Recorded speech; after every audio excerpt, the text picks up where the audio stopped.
Simon & Schuster Audio presents Thicker Than Water, a novel by Megan Collins, read by Gail Shallon and Emily Tremaine.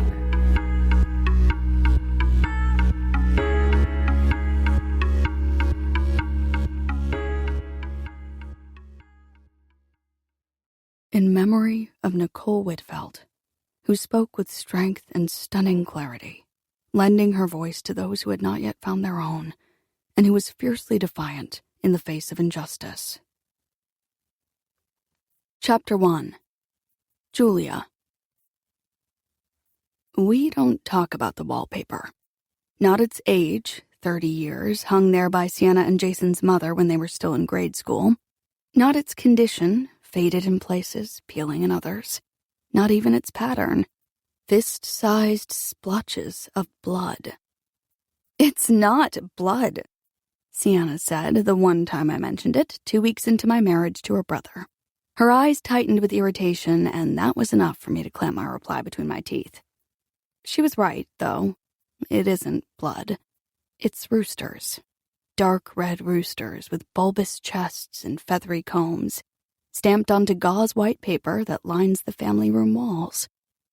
I've lived here in Jason and Sienna's childhood home for 15 years, a little longer than Aiden's been alive. And still, as I look around, I don't see roosters. I see wounds. "Our mom loved roosters," Jason said, shrugging, that single time I brought it up. Unlike Sienna, he wasn't irritated, just sad, like I'd offended the woman I never got to meet. "I can't imagine taking it down." So we didn't. Sadness, irritation, those aren't emotions I want to inspire. But I've tried to cover the paper as best I can, hanging my favorite photographs on the walls. Jason, Sienna, and me on the courthouse steps the day Jason and I got married. Aiden cheering on Jason's shoulders at a Red Sox game. Sienna and me doubled over with laughter in front of the ocean. Still, behind and around it all, blood.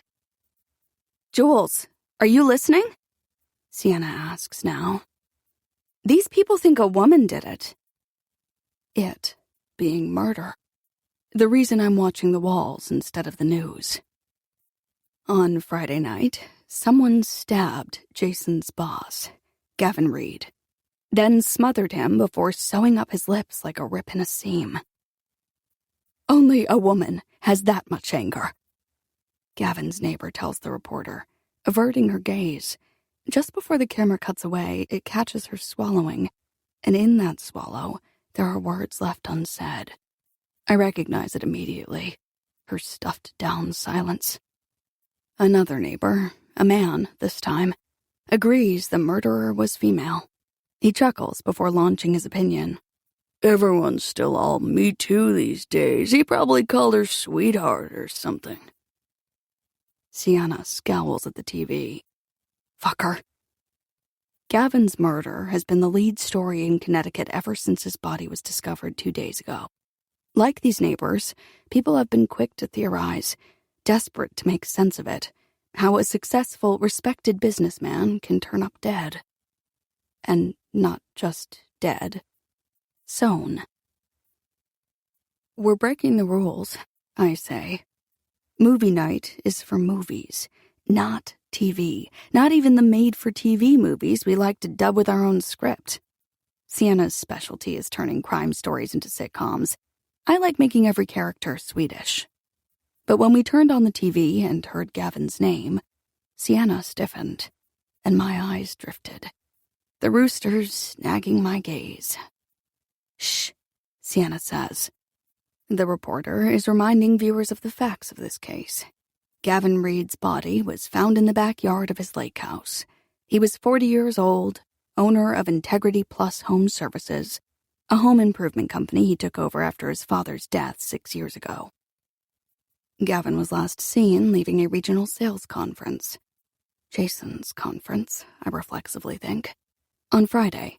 But on Sunday, a kayaker on the lake spotted Gavin, prone and unresponsive on his lawn, his clothes still drenched from the sobbing, furious rainstorm that began late Friday night and continued until Sunday morning, washing away the killer's DNA. There was a cut, 3 inches long, across Gavin's abdomen, and he'd been suffocated. But without fibers in his lungs, it seemed likely that someone did it with their bare hands. Gavin had been drunk, his blood alcohol level over twice the legal limit, something that might have made him easier to take down. But those aren't the details anyone cares about. It's Gavin's lips they keep coming back to. He was sewn up. The news is back to the interview with the male neighbor. Clearly the work of a woman. I don't think I know a single man who even owns a needle and thread, let alone knows how to work them. Seriously? Fuck that guy, Sienna says. Jason's known how to sew since he was 12. Our mom taught him so he could sew on his Boy Scout badges himself. She nudges her chin at the man on the TV. This guy can go choke on his own tongue. Cool your fire, I'm about to say. It's my usual mantra for Sienna, words meant to soothe her anger, but Sienna speaks first. I bet Gavin deserved it. I snap my gaze toward her. How can you say that? Because most men deserve it? I consider the flush in her cheeks, the same shade of pink that swamps her skin whenever we speak of her ex-boyfriend. Is this about Wyatt? What? No! Sienna scoffs. I haven't seen Wyatt in months. I'm over him. Clive Clayton? I ask carefully. Not an ex, but someone who ruined her all the same. Everything's about Clive, she seethes. But also, no, just in general, men are trash. Sienna's assertion reminds me of my mother, who raised me with a single warning: never trust a man. She repeated it so often that for much of my childhood, I thought it was a regular household proverb, something to be embroidered onto pillows, woven into welcome mats. Oh, really? I say. So Jason's trash? My brother is an impeccable human being. What about Tom Hanks? Is he trash? Sienna waves a dismissive hand. Tom's fine. And your nephew? Sienna considers. I don't know. She mutes the TV and shouts toward the ceiling, Aiden? We listen for movement upstairs before she tries again. Aiden, help! Your mom got bit by a rat! I swat at Sienna, and then we hear it, the creak of Aiden's door, the thud of his footsteps. He hasn't spoken to me all day, which is not so different from other days lately. When he got home at 2:45, I asked him how school was, and his response was to trudge up the stairs. Now, appearing on the threshold between the family room and front hall, he's dressed in Jason's old Wilco shirt, strumming a guitar pick against his thigh, as if unable to stop practicing for even a moment. Sienna once told me that Jason used to be the same way. In high school, he'd play an invisible trumpet at dinner, working on his marching band muscle memory. And I find it sweet, this echo of Jason in Aiden, who would echo everything about his father if he could. Aiden, Sienna says, are you trash? What? I thought you said something about a rat. Sienna and I share a glance. We haven't gotten used to his deeper, decidedly teenage voice. Forget about that. Are you trash? She repeats. Do you do things that would make someone sew your lips together? She gestures toward the TV. You mean like Dad's boss? Aiden asks, straightening. Why? What did he do? Nothing. Well, something, I'm sure. But I'm just saying you better not be trash. Aiden chuckles. I'm not trash, Auntie, he says, the name a holdover from his childhood when his toddler mouth couldn't handle Aunt Sienna. I'm writing a paper on toxic masculinity in Lord of the Flies. You are? I ask, and the way Aiden stiffens at my voice is so noticeable that I can tell it embarrasses us all. I lower my gaze to the coffee table, where there's a stack of travel magazines I haven't touched in months. I feel Sienna watching me. She wants me to address it. Whatever it is. Teenage aloofness, or a shift in hormones, or some grudge Aiden's holding against me. But my mouth won't open. My throat won't speak, and in a few seconds, Sienna speaks instead. That doesn't impress me, she says, inspecting her nails. I'm sure the teacher assigned you that topic. Aiden shrugs. She cocks her eyes toward him. Do you cheat on your girlfriend? I don't have a girlfriend. Your boyfriend, then? Aiden rolls his eyes. Do you leer at girls in gym class with your greasy little eyeballs? My eyeballs are greasy? I don't know. Sienna teases, making her thumb and finger into a circle, then peering through it like a monocle. Are they? Aiden shakes his head. I have no idea what's going on right now. Sure you don't. Just don't come crying to either of us when you get... She mimics sewing up her lips. Aiden's eyes go wide. Sienna, I scold, and she looks at me almost proudly before backtracking. I'm kidding. It's terrible what happened to Gavin Reed. She nods solemnly before adding, unless he deserved it. I lob a pillow at her. Sienna's been rabid about injustices for as long as I've known her. Cussing at her computer when our clients are late with payments, yelling at drivers who cut her off, starting fights with internet strangers in response to sexist tweets. So, I know the news struck a chord with her tonight. As soon as someone theorized a woman might have done it, Sienna's sympathy switched from the victim to the perpetrator. Never mind that Jason's never said anything bad about his boss at Integrity Plus. All Sienna needed was the suggestion that a woman had an axe to grind with Gavin, and the tenor of the story changed. I can practically see the images in her eyes. Gavin forcing a secretary's head toward his unzipped pants. Gavin, out at happy hour, slipping a pill into an unattended cup. The sign Sienna made for the first Women's March said, "Believe women." Even hypothetical ones, apparently. I thought everyone loved Dad's boss, Aiden says. Didn't he, save the company by turning in some dude for fraud? The merger thing? Sienna clarifies. Big deal. This is not the first time Jason's boss has been in the news. A couple years ago, Gavin had been set to merge Integrity Plus with a rival home services company, Higher Home Improvement. But when Gavin discovered that his soon-to-be partner had been falsifying financial records, he reported him to the IRS. Our name is Integrity Plus for a reason, Gavin told a reporter, who'd caught wind of the failed merger, and in the end, when Higher Home folded, the fallout from an enormous fine and a mountain of back taxes, Integrity Plus absorbed a lot of their customers anyway. Anyone can do the right thing once, Sienna continues. It's the bad things they do that define them. Guess we can't define you then, I joke, since you're a literal angel. Sienna feigns a bashful smile. Then she lifts one hand to just above her head, moves it in tight circles as if rubbing something invisible.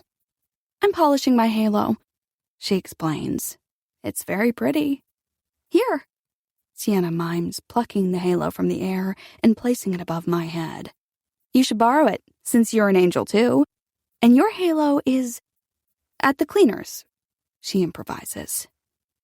It'll go with everything, I say, and Aiden rolls his eyes again, impatient with our antics.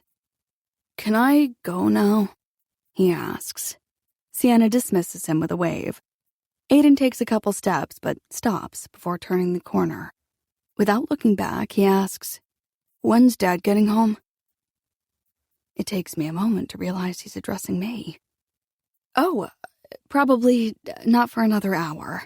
He had a late sales call. Why? Do you need help with something? I can... No, he says. Then he clumps through the front hallway and plods up the stairs. Sienna arches an eyebrow at me. That's partially on you, you know.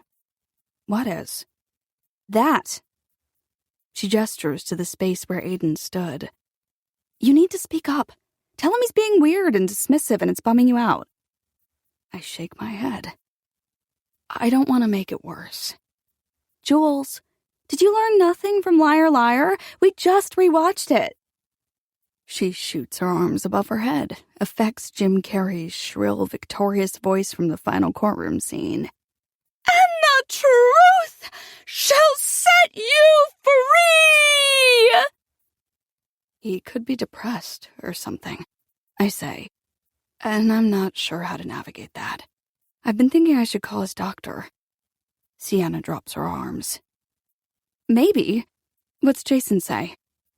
Nothing. What do you mean, nothing?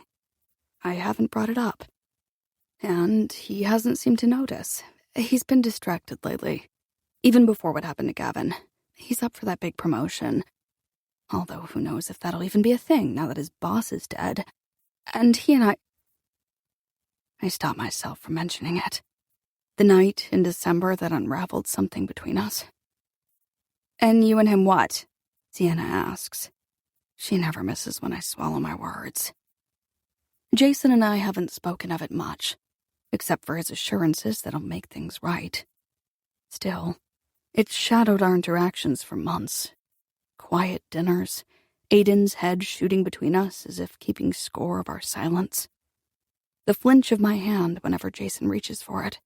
The travel magazines he keeps bringing home for me, even though I've removed all my multicolored tabs from the ones I already have. The way I feigned sleep on Friday night when he slipped into bed, finally home from his post-conference dinner. But Sienna doesn't know that things have changed between me and Jason. It's the rare secret I've kept from her. So I distract her from the question by letting her win. Nothing. You're right. I'll talk to Jason about Aiden. Before this shift in Aiden's demeanor, my son was softer, easier. He'd tell me about the play he wanted to audition for, the study hall teacher who let him practice guitar instead of doing his homework, the kid in his English class who thought Julius Caesar wrote Romeo and Juliet. But back in December, he became stiff and guarded around me. Like his skin, his muscles had been replaced with armor. And I can't help but wonder what he might have overheard between me and Jason. Or wonder if he did overhear why his resentment is aimed at me instead of his father. In the meantime, I say before Sienna can push the issue harder, can you watch how you talk to Aiden? You shouldn't scare him with the Gavin Reed stuff. Oh, come on. He knows what happened. That's exactly the problem. Aiden, Jason, and I were eating pizza on Sunday evening, local news playing in the background, when the story of Gavin's murder blared across the screen. Jason dropped his slice then, not even wincing as the hot tomato sauce splattered his lap. He sat there, wide-eyed, wide-mouthed, unchewed crust adrift on his tongue, and his shock hooked my attention so completely that it took me a moment to process its source. Jason's boss had been killed. Later that night, I tumbled through dreams of Gavin's stitched-up mouth, until something woke me. A sound from down the hall led me to Aiden's room, where his light was still on at 2 a.m. Peeking inside, I found him sitting on the edge of his bed, hunched over his phone with his brows drawn, his feet digging into the carpet like he was crushing cigarettes beneath them. "You okay, hon?" I asked, and he startled, flipping his phone upside down. "I'm fine," he said, but he skated one finger over his lips, as if thinking of the thread that wove through Gavin's. The news stories have freaked him out. I tell Sienna now. You don't need to tell him the guy might have deserved it, too. Well, what if he did? Nobody deserves to be murdered, and especially not like that. 3 assaults to his body. The post-mortem sewing, the suffocation that killed him, the stab wound in his stomach. I glance toward the wall, at those blood-red roosters, and shudder. "Maybe not," Sienna says. "I'm just saying, carrying this horrible thing that someone's done to you, knowing every single day they got away with it." She smooths her blunt, dark bob. "It's enough to make a person snap." I take a long breath before asking, "Are you saying you're going to snap?" Sometimes I wonder. It's been 17 years since Clive Clayton downed 6 shots of Jaeger at a party, drove across a double yellow line, and killed Sienna and Jason's parents on impact. 16 years since he was sentenced to only 3 in prison. 14 and a half since he got out on parole.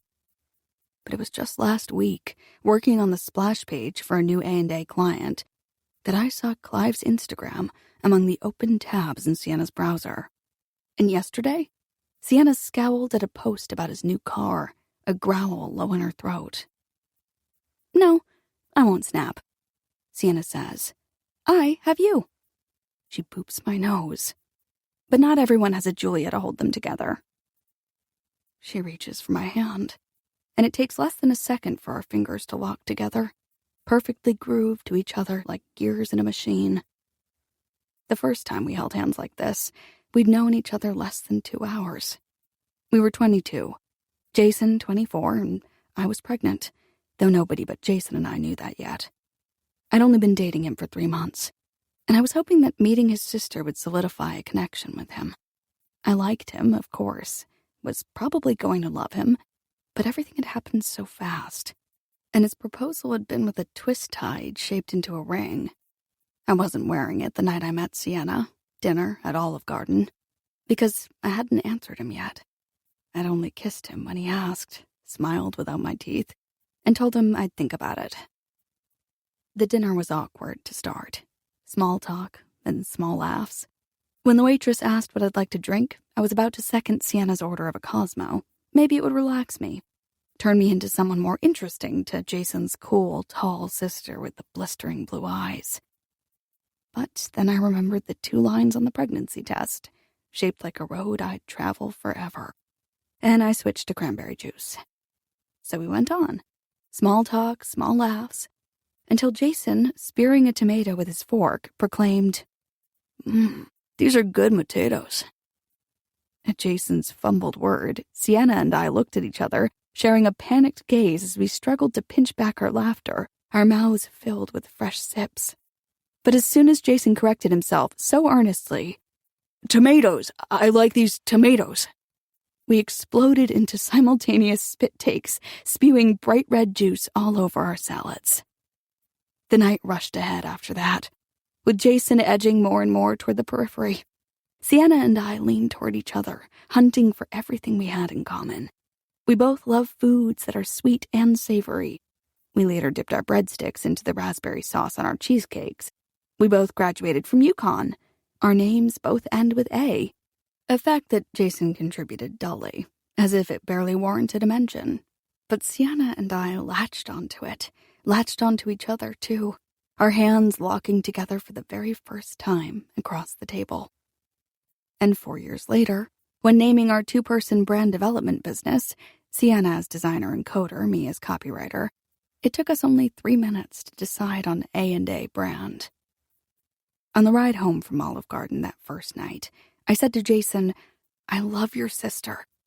Then, my heart buoyant, veins buzzing as if I really had ordered that Cosmo, I added, "And I love you too." I hadn't said that to him yet, and the sentence felt stiff on my tongue. But I kept going, trying to loosen the words, soften them up. "I love you. And we're having a baby." I said the second part as if it were shocking news, which it still kind of was, the ink on my diploma barely even dry.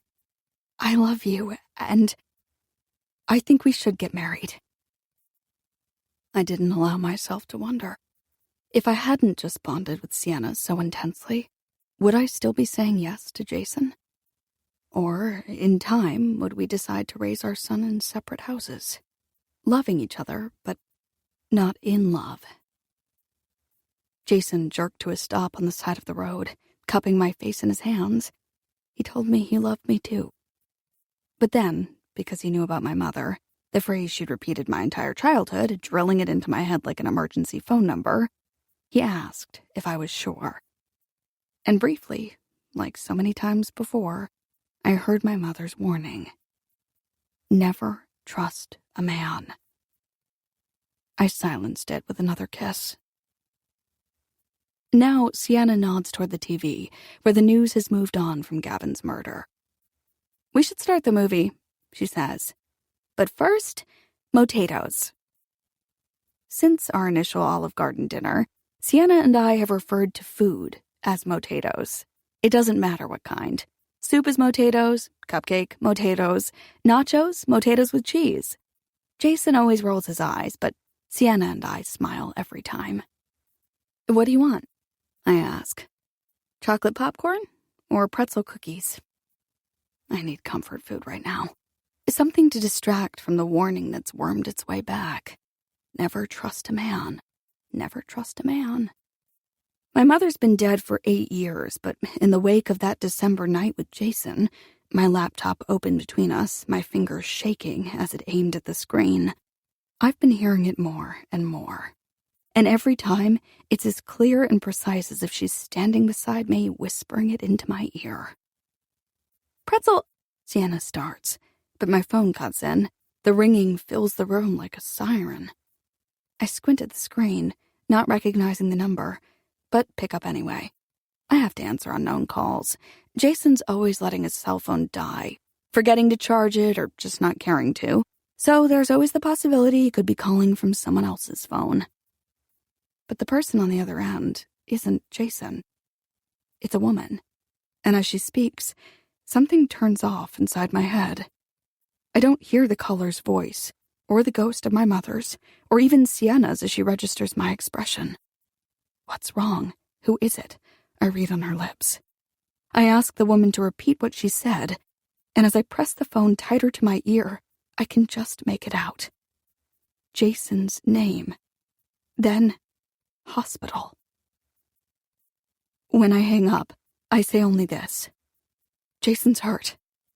And as Sienna and I lurch for our keys, our shoes, I see on the muted TV a shot of a residential road. Lights from several cars strobe against the trees, back and forth, over and over, switching between the color of blood and the color of a bruise.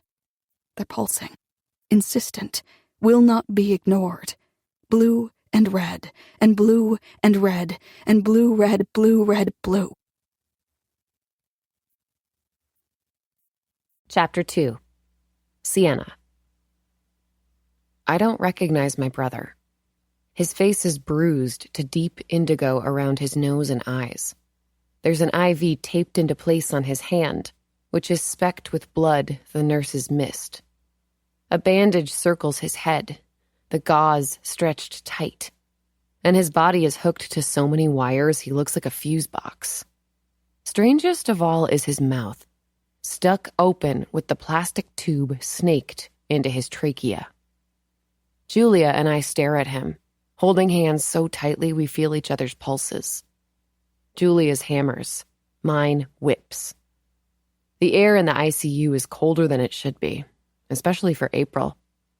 And when I shiver beneath an air vent, Julia shivers too, as if the movement coursed from my body into hers. The last time we were in a hospital like this was 8 years ago, when Julia's mother was dying. My role was easy then. Support Jules, advocate on her behalf to nurses and doctors, demand information when they were stingy with it. I hunted down tissue boxes. I crushed up potato chips to sprinkle onto cake from the cafeteria, a makeshift snack, sweet and savory, that made her smile. And in every other moment, I stood beside her, anchoring her between Jason and me. Now, though, Julia and I need each other equally.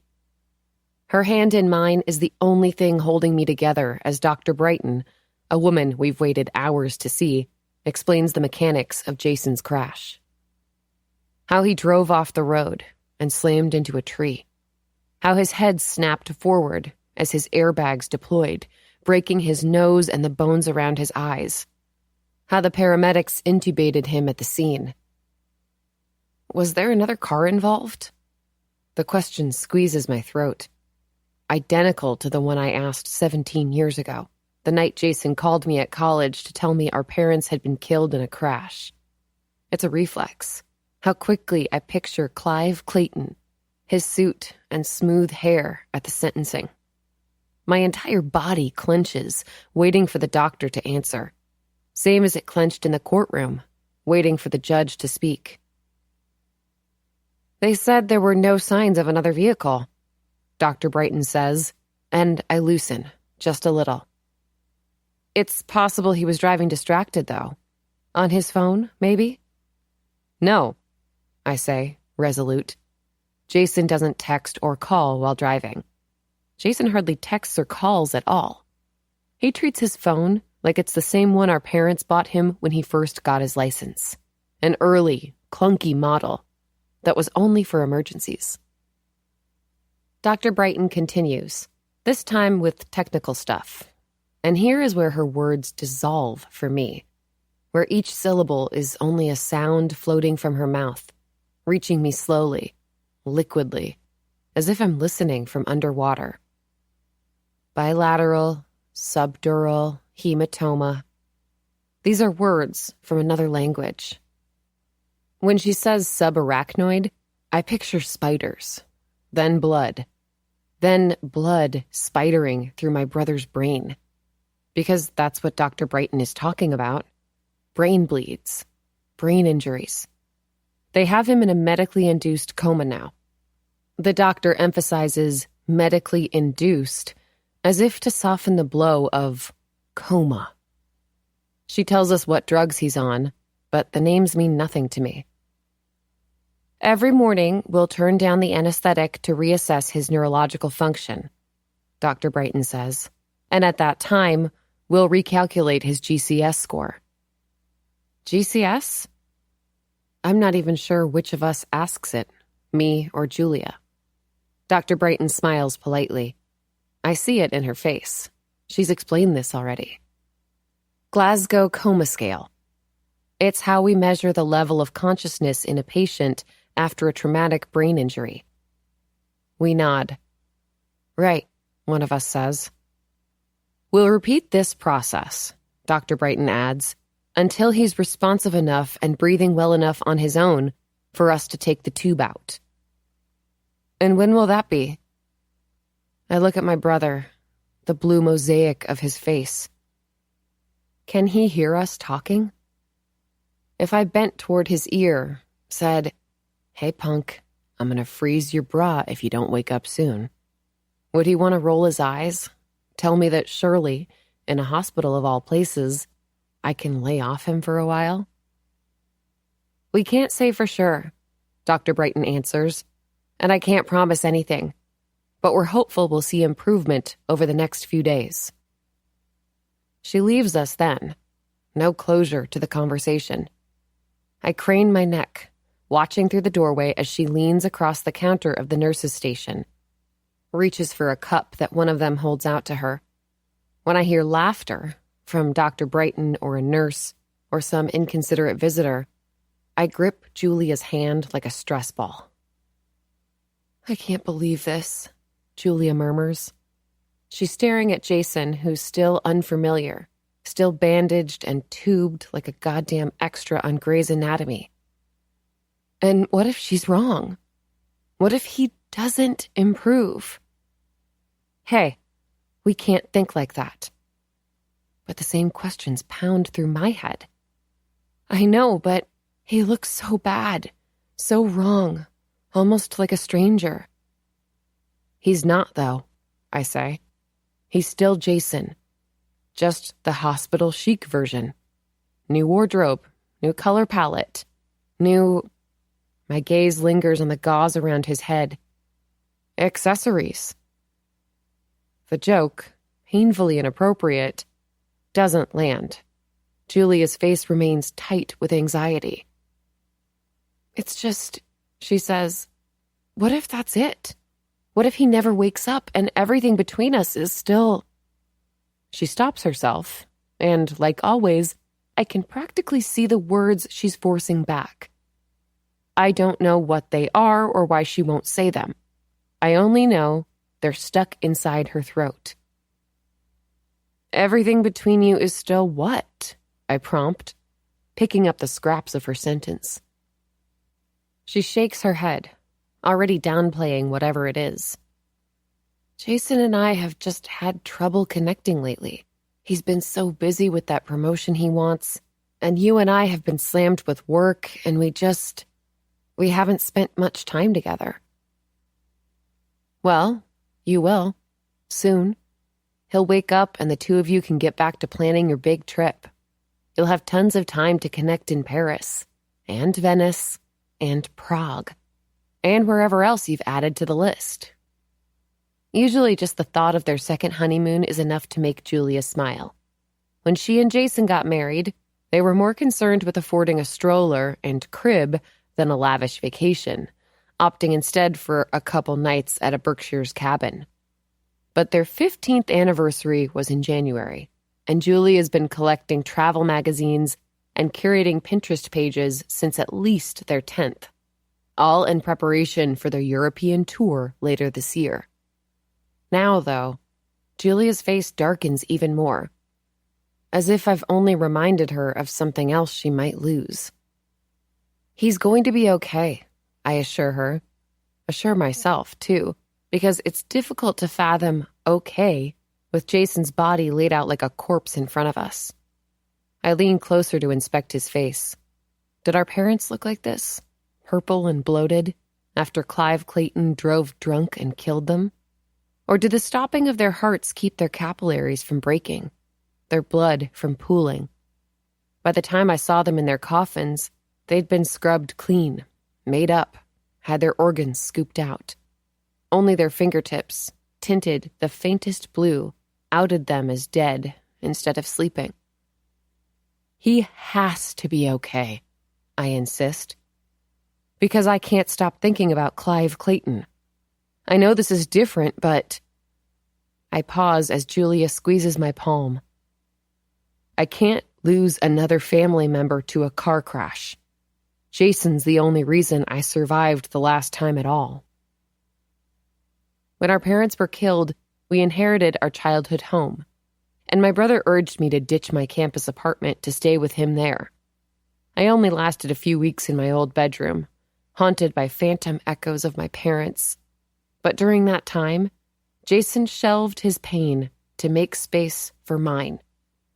He cooked me blueberry pancakes for breakfast, reenacted funny scenes from my favorite movies over dinner, coaxed smiles from me I didn't know I was capable of. He's always been so good to me, I say, helping me whenever I needed him.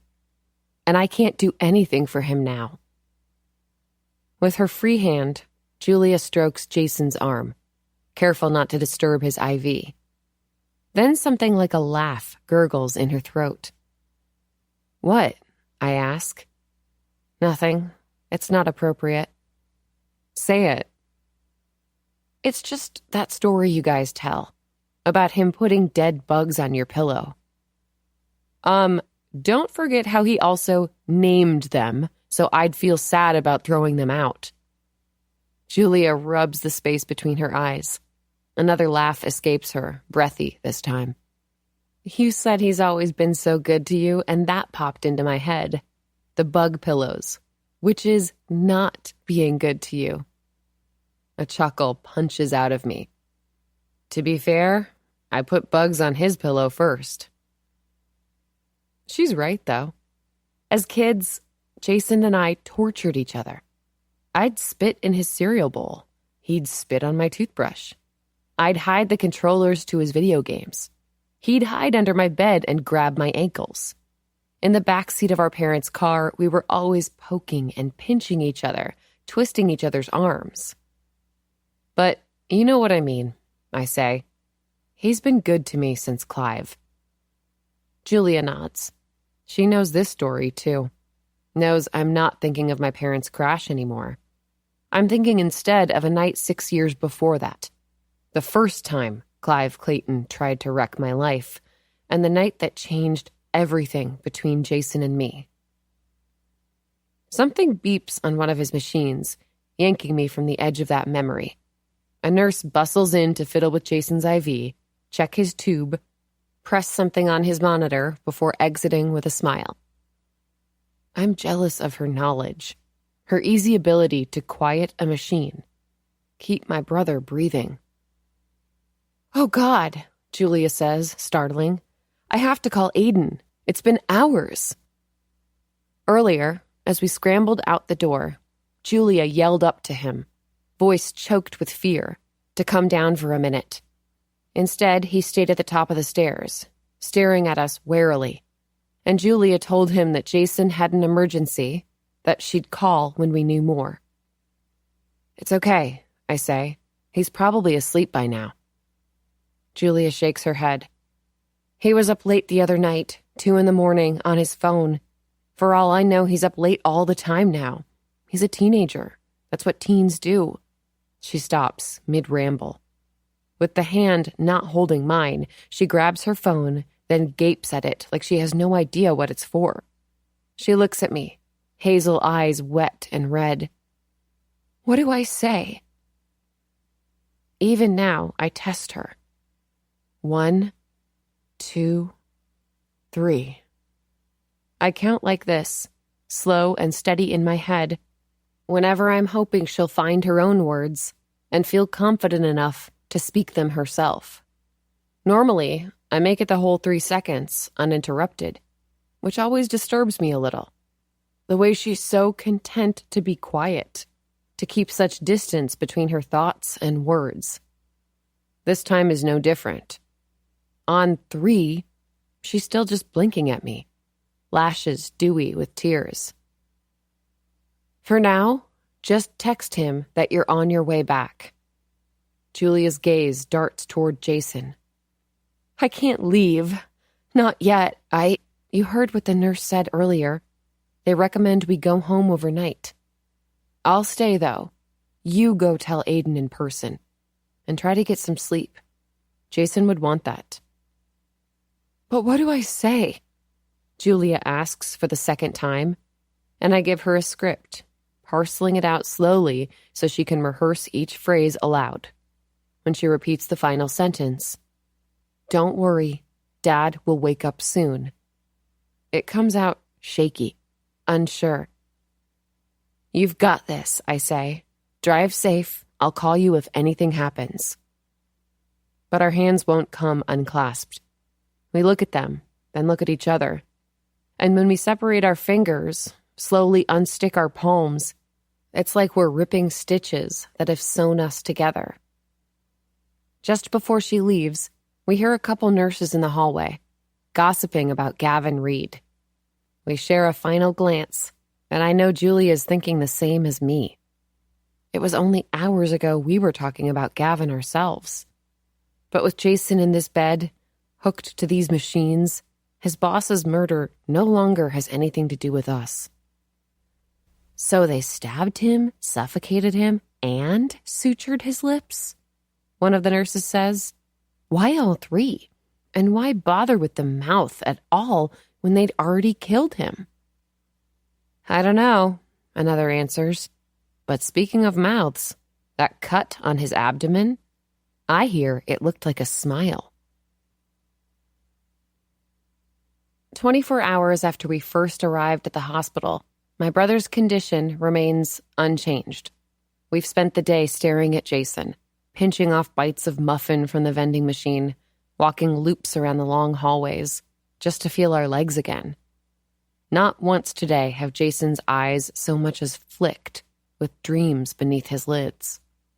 Nurses have come and gone, regarding us with compassionate nods, and while I swiped again and again to Clive Clayton's Instagram, checking for new posts, new anger to distract me from despair, Julia sent sporadic texts to Aiden about food in the freezer, bringing the mail inside. She said she messed up the script I gave her. She rushed through some of the words, stumbled over others, and when Aiden asked if Jason would be okay, she said, "Yes, he'll be fine. They just put him to sleep." She covered her head with her hands when she mentioned that part to me. I told my teenage son that the doctors put his dad to sleep. Like a dog. Like killing a dog. Then she looked at me with horror that quickly melted into hysteria. Both of us laughing so hard it counted as an ab workout. None of this is funny. We know that. But we don't have much practice with sustained seriousness. Even earlier, when we scanned the contents of the vending machine, it was my instinct to ask which potatoes Julia was getting. But the old joke, Jason's exquisite mistake, stuck to my tongue, tasting like tears. Now, for the millionth time today, I study my brother, desperate to detect a change. His hands are so still they look fake, props attached to his wrists. His bruises shine. Dry skin flakes at the corner of his mouth, and his lips gape around the tube, a fish on a line. Nothing new to report, I say to myself. The same thing the nurses have been telling us all day. Movement by the door pulls my gaze away from my brother, and when I turn my head, my eyes instantly widen. My ex-boyfriend is here, in uniform, standing at the threshold of the room. A transceiver chirps on his belt, hisses static, before a woman's voice relays a code and location he ignores. "Wyatt," I say, and I'm conscious of Julia's surprise in the chair beside me. I speak his name as if this is the first I've seen him since we broke up a year ago. Because as far as Julia knows, it is. The edges of his Hillstead police badge glow under the lights like a reflector. Of course Wyatt would know about the accident. Someone, at some point, told us it happened in Hillstead, Wyatt's town of jurisdiction. But still, the gall of him, showing up like some kind of boyfriend. "What the hell are you doing here?" I ask him, standing up. Julia stands too, muttering so quietly only I can hear it. "Cool your fire." I take a deep breath. My lungs are hot and tight, but the mantra does what it's supposed to. It loosens me, turns down the temperature of my anger. Still, it's not as effective as usual because Julia has misread my stiff posture. She thinks I'm mad at the sight of Wyatt, which I am, but mostly I'm panicked that him being here will make it obvious that he and I are hardly estranged. Julia and I tell each other everything, but I haven't been able to tell her this. For the last 6 months, I've been sleeping with Wyatt again. Even though he cheated on me at a bachelor party, even though I broke up with him immediately, deleted all our pictures, repainted my apartment so it would look nothing like it did when he slept inside its walls. So many times, almost as a reflex, I've opened my mouth to share this with Julia, but I've found there's no way to explain why I keep a list in my phone called Plan for Punishing Wyatt, which goes 1. Text him to come over. 2. Pull him close. 3. Undress us both a little. 4. Back away suddenly. 5. Button my shirt. And 6. Leave him breathy and throbbing as I tell him to go. And I really don't want to tell Julia my recurring problem because it's a part of myself I don't even recognize. A part it would humiliate me to admit. In the moment, I always forget number 4. Back away.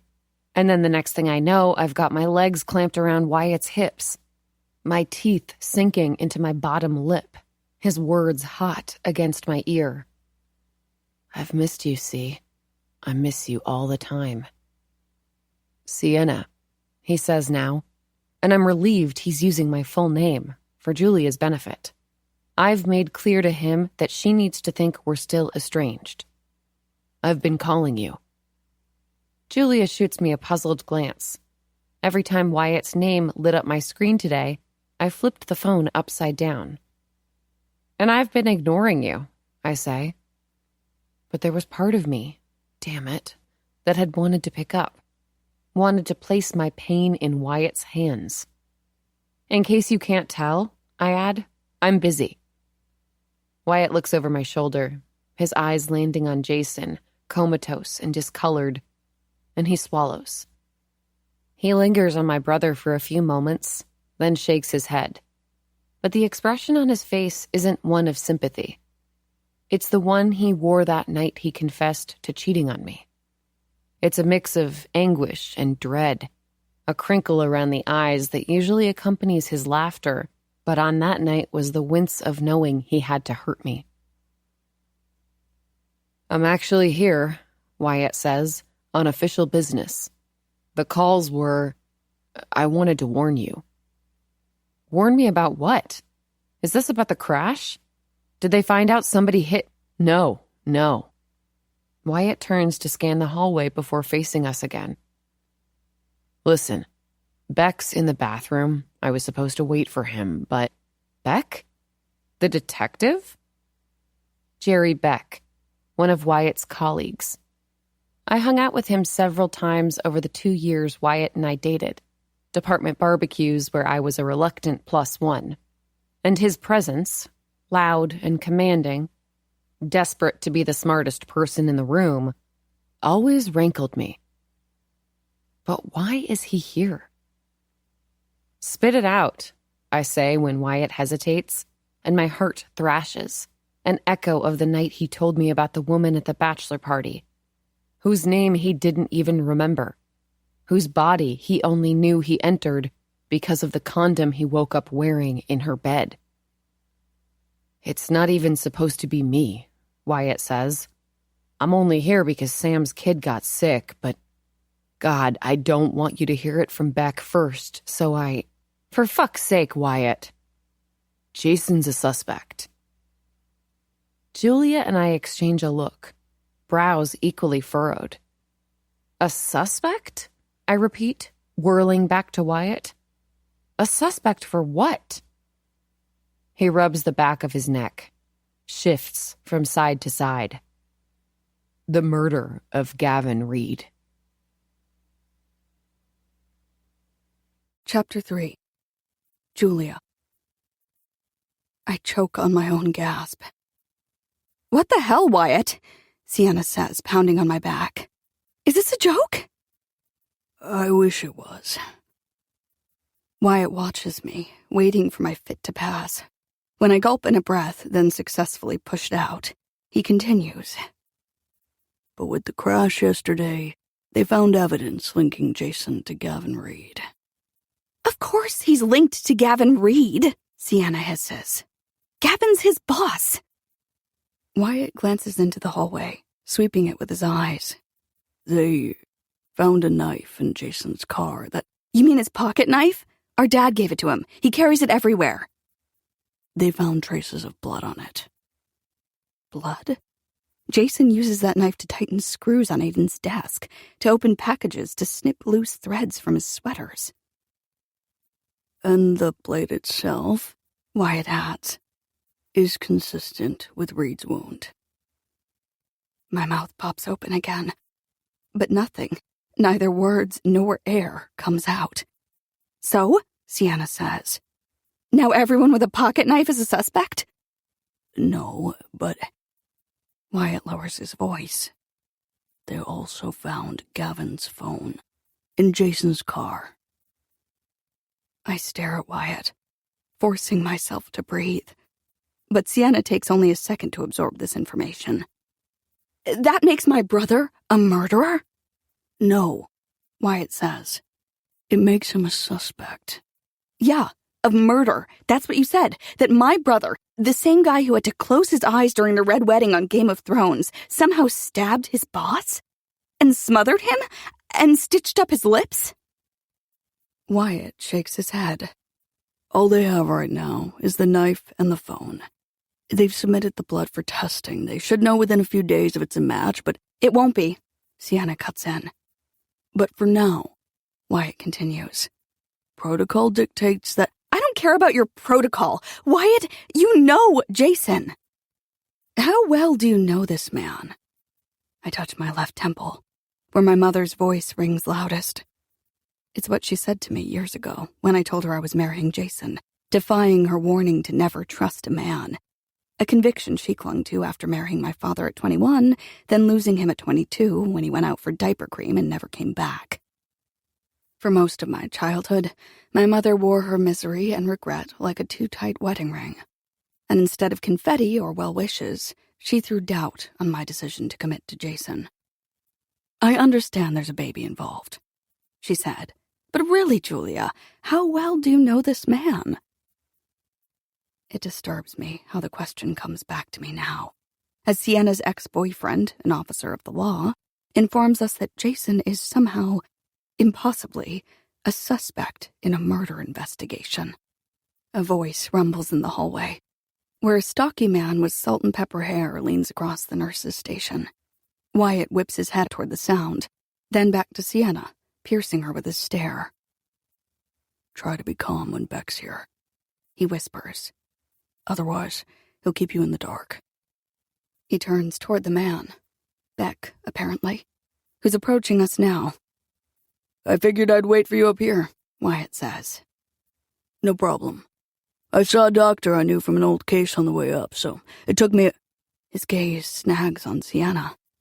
Wait, he says, looking at Wyatt. Isn't this... Wyatt nods, lips pressed together. Sierra, right? Beck asks. Sienna crosses her arms by way of an answer. Sienna, Wyatt supplies. Sienna Larkin. Beck's eyes go hazy as he mutters to himself. Jason Larkin, right? He shakes his head at Wyatt. Jesus, Miller, why didn't you say anything? When Wyatt only shrugs, Beck turns back to Sienna. Always a bleeding heart, am I right? He pitches his thumb at Wyatt, even when it could get him in trouble. He puts his hand on Wyatt's shoulder and gives it a squeeze. I won't tell anyone, he says quietly. But you're to steer clear of this case, all right? I don't care if Sam's kid explodes into a million pieces and he's out for a month on bereavement. You're off this one. I know. Wyatt agrees. Your case, Sienna says to Beck, doesn't make any sense. I don't care what you found in his car. My brother didn't kill anyone. Beck shoots another disappointed glance at Wyatt, who steps away a little, hands behind his back, as if waiting to be cuffed. I'm Detective Beck, he says to me, reaching out a hand. On instinct, I take it, my grip limp in his, easily crushed. You're Mrs. Larkin, I presume. I nod. Good to meet you, he says. Listen, I understand this is a difficult time, but I'll need to ask your husband a few questions. Well, good luck with that, Sienna says. He's in a coma. Beck's eyebrow lifts up as he looks past us at Jason. There it is again. The bruises, the bandages, the tube. My husband's mouth stuck open as if in perpetual surprise. I, didn't know that, Beck says. I didn't either, Wyatt murmurs. His eyes, soft and imploring, reach for Sienna's, but she turns her cheek, shielding herself from his gaze. Beck clears his throat. Did the doctors say when he'll regain consciousness? If you think we're sharing that information with you, you're insane, Sienna says. Beck rocks on his heels, brow furrowed in thought. We can speak with his doctors. In the meantime, he pivots toward me. Mrs. Larkin, could you please confirm your husband attended the home growth conference at the Hillstead Marriott on Friday, correct? He reaches into his jacket to pull out a notepad, then yanks the pen from its spiral. Flipping to a clean page, he waits for my answer. But now, my thoughts are stuck on that conference. According to the news, it was the last place Gavin was seen alive. You don't have to say anything, Sienna says, hooking her hand onto mine. Her palm is hot, her skin almost scalding, and it's only at her touch that I realize how cold I am, how the room feels walled with ice. No, it's... My voice quivers with the first words I've spoken since Wyatt arrived. It's fine. Yes, he went to the conference. And do you recall what time he got home? I went to bed early that night, but I think it was 11:30. Sienna squeezes my hand, bolstering me through my stammer as Beck scribbles a note. Did your husband mention any stops he made between leaving the conference and arriving back home? Stops? No. There was a dinner at the Marriott. He came home right after. Beck's hand pauses as he glances at me above the notepad. You sure about that? The follow-up is pointed, like he knows something I don't, and it catches me off guard, because, no, I guess I can't be sure. On Friday, I was surprised when it was 9, and then 10 o'clock, and Jason wasn't home yet. He hates the after-hours networking at conferences, always wants to duck out as soon as the last presentation is over. When I texted at 10 to get his ETA, the message went undelivered. His phone dead again. Of course she is, Sienna says, filling my silence. But Beck lingers on me, waiting for an answer. My throat shrinks. If I say I'm sure, then I'm lying to a cop. But if I tell him the truth, I risk validating his suspicions, giving him space to wonder where else Jason went that night. I compromise with a nod. All right, Beck says. He clicks the top of his pen and slaps his notepad shut. Thanks, Mrs. Larkin. I'll reach out to your husband's medical team. You're wasting your time, Sienna says, but Beck is already swiveling toward the door, nodding to Wyatt to follow him.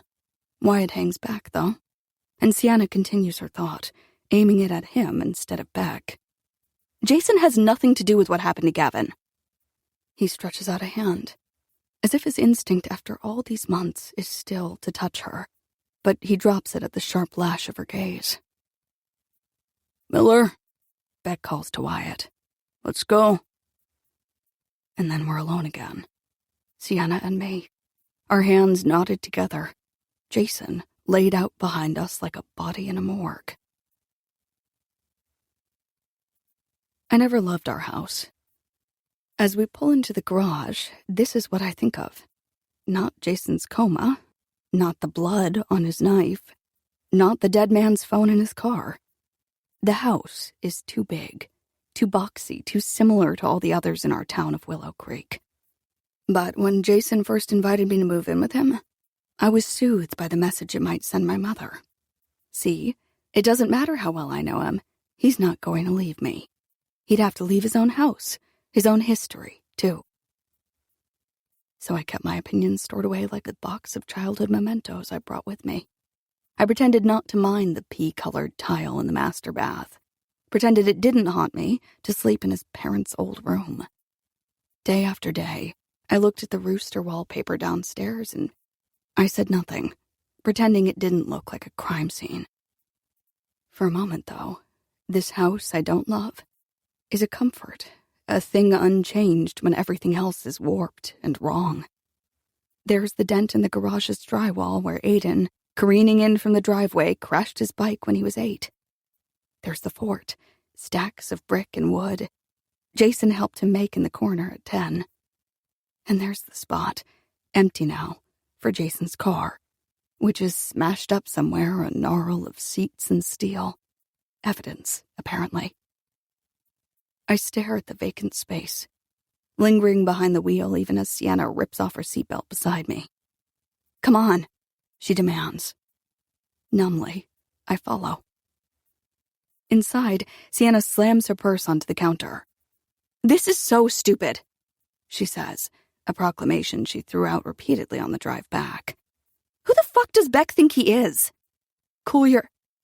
I start, but the mantra's words are lost beneath her own. There could be a million reasons why Jason had Gavin's phone. I frown at that, because I haven't been able to think of any. So I've tried not to think of it at all. He could have given Gavin a ride home from the conference, Sienna says. Maybe Gavin got sloshed at that dinner. Jason wouldn't let him drive drunk. And the phone slipped out of his pocket in the car. Or maybe Jason saw Gavin leave it behind at the Marriott and figured he'd give it to him at work on Monday. Either way, it doesn't mean he killed him, and the cops are off their fucking rockers to think so. The cops think what? We wince at Aiden's voice. He shuffles into the kitchen, brown hair rumpled, cheek pillow creased. I lurch toward him. Honey... He recoils from my outstretched hand. Why do the cops think that? He asks. Silence oozes through the room. I'm struck mute by Aiden's loose lounge pants that, even with his recent growth spurt, make him look like a little kid. They're Jason's, actually. Bigger than Aiden's old ones, but still too big overall. The plaid pant legs pool around his heels, threatening to trip him up. It isn't true, Sienna says. But why do they think it? Because they're idiots. And because... I glare at her in warning. Aiden was troubled enough by Gavin's murder, awake but zombie-faced in the middle of the night. The specifics of the cops' suspicions will only disturb him even more. But Sienna barrels ahead. There was a tiny bit of blood on his pocket knife, and Gavin's phone was in his car, but it doesn't even make sense. Who would kill someone and leave that evidence lying around? Aiden stiffens, then goes completely still. His gaze hollows out like a sleepwalker's, Whose blood is on the knife? He asks. Probably your dad's. Sienna stomps toward the cabinet to pull down a glass, then fills it at the sink. He probably got clumsy and nicked himself. She tosses her head back, draining her drink in only 3 gulps. And as she reaches for a refill, my attention drifts toward the living room walls. The splotches of blood Sienna insists are only animals. How? Aiden's voice is hazy, as if speaking from inside a dream. My focus snaps back onto him. Can't Dad just explain to the cops what's going on? No, not yet, I say. He's still in the coma, but pretty soon he'll what? Wake up? Dr. Brighton was clear with us. The timeline for Jason's recovery isn't guaranteed. I look to Sienna, hoping she'll take over, but she's still at the faucet, drinking from her glass. The doctors are very hopeful he'll get better soon. Aiden sways on his feet, side to side, slow as a pendulum. I inch toward him, hands in front of me in case I need to catch him. Aiden? He doesn't answer, but his face grows pale. His brows pinch together. Aid? I try again. This time I touch his cheek, and when he doesn't spring away, I pull him into a hug. He stands like a statue in my embrace, and my heart aches, remembering how he used to ask me to hold him, to engulf his entire body with mine. I'm the ice cream, and you're the scoop, he once said, and I answered, how can I be the scoop if I'm the one eating you up? As I nipped at his neck, drank up his squeals of laughter. Now he wrenches out of my embrace, speaks without meeting my eyes. How do you know Dad didn't do it? Sienna jerks toward him.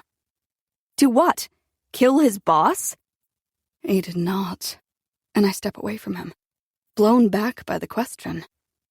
Because he didn't, Sienna says, her non-answer doing little to alter Aiden's posture.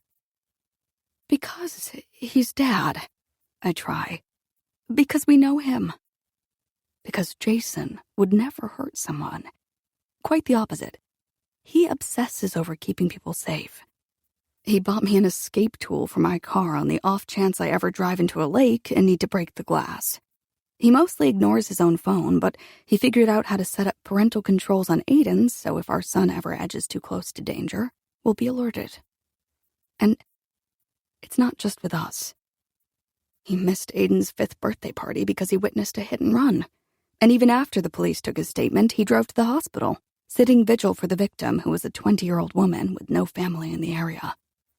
Despite the distance I've kept from him lately, Jason is a good man, to us and to others.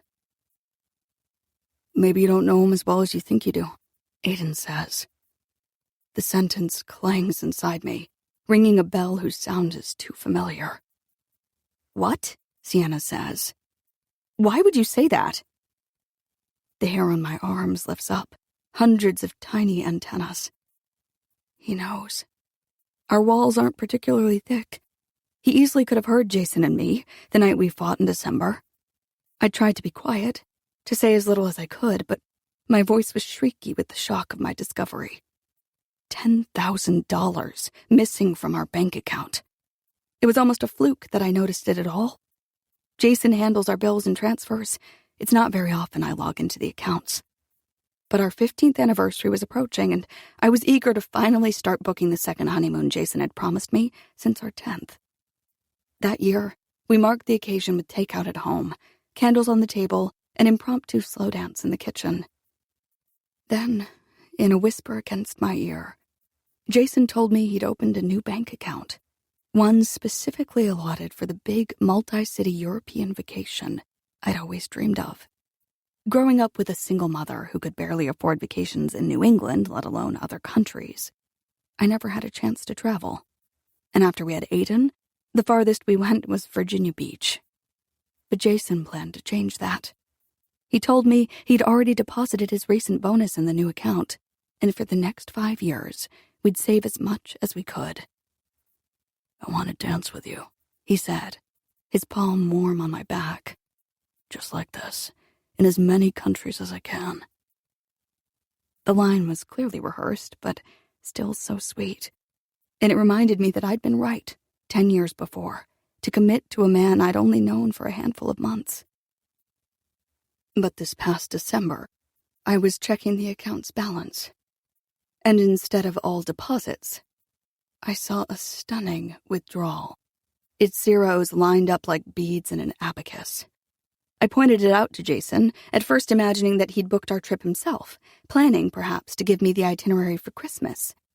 But his face flooded with color, his expression darkening.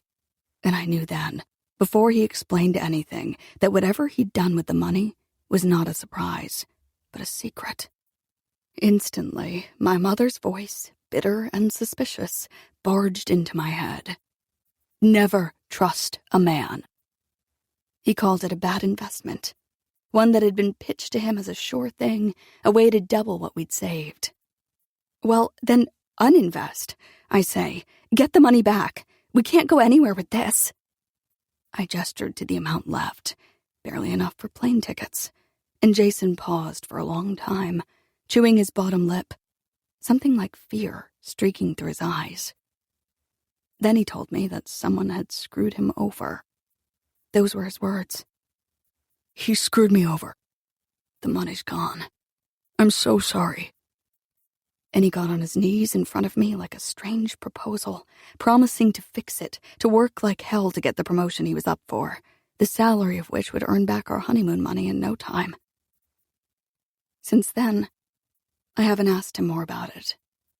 Haven't even spoken of it, really. Just drifted from his touch, skirted his gaze, answered his jokes with a courtesy smile. It spooked me too much, this thing he did behind my back, the dream of mine he shattered. And it made me wonder what else he's done that I never could have guessed at. Now Sienna repeats her question. "Aiden, why would you say that?" I hold my breath, scared he's going to say it, that he heard everything, that I failed to protect him from my hurt, that I hurt him, in turn, marring his shiny vision of his father, that, for as few words as I said to Jason that night, I still said too much. "Just forget it," he says instead, and I release a morsel of air. "I'm going back to bed." "Aiden, you're clearly upset," Sienna says. "Let's talk about it. We can make you some hot chocolate." She sings the name of the drink, trying to entice him, trying to do for me, for him, what I can't do myself. Because the only sentence I can conjure now is his. "Maybe you don't know him as well as you think you do." Which is, of course, unnervingly similar to my mother's. "How well do you know this man?" "I'm fine, Auntie," Aiden says to Sienna. "Good night." He swishes out of the kitchen, pant legs catching beneath his feet. "Come on," Sienna calls, but she's cut off by her phone ringing in her purse. Our eyes snap toward each other, blaring the same thought, the hospital. But when she launches for the phone and reads it, the hope slumps out of her. In a moment, her cheeks are stained with a familiar pink. I crane my neck to see the screen. Wyatt. Sienna declines the call. I know she doesn't let herself speak to him. She hasn't budged an inch on that self-imposed rule since their breakup. But maybe Wyatt could be an inside source for us on the investigation, a luxury that most families of suspects, I blanch at the reminder that Jason's a suspect, probably don't get. What if he had news about Jason? I ask. About the evidence. You heard Beck. He's off the case. He's probably just using this as an opportunity to, I don't know, worm his way back into my life. Sienna crosses her arms, holding herself rigid. She's trying to appear unfazed, but the flesh in her skin tells me otherwise. Are you okay? I ask. I know it was probably hard, seeing Wyatt after all this time. A muscle jumps in her jaw, but before she can answer, her phone rings again. Jesus, she says. Twice in a row? He might know something, I say. I think you should pick up. She unfolds her arms, then cups her phone. head tilting from side to side as she wavers over the decision. Finally, she groans, stabbing at the screen. "You're on speaker," she says. "Julia's right here."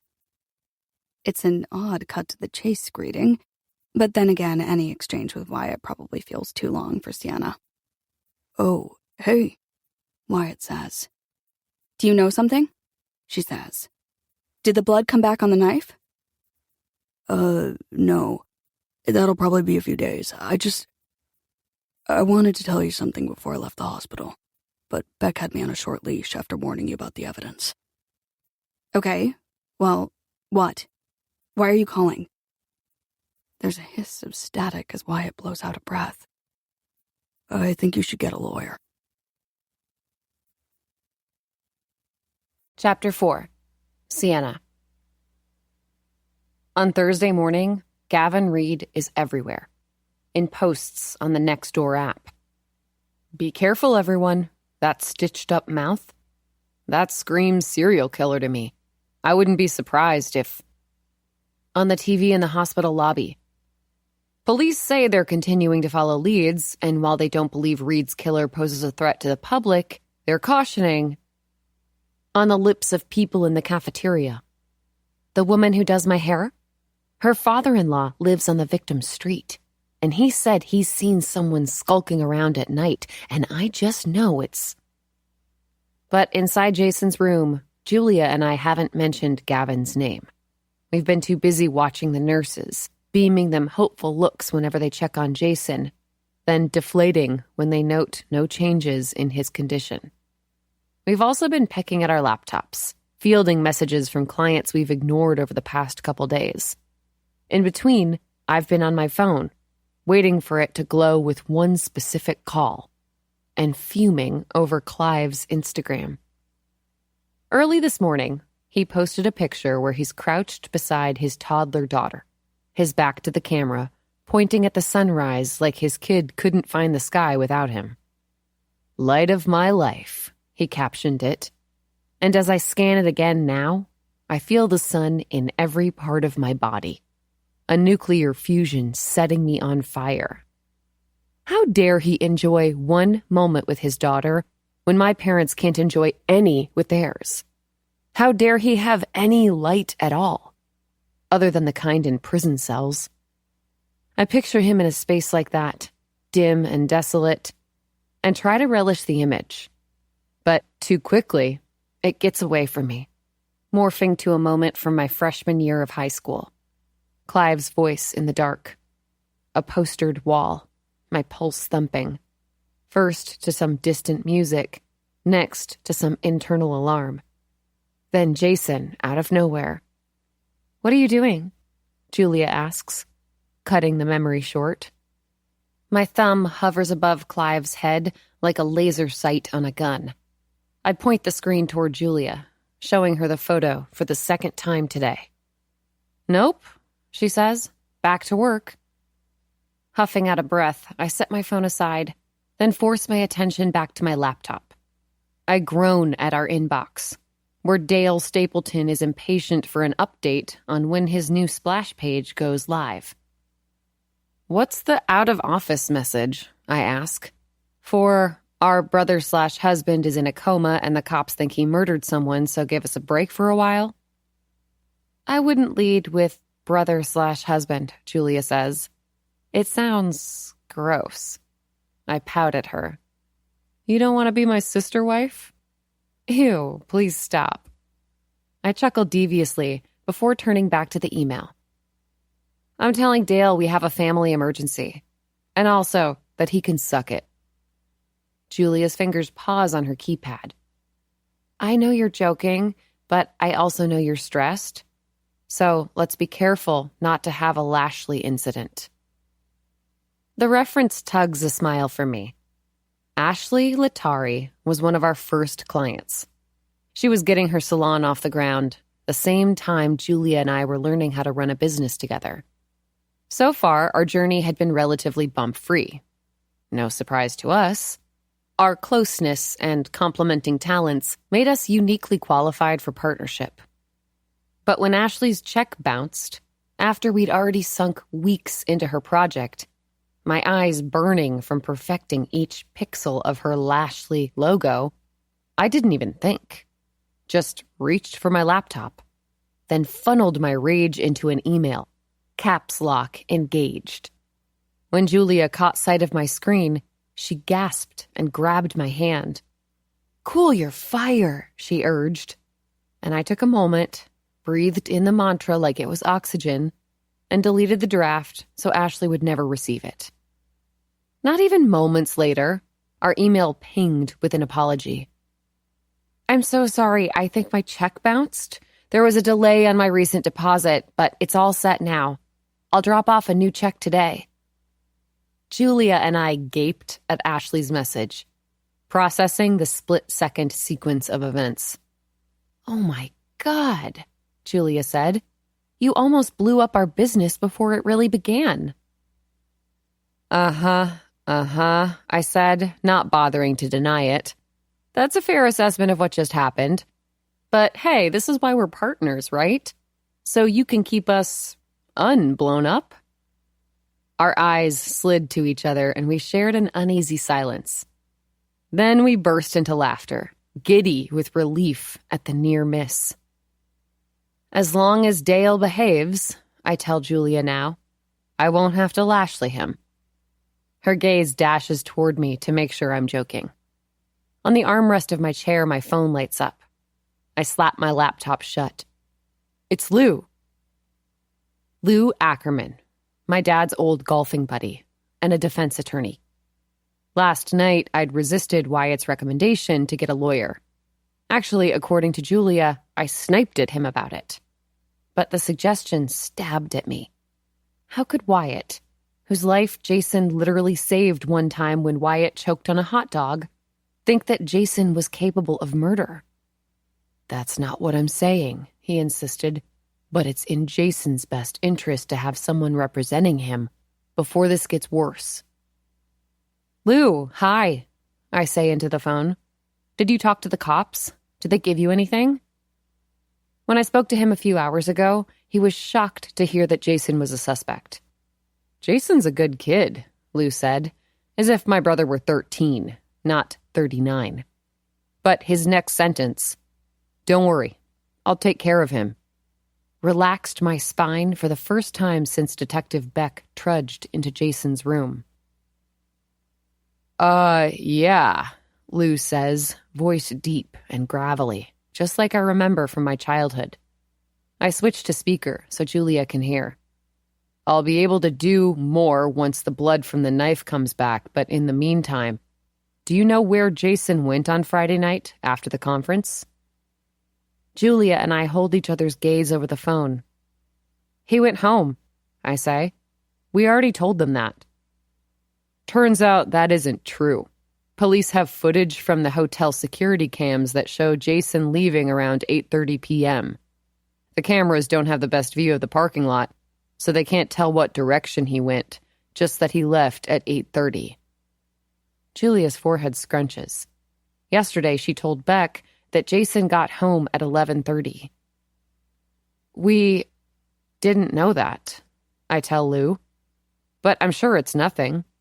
Friday night, that was when it was really nice out, right? Before that big rainstorm? He probably just went somewhere to enjoy the night.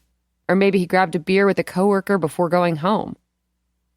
"Definitely possible," Lou says. "But it's important we..." "And if they have Jason on the cameras, what about Gavin? Did they see him leave with anyone?" "It's hard to say," Lou answers. "He departed the same time as Jason. Seems a group from Integrity Plus left all at once. But again, the camera angles didn't allow the police to catch where he went once he left the building. What's important right now, though, is plugging that gap in Jason's timeline. And since we can't ask Jason himself, I'd suggest you check his credit cards, debit cards, see if he made any purchases during those hours that could verify his location." I point at Julia's laptop, and she opens a browser. "Okay, I'll let you know if we find anything," I say. "But can't the cops just figure out where Jason was through his phone? The cell phone towers he pinged or whatever?" Phone was off, Lou says. Last data they can pull has him in the area of the Marriott, around that same time, 8:30. I shoot an annoyed glance at Jason in his bed, trying to ignore the protruding tube. It must have died. We always have to bug him to charge it. Right, Lou says. I'm sure it was something like that. But I'll be honest. The police could use it to build a case for premeditation. They've got 3 hours unaccounted for, and now they can say he switched off his phone upon leaving the hotel because he didn't want his location to be traced. I scuff out a laugh. I don't think Jason even knows his phone can be traced. It's basically a paperweight to him. Be that as it may, Lou says, the best thing you can do for him right now is to determine where he was from 8:30 to 11:30 the night of the murder, and to do it as soon as you can. I'll keep a line open with the police and update you accordingly. There's something different in his tone now. Gone is the friendly buffer from earlier this morning. Instead, his words are edged with gravity, urgency, like someone whose client is actually in trouble. When Lou and I hang up, I turn to Julia, hunched over her laptop. Find anything? I ask. She shakes her head, twisting strands of her dark caramel hair. I checked his personal credit card and the one we use for household purchases, and there's nothing from Friday night. Okay. I take her hand to keep her from knotting her hair. That's not ideal. But look, this won't even matter once the blood comes back. Julia blinks at me, eyes big and anxious, and I squeeze her palm, maybe a little harder than I intended to, because it annoys me, that anxiety, like she thinks the case against Jason is careening toward an arrest. Then again, maybe she's right to worry this much. Don't I know, as well as anyone, that justice isn't guaranteed, that it's as slippery as oil, that police and prosecutors and legal systems can easily fuck things up? I'd expected Clive Clayton to be sentenced to the state maximum of 10 years. But when the judge said 3 that day in the courtroom, my shock and anger flashed so bright, I stopped seeing the wooden bench, the attorney's tables, the back of Clive's head. Jason tried to wrap his arm around me, but he couldn't protect me from this unfathomable knowledge. You can choose to drive drunk. You can crush someone's parents, literally crush them. And in the end, the number of years in your sentence will barely exceed the number of people you killed. I grip the hospital chair as my stomach plummets. Justice failed us then. What if it fails us now, too? A knock, gentle and tentative, snaps my attention to the doorway. There's a woman there, tall and glossy with long red hair and a chic, slim-fit blazer. Maeve, Julia says, jumping from her chair. I blink, surprised to see her here, cut from her usual context, grumbling with Jason about colleagues, laughing about hijinks at Integrity Plus. Maeve Dorsey is Jason's best friend from work. I've only hung out with her on a handful of occasions, one of which was last Thanksgiving, when a snowstorm canceled her flight to her sister's. But I know enough to like her. She has a cool, easy confidence that, at first glance, makes her seem unapproachable. But she nerds out with Jason all the time, the two of them using their lunch breaks for competitive crosswording, or crafting things out of office supplies. A cabin from pencils, a coat from packing tape and Post-its. Julia bounces to the doorway and stands on tiptoes to hug Maeve. I'm on my lunch break, Maeve says, so I can't stay long, but I wanted to... Oh, God. Her eyes latch onto Jason over Julia's shoulder, and she drops her arms, takes a step back. I know you said coma in your text, but this... She gestures to my brother, whose bruises are more waxy than shiny today. A marginal improvement. I didn't picture his face looking so... wrecked. I nod, understanding her shock. Come in, I say, But she lingers at the threshold, as if unwilling to see Jason up close, his wounds even ghastlier beneath the room's harsh lighting. Or we could talk in the family lounge, I offer. We move down the hall to the dim, unoccupied space with stiff couches and too many tissue boxes. Maeve plops her canvas bag beside her, and I recognize the design as one of her own creations, a mix of hand-painted leaves and embroidered petals. For years, she's supplemented her work as an office manager with an online store where she sells totes and wallets, shirts, and scarves. Her pieces are beautiful, classy and stylish, like Maeve herself. The first time we met, we connected over the design aspect of our jobs. Though I envy Maeve's florals and ivies and intricate patterns, all more elegant than the flashy web pages most of our clients want. How's your store coming along? I think to ask. At Thanksgiving, Maeve mentioned she was working on transitioning from an online shop to a brick-and-mortar store, but it was taking more from her than she'd realized. Time, money, energy, so the process had been slow. Guess you'll be stuck with me at Integrity a little longer, Jason had said, smiling at her over a forkful of mashed potatoes. That's sweet of you to ask, Maeve says. I don't know if Jason told you, but I finally secured a space. Oh, wow. Where? In Hillstead, so I can zip back and forth between there and my house. It's in that little strip mall, near the Barnes & Noble, between a salon and yoga studio, which I think will be good. There's reno to be done. I'm going to HGTV the hell out of it. But I've got my fingers crossed for an August launch. I was going to contact you both about some branding work, but... She gestures to the walls around us, the dull beige paint, the same anonymous art you'd see in a motel. This isn't the time to talk about that. It's fine, I say. We'd love to set up a meeting once Jason's better. And congrats, Julia adds. That's amazing. Yeah, thanks. Maeve fidgets with the strap of her bag, an anxious gesture that's out of sync with her usual poise. Do they think that'll be soon? Jason getting better? The doctor told us on Tuesday she expected improvement over the next few days, I say.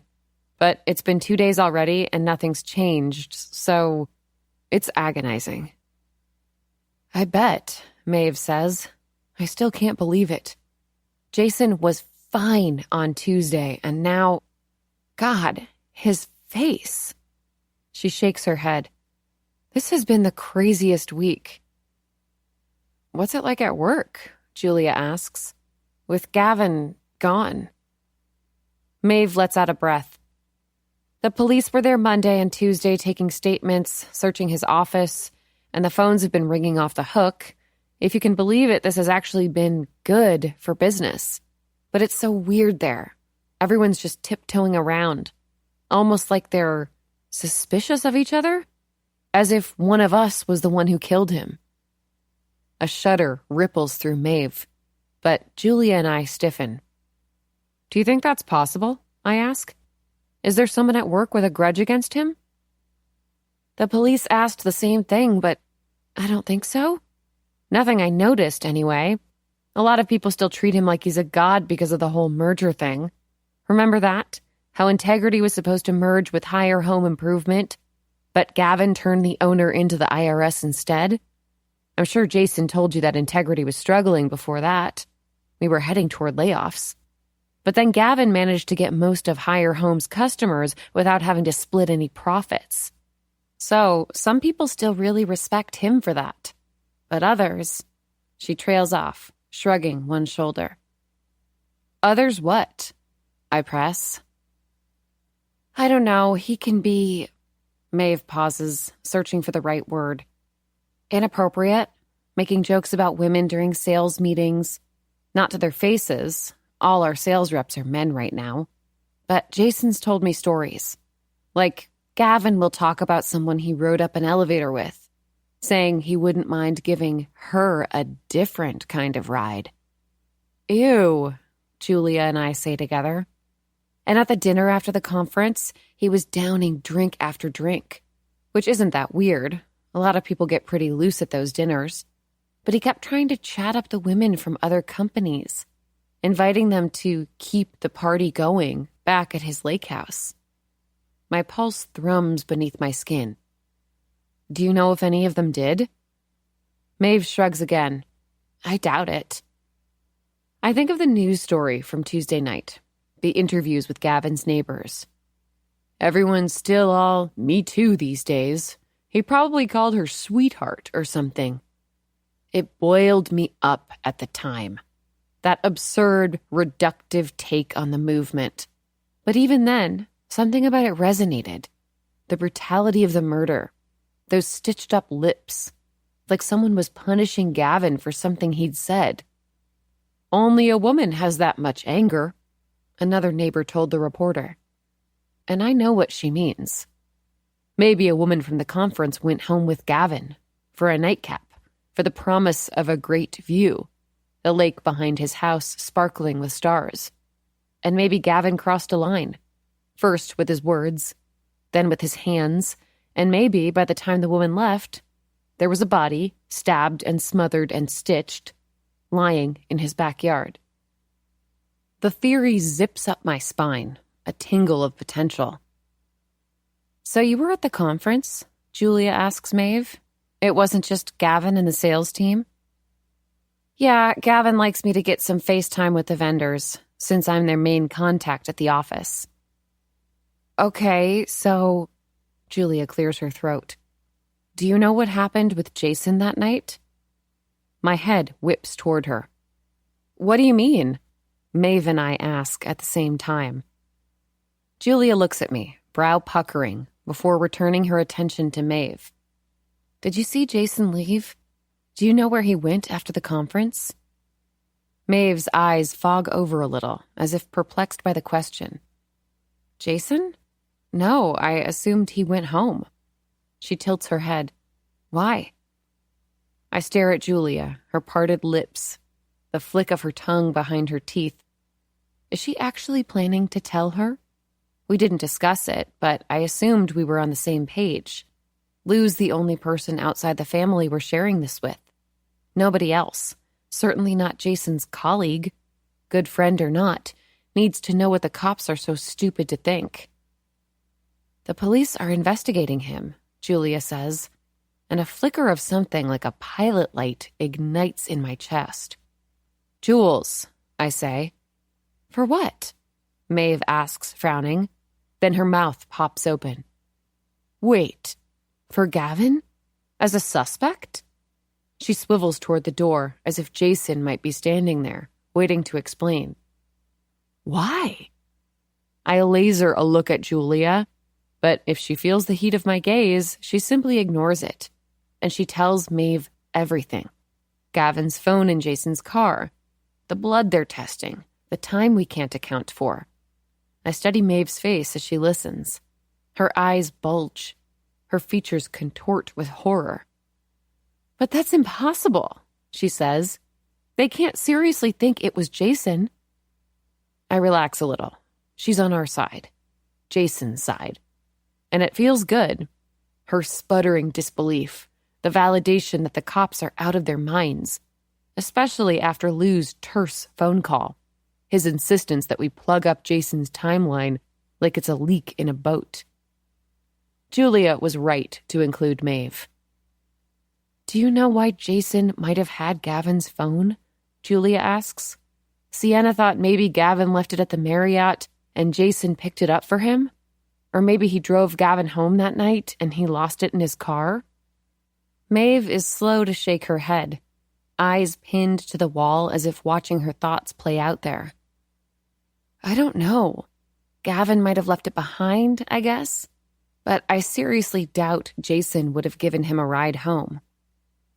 Well, if Gavin was drunk, I explain. You know our history, right? With our parents. You said Gavin was knocking back drinks, and Jason wouldn't let him drive like that. No, I know, it's just... Jason was pissed at Gavin last week, and he definitely wasn't thrilled to have to spend the whole day with him on Friday. Julia and I exchange a puzzled look. Pissed at him? She asks. Yeah, Maeve says, about the promotion, the sales manager position. The line in Julia's forehead deepens. A shallow trench dug into her skin. Right, she says. He's been anxious to hear about it. Oh, no. Now it's Maeve who looks confused. Jason didn't tell you? Julia straightens in her seat. Her lips curl inward, sealing together, but otherwise, she's remarkably still. 1, 2, 3. Didn't tell her what? I ask. Maeve pivots toward me. Gavin picked somebody else. He announced it last Monday.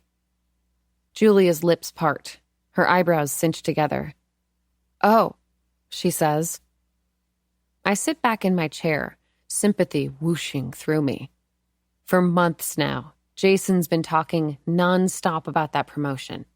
The extra hours he's been working, the sales he's been racking up. And I was actually surprised it was so important to him. It's not like home services is his dream job. He'd planned to go to grad school for architecture, but when Julia got pregnant, he took a crew position at Integrity Plus, which was close and hiring and willing to train him. Then, after 7 years of sunburns and calluses, of smelling like a warehouse whenever I saw him, he was promoted to sales rep, a job that plays to his strengths. He has a deep interest in people's needs, and he cares about helping them. Sienna, did you know? Julia asks, an odd tremor to her voice. No, but he was probably just processing it still. We know how badly he wanted it. The job seems awful to me. Managing other people, no thanks. But it would have provided a significant salary bump, which Jason had been fixated on. But Maeve, Julia says, face stamped with a dark expression. You said he was pissed at Gavin about it? At the conference, too? Well, yeah, but I just mean, he still seemed kind of raw about it. Scowling at Gavin, stabbing him with his eyes. Maeve chuckles a second before sucking in a breath.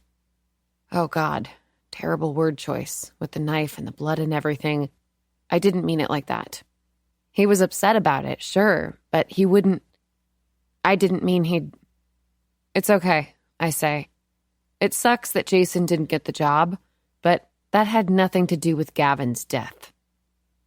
Still, I know from my years with Wyatt, if the police catch wind of Jason's anger toward Gavin, they could view it as motive. Right, Maeve agrees. Of course not. I look at Julia. She blinks, as if her vision's gone blurry.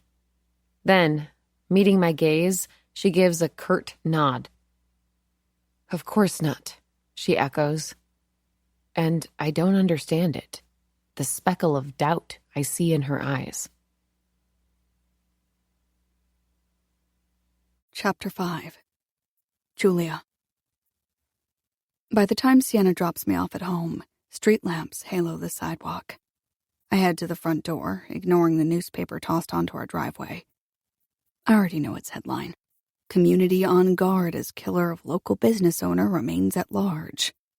It glared at us from kiosks as we left the hospital. And now, the neighbors prove it right. Up and down the street, all the porch lights are on, shining through the night like eyes keeping watch.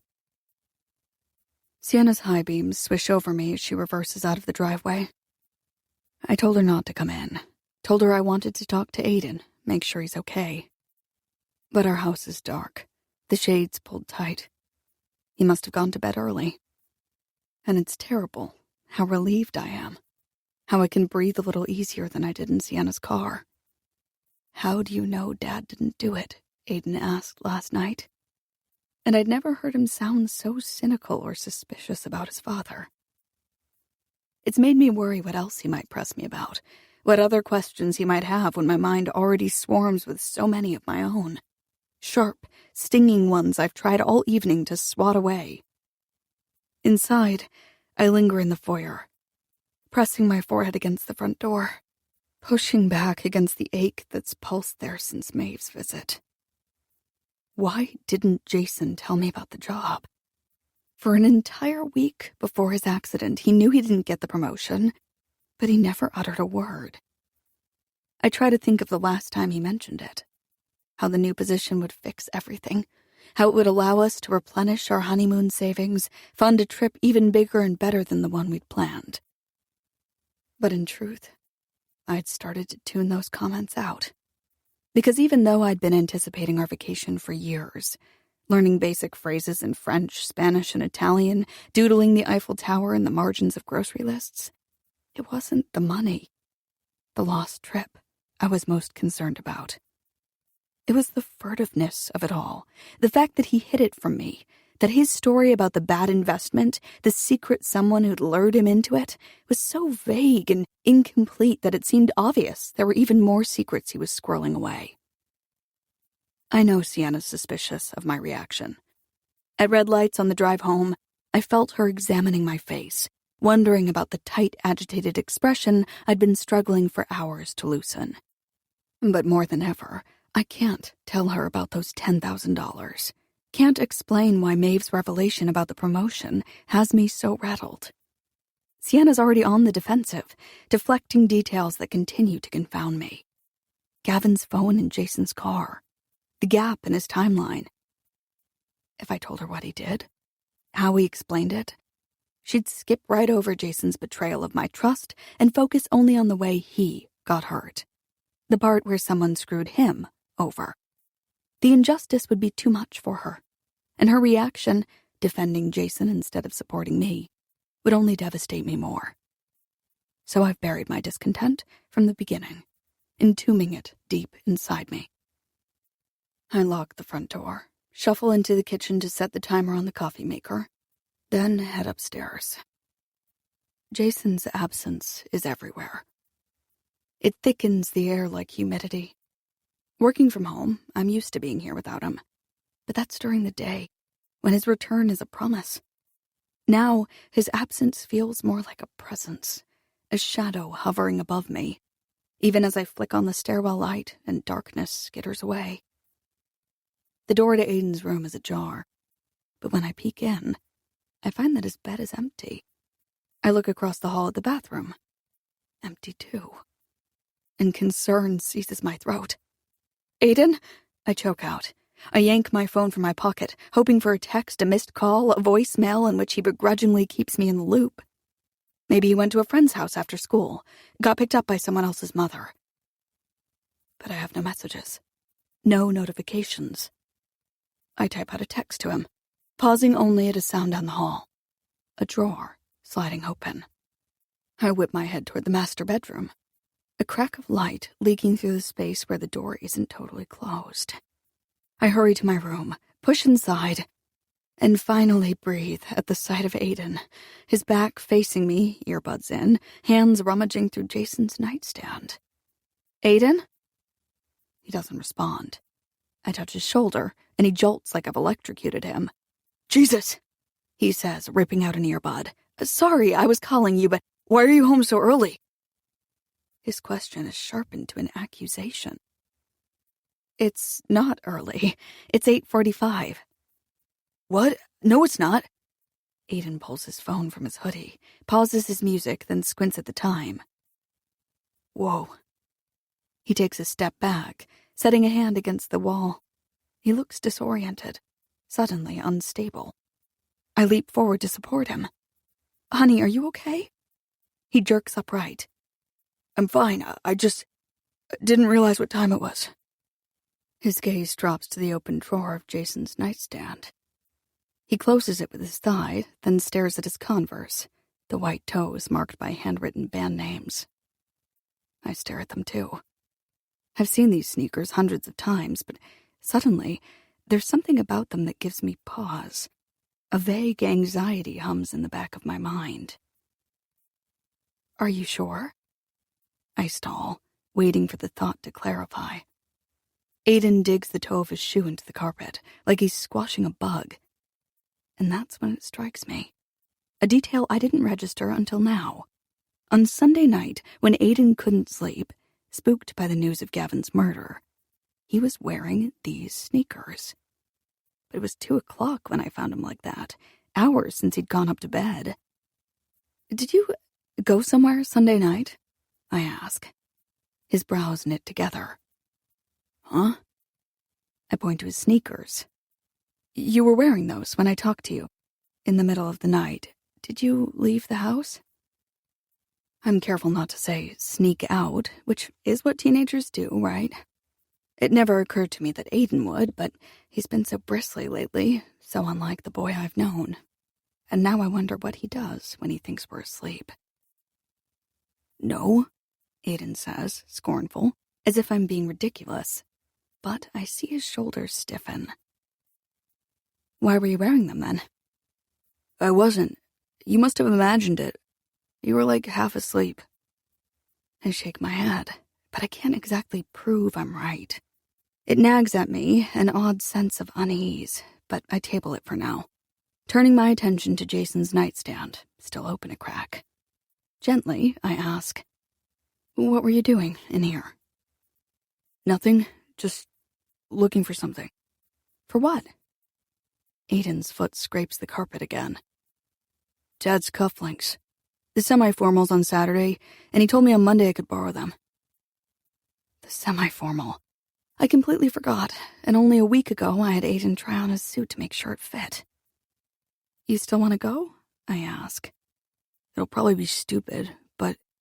He shrugs. "All my friends are going." "Yeah, but... Honey, are you sure you're up for it?" His eyes spring to my face. "Why wouldn't I be up for it?" I sit on the edge of the bed, prompting a groan from the mattress, one I hear at night whenever Jason rolls over. "Because of Dad?" I say, and I don't know why it comes out as a question. I guess I expected something different from him tonight. More distress, more need.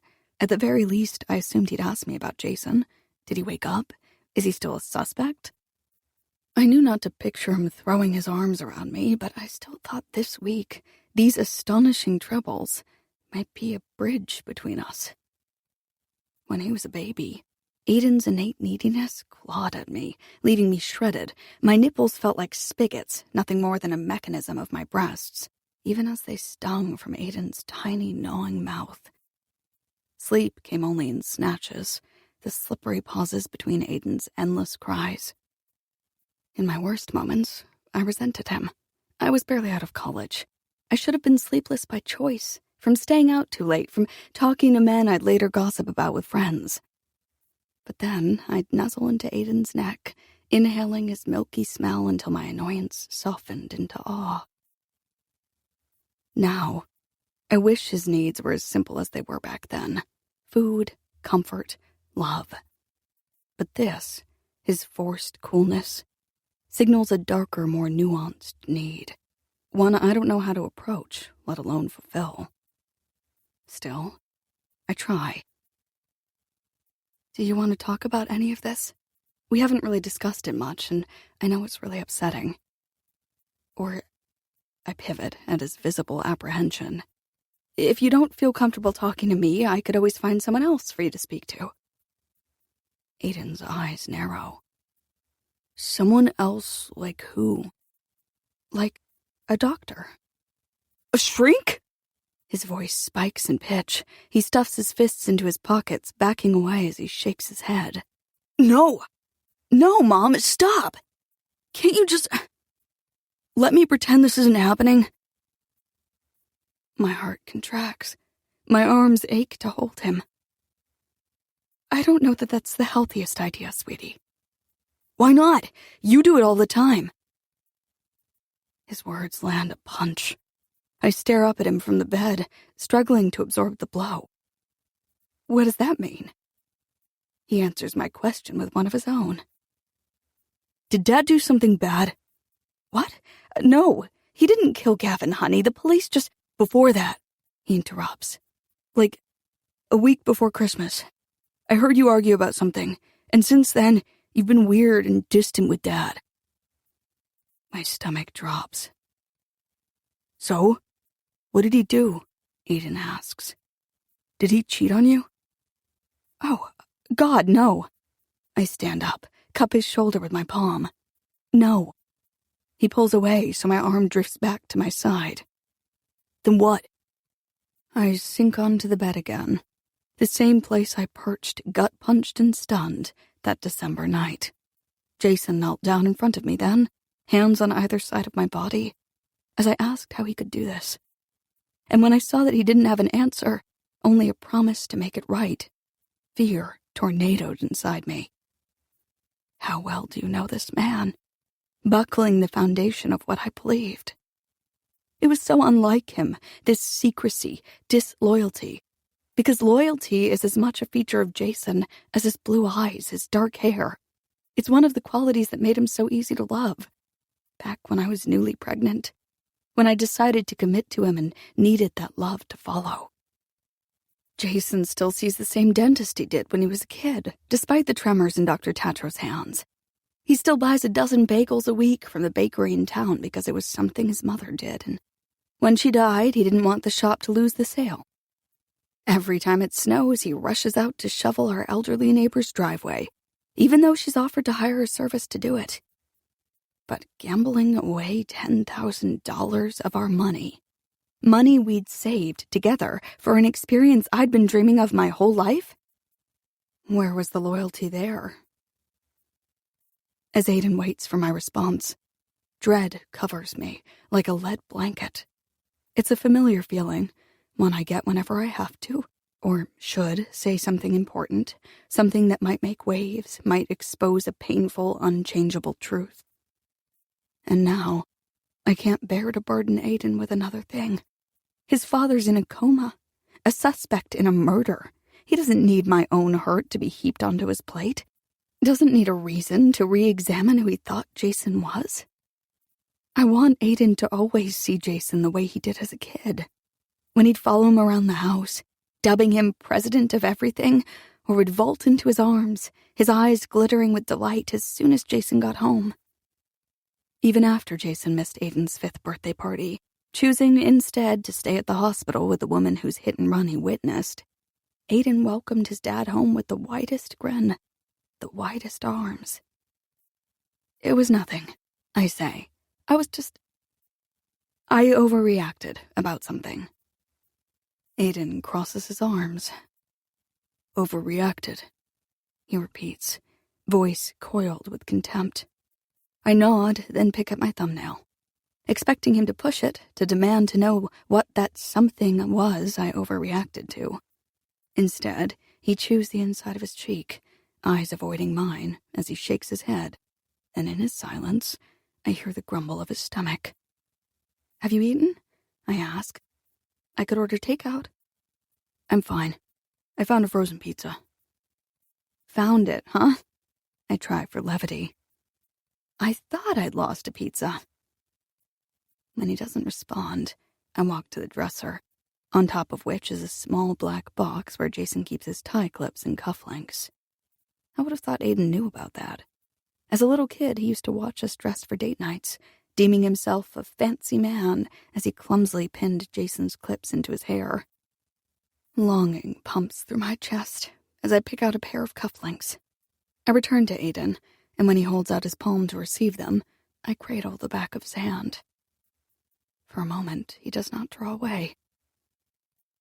Thanks, he mutters. Then he spins toward the door and leaves. He's angry with me. But I don't regret my lie. For a long time, I've known it's best to keep trouble clamped between my lips, to swallow it down, no matter how bitter. My mother taught me that. Even before the cancer that killed her, my mother's skin was often tinged with gray. As a child, it made sense to me. Clouds grew gray when they held in rain, so why wouldn't my mother, whose bitterness brewed inside her like a storm, turn that color too? It didn't take much to change her pallor. A commercial for a couple's vacation, an extra shift she had to pick up to pay the bills. But every time, she'd look at me and grumble, "Never trust a man." Her skin as drab as ash. But when she met Bob Sullivan, the color rushed back to my mother's cheeks. I'd just turned 13 that month, the month of Bob, And for those 4 blissful weeks, I basked in my mother's blushes like someone tilting their face to the sun. Bob was kind of boring, always recounting his days at the Honda dealership. But he brought flowers to my mother on Fridays, and finally, it seemed, she would be happy. Or at least less bitter. Less gray. For 29 days straight, I counted, she never uttered her catchphrase, never so much as scoffed at a rom-com she caught me watching. But then, as my mother made dinner for the 3 of us one night, I found Bob standing over her purse in her bedroom, saw him fold up a stack of 20s, saw him slip it into his pocket. Then he opened her wallet, pulled out her credit card, and stared at it for a long time, mouth moving in silence. I rushed to my mother and told her what I'd witnessed. I expected her to flush with anger, to run to her room to confront Bob. I also expected a smidge of gratitude. Surely she'd want to know that the one man she'd gotten close to since my father was actually a thief. Surely she'd appreciate the chance to not repeat her biggest regret, attaching herself to someone undeserving of her trust. And I was right. She was angry. But not at Bob. "That's ridiculous! He would never do that!" she spit out. But that night, I heard my mother and Bob arguing. Heard the front door slam, a car drive away. Then, she tore into my room. "I told him what you said," she seethed. "And he says you're delusional, that he makes more than enough money to ever have to steal from me. And now he's gone. He said he wouldn't take that kind of accusation, that clearly you're not going to accept him into your life. Is that what this is? You weren't content just to drive your father away? You have to take Bob from me too? You can't just keep your mouth shut, can you? That's why your father left us, you know. Because you wouldn't stop screaming every night. You made us delirious. So now, this is 2 relationships you fucked up for me. And here I am, alone again. You happy?" No, I wasn't. I wished I'd kept quiet about Bob, who might have only been folding up his own money, or simply puzzling over her credit card, which had a different surname, my father's, than the maiden name my mother had started using again. Maybe I'd misinterpreted the scene, been too quick to judge, to speak. And now I watched as my mother's skin faded from the bright red of her anger back to a sheenless gray. Later, she apologized for the worst of what she'd said, that it was my fault my father left. But over the years, her words remained in me. Glass shards that cut me deeper each time my thoughts pressed against them. And when she scoffed at my news about marrying Jason, huffing out, "How well do you know this man?" I squeezed my lips together so I couldn't speak the truth. That I wanted my mother's support, not her bitterness. That her question didn't sound like a warning, but an almost hopeful promise that I would end up as miserable as her. "I know him really well," I had answered her. I take stock of our room, where Jason confessed what I still suspect was only part of the truth about the money. The dresser is a bit off, the lip of each drawer sticking out in a pout. There's something wrong with the closet, too. It hangs open, a gap no thinner than a cell phone, but a change I'm acutely attuned to. I like tidy edges, neat lines. I'm always careful to keep things closed. Jason's nightstand. The closet. Every single drawer. That's a lot of places for Aiden to look for cufflinks. What else was he searching for? I retrace Aiden's footsteps. I flick through hangers in the closet, shake out Jason's shoes, shove past socks and pants and shirts in the dresser. I dig through the bulging hamper on my knees, tossing out my sweater from yesterday, the pants I wore Tuesday night, our first in the hospital. It's only once I extract a pair of Jason's own pants, the ones he wore Sunday when we learned of Gavin's murder. I know them by the crust of pizza sauce on the thigh, that I realize my search is no longer about Aiden. I dig deeper into the hamper, clawing now for one particular outfit. The blazer, shirt, and pants Jason wore to the conference. Memorable to me because I thought he looked especially handsome. The blazer, a pale blue one I've always loved, is nowhere to be found. But I weed out the salmon button-down and light gray slacks. Shaking them out, I noticed something flutter from the pants. Then I feel a spike of triumph. Jason always does this, leaves the detritus of his day in his pockets, tissues or business cards that form stiff clumps in the dryer. And this time, he's left a receipt. Jason's credit cards couldn't tell us where he went after the conference, but if he bought something afterward, a beer maybe or a snack, he could have used cash. I snatch up the paper, then slump back as I read the details. The receipt isn't from Friday night. It's from that morning. A coffee before the conference. Zero help. But ink bleeds through on the other side, and when I turn it over, I find an address, scrawled in Jason's hurried handwriting. I pull out my phone, attempting a reverse address search, but with only the house number and street name written on the receipt, I have to guess at the town. Nothing comes up for Willow Creek, where we live.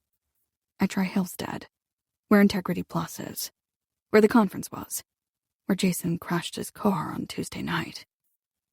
And there's a hit this time. This address has one current resident. I drop the receipt.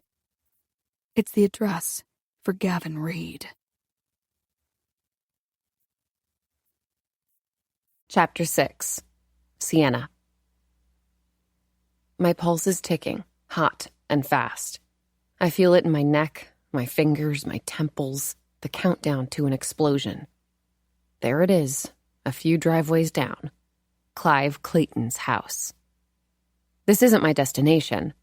I'm on my way to Wyatt's.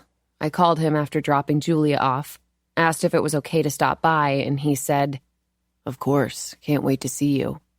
As if this visit is for comfort or pleasure. But to get to Wyatt's, I have to pass Clive's first. I couldn't believe it. When we first started dating, that Wyatt lived in Clive's neighborhood, an address I knew from my cyberstalking. Now there's something cosmically correct about it. The nearness of these two men who hurt me, and as I approach Clive's house, I don't look away. There's a masochistic part of me that needs to see it. Same as I need to see his Instagram photos. Him and his daughter laughing as he hugs her. Him and his wife crouching in front of a Christmas tree. Julia once described my anger as a lighter. "You keep flicking and flicking it," she said, watching me stare at my phone. "And the whole time you're only burning yourself." She was right, of course. Even as she said it, my skin felt freshly singed by Clive's latest post. A video of him braiding his daughter's hair. "Well, what's the alternative?" I asked her then. "Ignore that he just gets to move on and live his life? Look at this." I scrolled through his grid, showing her pictures I knew every pixel of by now. It isn't right that he gets to celebrate holidays and string up piñatas for his daughter's birthday. "But you don't need to look at it. You're only burning yourself," she repeated. "I'd be burning either way," I said, snippier than I'd meant to be. And I was glad, for once, when Julia tucked her lips between her teeth, the telltale sign that she would not push it further. I saw her swallow her response, and I didn't encourage her to speak. Instead, I returned to the latest video, where Clive ran gentle fingers through his daughter's hair, as if he was a good father, a good man, as if he didn't take 2 lives and ruin mine, as if he hadn't tried, years before he killed my parents, to ruin me in a different way too. That time, I was a freshman at Willow Creek High, and Clive was a senior, so popular that passing him in the halls felt like a brush with a celebrity. When he started flirting with me at a party one night, I was flattered, if not a little shocked. I giggled into my 3rd Smirnoff Ice, the room strobing gently around me.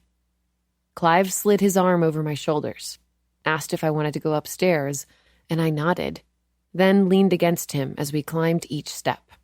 I thought it was cute, how he helped me. I didn't know it meant I wasn't steady enough to walk on my own. And in the bedroom, he backed me against a wall, kissed me like I'd seen so many boys do on the teen dramas I loved. And I closed my eyes, melted into it, melted into that wall, imagined the music that pulsed from the floor below was a soundtrack playing just for us. My first kiss. My first drinks. And soon, the two firsts blurred together, my mouth growing clumsy, my hands unable to bat Clive's away as one crawled up my shirt to squeeze my breast, and the other tugged at the button on my jeans. "Shh, just relax," he said. And I'd seen this too, on my teen soaps, how a kiss could go so terribly wrong. My eyes shot open, panic gushed through me, and then, as if sensing I needed him, Jason burst into the room. He yanked Clive off me, threw him onto the bed, and whisked me out of the house. In the car on the way home, he kept asking if I was okay. And I was. I was shaken and stupid and suddenly sober, but I was fine. All because my brother had saved me. "I will never let him hurt you, okay?" Jason said, blue eyes bright, even in the dark. "Never. I promise." He couldn't have known, of course, that Clive would eventually hurt us both. That 6 years later, still clinging to his high school stardom, still living in our little town of Willow Creek, Clive would drive drunk from a kegger and crush our parents' car. But even then, when Jason, too, was gutted by grief, my brother rushed in to rescue me. Now, as I pass Clive's house, I feel that burn Julia warned me against, decades of anger scorching me anew. His windows glow softly, a picture of warmth and security, fit for his social media feeds. You'd never imagine, looking at Clive's from here, that the man inside spent 18 months in prison. As I round the corner, the house disappears from view and my fire eventually cools. I'm closing in on Wyatt's, but I don't look at his front window to see if he's watching for me. Don't wave like I always used to, back when we were together. Instead, I park like I've arrived at the post office, the grocery store, just an errand I'm running on my way back home. Outside, it's a sharp April night, the cold like a blade held against my throat. And when Wyatt opens his door to me, dressed in the hoodie I bought him 2 Christmases ago, I have to fight the urge to hurry toward him, to bury my face in that soft, warm fabric that would smell like sandalwood and cloves. Instead, I step inside, harden my voice to steel. "Thanks for letting me come over. I won't stay long. I'm just wondering what you can tell me about the case." "Nothing," he says. "I'm not on it." But cops talk. He told me that once. Details slip like loose papers from a folder. Even the desk clerk picks things up. So I try another tactic, a familiar one. I drop my purse in the entryway, guide him to the bedroom. Then I press my palms against his chest and tug on his lower lip with my teeth. "Come on," I whisper, my mouth skating over his. "There must be something you can share." He surprises me by drawing away. His eyes search mine, flicking back and forth like a doctor's pen light, before he pulls me back in, folding me into an embrace. "I've been so worried about you," he says. "I know you're going through hell." I go slack in his arms. Not in resistance, the way Aiden did last night when Julia tried to hug him, but in surrender. It feels good to be held, by Wyatt in particular.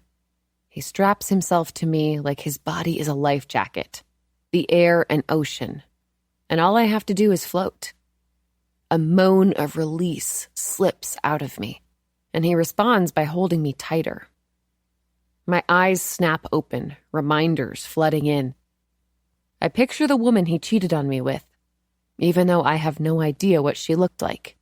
Don't know her name either, because Wyatt himself was too wasted to remember it.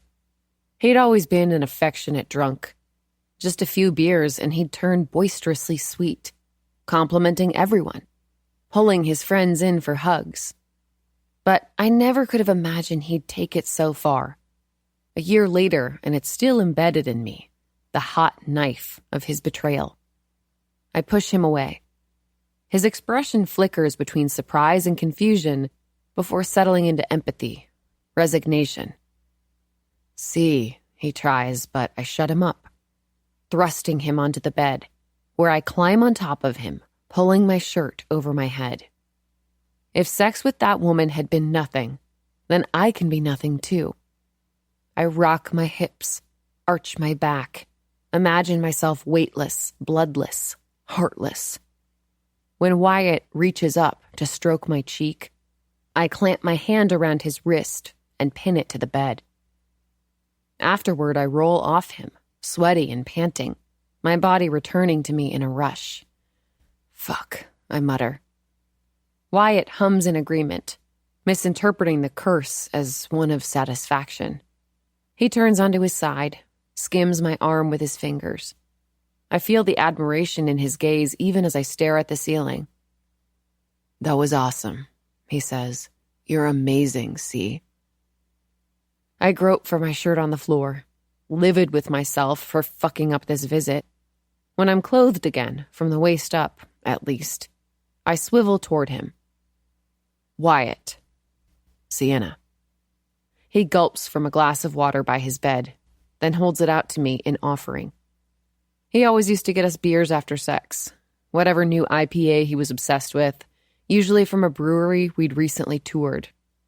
But ever since we started these meaningless hookups, he's been respectful of the fact that I don't like to linger. No thanks, I say, declining the water. What do you know about the case? He sets the glass back down, then sighs as he crosses his arms, forcing his gaze away from me, toward the bathroom door. I can't talk about that. I won't tell anyone, I promise, except Julia, obviously, but please, can you at least tell me who the other suspects are? Wyatt tenses his knees beneath the sheets. Listen, he says. Forget I'm on the Hillstead PD. I'm just me. You can talk to me about Jason. How's he doing?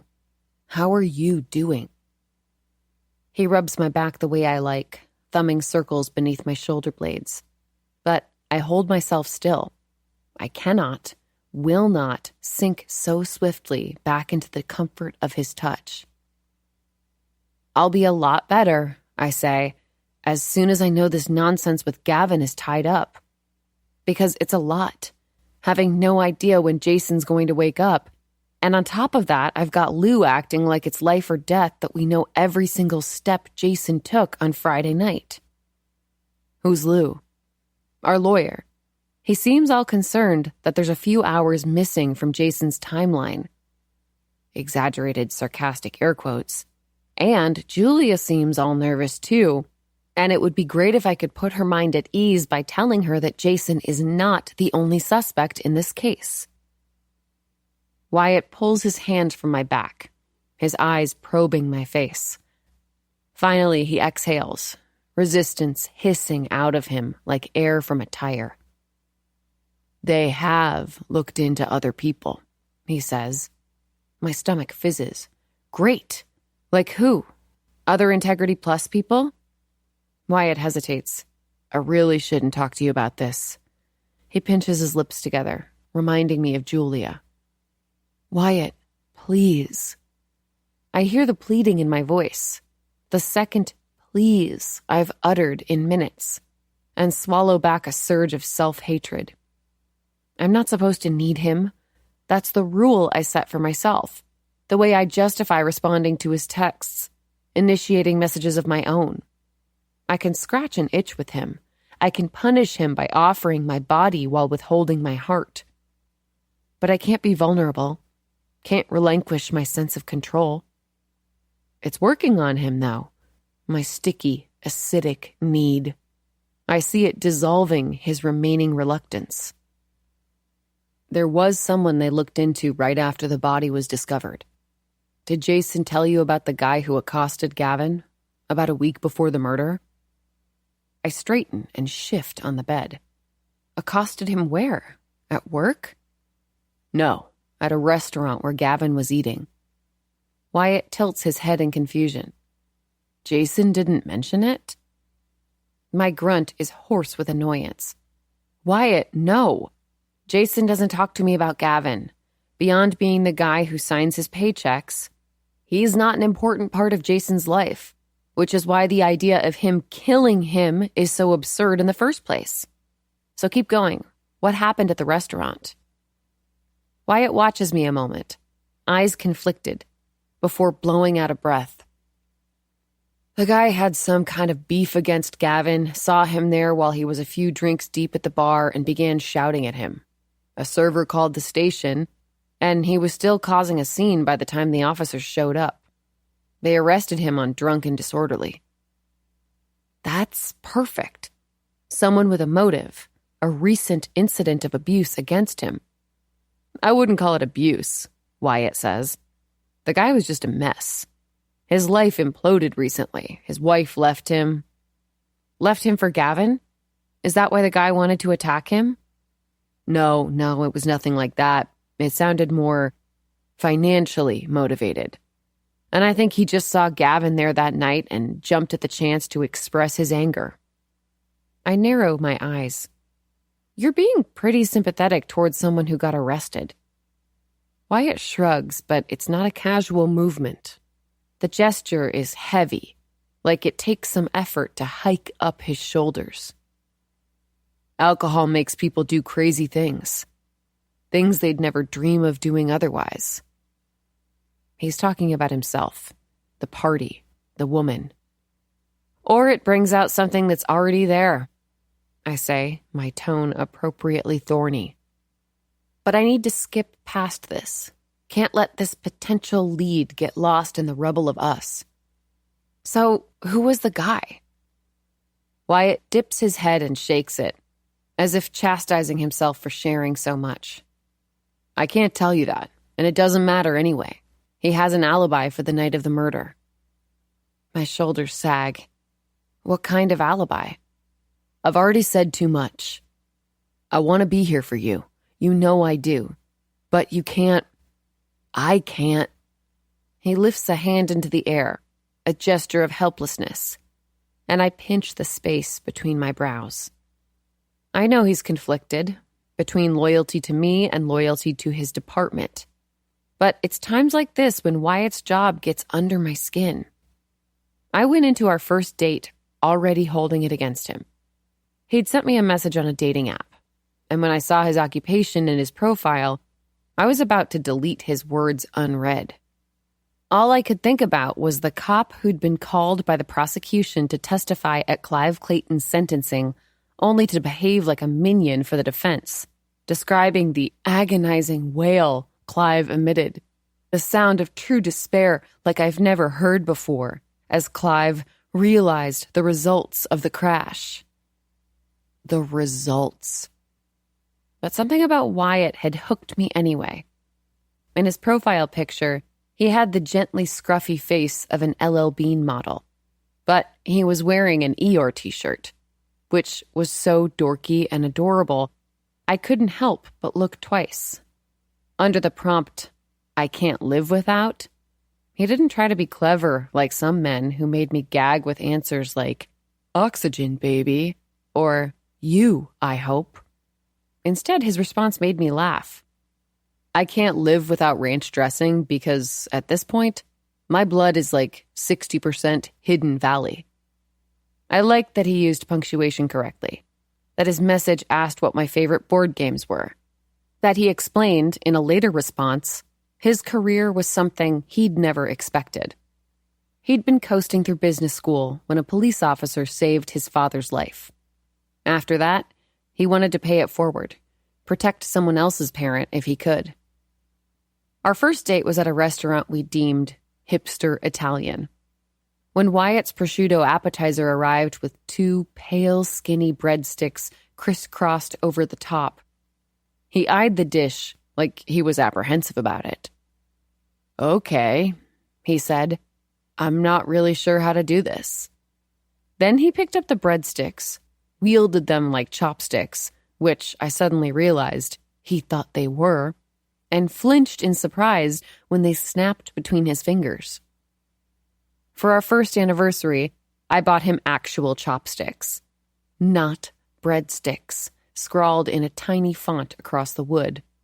And even though we broke up a year ago, he still has them here, in his room, propped on top of his bookshelf. Now I glance at them, feeling a twinge in my chest. Who else is a suspect? I ask, besides the drunk and disorderly guy. Wyatt drags his hand over his face. See, he says, weary of my questions, disappointed in my persistence. He doesn't continue, but his eyes bolt from mine, making the answer clear. No, I say. It's just Jason? How is that possible? Wyatt sighs. When that evidence turned up in your brother's car, they had no choice but to narrow the scope onto him. So they're just assuming he did it? Blood results be damned? No, they're still waiting on the blood. And in the meantime, they're trying to get a handle on Jason's relationship with Gavin. I told you, he didn't have one. Not outside of work, anyway. Wyatt reaches for his boxers on the floor, then slides them on under the blankets, face pointed firmly away from me. What? I ask, touching his arm, his skin so soft between my palm. He looks at my hand, and the tenderness of his gaze feels as intimate as a kiss. Nothing, just... He reaches for his shirt at the foot of the bed. They re-interviewed Jason's colleagues this afternoon, and the consensus was that Jason seemed really stressed over the last few months, a little anxious around Gavin in particular. My heart drops. If the police asked people at Integrity Plus about Jason, then it's not just Maeve anymore who knows he's a suspect. And I can't stand that. The image of them gossiping about him, shifting glances toward his empty desk, recalibrating their idea of him from colleague to killer. Of course he's been stressed and anxious, I say. He's been working his ass off for some big promotion. Wyatt shrugs. Okay. Okay? I pluck up my underwear and tug it on, careful to keep myself covered. Wyatt, you don't think any of this means anything, right? I mean, I assumed you'd be on Jason's side, but if you... Hey, Wyatt murmurs as he reaches toward me to squeeze my shoulder. I brace myself. I'm on your side. Always. I bristle at that. If he was truly on my side, always, there'd have been nothing to confess after that bachelor party. He wouldn't have had to explain how he kept downing shots, how the time between the third bar and someone else's bed was a black hole in his mind. My side is Jason's, I say. I know. He lets go of my shoulder, but the heat from his palm lingers. He stretches his arms out, yawns, then gets up to head toward the bathroom. I need to get some sleep. My shift starts early tomorrow. He pauses with his hand on the doorframe. But you should stay. No. I tear back the blankets and spring from the bed like it scalded me. Wyatt knows I don't stay. He moves closer as I step into my jeans. I button them up and Wyatt leans in. He arches, nearer and nearer, stopping only once his mouth is inches from mine. Can I kiss you goodbye? He asks. My lips tingle, as if with static electricity. My head tips forward, muscle memory, almost closing the space between us. At the last second, I remember to veer, pecking him on the cheek. Wyatt scratches his jaw, and I know he's trying to mask his disappointment.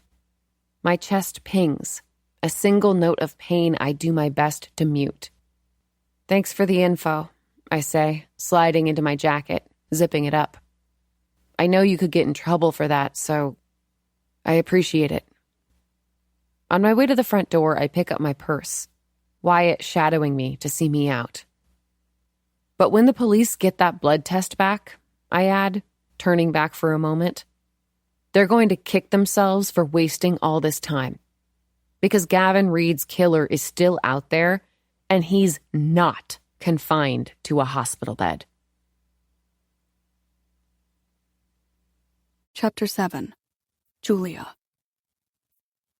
Aiden tries to leave for school without me noticing. I'm at the kitchen island, holding a mug of coffee, the receipt with Gavin's address, in Jason's handwriting, laid flat in front of me, when I hear him creep down the stairs. "Aiden?" I call. And there's a measure of silence, as if he's wavering between joining me in the kitchen and making a run for it. But then he lumbers into the room, backpack and guitar case slung over his shoulders. "You weren't going to say goodbye?" I ask. "Or have any breakfast?" I'm running late. I look at the time on the microwave. "You still have 20 minutes until the bus." Parker's mom is picking me up. We're going to practice a little before school. "Oh, you and Parker's mom jam out together now?" I ask, but he rolls his eyes at the joke. I open a cabinet, pull down a pack of Pop-Tarts to toss to him. "Here." Thanks. He mumbles, catching it. He turns to go. "How about I pick you up from school today?" I say, and he freezes mid-step. "I'll take you to the hospital so you can see Dad with me and Auntie." His back is rigid as he answers. I have drama club. "I can email the teacher. I'm sure they'd understand." Aiden spins around, mouth drawn back in a snarl. What would be the point? Dad's still in a coma. We can't ask him to explain why the cops are after him, about a guy who had his lips sewn together. His animosity surprises me. Not the tone of it, but the target. I think of him in our room last night, all the ways he'd left it open and undone. Was that what he was doing? Searching for an explanation that Jason can't currently give? Kids at school are calling whoever did this the Triple S Killer. He adds. I frown at the moniker. Stab, suffocate, stitch. Aiden explains. They say it was like a ritual. That's why the killer used 3 kinds of violence. They say he's prowling the streets with a needle and knife in his pocket. And the cops think that's Dad. I hold back a queasy sigh, hating that even at school, Aiden can't escape the gossip, the rumors, the news. I stifle a shiver, too. Knife in his pocket. Honey, I know it's confusing. I try. About the police, and the evidence. Aiden cuts in. I resist glancing at the receipt on the counter. Right. But that'll all be cleared up soon. And what if it's not? He asks. What if they only find reasons to look at him harder? Like what? There's something dark in his expression. A specific hostility I've never seen before. For one unnerving second, I worry he knows what I don't. Where Jason was for those missing hours after the conference. His phone chimes with a text. He pulls it out and steps backward. They're here. I'll see you later. As he turns away from me, he adds, After drama club. I should stop him from leaving. Any other mother would. They'd tell him that visiting his father is non-negotiable. Or they'd draw him closer, speak until they found a way to sand down his edges. But there was something of my mother in him just now. Something bitter and suspicious, ominous as her warnings, that felt like glass beneath my skin. I can see it backfiring, any grasp for honesty, for understanding between us. So I let him go, and I don't say a word. In his absence, I stare at the family room wall, the giant photographs with which I've tried to cover the roosters. In one, Aiden is 6 years old, perched on Jason's shoulders at a baseball game. He's exuberant, cheering, stretching his arms up high. He doesn't hold on to Jason. Instead, he trusts his father will keep him stable, keep him safe. And suddenly, it's difficult to see them as the same boy. The joyful one in the photo and the sullen one in Converse who just walked away. Those Converse, though, the ones I'm sure he was wearing in the middle of the night, they're troubling me again, despite Aiden's insistence that I'd only been seeing things, that he hadn't put them on that night to leave the house. I grab my phone and load the app for our home security system. We hardly ever set the alarm. Jason only had it installed for his occasional business trips, when Aiden and I are home alone. But the app logs every time the front and back doors open and close. I scroll down to early Monday morning, then pull in a breath. Someone did leave the house. I picture Aiden lacing up his Converse, easing down the stairs so he wouldn't wake us, and feel my gut clench. Except, according to the app, he didn't leave just once, but twice. The first time was at 1:41 a.m., and it appears he returned only 3 minutes later. Then, at 1:58, he left again, coming back at 2:03. Shortly before I found him in his room, nervous and disturbed. Why was Aiden outside so late? I returned to my concern from last night that he might have been sneaking out, but he was gone for such a short time. Was he meeting someone? My mind conjures quick, impossible images of a late-night drug deal on the corner of our street. I almost text him, begging for answers, but I know he'll ignore the message. Instead, I remind myself that whatever Aiden did that night, he was home safe in the end. I can ask him about it later. Searching for distraction, I refill my coffee, then move toward my laptop. I take Jason's receipt, one more mystery clouding my thoughts, and flatten it against the kitchen table. For a single moment of respite, my palm obscures Gavin's address. But when I lift my hand again, there it is. Jason's hurried handwriting, whipping my heart into a gallop. I flip it over, practically smacking the table. Now it's just a regular receipt, a simple coffee order, nothing suspicious at all. I force my attention onto my computer. Sienna will be here soon, and in the meantime I can settle my nerves by touching base with clients, clearing out messages in our inbox. Right now, there's one email from Dale Stapleton, a craft brewer, and 7 from Angie Price, the owner of Sweet Love Bakery. As I scan Angie's emails, I find they're all stream of consciousness notes about her business's history, mission statement, and upcoming product launches. I'm used to her spontaneous, scattered approach. It's why people need copywriters in the first place. And the act of it, translating complicated, nuanced thoughts into words that are simple and succinct, is as soothing to me as tidying a messy room. It was Sienna's idea for us to go into business together. Before that, we were both freelancing.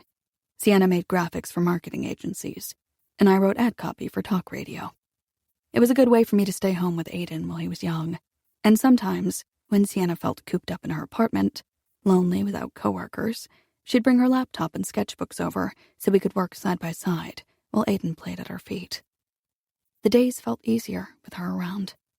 Not only because she helped with Aiden, but because we bounced ideas off each other and laughed at our mistakes together. The time I mistyped public as pubic in an ad. The time Sienna drew a tree that we decided resembled a penis with problems. We should do this for real, Sienna suggested one day. Be a team. Start our own business. Think how much time we get to spend together. And I grabbed her hand, already giddy with the idea.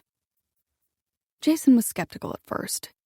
He worried we might clash over projects in a way that could crack the core of our friendship. But Sienna and I weren't concerned. We knew that our core was uncrushable, fortified by all the ways we offset each other's flaws. Sienna would handle our more difficult clients, communicating with a clipped, no-nonsense swagger I could never even attempt. And if those conversations escalated, I would keep her from boiling too hot, from spewing anger like lava onto the people whose money and referrals we needed. This is why, looking at our inbox now, I ignore the message from Dale Stapleton in favor of the ones from Angie Price. Dale tends to be abrasive and arrogant, which means that dealing with him falls firmly into Sienna's territory. The first time we met with him at his lodge-like brewery, he noticed me taking a back seat in the conversation. That was nothing unusual. I got tongue-tied during pitches, whereas Sienna delivered them effortlessly. But Dale seemed almost offended by my silence. And what about you? He asked, nudging his chin at me. What's your part in all this? She's the copywriter, Sienna said. She'll make the descriptions of your products sound like poetry. My product is beer, he replied, eyes still leeching on to me. No need to get all Shakespeare and shit. I'm a simple guy. He adjusted the brim of his trucker hat. I'd like to keep things simple, all right? Of course, Sienna said. We're happy to accommodate whatever style you prefer. I nodded in agreement, but Dale wasn't satisfied. He chuckled, Meanly, Sienna and I agreed on the drive back home and flicked another comment my way. You always let her speak for you? I actually flinched, as if he'd thrown his foamy beer in my face. The questions seeped into me, reaching someplace deep, and as I clamored for an answer, seconds accumulated. 1, 2, 3. Before Sienna uncrossed her legs and planted both feet on the floor. Julia is perfectly capable of speaking for herself, she said, but I'm helping her out today because she's got laryngitis. At that, Dale leaned back as if worried I might infect him. From allergies, Sienna added. Later in the car, I apologized for my awkwardness, to which Sienna reached into the passenger seat and squeezed my hand. Don't worry about it, she said. That guy was a dick. A dick who ended up hiring us, not just for the initial lucrative job, but also for frequent web updates and annual merch designs, and every time I've hardly even communicated with him. Now I flagged Dale's email with the red Sienna label and returned to Angie's messages, which stir no discomfort in me. I don't get very far, though, because in a minute, the front door opens, Sienna's feet swishing over the mat. I brought potatoes, she calls, and enters the kitchen carrying a donut box. Inside are 2 maple bacon, our favorite. But not even the glistening bacon or thick maple frosting is enough to stoke my appetite. Sienna shoves hers in her mouth, devouring it in 4 ample bites. What's that? She asks as I pick at the bacon. She points to the receipt on the table before licking her fingers. I found this in Jason's pocket, in the pants he wore to the conference. I push the paper closer to her so she can read her brother's handwriting. That address? It's Gavin Reed's. Sienna freezes, one finger still in her mouth. Then she wipes her hand on her pants and picks up the receipt. She says. That's it? Well, yeah. She narrows her eyes at me. Why? You think this means something? I have no idea what it means, but I'm struggling to understand why Jason had Gavin's phone in his car and why he wrote down his address on the night Gavin turned up dead. Okay, first of all, you don't know he wrote this down that same night. Turn it over. The receipt's from Friday morning. Okay, Sienna says, stretching out the syllables. Well, your answer's in the question. He wrote down Gavin's address because he had his phone. Like I said before, he probably saw that Gavin left his phone at the conference. So maybe he got his address so he could return it to him that night. Except he didn't, I say. Didn't what? Return it to him. Jason had it in his car. Okay, so maybe he tried, but Gavin didn't answer the door. So he took it with him instead of leaving it for him? On his front porch or something? Yeah, phones are expensive. Jason wouldn't just leave it there for any old neighbor to take and... Oh! She perks up, bouncing on her feet. If Jason did try to return it to Gavin, then that explains where he went after the conference. I rest my forehead on the heels of my hands. The scene of the murder, you mean? Even with my eyes fixed on the table, I see Sienna deflate. Oh, right. Well, obviously he wouldn't have been there during the murder, but... She trails off, and I can practically hear her mind paddling through ideas, trying to keep her theory afloat, despite the holes I'm poking in it. And Gavin lived in Hillstead, I remind her. I mapped it out. He's 20 minutes from us, 13 from the Marriott. So even if Jason did go there after the conference to drop off the phone, and even if he did leave without giving it to him, he should have been home within an hour, not 3. Okay, Sienna says, and again she tugs on each syllable until it's taut. So, what are you saying, Jules? I shake my head, grinding deeper against my palms, targeting the ache that's threatening to throb. I'm not saying anything. I just have questions. I lean back in my chair, sip my coffee, and avoid Sienna's piercing gaze. Have you talked to Wyatt at all? What? Sienna's spine goes rigid. Why would I talk to Wyatt? She crosses her arms, as if she can armor herself against her ex's name. I do hate to mention him, especially as the usual flush creeps into her cheeks. But I still believe her connection to him could be an asset for us. Maybe he could tell us what's going on behind the scenes. Info that even Lou can't access. Something that could put our minds at ease, or even just help us prepare in case... No, I'm not... You know I don't talk to him. You think I'd do that? If I were to talk to him, Jules, or even voluntarily see him, what kind of message would that send? That he gets to betray me and still be in my life? She forces a laugh, sputtery and high-pitched. That would be, completely unhinged of me. I'm surprised by the shine in Sienna's eyes. Not tears, but shame, maybe? As if she too wants to reach out to Wyatt but has to extinguish that urge, smother any embers of love that still smolder in her. No matter what she promises, or how hard she bristles at his name, I know she hasn't stopped loving him. Even the night after they broke up, when we ate our weight in chocolate pretzels and made a list of all his faults. Leaves the toilet seat up, points out plot holes in movies, drags her on monthly brewery tours. Even though, according to Sienna, if you've seen one, you've seen them all. I knew it wouldn't be so easy, wrenching her heart from his. Sienna's previous boyfriends had always seemed so seasonal, like coats she'd wear for only a few months before switching to another. But with Wyatt, it felt different from the start. She looked nervous as she introduced us to him, watching Jason and Wyatt shake hands as if searching for chemistry in their grip. And at that first cookout together as the four of us, Sienna pulled me aside while Jason and Wyatt fussed over the grill. He's perfect, right? She asked, her palm a little sweaty against mine. Like, if we forget the whole cup thing, he's just so good, you know? Just a completely good man. Right away, I wanted to caution her. Don't set yourself up for failure. Don't think of him as someone incapable of disappointing you. I was thinking of my mother, of course, how her cynicism had been softened by Bob Sullivan, to the point where she refused to believe me when I darkened her vision of him. But the advice felt too familiar, to never trust a man. So I nodded at Sienna instead, let her keep building the pedestal for Wyatt that I knew he'd have no choice but to fall from.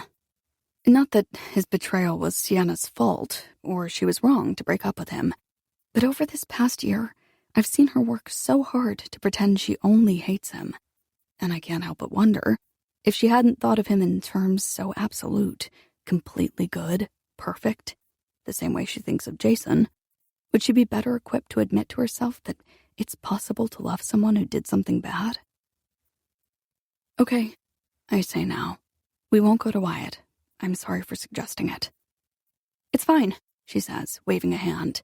Already forgot. The doorbell rings, slicing through her sentence. Our eyes jolt toward each other. It's a murderer, she whispers. An old joke of ours that's only half in jest. A side effect of binging too many crime shows. I don't think murderers are usually so polite, Jason once said to us, when Sienna and I shrank lower on the couch at the sound of the bell. That's exactly what they want you to think, Sienna hissed. But now there's nothing funny about it. Not when one murder in particular is hogging so much of our headspace. Not when high school kids are whispering about a triple S killer. And there's something about it. This early visitor when it's only 8 a.m. that sends me hurrying for the door, Sienna on my heels. Before I open it, I picture a nurse on the other side, or Jason's doctor. I imagine that something's gone so wrong with his care that they felt it warranted a house call. As I turn the knob, I brace myself. It's Detective Beck on our porch. Relief surges inside me, but it quickly curdles into fear.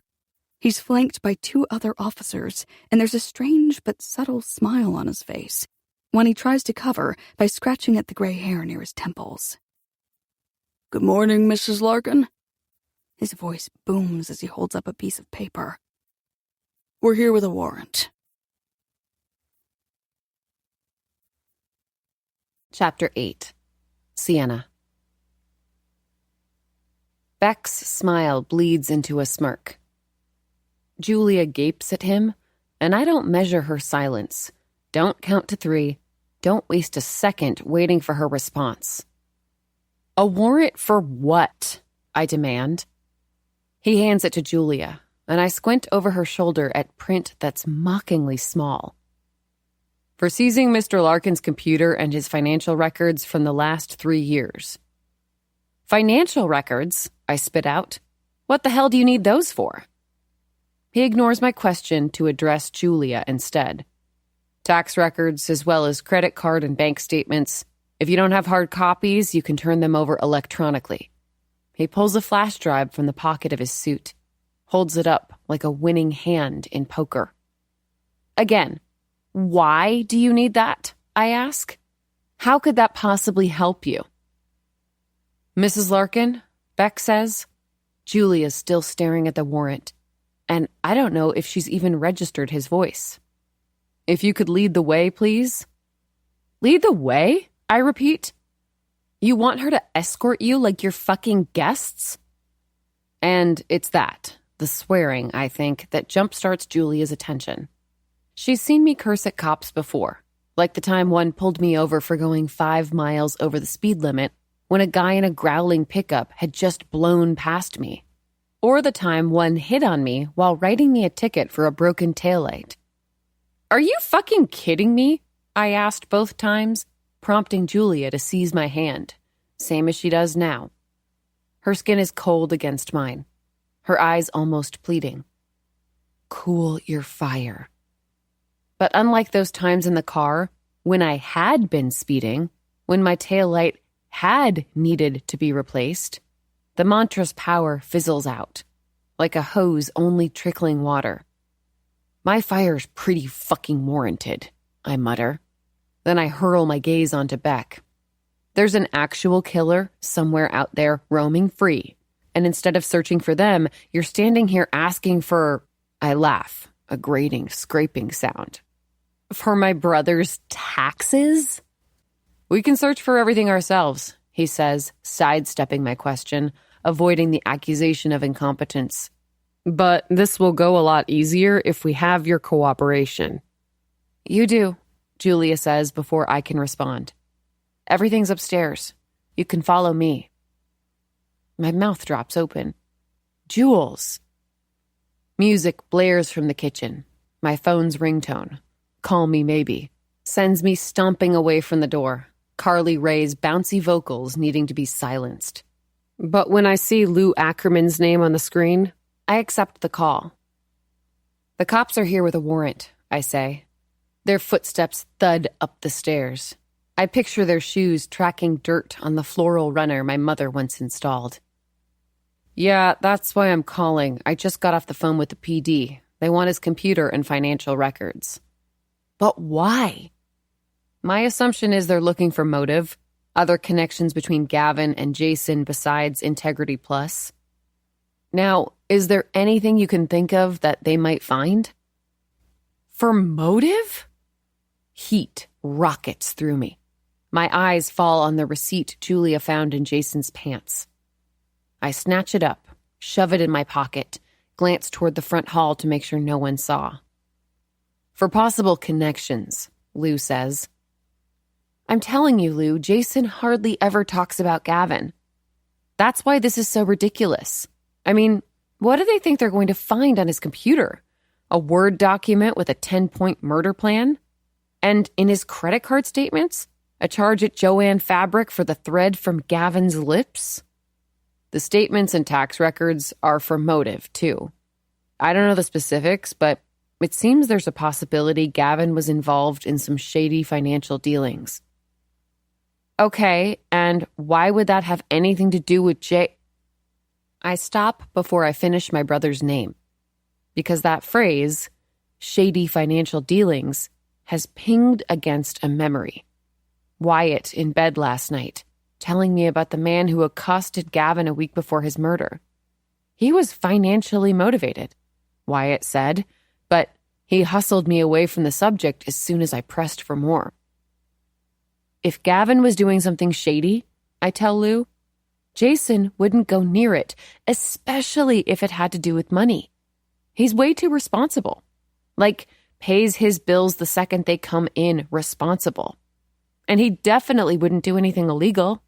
One time, at this barbecue he and Julia had, His friend wanted to play blackjack for money, and Jason literally Googled whether gambling at home was legal in Connecticut.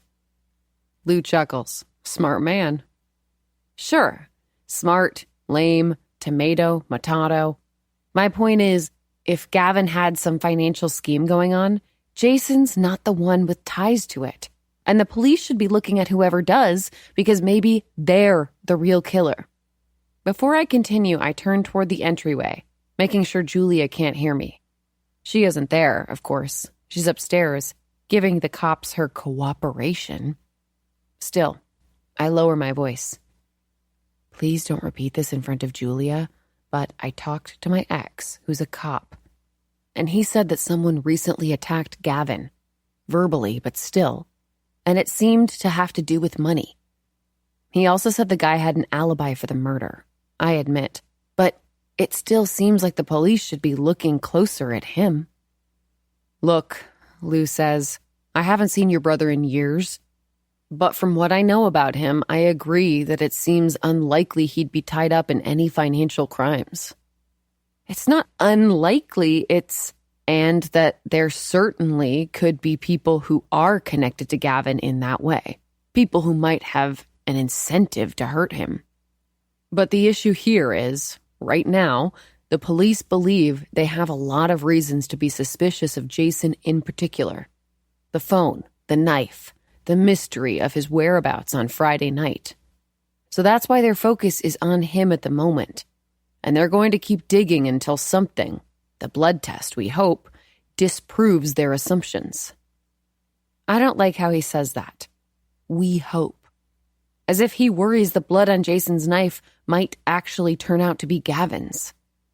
And like I said before, Lou adds, the best thing you can do right now is determine your brother's movements after leaving the conference. I pick a piece of bacon off Julia's donut, grind it between my teeth. And what if we can't? We checked his credit cards and there was nothing, and short of building a time machine so I can go back to that night and follow him myself, I don't know how to figure that out. So we wait for the blood, Lou says, like that's so easy, waiting. Or we hope another lead pops up that shifts the focus elsewhere. I consider that, stealing a sip of coffee from Julia's mug. Like a lead about Gavin's financial fuckery?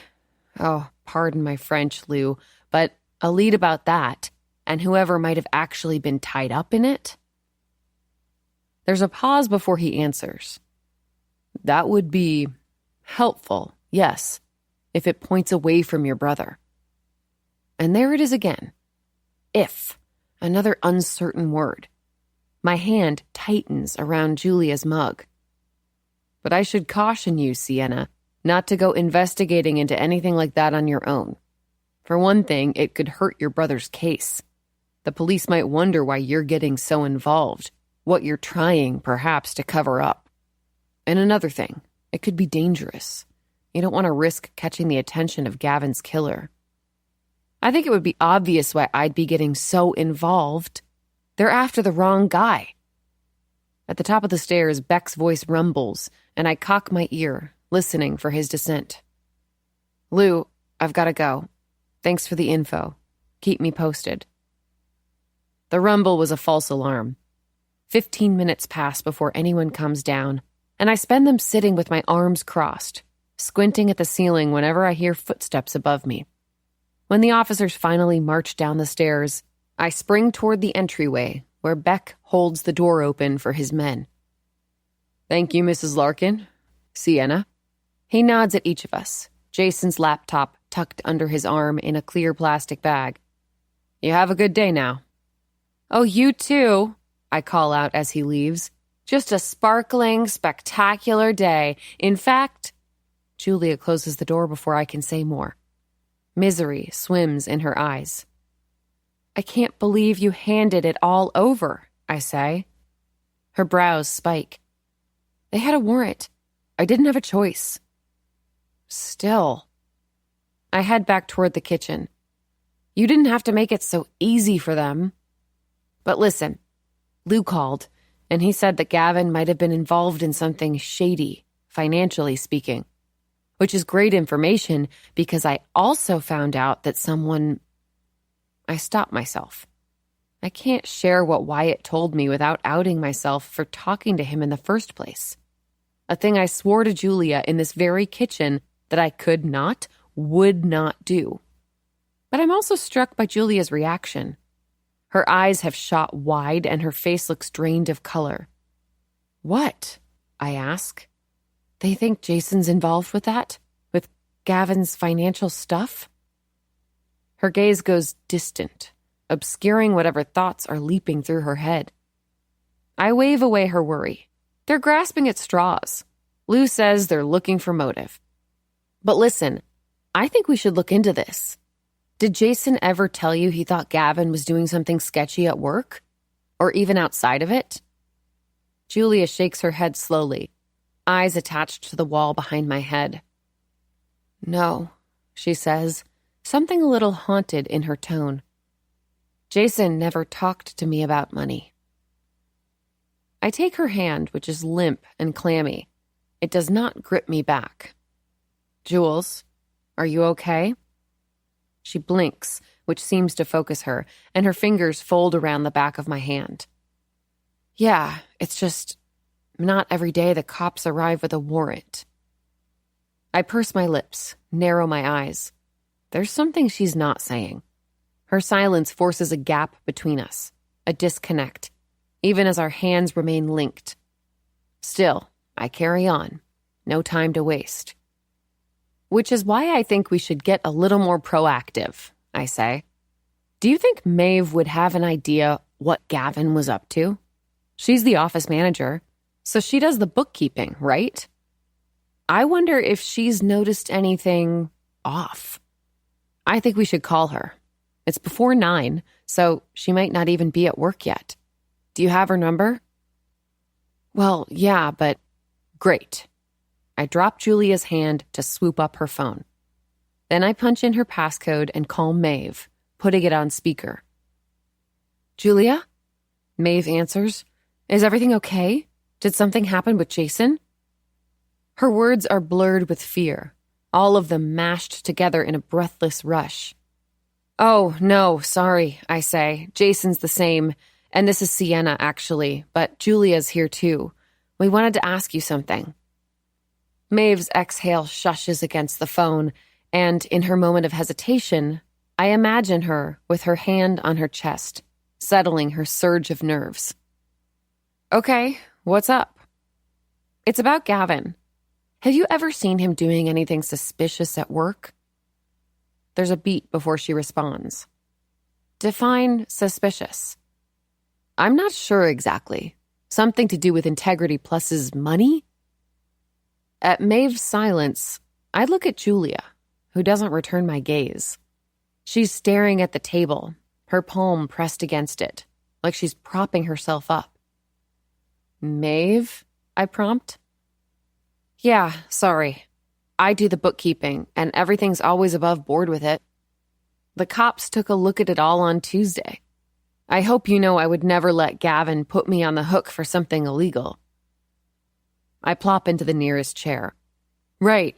No, I didn't mean... But did Jason tell you? Now Julia's eyes zing toward mine. Tell us what? She asks, leaning toward the phone. About the warehouse, Maeve continues. Julia shakes her head and I answer for both of us. No. What about it? Maeve's quiet once again, and as seconds pass, my skin prickles with anticipation. I mean, it could be nothing, she finally says. But a few months ago, like early December, I'd swung back to Integrity around 9 at night because I'd forgotten this custom piece I'd brought in to work on at lunch. The buyer had requested a quick turnaround. Uh-huh, I say, impatient with her extraneous details. But Julia doesn't seem to mind.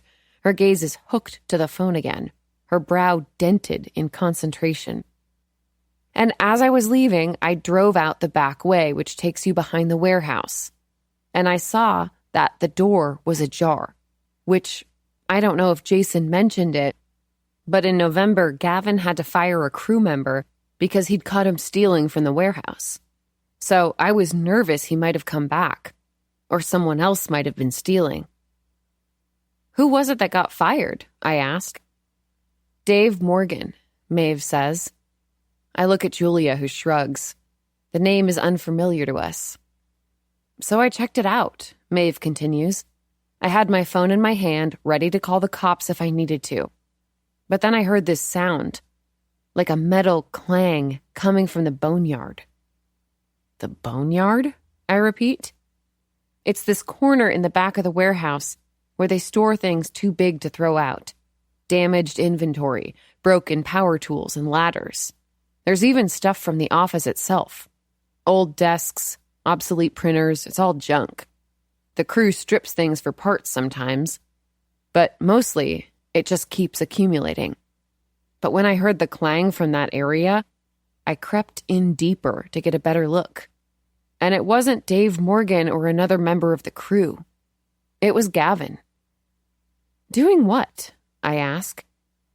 Well, I don't really know. He was kneeling next to this old gutter machine. What's a gutter machine? It's like a long metal box with a giant spool attached to it. They're usually in the trucks so the crew can measure and cut the gutters on the job site. But this one's been in the boneyard for a while. As long as I've been here, I think. So it was weird he was doing something with it. And even weirder that he'd unscrewed the lid and was like rummaging around inside it. And the reason I'm even thinking about this at all is because you asked about money, and there was a stack of cash on the floor, right where he was kneeling. Cash? I slide to the edge of my chair. Julia sinks into the one beside me, clutching her stomach like she's fighting a wave of nausea. I stretch out my arm to squeeze her hand, flash her an encouraging smile. How much cash? That definitely sounds sketchy. I don't know. As soon as Gavin noticed me, he threw it into the gutter machine. Okay, sketchy times 2, I say.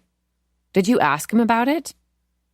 Maeve's pause stretches so long that I check to make sure the call wasn't dropped. I did, she says. And? He tried to distract me, which only made it weirder. He steered me away from the boneyard, cornered me against a stack of insulation. Cornered you? A sense memory, my back pressed against a bedroom wall, the sheetrock hard against my shoulder blades, Clive's crawling, squeezing hands. Yeah, like backing me up to it, standing super close. Then he was like, oh, it's funny, I had a dream that started just like this. You and me alone in the warehouse late at night, but, oh, I shouldn't tell you more details. That would be bad of me. It's a husky purr, the way Maeve says, bad. And it, too, speeds me back to Clive, his mouth damp against my ear. Shh, just relax. I shudder beneath the ghost of his fingers. That's disgusting, I say. Julia nods, eyes big and solemn as she stares at the phone. Yeah, well, I told you he's inappropriate. But that's textbook sexual harassment. Did you report it? Maeve laughs. Gavin owns the company. There's no one to report it to. But it did light a fire under me to get things going with my store, so I wouldn't have to work for him anymore. But what about that night? I ask. How did you react? I riffle through my mental Rolodex, all the things I thought to do to Clive at that party, only after I was already safe. Knee him in the balls, rake my nails across his face, scream until I ruptured his eardrum. I left, Maeve says. The dream thing was clearly a diversion, so whatever he was doing, with the cash and the gutter machine, I figured it was best not to know about it. But Jason knew? Julia asks. Her hands are clasped together on the table, knuckles almost white. She looks like a patient waiting for bad news from the doctor. I catch her gaze and beam out questions with mine. What's going on? Why are you so nervous? She shakes her head in answer, then clarifies for Maeve. You asked before if Jason told us what you saw. So he knew about it? Yeah, I told him the next day. I wanted to know if he had any idea what Gavin was up to in the warehouse, but he said he didn't. He was much more concerned about the harassment. That sounds like Jason, I say. Right, Maeve replies after a moment, her voice dim with distraction as a key fob chirps in the background. I'll admit, I am curious what Gavin was up to. I was kind of hoping Jason would check it out at some point, but if he did, he never shared it with me. Music blares through the phone, sudden and loud, but Maeve is quick to silence it. Sorry, that was the radio in my car. I'm on my way to work now. I should probably... Wait, I say, an idea sprouting. Do you think the police will be back today at Integrity Plus? I know they were there yesterday interviewing everybody about... My throat clamps shut, keeping me from revealing another thing I only know from Wyatt. I slide my gaze to Julia. If she noticed, she isn't showing it, her eyes glazed and opaque, like she's deep inside a memory. Not that I know of, Maeve says. Why? Well, I'm just thinking. Say that, hypothetically speaking, a couple people were to go to the warehouse to check out Gavin's little gutter machine themselves. Would there be any way for those people to get in undetected? Now Julia looks at me, eyes piercing. You want to investigate it yourselves? Maeve asks.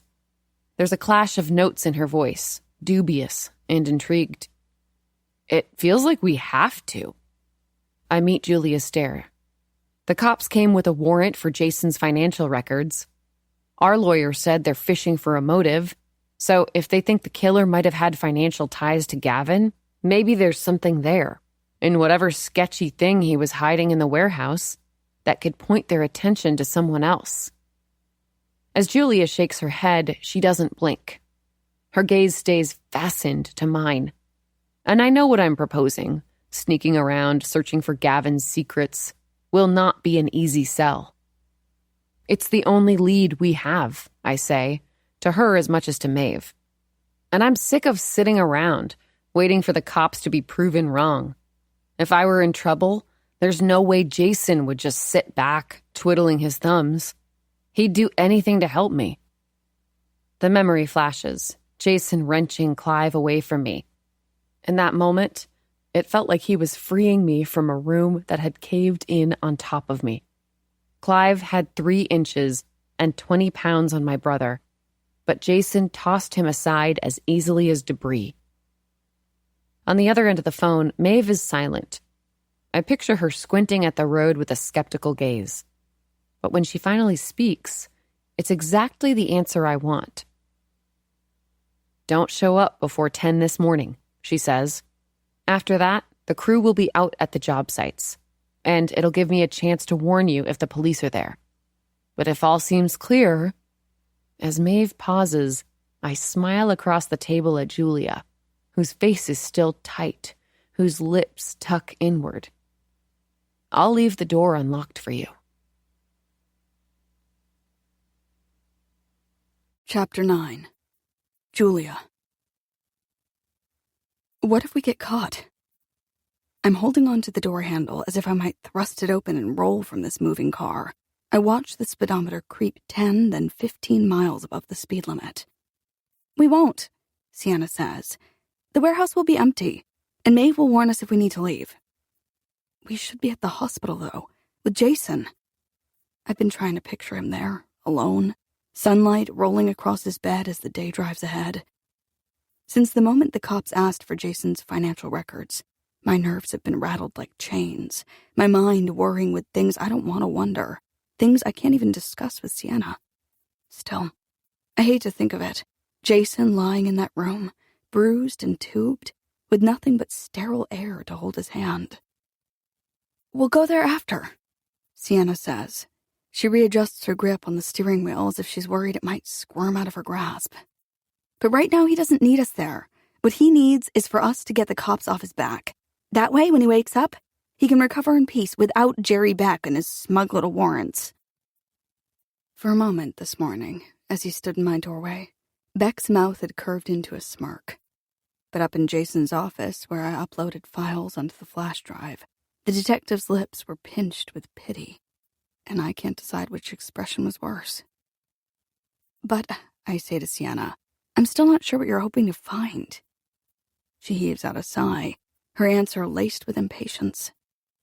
What Gavin was up to in the warehouse. Why he was hiding all that cash. Right, but how will that help us, exactly? It'll only give us more information about him.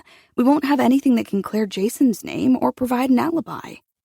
Unless, Sienna says, we find out who was involved in what Gavin was up to, because they might be the real killer. Why are you so convinced that anyone else was involved? Or that if they were, they'd be motivated to hurt him? Sienna opens her mouth, then quickly snaps it shut. She slaps her blinker, indicating the turn toward the industrial park where Integrity Plus resides. Her silence fills the car, and her eyes flick across the windshield, as if trying to find an answer on its glass. Sienna? The cops are looking for motive in Jason's financial records, so they obviously think Gavin's killer was tied up in whatever shady shit he was doing. And since we know that Jason wasn't the one tied up in it, then that means someone else was. My fingers shook this morning as I clicked the trackpad to dump our bank statements into the flash drive. I thought of what the police would find there. A December withdrawal for $10,000. I have no idea who Jason gave that money to. It was a bad investment. He screwed me over. But with Beck demanding Jason's financial records for a murder investigation, it's hard not to wonder if that person, the unnamed he, was the murdered man himself. Sienna pulls into Integrity Plus's lot. No cops, she notes, driving around back to park behind the warehouse. The trucks are gone too, so we're good to go inside. My palms are slick, my hairline damp because even my skin is aware we're entering someplace we don't belong. Sienna has done this before, dragged me into trespassing. A couple years ago, when Clive Clayton posted that he was on a family vacation at Disney World, Sienna made a pit stop on our way to Wyatt's. She told me she needed to pick up some sketches she'd left there, but first she parked in front of Clive's vacant house. I just want to see up close what his life looks like, she said after I took her hand in protest. And when she tugged free of my grip, I had no choice but to follow her out of the car. It's always been my job to keep her in check. As Sienna peered into Clive's window, I hung back, heart pounding. I could see from her shoulders that her breathing had quickened, tight, searing huffs. When I hissed her mantra, she turned, then winced. This is unhinged, isn't it? She asked, and I nodded, letting out a tight breath of my own. I just miss them, she said, batting away a tear as if it had betrayed her. My parents are dead, and Clive's on a damn vacation. It's a memory that always stings, both from the pain in her eyes and the way she'd lied to me beforehand, telling me we were going to Wyatt's when she only wanted to scope out Clive's. This time, Sienna hasn't lured me here under false pretenses, but as she exits the car, I feel that day in my body again, feel all my muscles clench with our impending transgression. Wait, I say. Sienna's hand pauses on the warehouse door. She looks back at me, expectant, but when I don't continue, her mouth sinks into a frown. Jules, come on. Don't you want to help Jason? Of course I do. But I don't have words for the threads of thought tangling in my head. The bad investment, the promise of a promotion, Jason keeping silent when he didn't get the job, the warrant for financial records. For months now, I've kept Sienna in the dark about the 10 grand Jason took. And now, I can't reveal my concerns without also revealing I've kept something from her. I can't explain why I'm so nervous. Not just about sneaking into the warehouse, which is bad enough, but about digging into Gavin's secrets. And I definitely can't tell her what, as of this morning, I'm most afraid of. Finding a tie between Gavin and Jason I didn't know was there. And anyway, she's already decided. I can no more keep her from this warehouse than I could once keep her from charging up Clive's lawn. I nod at her to open the door. Inside looks like a Home Depot without any aisles, boxes of downspouts and garage doors, a section of fireplaces and venting pipes, coils that look like huge rolls of duct tape. Shoved against one wall are piles of pallets, while another supports a section of wire shelves. There's insulation, too, stacked like staircases. And I think of what Maeve said, how Gavin cornered her in that very spot, dripped his dream into her ear like a poison. I shudder, and Sienna waves me onward. We navigate to the back left corner, where Maeve told us the boneyard would be. And it's exactly as she described it. Clunky desks sit under ancient desktop computers. Aluminum ladders are wedged against file cabinets. A printer squats beside machines I can't even identify, each of them tagged with out of service, do not use. This must be it, Sienna says, pointing to a particularly large piece of equipment. Long metal box, check. Giant spool, check. Sienna crouches in front of it, trying to remove the lid as if it were the top of a sarcophagus. And it is like a coffin, the size of the box. I brace myself for the moment it opens, as if something dead lies inside. It's screwed on, Sienna says. She looks up at me. Do you have a screwdriver in your purse? Is that a real question? I don't know, you're a mom. You have all kinds of things in there. Yeah, like tissues and Tylenol, not tools. Ugh, so unprepared. Fine, I'll try to do it with my keys, but can you see if there's one lying around? I spin from the boneyard, examining the floor as if loose tools will be littered there. Then I circle the rows of supplies until my eyes latch onto a rusty toolbox on a metal shelf. I pull out the first Phillips head I find.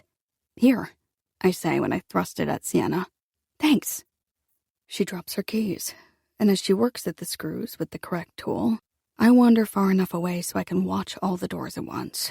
The one we came through, the one that connects to the office, and the loading door where trucks pull up.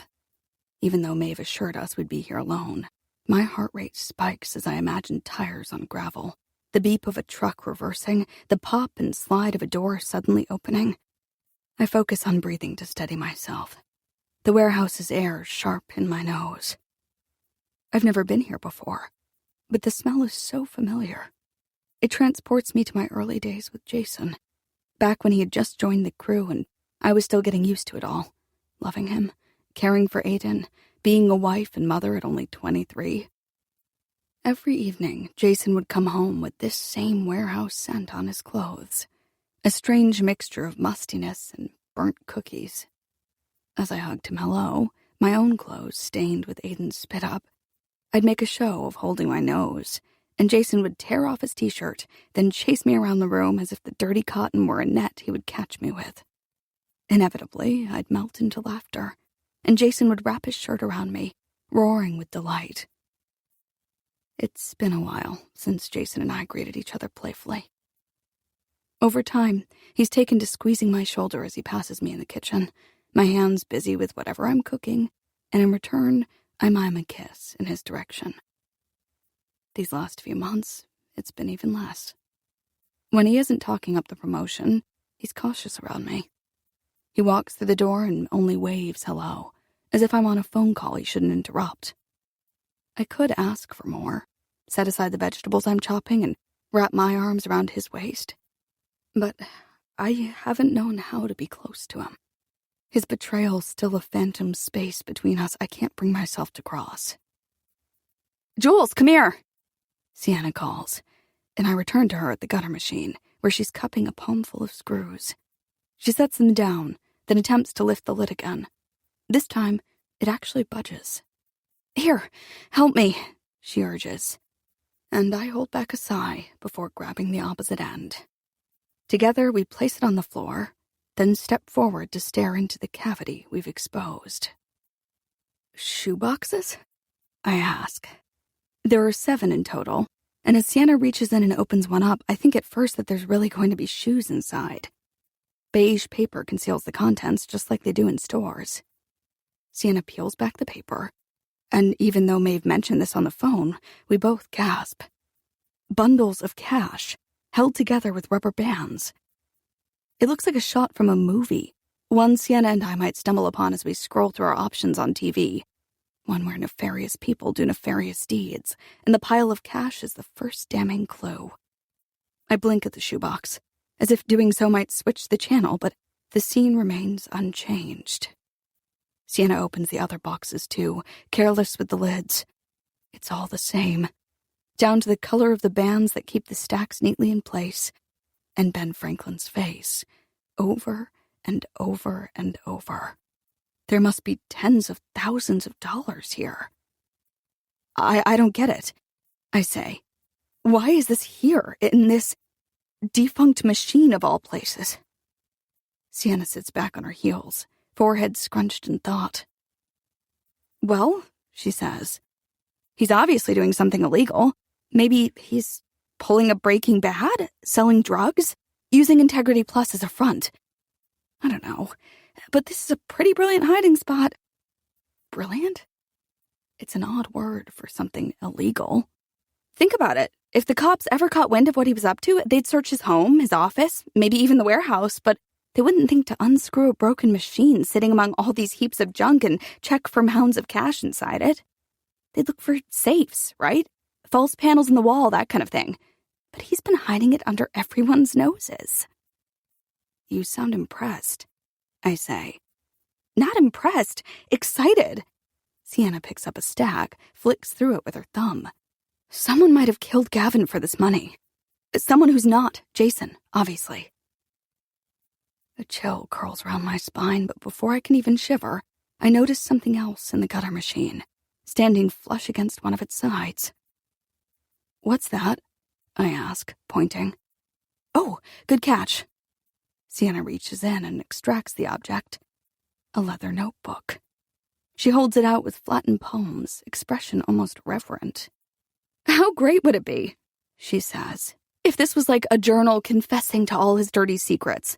And somewhere in here it's like, hey, if I'm ever murdered, look into Dick Dickerson or whatever. Her laughter bounces around the warehouse, and I fight the urge to clamp a hand over her mouth. I shush her instead, then listen for footsteps or doors. No one's here, she insists. As she opens the notebook to its first page, I hover over her, struggling to read the bulky handwriting. It's not a journal. Not in the traditional sense, anyway. There's nothing narrative about it at all. There are 4 columns, one for dates, one for names, and 2 for dollar amounts. One labeled price, the other cash. Sienna rifles through the book, but only the first half is filled up. All in the same format. The dates at the end are recent, one from last month, a few others from late last year. But the dates at the beginning are from a decade ago. I have no idea what this means, Sienna says. Maybe he really was selling drugs, and these are his customers?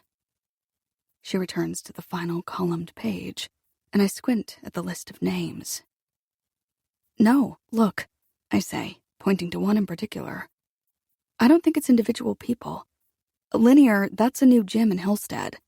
And this one up here, Zagora's, that's a furniture store a few towns over. Sienna zips her gaze up at me. How do you even know that? Because they're... I pause. Dread pulls in my stomach at the realization. They're Jason's customers. They're contracts he brought in. His commission from the Linear project paid for the HVAC work we had done on the house last summer. Sienna looks back at the names, the numbers, her brow crumpling in confusion.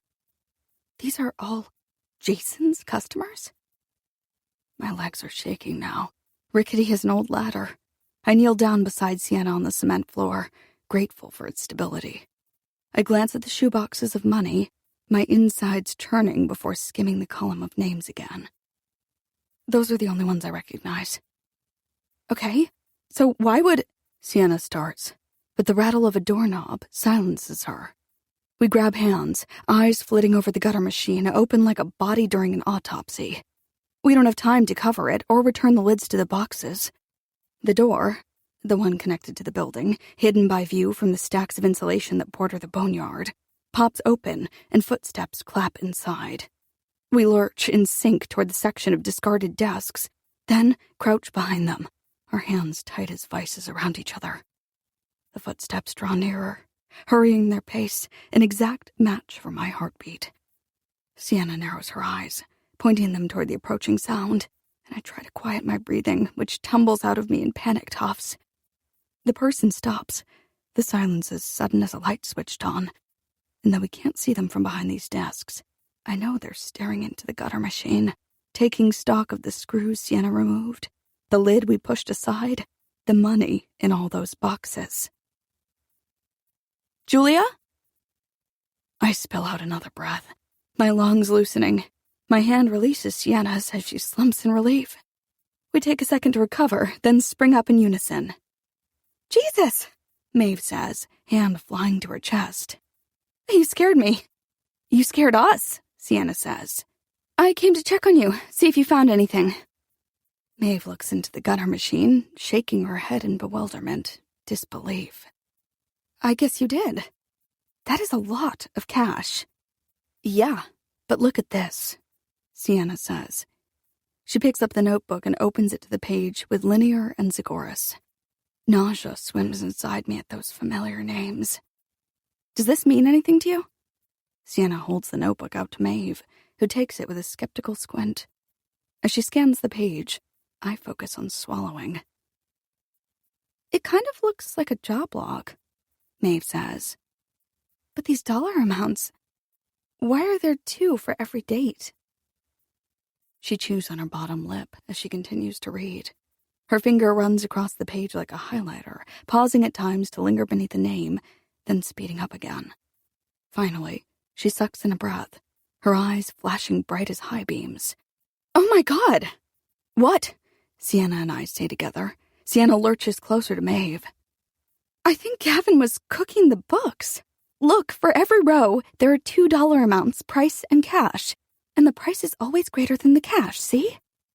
Maeve jabs at one example in particular. Here, the price for the job is $40,000, but cash is only $30,000. I think he was offering certain customers a discount if they paid in cash. But why? I ask. To keep it under the table. Classic tax evasion. Tax evasion? Sienna spits out. Isn't that what he blew up the merger over a few years ago? Because his would-be partner had committed tax fraud? Maeve nods slowly. It sure is. What a fucking hypocrite, Sienna says. There were news stories about that, and he was all, our name is Integrity Plus for a reason. I remember the exact quote because I thought it was so stupid. Yeah. Maeve scrapes out a scoff, still staring at the open notebook. I feel so stupid. I had no idea this was going on. Do you think Jason did? I ask, the question blurting out of me loud as a belch. Sienna's gaze whips toward me. Are you kidding? Of course he didn't. But those are his customers, I say to Sienna. 2 of them are, at least. How could they have gotten this discount without him knowing? Wouldn't Jason have been the one to send them their contract? Wait, some of these are Jason's customers? Maeve asks. I nod and she scrunches her nose, musing over the page some more. Well, if that's true, she says, Jason wouldn't necessarily know about the discount. Every now and then, Gavin steamrolls over the sales reps and sends a contract off himself. Writes out a little note of thanks on his personal stationery. He insists it's the kind of attentive touch that elevates us above the... As Maeve trails off, Sienna cringes. Attentive touch is a really gross phrase. I feel itchy now. Maeve doesn't respond to Sienna's quip. Instead, her eyes probe the air a few inches above the notebook, swinging back and forth. Oh God, she finally says. That's what he's been doing this whole time. It wasn't about a personal touch. It was so he could manipulate the price. Keep control of the money. I'm such an idiot. Of course, attentive touch is bullshit. Maeve looks winded by the realization. She passes the notebook back to Sienna, who snaps it shut. See? Sienna says to me. Jason wouldn't have known. It nags at me, though, tugging my mind in different directions. I can't find the connection between Jason's bad investment and the cash from these backdoor deals, but for some reason, I keep trying to tie them together. Keep thinking of our drained vacation account when I look at these shoeboxes of money. I know it doesn't make sense. It was a withdrawal from our account, not a deposit. And a few months ago, I wouldn't have even considered it possible that Jason might have participated in fraud. But that was when I knew my husband to be practical, protective, not a man who'd secretly gamble a chunk of our savings. How well do you know this man? Not enough, it turns out, to believe without a doubt that he's innocent of Gavin's scheme. Maeve, you need to tell the police about this, Sienna says. What? Maeve falls back a step. Why? Because this could be evidence in Gavin's murder. Maybe one of these deals went bad. Or maybe he was partnering with someone and they wanted to take the money all for themselves. Then why is it still here? Maeve asks. It's a good question. And when my mind flits to Jason in his hospital bed, incapable of moving his own body, much less piles of cash, I swat the thought out of my head, forcing my attention back to the women in front of me. I don't know, Sienna says, but the cops are looking for financial motive. And from where I'm standing, there's thousands of motives right here in these boxes. Maeve shakes her head, her shiny red hair swishing over her shoulders. I can't show this to the cops. Why not? What's the point in protecting Gavin? He's dead, for one thing. I'm not protecting Gavin, I'm protecting myself. Sienna's gaze whittles to a sharp point. What? What if they think I'm involved? I do the books. Maeve shifts farther from the gutter machine. No way. I told you yesterday, I'm trying to get my store off the ground. I can't do anything to jeopardize that. As if to demonstrate, she tugs at the hem of her sweater, which I recognize as one of her own pieces by the delicate emerald leaves along the collar. Well, we can't turn it in. Sienna wags a finger between the two of us. Our lawyer specifically advised us against investigating. He did?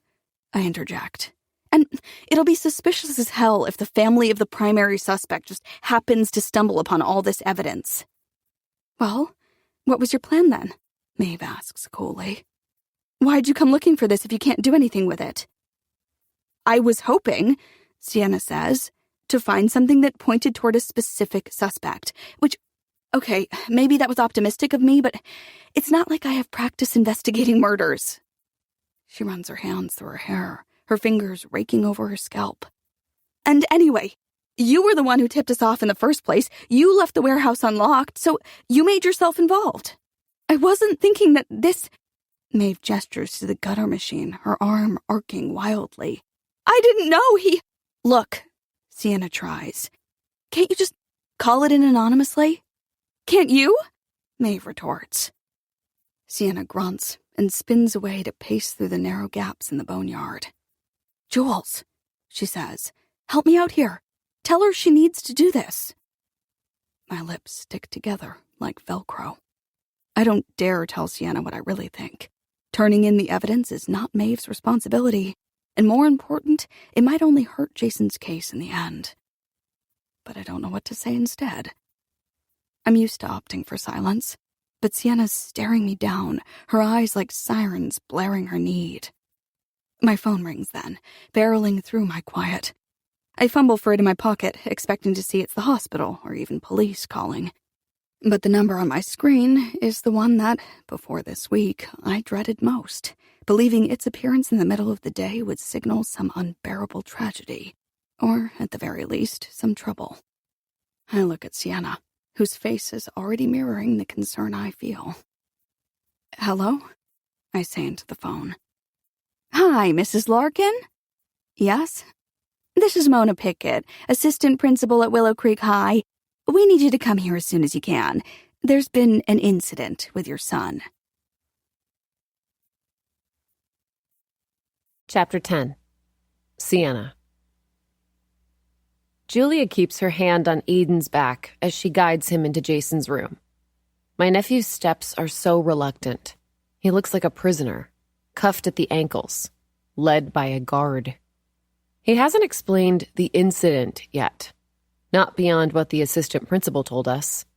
According to Mona Pickett, Aiden shouted at another student in the hallway, loud enough to lure 2 teachers from their classrooms, then shoved the kid into the lockers. Julia and I stared at the woman in shock. Certain she must have mixed Aiden up with another student. He's simply not a violent kid. Once, during movie night, there was a spider in the living room, which Aiden caught in a gentle, welcoming palm before bringing it out to the yard, while I was still standing on the couch screeching at him to kill it. He quit karate after 2 classes because even kicking the instructor's foam shield felt too brutal for him. But today, as he skulked in Pickett's office, he told us, "I don't want to talk about it," confirming that there was, in fact, something to talk about. On the way to the hospital, Julia tried only once to pry it out of him. And instead of answering her, he asked, "Can't you just take me home?" His voice was snarly and impatient, and I waited for Julia to call him out on it, to insist he explain why the hell he'd hurt another student. But instead, she sealed up her lips, like a letter she was too afraid to send, and stared out the passenger window. In my head, I rushed through my usual count. 1, 2, 3, before informing Aiden we'd discuss it after he saw his father. Now he stands beside Jason's bed, still as a mannequin. He glares at his dad like he's furious with him, and I don't understand it.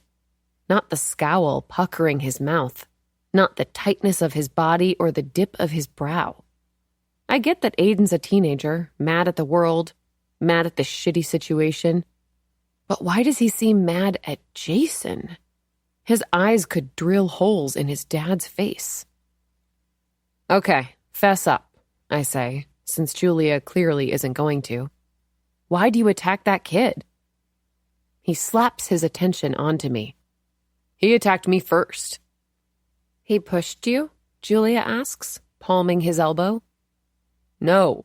He was going off about Dad, saying he's the triple S killer, that people better keep their distance from me in case I pull a Larkin and suffocate someone." My head rears so far back it feels like whiplash. Julia told me earlier about the snappy little nickname the kids had given Gavin's murderer, but I'm shocked to hear they've now applied it to Jason. Julia's gaze, wide with alarm, flicks between me and Aiden. "That's not," she says, "he didn't." But she doesn't finish either sentence. "How would this kid even know to connect him to the case?" I ask. "The police can't name him as a suspect unless he's been arrested." Aiden shrugs. His mom's a cop in Hillstead. I guess she said something. "Oh, did she? And what's this kid's name again?" "Nate Hyde." "Great. I'll be right back." "Sienna," Julia tries, but I stalk out of Jason's room, and before I even reach the lounge down the hall, my phone is at my ear. Wyatt answers in the middle of the 3rd ring. "Sienna, are you okay?" "No, actually." I march into the empty lounge. "Do you work with a Hyde?" Yeah? Hold on, I'm at the station. Let me step outside a second." She told her son that Jason's a suspect, and the little punk harassed Aiden about it. "Jesus," Wyatt says. And I like that, how quickly he agrees it's a fucked up thing to do. During his slow intake of breath, behind which I can hear the swish of cars, I pace the room, lapping between the stiff couches, almost banging my leg on an end table. "I'll let the chief know," he says, "and he'll talk to her." Talk to her? Suspend her is more like it. "Well, we'll see what happens. But yeah, of course, she shouldn't have done that. Is Aiden okay?" "No, he shoved the kid into a locker." "Aiden did?" Wyatt says, and I like that too. He knows my nephew is not the type to willingly harm another person. I can picture Wyatt shaking his head, massaging the space between his eyes. "I'm so sorry this happened, see? That's the last thing you all need right now." I don't respond. I'm too busy rubbing my sternum, where an ache has sprung. It's a specific pain I've felt before, one that only seems to waken at the sound of Wyatt's voice. And right now, my fingers dig into it, intent on burying it beneath the bone. "How's everything else going?" Wyatt asks. "Can I do anything for you? Besides take care of this hide thing?" I stop in my tracks, my hand dropping from my chest as my mind leaps back to the warehouse. Before Julia and I sped off to Aiden's school, I snapped pictures of it all. The money, the gutter machine, the pages in the notebook, all those prices and dates and names. Actually, yes. I could use some professional advice. Jules and I found some evidence that I think the police will be interested in, but I'm not sure how to bring it to their attention. In Wyatt's hesitation, I hear the honk of a horn, a gust of wind. "What kind of evidence?" I relay the story of our morning, beginning with Beck's warrant, which he admits he already knows about, and ending with Maeve's conclusion about Gavin's boxes of cash. She's refusing to turn it over to the cops. She's worried they'll think she has something to do with it, which ticked me off at first, but you know what? Maybe she's right, given how your department likes to put all their resources toward investigating innocent people. But they need to know about this, right? "Sienna, no," Wyatt says, quick and clipped. "Whatever you saw in that warehouse, you need to forget about it." Forget about it? Someone might have killed him for it. "You don't know that." There's an edge of anger in his voice that surprises me. "And you really shouldn't have investigated on your own." I punch out a grunt. "You sound like our lawyer. Can't I call in an anonymous tip?" "Did you use gloves when you handled it? The money? The equipment?"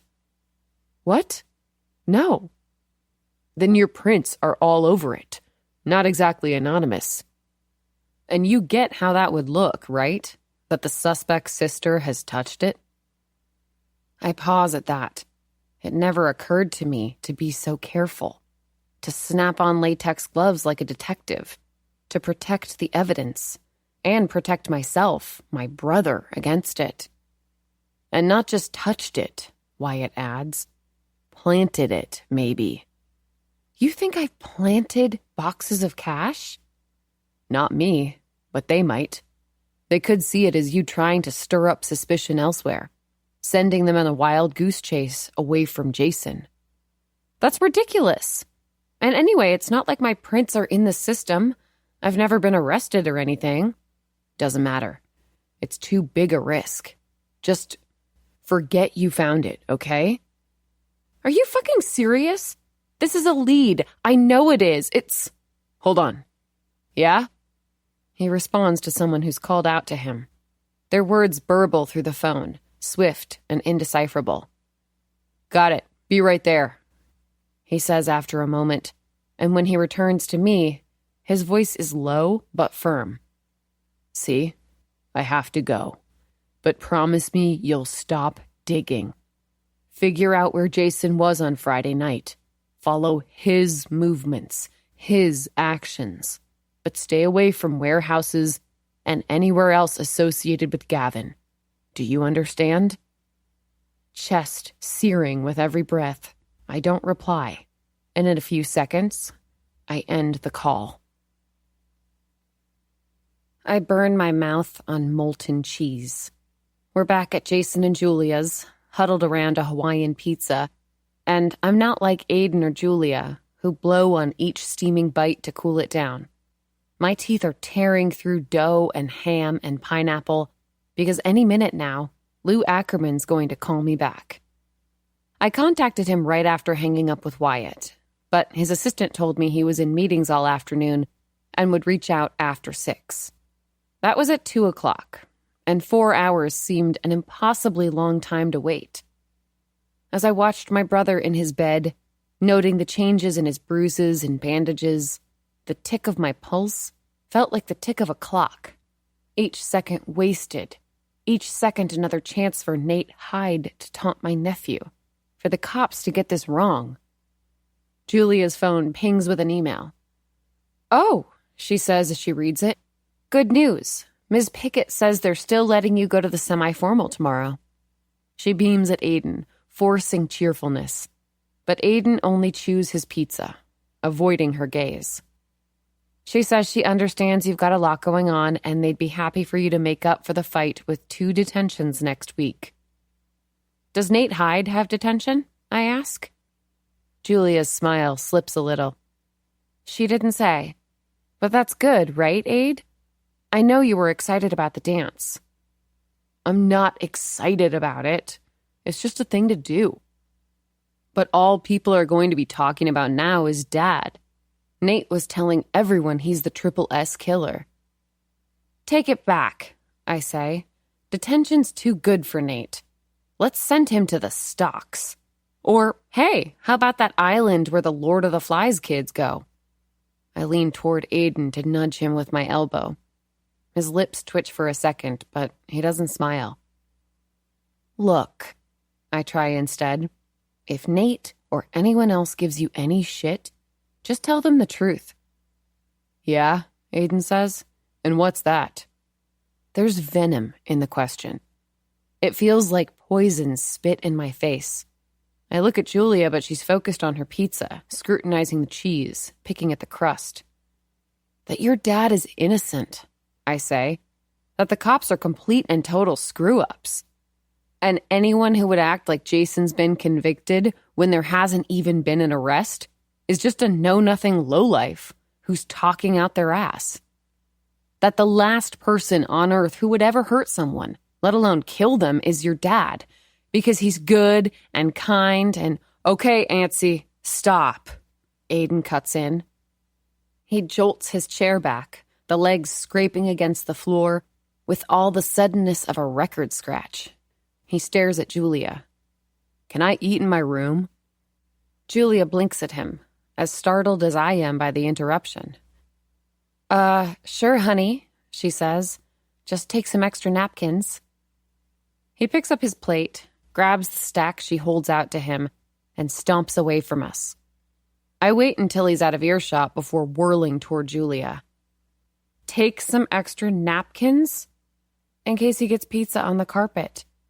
Yes, I know what napkins are for. That's all you have to say to him? I already talked to him at the hospital.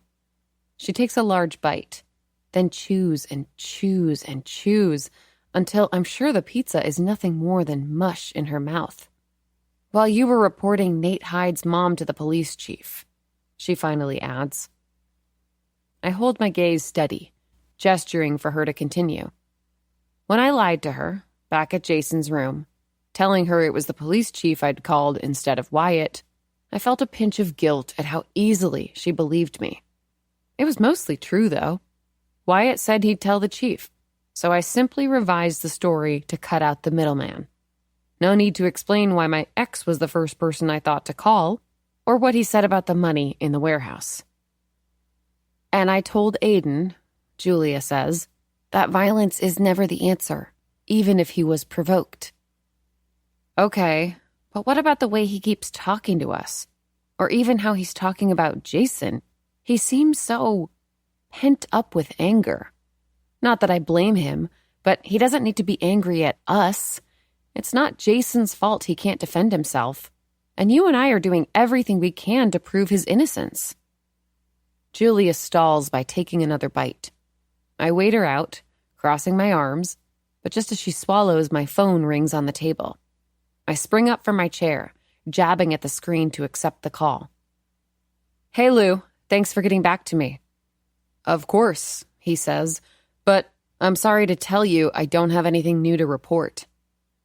That's fine, because I do. I run through it all again. Our discovery in the warehouse. The names Julia recognized as Integrity Plus's customers. And when I'm done, there's a long pause before Lou sighs. I specifically advised you not to do something like this. You understand you've compromised that evidence, right? Yes, I'm sorry, okay? But this has to be a lead. There must be some way we can tip off the police about it. If not about the boxes of cash, then about the customers they should look into. I have pictures of all their... And you say the names in the notebooks were Jason's customers? Lou asks. Not all of them, only a couple. Lou sighs again, Sienna. He says my name with all the disappointment of a parent who's caught their kid breaking the rules. We can't do anything with this. Not only because you handled the evidence, but also because the police could use this against Jason. Say you're right about what Gavin was doing. Since Jason brought in some of those customers, they could say he was working with him, that maybe their partnership took a turn, or maybe Jason wanted to reap the rewards all for himself. You'd be handing them motive, or at least a heap more suspicion. Acid burns in my stomach. But Jason wasn't working with him. You don't know that. I pause, taken aback. Yeah, Lou, I do, because I know my brother.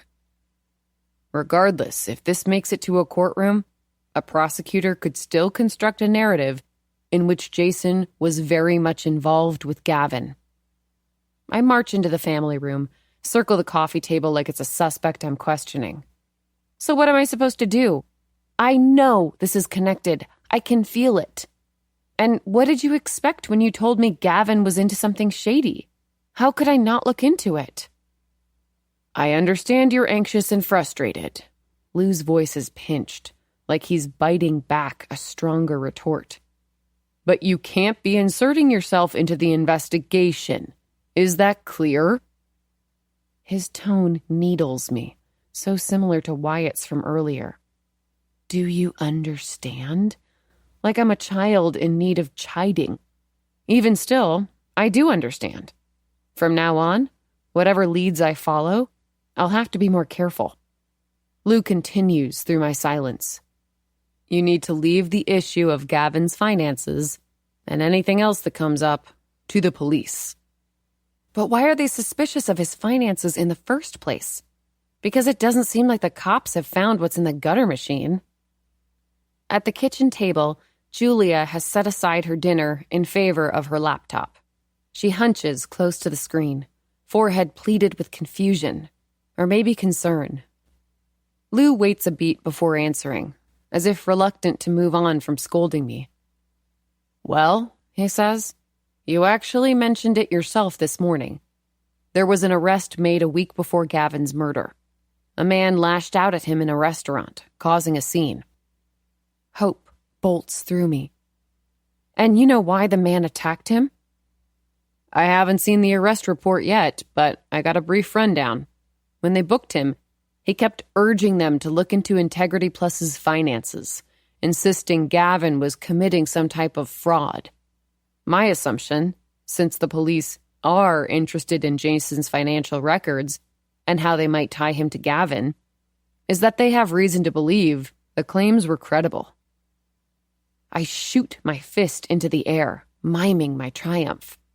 At the table, Julia doesn't look my way or cock her head to question my reaction. Her gaze is pasted to her computer, and the reflection from her laptop makes her eyes shine, as if she's reading the screen through a glaze of tears. Who's the guy? I ask Lou. Who did they arrest? Again, he hesitates. His name's Henry Hendricks.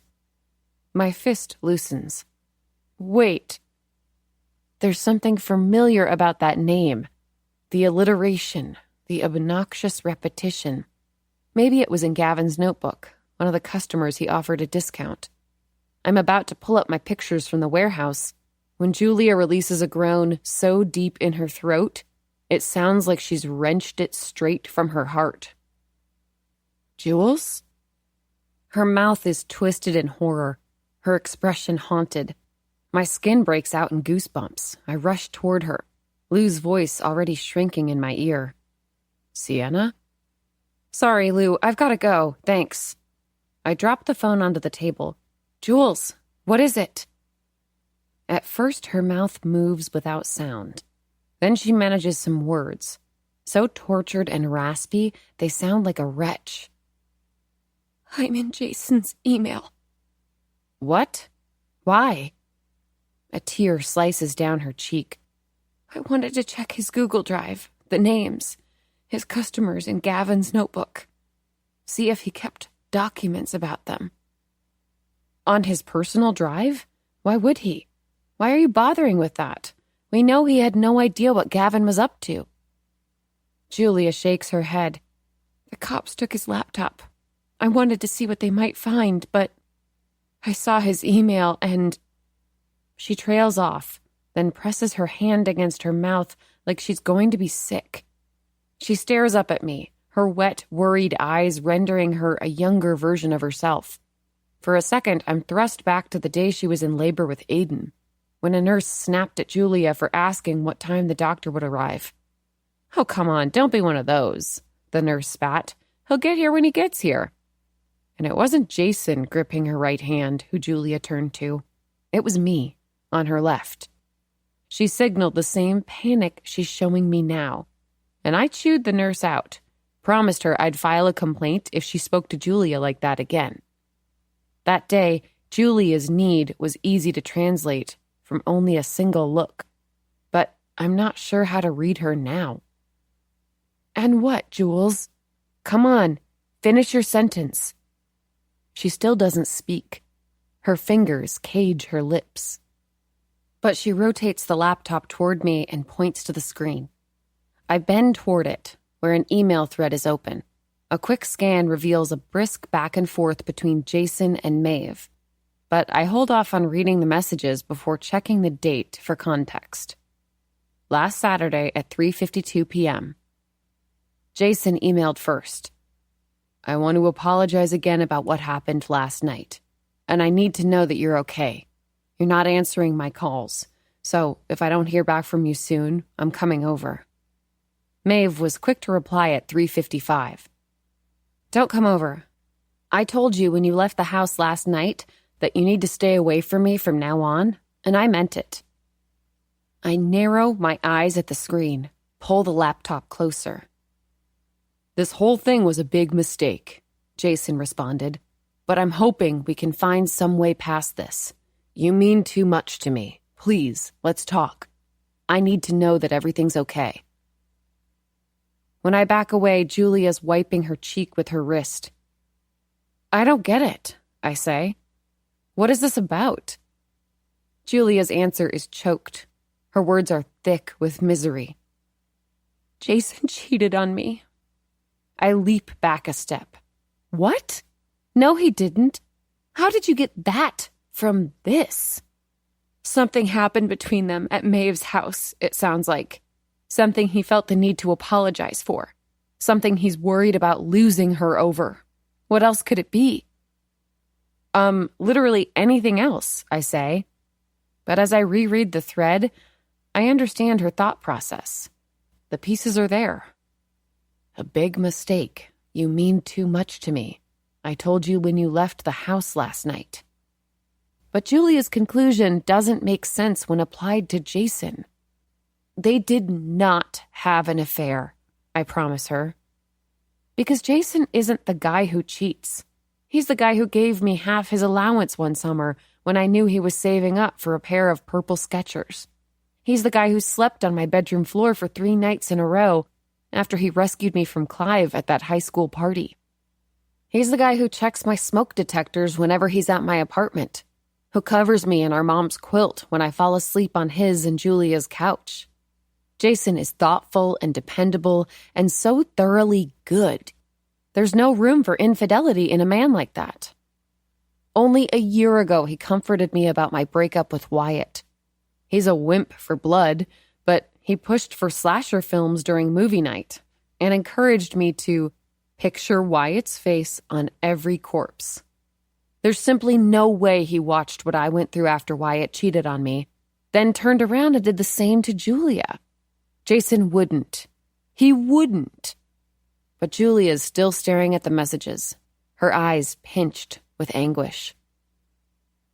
Normally, it would offend me, Julia entertaining this absurd theory. But I understand how disorienting it is, just the idea of betrayal. The moment Wyatt confessed to me, the room reeled around me. Even the light fixtures spun. I take Julia's hand, which is limp in my grip. My brother is the most loyal and honest person I know.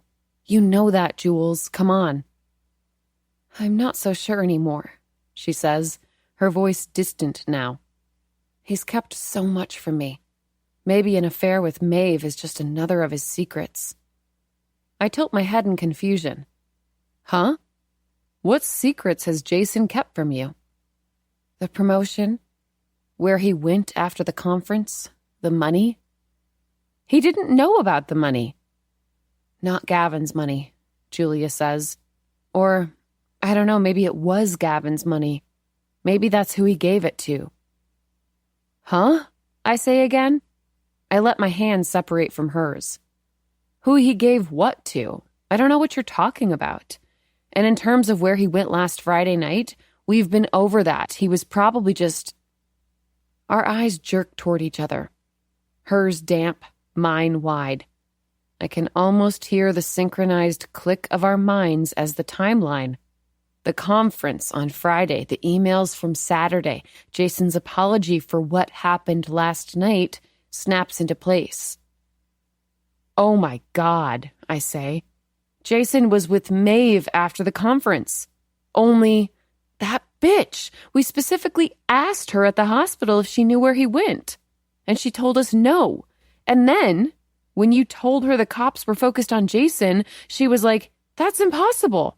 I assumed she meant it's impossible because Jason's not a killer, but no, she meant it was literally impossible that he could have done it. She knew he didn't because she was with him at the time, and she didn't say a thing. Julia's shoulders sag. Her gaze drifts away. Because she didn't want me to know they slept together. No, it has to be something else. I have no idea why she lied to us, but I march toward the kitchen counter, dig through my purse in search of my keys. We're going to find out. Chapter 11. Julia. On the drive to Maeve's in Hillstead, I can only think one thing. How foolish I've been. Sienna's chattering in the driver's seat, headlights cutting through the dusk.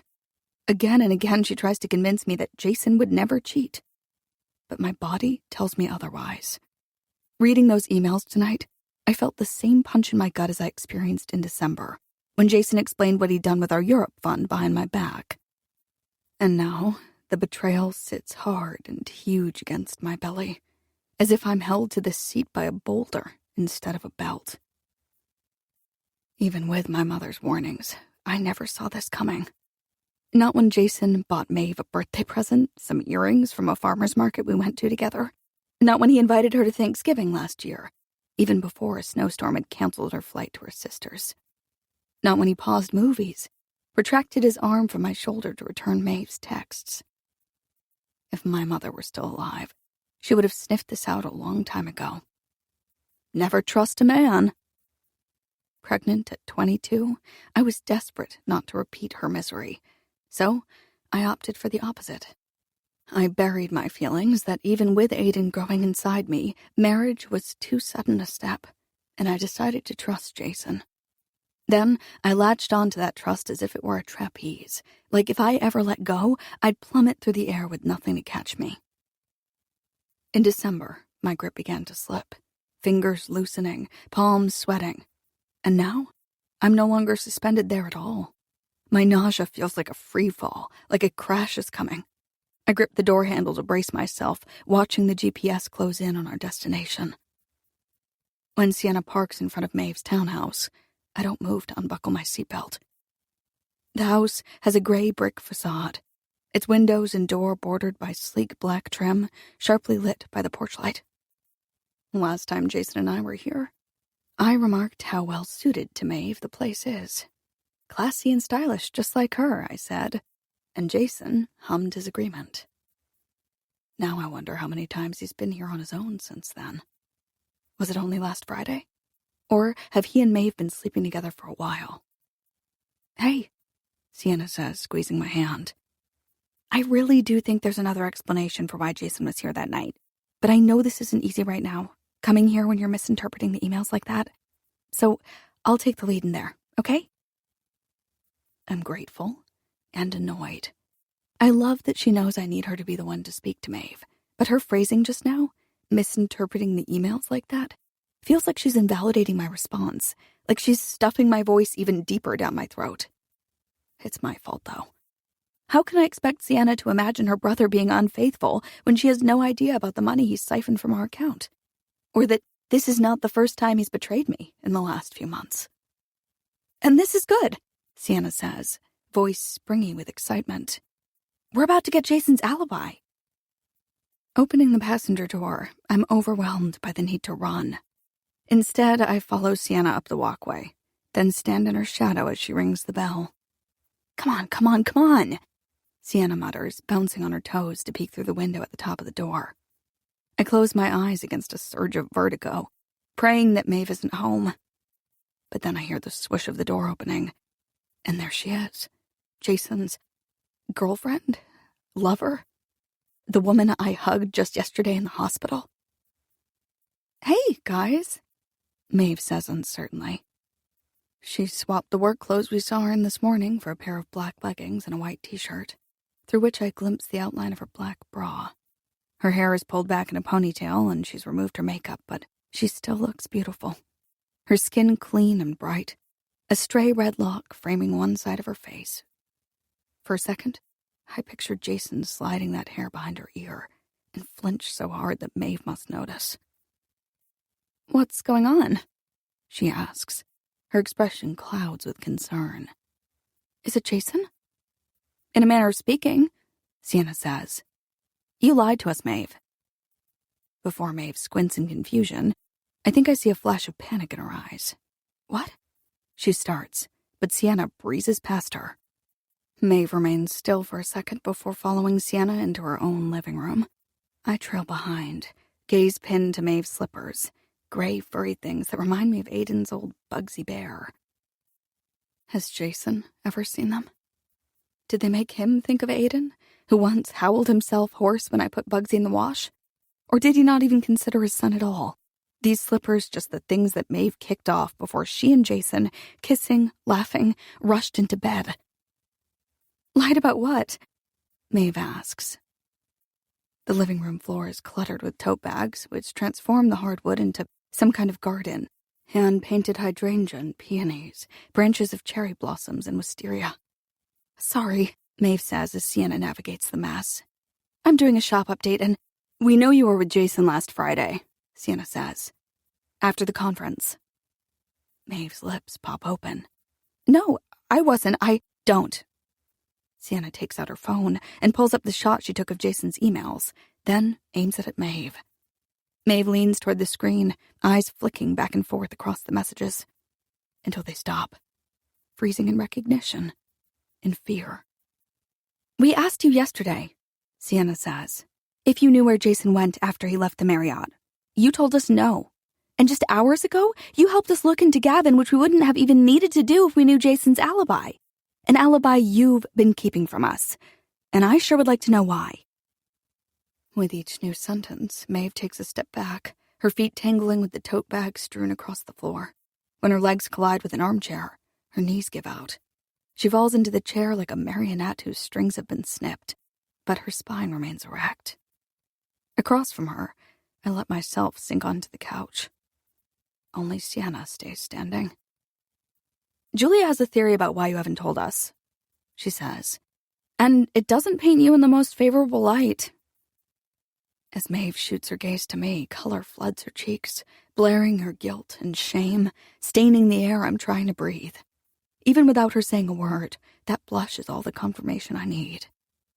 We didn't intend to hurt anyone, Maeve says. You have to trust me on that. Trust you? The question bullets from my mouth. Maeve, I trusted you, and you slept with my husband. Surprise blasts across Maeve's face before backfiring onto mine. I hadn't meant to chime in, hadn't wanted the brunt of Maeve's attention, and now I recoil on the couch. See, that's Julia's theory, Sienna says. I, for one, am sure it was something else, but what I'm not sure of is why you'd keep it from us. So, tell us what's going on. Maeve's eyes sweep across her bags on the floor.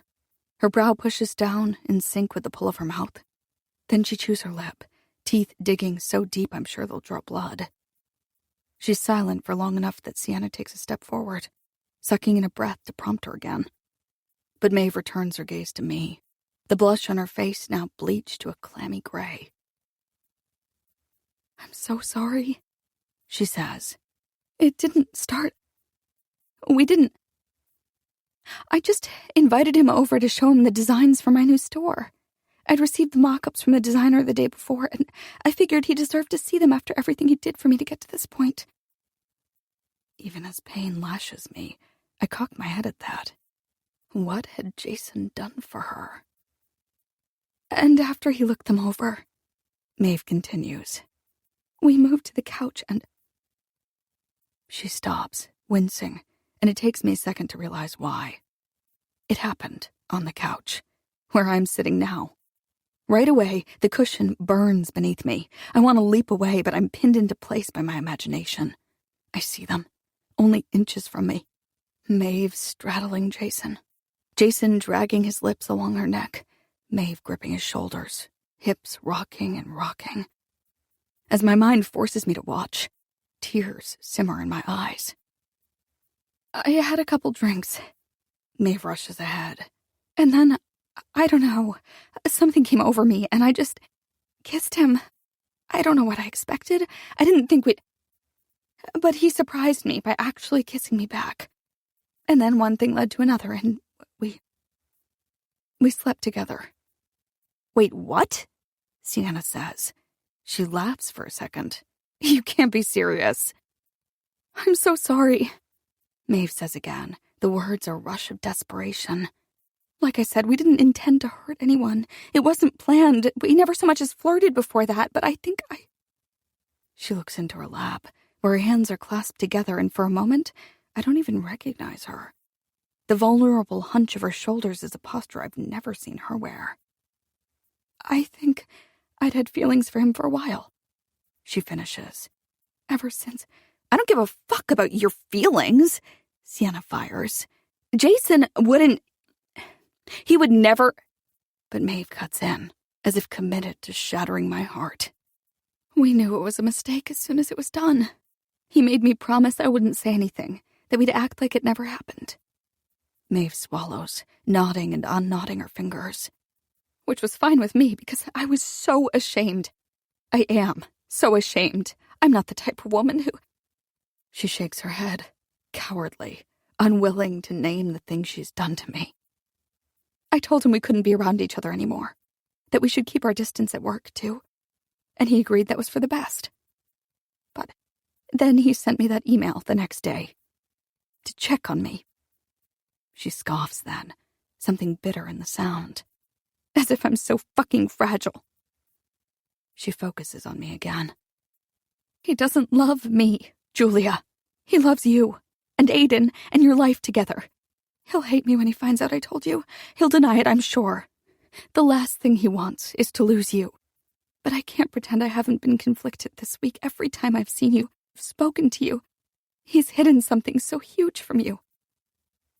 Maeve blurs in front of me, like I'm viewing her through rain-smeared glass. Tears swamp my vision, then spill in silence down my cheeks. The man she's describing, the man who'd let one thing lead to another, who'd allow that one thing to happen in the first place, is a man I don't know at all.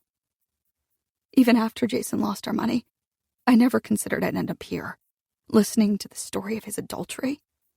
Maeve might as well have been talking about a fictional character, relaying scenes from a movie where the husband was always a stranger and the wife was always a fool. "I can't," Sienna says. "Are you fucking serious? I can't believe he'd..." She doesn't finish her sentence. Her eyes stick to the wall across from her, and I see the shockwaves of Maeve's confession rippling through her.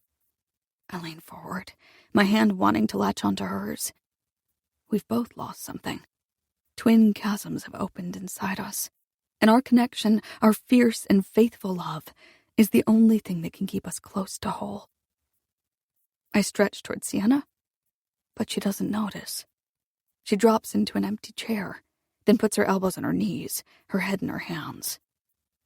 "I'm sorry," Maeve says to me again. She isn't crying, but her voice is thick, as if the tears are in her throat instead of her eyes. I don't even know why. I just started seeing him differently after December. I've been so grateful to him for lending me that money and— What? The word launches out of me, startling Maeve. What money? Her forehead creases, as if she isn't sure the question is serious. "The money to help me open my store," she says. "The only reason I was finally able to secure a space." Sienna picks her head up from her hands, looking from me to Maeve, then back to me again. I feel her studying my face, radiating questions, but I can't meet her gaze, can't turn away from Maeve. My blood roars in my ears. "How much money?" I ask. Maeve bites her lip, gnawing at the plump pink flesh. My throat threatens to close, but I push out the question one more time. "How much?" $10,000.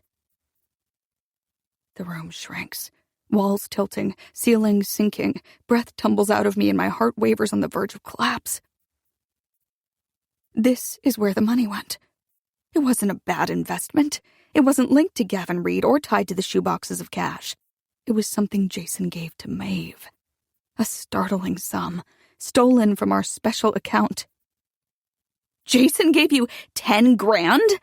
Sienna spits out. Maeve stares at us both, apparently blindsided by Jason's secrecy. And there's something almost funny about that. Shouldn't she know how easily my husband keeps things from me? My store, she stutters. After I told Jason how I caught Gavin in the warehouse that night and how he cornered me after talking about that dream, Jason told me I should quit. That I should stay away from Gavin. And I told him I'd love to quit.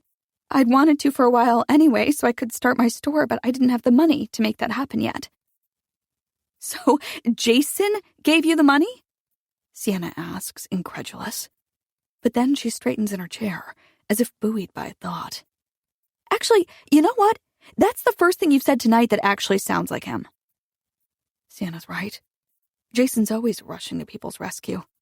I just never imagined that him helping someone else would end up hurting me.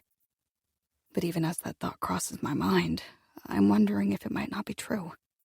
I think of Aiden's 5th birthday party, the one Jason missed because he was at the hospital with the hit-and-run victim. As he explained his absence to me on the phone, I couldn't understand it. The woman was going to be fine. She'd already made her police report. He'd already made his own statement. So why did he need to be there with her? After I hung up, still confused, unsatisfied, Sienna said it was so sweet of Jason to stay with the woman, deemed the whole thing exactly like him. But I remember watching Aiden tear into presents, gobble down cake with something cold and cloying in my stomach, like the sick, sticky feeling of eating too much ice cream.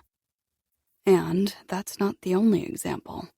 On our 10th anniversary, Jason and I had to forfeit our fancy reservation, one we'd had to book weeks in advance, one with only a tiny grace period for tardiness, because on the way there, Jason stopped to change a woman's flat tire.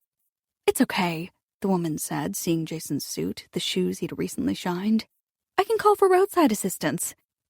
But Jason insisted it was no problem. He'd do it himself, and I watched him from our parked car, love and frustration drumming inside me on different beats. Afterward, we attempted to salvage the night by ordering takeout, lighting candles, dancing in the kitchen. And it was then, Jason's hand on the small of my back, that he told me about the account he'd opened for our second honeymoon. I want to dance with you in as many countries as I can, he said. A moment so sweet it rendered the missed reservation just a blip in our celebration. Now, I sway on Maeve's couch, other memories pushing to the front of my mind. The morning Jason shoveled our elderly neighbor's driveway, even though I needed the extra hand with ours to make it to a meeting on time. The day he didn't show up to Aiden's parent-teacher conference because his coworker needed a last-minute ride to the airport. Where once there were separate, distinct anecdotes, I now see a constellation of behavior. Jason is desperate to rescue people, even if it's to the detriment of his own family. And what about him rushing to propose to me as soon as I got pregnant? Is that what the start of our family was to him? A way for Jason to rescue me? He told me he talked it over with you, Maeve says. That you agreed to lend me the money. I wrote a thank you card for him to give to you, but I'm guessing you never got it? I shake my head, covering my mouth against a wave of nausea. How many betrayals is this now? I'm quickly losing count. And I'm not sure how to manage it all at once. Not just Jason's cheating, which has already cut me to the bone, but his lies, too. Each one a layer of secrecy he built around the truth.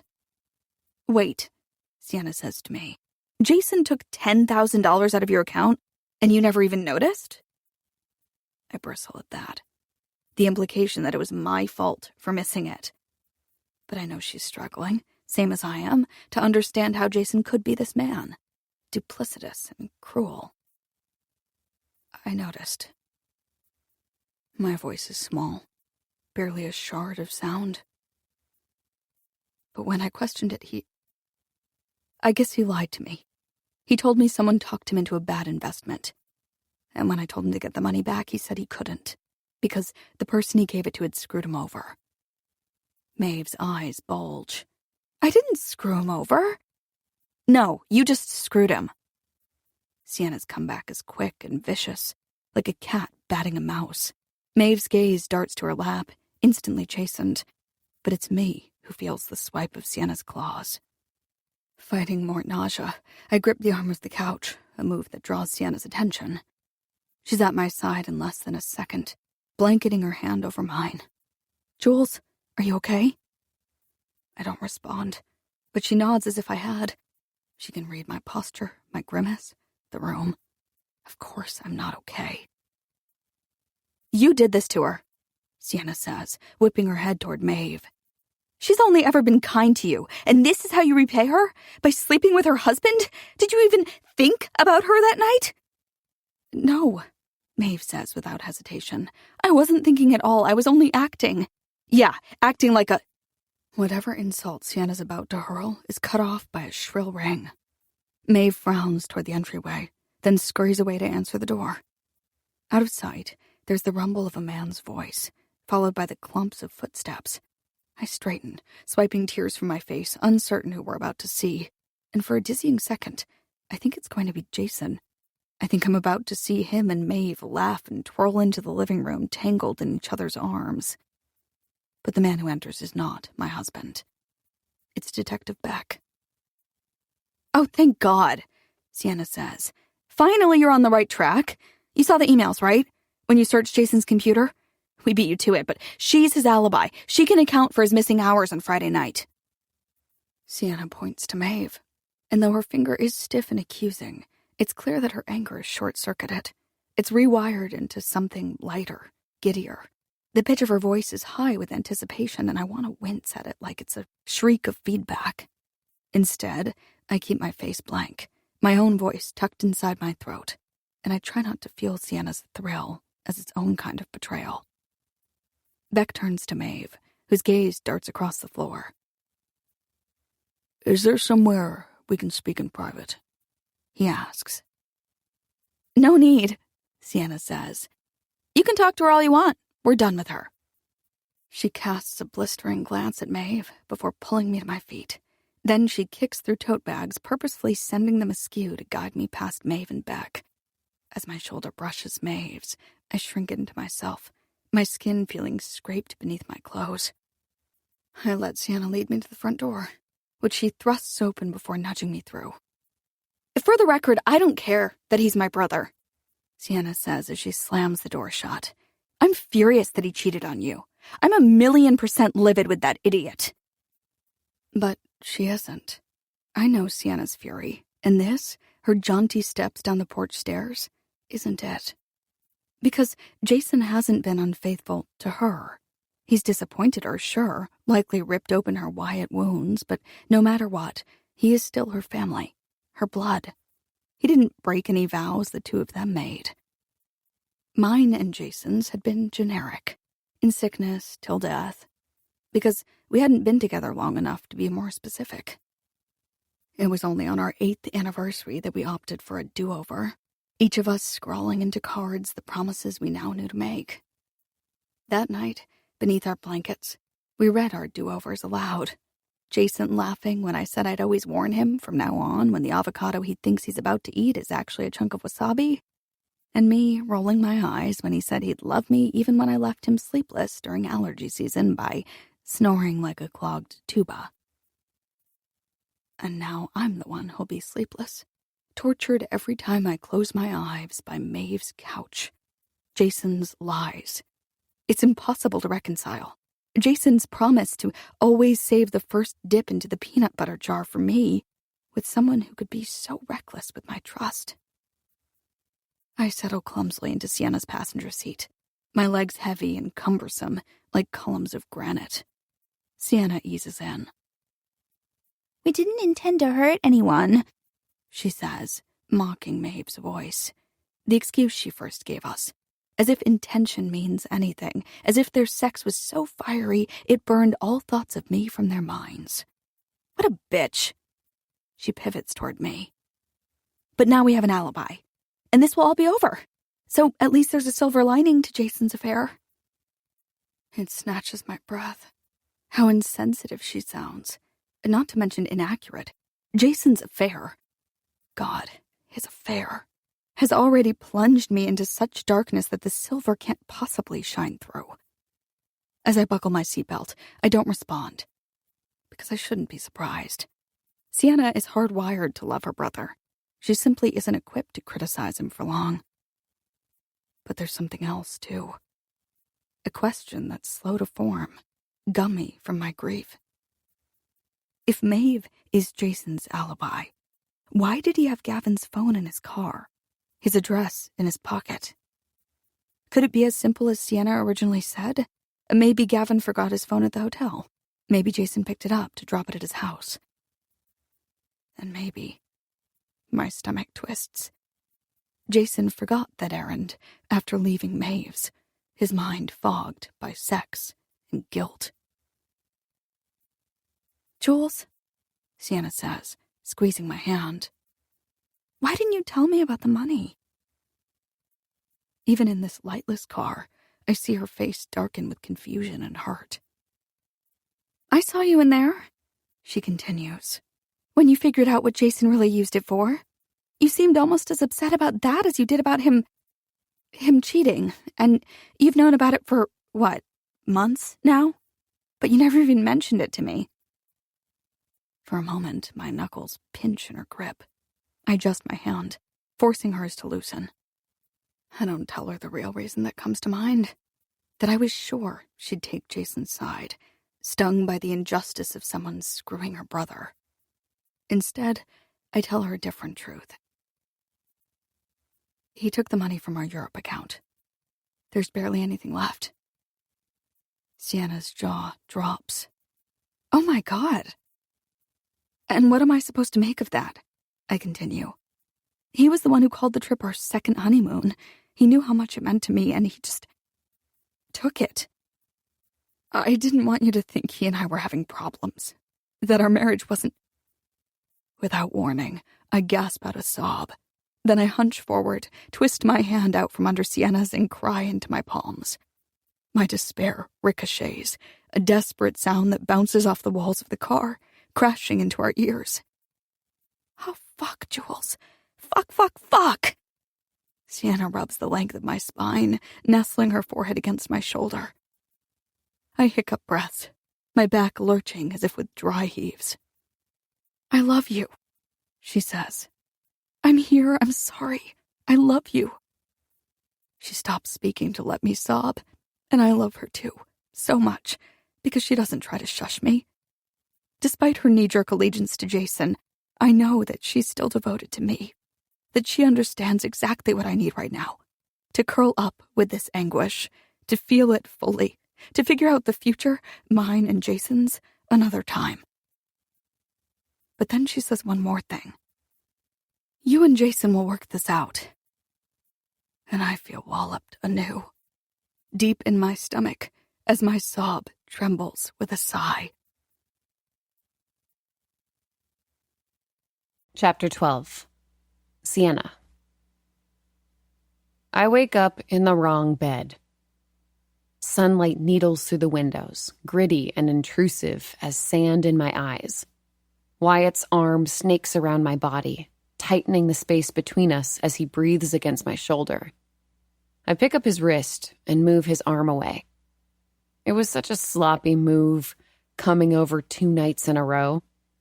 This should have been the last place I'd choose to go. But when I pulled into Julia's driveway and snapped off my seatbelt, she'd put her hand on mine to stop me from opening my door. "Not tonight," she said, tears still crowding her eyes. "I just want to be alone."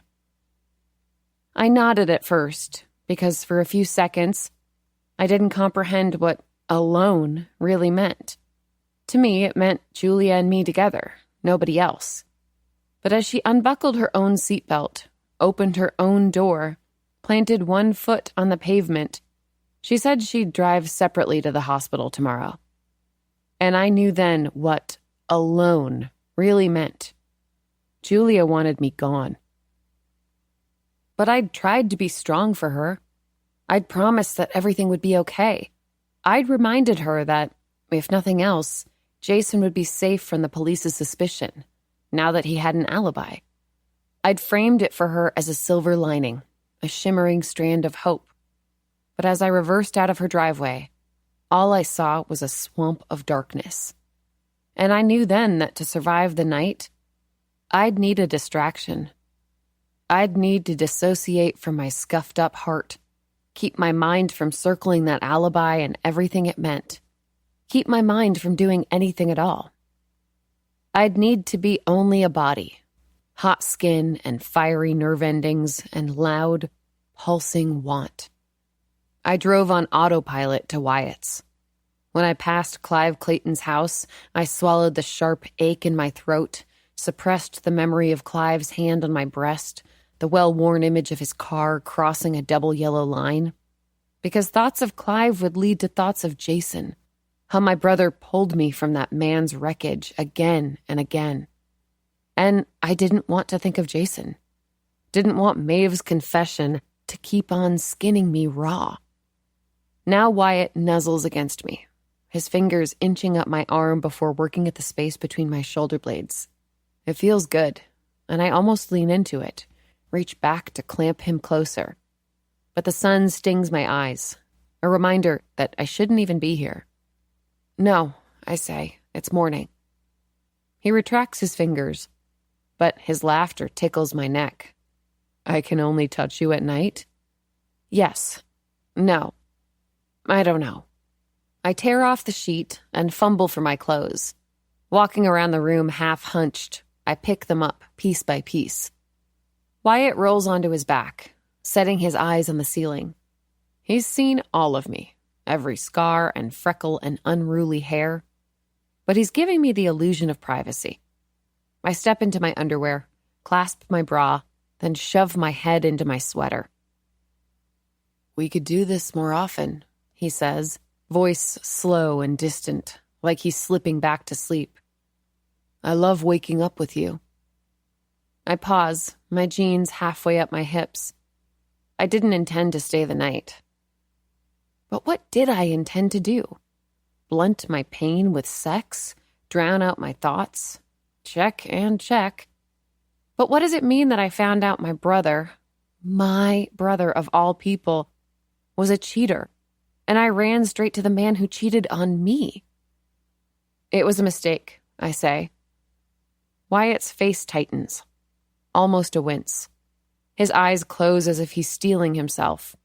And since he doesn't answer, I have to keep going, have to make sure we both understand. "It didn't mean anything. It was nothing." The words have the rusty taste of a lie, because looking at him now, his bare chest blanketed by sun, his hair flattened by his pillow, a portrait of so many mornings from our old life together, it isn't nothing I feel. It's everything. I feel our Sunday afternoons weaving through flea markets, inventing origin stories for cracked porcelain dolls.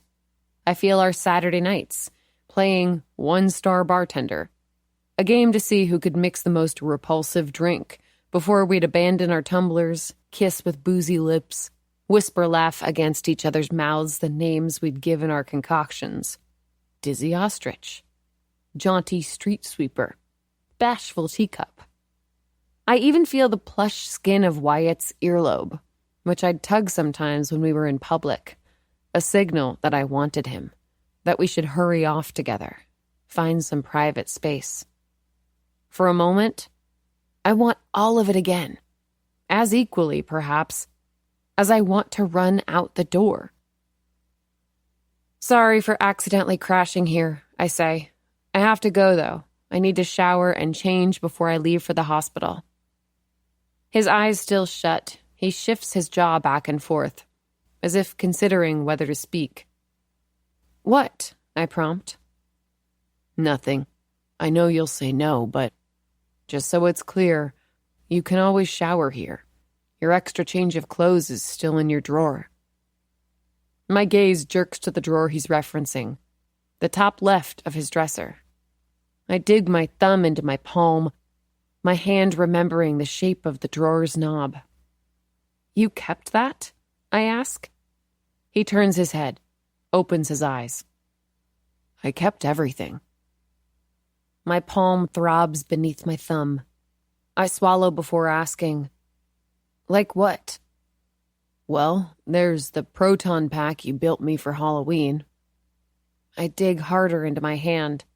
2 years ago, I'd been inspired by a story he told. As kids, he and his friend decided to dress up as Ghostbusters one Halloween. But while his friend's mom went all out, making the most realistic proton pack outside of the actual movie prop, Wyatt had only a plain, unpainted cardboard box with a vacuum hose duct-taped on. So, ahead of a costume party we'd been invited to, I went all out too, studying stills from the films, so I could replicate each button, each wire, each coil. When I finally presented it to him, Wyatt's reaction was adorable, his mouth morphing back and forth between wide-open shock and giddy grin. The box from the care package you made me when I had the flu, he continues. The one you collaged with labels for my favorite beers. The sticky notes you left on my bathroom mirror of different animals in love. My favorite was always the kitten and that caterpillar. And, he shrugs, I don't know, all the things like that. I look away from him, but find myself staring at the set of chopsticks propped on his bookshelf. Not breadsticks, they read, and I'm whirled back to our first date, to Wyatt's endearing fumble with his appetizer, to our first anniversary, when he told me he'd cherish those chopsticks as if they were actually made of bread. I wonder how he does this, holds on to all our artifacts, when they're only reminders of all that we've lost. I have to go, I say again, forcing myself to sound insistent this time. Wyatt nods, eyes returning to the ceiling, as if resigned to my departure. And as I exit his room, his house, his sun-soaked street, I do everything I can to keep from looking back. At the hospital, my vision wavers, warping my brother into an unfamiliar shape, an eely, slippery thing inside his bed. Julia stands at the window, staring at the street below. As soon as she arrived today, I could tell she didn't sleep last night. Her eyelids were so puffy they looked like pillows. Lines fissured her forehead. And as I held her hand, watched her work so hard to keep her gaze away from Jason, it was as if I could feel her heart, clawed up and mauled inside my own body. Now she runs one finger over the windowsill, pushing dust back and forth. As usual, there isn't much for us to do. I've already called Lou to let him know about the alibi, and though he paused after hearing about it, absorbing, no doubt, that his old friend's son is a cheater, he didn't so much as tisk or sigh in response. Instead, he promised to hop on the phone with the Hillstead PD to see if they've dropped Jason as a suspect. If? I asked, voice screechy with indignance. And Lou floated an idea that hadn't occurred to me yet. The cops could think it isn't enough, having only one woman's word that Jason's time was accounted for. And not just any woman, I thought, but didn't add. The woman he slept with. Someone's changed Jason's bandages again. They're bright white against his bruises, almost garish, and I'm inspecting them, scrutinizing every fiber of the fabric instead of Jason's face, when a pair of footsteps shuffles into the room. "Good morning," Dr. Brighton says. I stand to greet her. At the window, Julia pivots, but doesn't come closer. "I have some positive news for you both." I slingshot my gaze back to Jason, as if I might find him blinking awake. "Not yet," Dr. Brighton says, reading my thoughts. "But we're thinking it'll be soon." This morning, during rounds, Jason responded a little to the spontaneous breathing trial. "Responded? Did he say something?" I ask. Dr. Brighton shakes her head. "Not that kind of responding. He's unable to speak with the breathing tube, and we don't think he's ready to breathe on his own just yet, so we're continuing to sedate him. We don't want to get into a situation where we remove the tube only to have to reinsert it, so we generally err on the side of caution. We'll try again tomorrow, and it's very possible that at that point, we'll be able to take him off the sedative." "And take out the tube?" I ask. I flash her a hopeful smile. Without the tube, Jason will look more like himself, less like a part of a machine. I have a fleeting image of our reunion, giving him shit about how his bruises look like a toddler did his makeup. "Most dramatic nap ever," I can tease. "And take out the tube," Dr. Brighton confirms. But my smile stutters a little, twisting toward a grimace. Because now I'm seeing the rest of our reunion. The moment when the relief sours, when I remember that something's changed, that we can't just jump back to normal. The moment when I ask him, "How could you, Jason?" The moment without the tube, when he opens his mouth to answer. I look at Julia, alarm widening her eyes, and I see her picturing it too. "It's good news," Dr. Brighton says to our silence. "It's what we've been waiting for." "Right," I say. "Thanks." As the doctor leaves, Julia steadies herself with one hand on the windowsill. "I'm not ready," she tells me. "I want Jason to be okay, but I'm not ready to talk to him about it. I don't know how to—" I rush to her side before she can finish her sentence. "It's okay. I get it. He lied to me about Maeve, about the money." In her agonized emphasis, I feel it again. Jason's lie about the money hurts her almost as much as his infidelity. It's certainly baffling, distressing even, that he used the savings from their vacation account. But if it devastated her this much, why didn't she ever tell me about it? Her answer last night was a little insulting. "I didn't want you to think he and I were having problems." As if I'm some child who can't handle hearing their parents fight. I could tell it wasn't the full story, too. There was something she was holding back. And now it hurts me, knowing she didn't trust me with the truth. Not when I asked her in the car, not when she first noticed the money was gone. "I'm not ready," she says again, and the pain on her face makes me shove my own aside. "It's okay. You don't have to be." But my assurance doesn't soothe her. Julia's gaze flits around the room like the walls are creeping closer, like we're both about to be crushed. I weave my fingers through hers, anchoring her to me. From the corner of my eye, I see my silenced phone light up with a call, the screen glowing from where I left it on one of the chairs. But I don't move to answer it. Right now, Julia needs me more than anyone who might be calling. "And remember, it's good," I try, "that these pieces are falling into place. the alibi, Jason's recovery. It means that when you are ready, he'll be here to listen. And what if I'm never ready? We both pull back a little, the question seeming to surprise Julia as much as it does me. You will be, I promise, squeezing her hand. She shakes her head, uncertain, then parts her lips before clamping them shut. What is it? I ask, trying to suppress my impatience. Say it.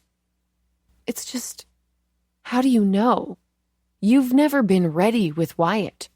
You cut him out completely. That's different. Heat charges into my cheeks, and I rub my jaw to mask my blush. I look toward my phone, wondering if I should answer it after all, but the screen is back to black. No, it's not different. See? Julia says. You're getting all pink. It's been a year since you broke up, and you still look like that whenever he comes up. No, Jules, trust me, it's different. You and Jason are married. You have a kid together. That's so much more than me and Wyatt ever shared. So yeah, I get it. He's hurt you so bad, you can't imagine ever being ready to speak to him about it. But you will be. You'll work through this.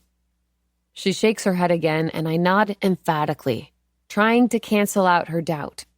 She and Jason can't end up like me and Wyatt, because what would that mean for me and Jules? My throat tightens just to wonder. Tears burn in the back of my eyes. Even though Jason's the one who connected us, I always thought my bond with Julia transcended his involvement. We have jokes that don't include him. Shorthand he doesn't share. But what would it look like if they weren't together? How would I sit in my brother's house, unable to hold my best friend's hand? How would I stay close to Julia and to Jason without betraying them both? Excuse me, someone says from the door. I swivel to find Beck there, standing beside an officer in uniform. Jesus Christ, I hiss, what do you want? He was with Maeve Dorsey last Friday. If you don't believe her or their emails, have her take a polygraph or something. Before he can respond, another person bustles into the room. Bald head, bristly mustache. It's been years since I've seen him, but I recognize him instantly. Lou? What's going on? He opens his mouth, but it's Beck's voice that booms toward me and Julia. We have a warrant to arrest Mr. Larkin, he says, for the murder of Gavin Reed. Julia's hand goes slack in mine. Beck reaches into his suit jacket, pulls out a crisp piece of paper folded into thirds. Arrest him? I volley my gaze between Beck and Lou. He has an alibi. Sienna, Lou says. He puts up his hands like a crossing guard, like I might be stepping into danger. The alibi's no good. I let go of Julia's hand to rake my fingers through my hair. I point my response at Beck. I get that you can only take Maeve's word for it, but why would she lie? She outed herself as a fucking homewrecker by admitting she was with Jason. It's not that, Lou says, moving a few inches so he's blocking my view of Beck. It turns out Ms. Dorsey's statement still left a gap in Jason's timeline. What? How? She said he left her house around 10:30. And since Julia has previously stated that he arrived home around 11:30, that still leaves an hour unaccounted for. He leans closer, lowers his voice. Gavin Reed lives 12 minutes from Maeve's house, 20 from Jason's. So, I fire back, leaning to the side to glare at Beck. You really think Jason cheated on his wife, then immediately went and murdered his boss? That doesn't make any sense. Julia drops into a chair. I spare enough of a glance to ensure she hasn't fainted or collapsed before I whirl back to Beck. Doesn't it seem a lot more likely that Jason realized he'd fucked up in the biggest way, so he drove around trying to figure out what the hell he was going to do before going home? I understand this is upsetting, Beck says, but we have evidence that corroborates his involvement in the murder. Yeah, Gavin's phone, the bloody knife. But it isn't Gavin's blood. It is, actually. Probably Jason's. He probably cut himself and... Somehow my mouth knows to freeze, even as my mind is sluggish to process Beck's interjection. Wait. I fall back a step. What? I look at Julia, who's staring up at me. Her eyes are wide and wet enough that I can practically see myself reflected in them. Lou cups my elbow. The results came back. The blood on Jason's knife is a match to Gavin. No, I say, and it feels like I'm breathing in slow motion, like my body will accept only the thinnest sip of air. It is, Lou says. I'm sorry. I got in my car as soon as I heard they were coming with a warrant, and it was only in the parking garage that I finally got word about why. I'm sorry. I would have liked to give you more warning. His voice is quiet, gentle, but his words plug up my ears. Water I can't shake out. No, there has to be some mistake, I say. Beck taps the warrant against his palm, its fold as sharp as a blade. For a second, I picture blood spilling from his hand, staining the white page. You're going to arrest him, I say. He's in a coma. What do you plan to do? Wheel his bed to a jail cell? We're going to hold the warrant, Beck says, until he regains consciousness. But in the meantime, this is Officer Grady. He gestures to the cop beside him. He'll be posted outside Mr. Larkin's room. Like a guard? I run my eyes over Grady. He's the opposite of intimidating. Thin as a sapling, too young to question orders, but there's a pompous tilt to his lips that makes my nerves sizzle. You're acting like my brother's a flight risk. I don't know how many times I have to say it, but he's asleep. Sienna, believe me, this is the better option, Lou says. Better than what? Than restraining him to the bed. What? My gaze drops to Officer Grady's belt. Handcuffs dangle there, shining in the room's abrasive lights. They hang open like hungry mouths, eager to chomp onto Jason's wrists. This is insane, I say, walking a tight circle in the middle of the room. Lou stops me with a hand on my arm, speaking so low that I doubt even Julia hears him. It's far from an open and shut case. We'll fight it. His eyes are somber but kind, filled with compassion as they hold on to mine. I'm reminded of a picture, pressed into one of my mother's photo albums, of Lou with his arms slung around my father's shoulder. The picture, snapped at some party my parents hosted, is only memorable to me because of the shenanigans captured in the background. A clump of kids shrieking through trust falls. In the photo, I'm just a shape, a blurry slant above the grass. And behind me, Jason is solid and still, his body braced for strength, his arms open to catch me. Okay, I say, and Lou steps back, turning toward the cops. Detective, officer, may I speak with you outside a moment, please? Beck nods and waves Officer Grady forward. On the way out, Lou shuts the door. I don't know if he's allowed to do that. Jason's door has always been open until now, except for when the nurses usher us out to run their tests. But I appreciate the gesture of privacy. Jules. I crouch in front of her chair. She's staring straight ahead, eyes stunned and unseeing. Tears speckle her lashes. Did you hear what he said? This is far from over. Lou's going to fight it. When she doesn't respond, I grab her hand. Shake it like she's sleeping and I need to wake her up. Jules.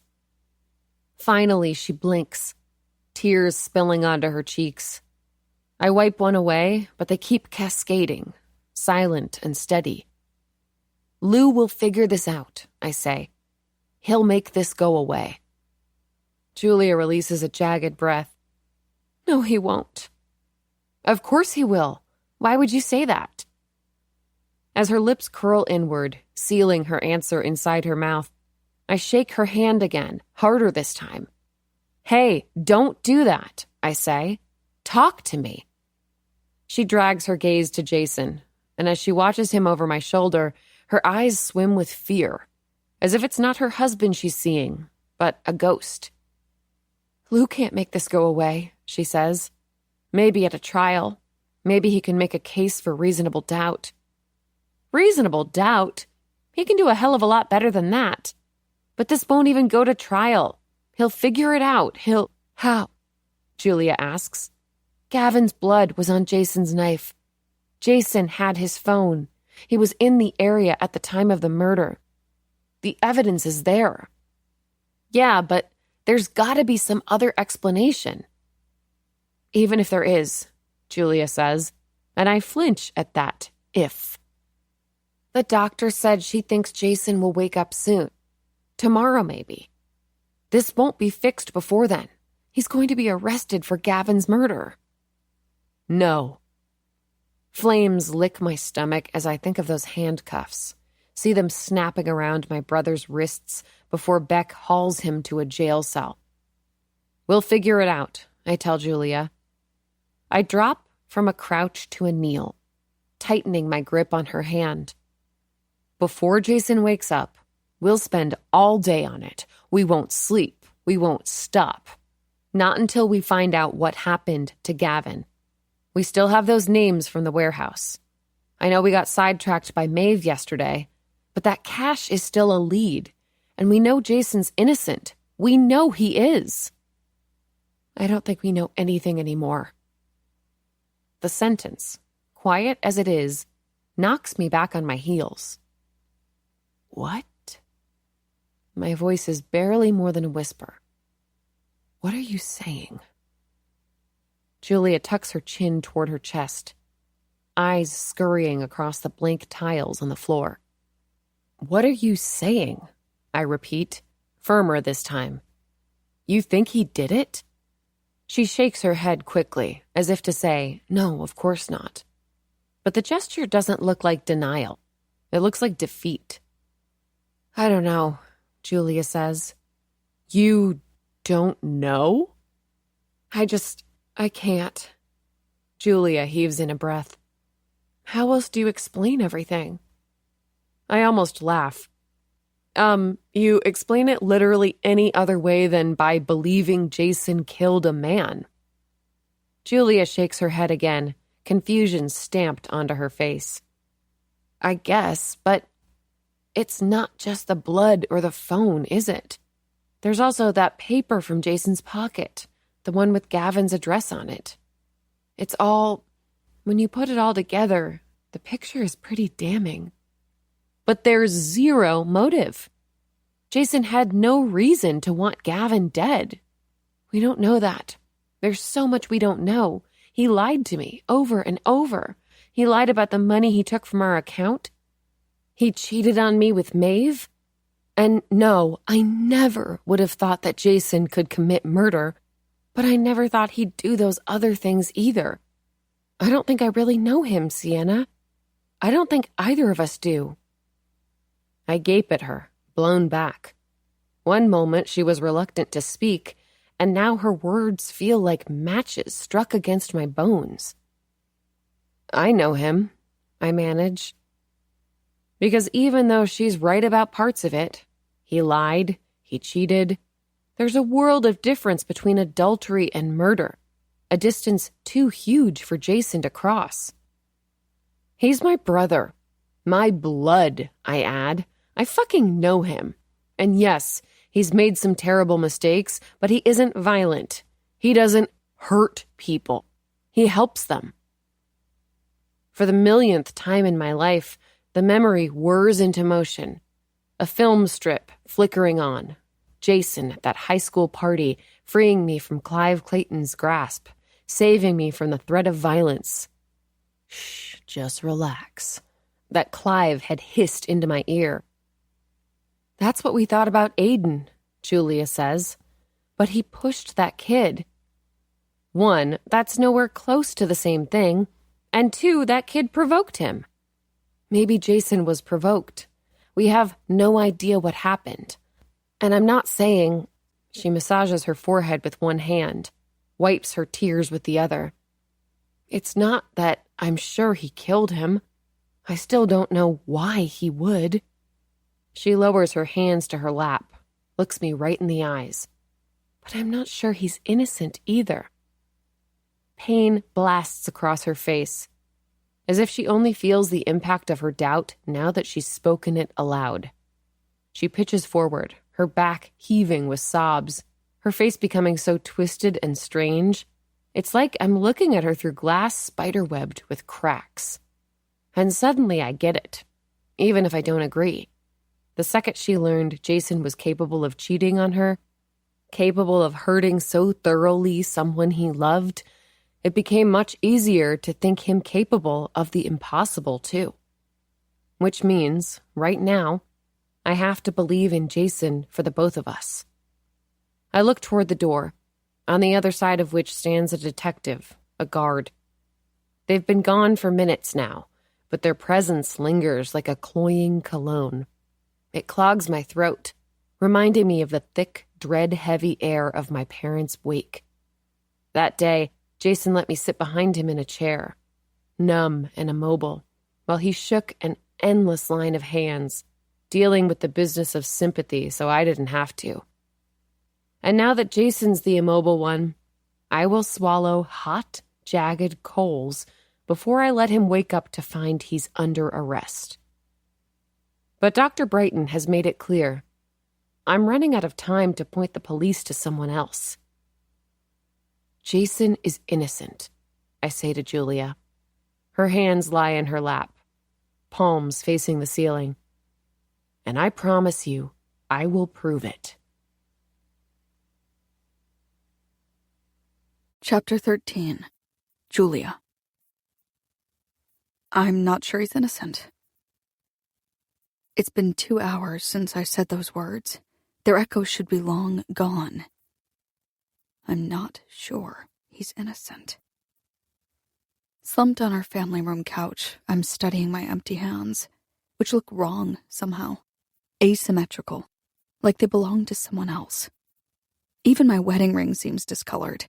Bronze instead of gold, a metal less precious than the one I intended to wear. I try to twist the ring, but it's resistant. All these years my finger grew inside it, and now it's part of me, like a circle of bone. Maybe that alone should have kept me clutching my trust in Jason. But something changed in that hospital today. An arrest warrant. A guard outside Jason's door. A dead man's blood on a knife my husband is never without. By the time Sienna read the fear on my face, my doubt had sprouted too big to keep swallowing down. Now, I'm haunted by a phantom weight beside me on the couch, as if Sienna's on another cushion. But every time I turn my head, I find myself alone. This is the first time since last weekend that I've spent an afternoon without her. And I know it was my words, my declaration that keeps her from being here now. She didn't scream at me like I might have expected. Her body didn't tighten, fists didn't clench. But the moment I said it, I'm not sure he's innocent. I felt something break between us. My gaze flits to the family room wall, and there's a twinge in my side. All those roosters, red and grotesque, an undeniable pattern of blood that Sienna and Jason never saw. Shivering, I force my focus to the giant photographs, scrutinizing the one from our wedding where I stand between Jason and Sienna on the courthouse steps. I used to play a game with that picture. Close an eye and imagine one of us removed from it. With Sienna gone, it was a portrait of husband and wife. With me erased, it was siblings on a sunny day. With Jason smudged out, it was best friends who, even then, were linking hands. I loved that the photo held 3 relationships at once. But now, with one eye shut, I see something different when I remove my husband. Sienna and I off balance with each other. A picture that's incomplete. My eye jolts open as I'm struck by a terrifying thought that if I lose Jason to prison or infidelity or simply my own doubt, I might lose Sienna too. The idea is so gut-wrenching that I put my hand to my chest, struggling to breathe. Losing Sienna would feel like losing a vital organ, my heart, a lung, maybe both of them at once. There'd be part of me left gaping, pitch-black places that light could never reach. I pushed the thought away, too excruciating to bear. It's only been a couple of hours, but I miss Sienna already. I miss slipping beneath the undertow of her conviction, her unwavering belief in Jason, though I'm bothered by it too. It's one thing to love someone, to trust them, but I'm beginning to think love shouldn't be blind, shouldn't limit us to seeing only the pretty parts. All this week, Sienna and I have learned some ugly things about Jason, and it rankles me that her response is now to close her eyes, to turn away, to leave me to witness it all on my own. Not for the first time today. I pictured Jason at Maeve's last Friday. Nervous, maybe, as he shuffled his feet on the doormat, already sensing a buzz of something between them. I see his fingers brushing Maeve's as he huddles with her over the designs for her store. I see Maeve and Jason on the couch, their mouths, their hands, their breathy separation at the end of it all. The rushed retrieval of clothes, the vow to never speak of it. Then, Jason hurrying out the door. That's where the images stop, where my mind goes staticky like an old TV. What happened after Jason left Maeve's? Did he drive to that address in his pocket, confront Gavin about something? At the hospital, I theorized that Jason might have turned violent at Gavin's provocation, which only made Sienna scoff. But the truth is, I don't know what Jason's capable of when pushed. I've never pushed him myself, never so much as spoken up about my own discomfort. Our son's party he skipped to stay beside a stranger. Our anniversary dinner we missed so he could play the highway hero. I have no idea what happens when Jason is met with resistance, when something hot gets under his skin. I've seen it in Sienna, that fire in her eyes that could burn down the world. But maybe Jason has that too. Maybe he stifled it for all the years I've known him, and last Friday night it finally erupted, turning him into something dangerous, something wild. But there's the question I keep coming back to. Why? Even if I manage to imagine the murder, I can't muster up a motive. There are loose ends, sure, the shoeboxes of cash in the warehouse, Jason's customers among those involved in Gavin's potential fraud, the promotion Jason never told me he lost. But it's still nearly as laughable as the last time it occurred to me. Jason wouldn't kill someone over money. Then again, that's the crux of the problem. The reason I'm here, acutely alone, on this couch at all. I don't know what Jason would or wouldn't do. Not anymore. The doorbell rings, scattering my thoughts. I consider leaving it unanswered. But then I think of the last time that bell rang. Beck, a search warrant. And I don't want to risk Aiden clumping down from his room to find a cop at the door. I haven't told him, yet, of Jason's impending arrest. I've barely spoken to him since pizza last night. Haven't even seen him since I got home. I only beelined from the garage to the couch, texting him I was back. When I haul myself up and lumber down the hall, I glimpse a familiar flash of red in the front window. Panic squeezes my neck. My footsteps stutter. But after a moment, I push forward. Because I must be mistaken. It wouldn't be... Maeve? I say when I open the door. She's got a nervous stance, arms crossed, shifting on her feet. But she's dressed impeccably. Jeans that look tailored specifically to her legs, a cashmere sweater, a turquoise scarf embellished with red petals. Just the sight of her, so put together when I'm falling apart, makes me lean against the doorframe for support. What are you doing here? I'm sorry. I went to the hospital, but no one was there. I figured I'd try you here. Icy fingers clamp around my heart. You visited Jason? No, she's quick to amend. I was looking for you. Can I come in? I wanted to talk to you. About that night. That Night. Bodies on a couch, a tangle of lips and tongues and hands. If I were more like Sienna, I'd laugh or spit in Maeve's face. I'd thunder curses at her, unleash a storm of, "Fuck you, how dare you, go the fuck away." But that night was something else, too. Gavin on the grass in his own backyard. Stabbed, smothered, stitched. I touched the doorframe, disoriented by the contrast of those images. Sex and death, adultery and murder. How is it possible that both nights existed at once? That my husband is the common thread between them? Jason's mouth on Maeve's skin. Gavin's blood on Jason's knife. As I stand frozen, a sick, slushy feeling mucking about inside me, Maeve interprets my stillness as an invitation. She slips over the threshold into the house. "I know I'm the last person you want to see," she says, heading straight for the kitchen. She stops at the table where we hosted her for Thanksgiving, where she complimented the cranberry sauce Jason had made from scratch, where she asked for seconds of it, then thirds, her hungry lips closing around the berries, her smile, aimed at my husband, stained with red. I have to apologize again," she says, fingers skimming the surface of the table as she stares at the wood. "It's my fault you're hurting, and I'm so sorry about that." I don't respond. Instead, I think how untrue her statement is. As much as I'd love to assign her all the blame, it's not a fair assessment of what happened. Even though she initiated things by kissing Jason, he still could have recoiled, walked out the door, done anything but kiss her back. "And I want you to know that I'm going to pay back that 10 grand.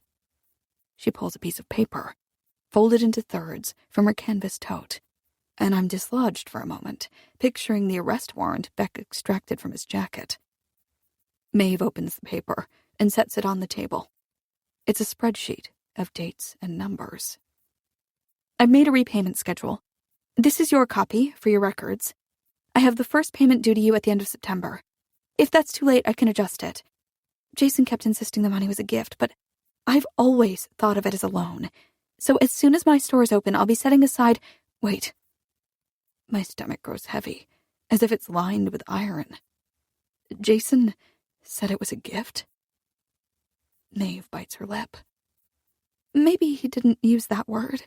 He was just adamant that he didn't expect me to pay him back. All he cared about was me getting to open my store. Unsteady, I sink onto a chair. "Your dream store," I mutter, and it's a fresh smack of pain. He contributed to Maeve's dream while stealing from mine. "He must have had feelings for you for a while then," I add, "to give you such an extravagant gift." "Oh, no," Maeve says. "That wasn't it at all. He was just really freaked out by what Gavin said to me in the warehouse.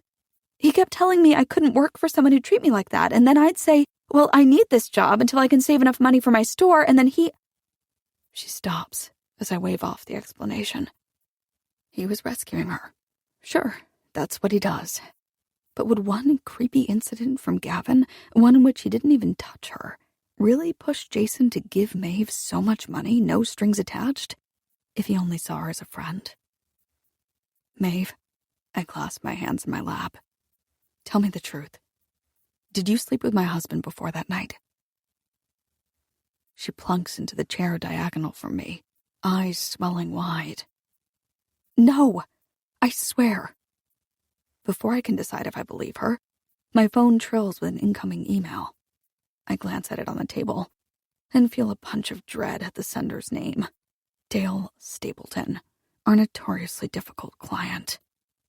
Opening the message, I'm assaulted by a string of all-caps sentences. Phrases pop out. Unacceptable. Not how proper businesses operate. I expect it by Monday. Before I press my forehead into the heel of my hand. "Is everything okay?" Maeve asks. It's not bad news about Jason, is it?" "No." I heave out a sigh, then rattle off Dr. Brighton's update before I remember that Maeve is the last person who deserves to hear it. "Are you serious?" He's really waking up soon? Maeve pitches forward, practically salivating for details. When? I swipe my gaze at her, and she's self-aware enough to wince. It's not a great look, so soon after her apology. Her eagerness for the moment my husband's awake. Sorry, you don't have to tell me. Maeve nudges her chin toward my phone, quick to change the subject. You can deal with whatever that was, if you need to. It's fine. It's just a client being nasty. She grunts in understanding. That's the last thing you need this week. I shrug. He's mad we're missing a deadline. Sienna's told him twice now that we have a family emergency, but I trail off, uncomfortable to be confiding in her. What a dick, Maeve says. Reminds me of the time my dad had a stroke, a minor one, but still, and even though I told my customer there'd be a delay in her order because I was flying home, she sent me a message, all capital letters, about how I'd better mail her the order by the end of the week or she'd go nuclear in my online reviews. This message was all caps too, I admit. Of course it was. Maeve rolls her eyes. This is how I'd respond. So sorry you're frustrated. Apologize for his feelings, not anything you've done. But my family comes before your business, which I encourage you to take somewhere else if you're unable to grant us an extension while my husband's in a fucking coma. She pauses. Maybe without the fucking, though.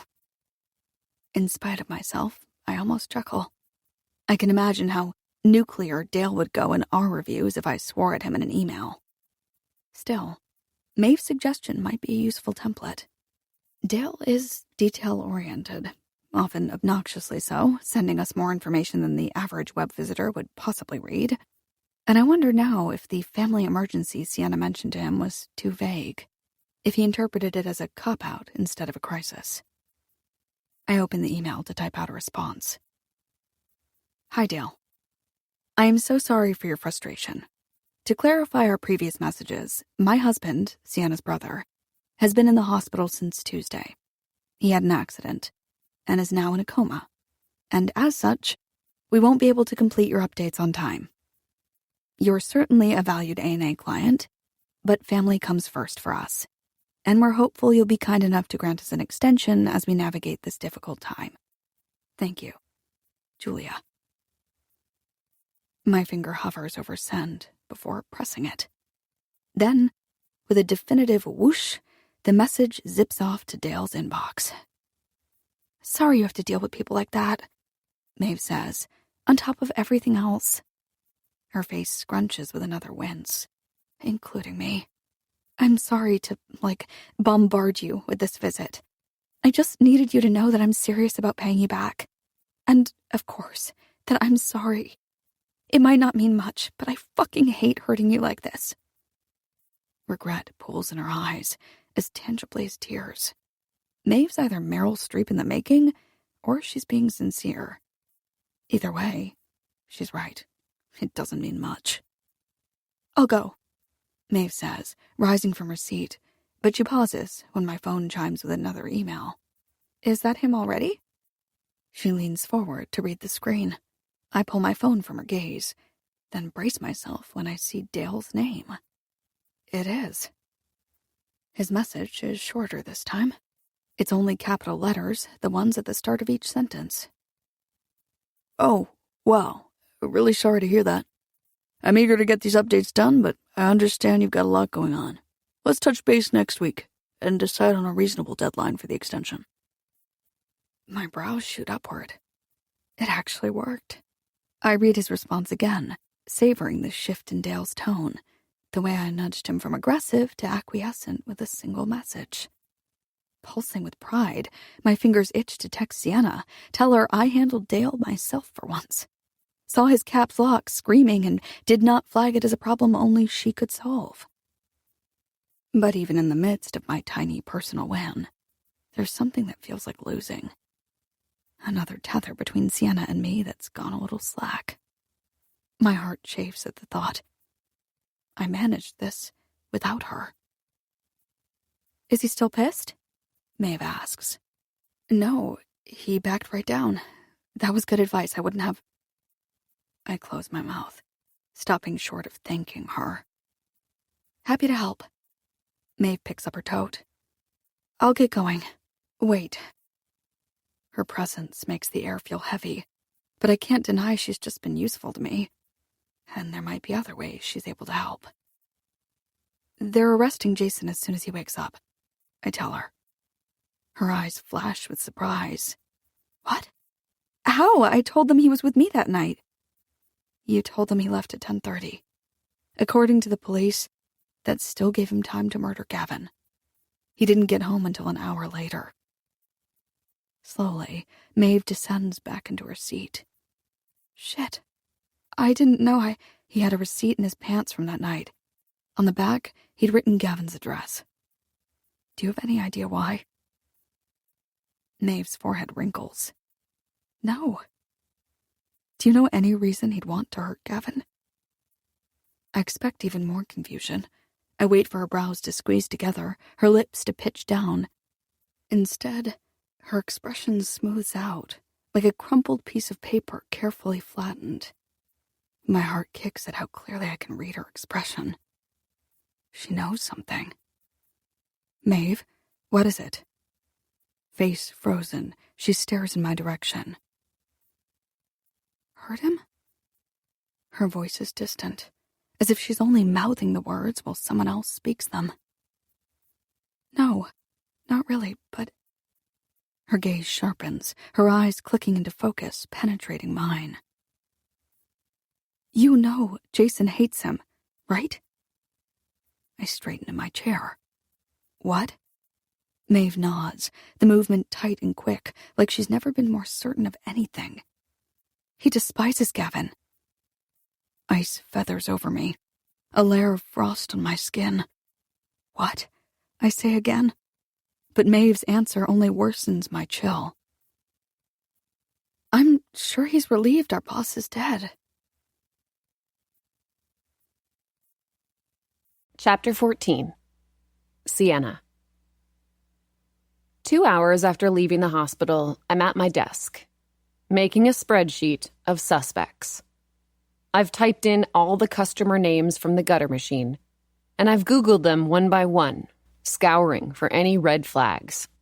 I'm not even sure what a red flag would look like, or why someone getting a discount from Gavin would want to kill him, but I promised Julia I would prove Jason's innocence.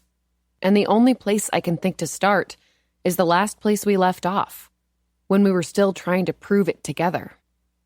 Despite the hour, middle of the afternoon, sun flooding my bedroom, I slurped my second coffee. I may have slept at Wyatt's last night, but my body, knowing I wasn't supposed to be there, kept me on the cusp of waking. A sleep too shallow for the mental sharpness I need now. I click my nails on my mug, a custom one Julia gave me. Liquid potatoes, pure nonsense to anyone but us, and try to focus on my spreadsheet. Instead, I glance at my phone. I'm surprised she hasn't texted yet. I thought, at the very least, she'd ask what my plan is. I even decided to do my research from home, drinking my own bad coffee instead of hunkering down at a cafe, just in case Julia changed her mind and dropped by to help. And where the hell is Lou right now? Each time I look at my phone, I check for his name, too. When I left Jason's hospital room, I thought I'd find Lou in the hall, arguing with Beck about the warrant. But the only person I saw was that stupid guard, smirking at me like there was something I didn't know. I forced my gaze back to my spreadsheet. Like the names Julia recognized, Linear and Zagoras, most of the customers from Gavin's notebook are businesses, not homeowners. At first that struck me as strange. Homeowners are Integrity Plus's bread and butter. But maybe businesses are a better target for this kind of scheme. The jobs themselves might be bigger, the owners more likely to be able to pay in cash. It's only once I Google deeper, skimming pages of search results, that I find another link between some of Gavin's customers. A website on which 3 of them appear. I didn't think anything of the company's name at the top of the site. Hire Home Improvement, until the third time it popped up in my search. But now I pore over the page. Hire Home's testimonies section, and each time I read the name, it chimes in my mind as one I've heard before. Hire Home's Improvement bent over backwards to get us great service at the best price, says the owner of one business from Gavin's notebook. Hire Home Improvement was an unprecedented pleasure to work with, says another. Hire Home Improvement. I squint at the screen, and when I navigate to the homepage, I understand why the name is so familiar. The page is dominated by an orange banner. While Hire Home Improvement is no longer in business, we extend our eternal gratitude to our loyal customers. We've been honored to serve Connecticut homes and businesses for over 30 years. This is the company Integrity Plus almost merged with before Gavin turned the owner in for tax evasion. The same crime Gavin himself appears to be guilty of. Irritation scratches at me over Gavin's hypocrisy. I knew Integrity Plus absorbed a lot of Hire Home's customers after the merger fell through, but it appears they also absorbed the backdoor deals that some of those customers were enjoying. I can only imagine the rage Hire Home's owner would feel if he learned what Gavin was up to. It's clear he hasn't moved on. After all, the Hire Home website still exists. Someone has paid the hosting service each month. It's as if he's keeping it as a reminder of everything Gavin destroyed.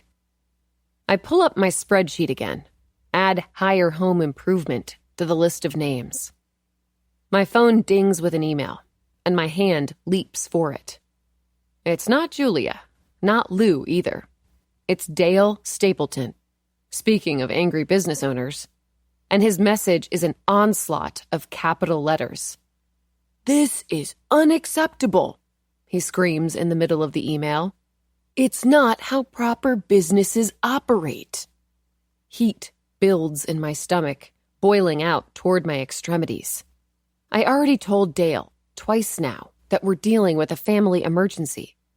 I write a response with my own capital letters, along with a particularly creative string of expletives.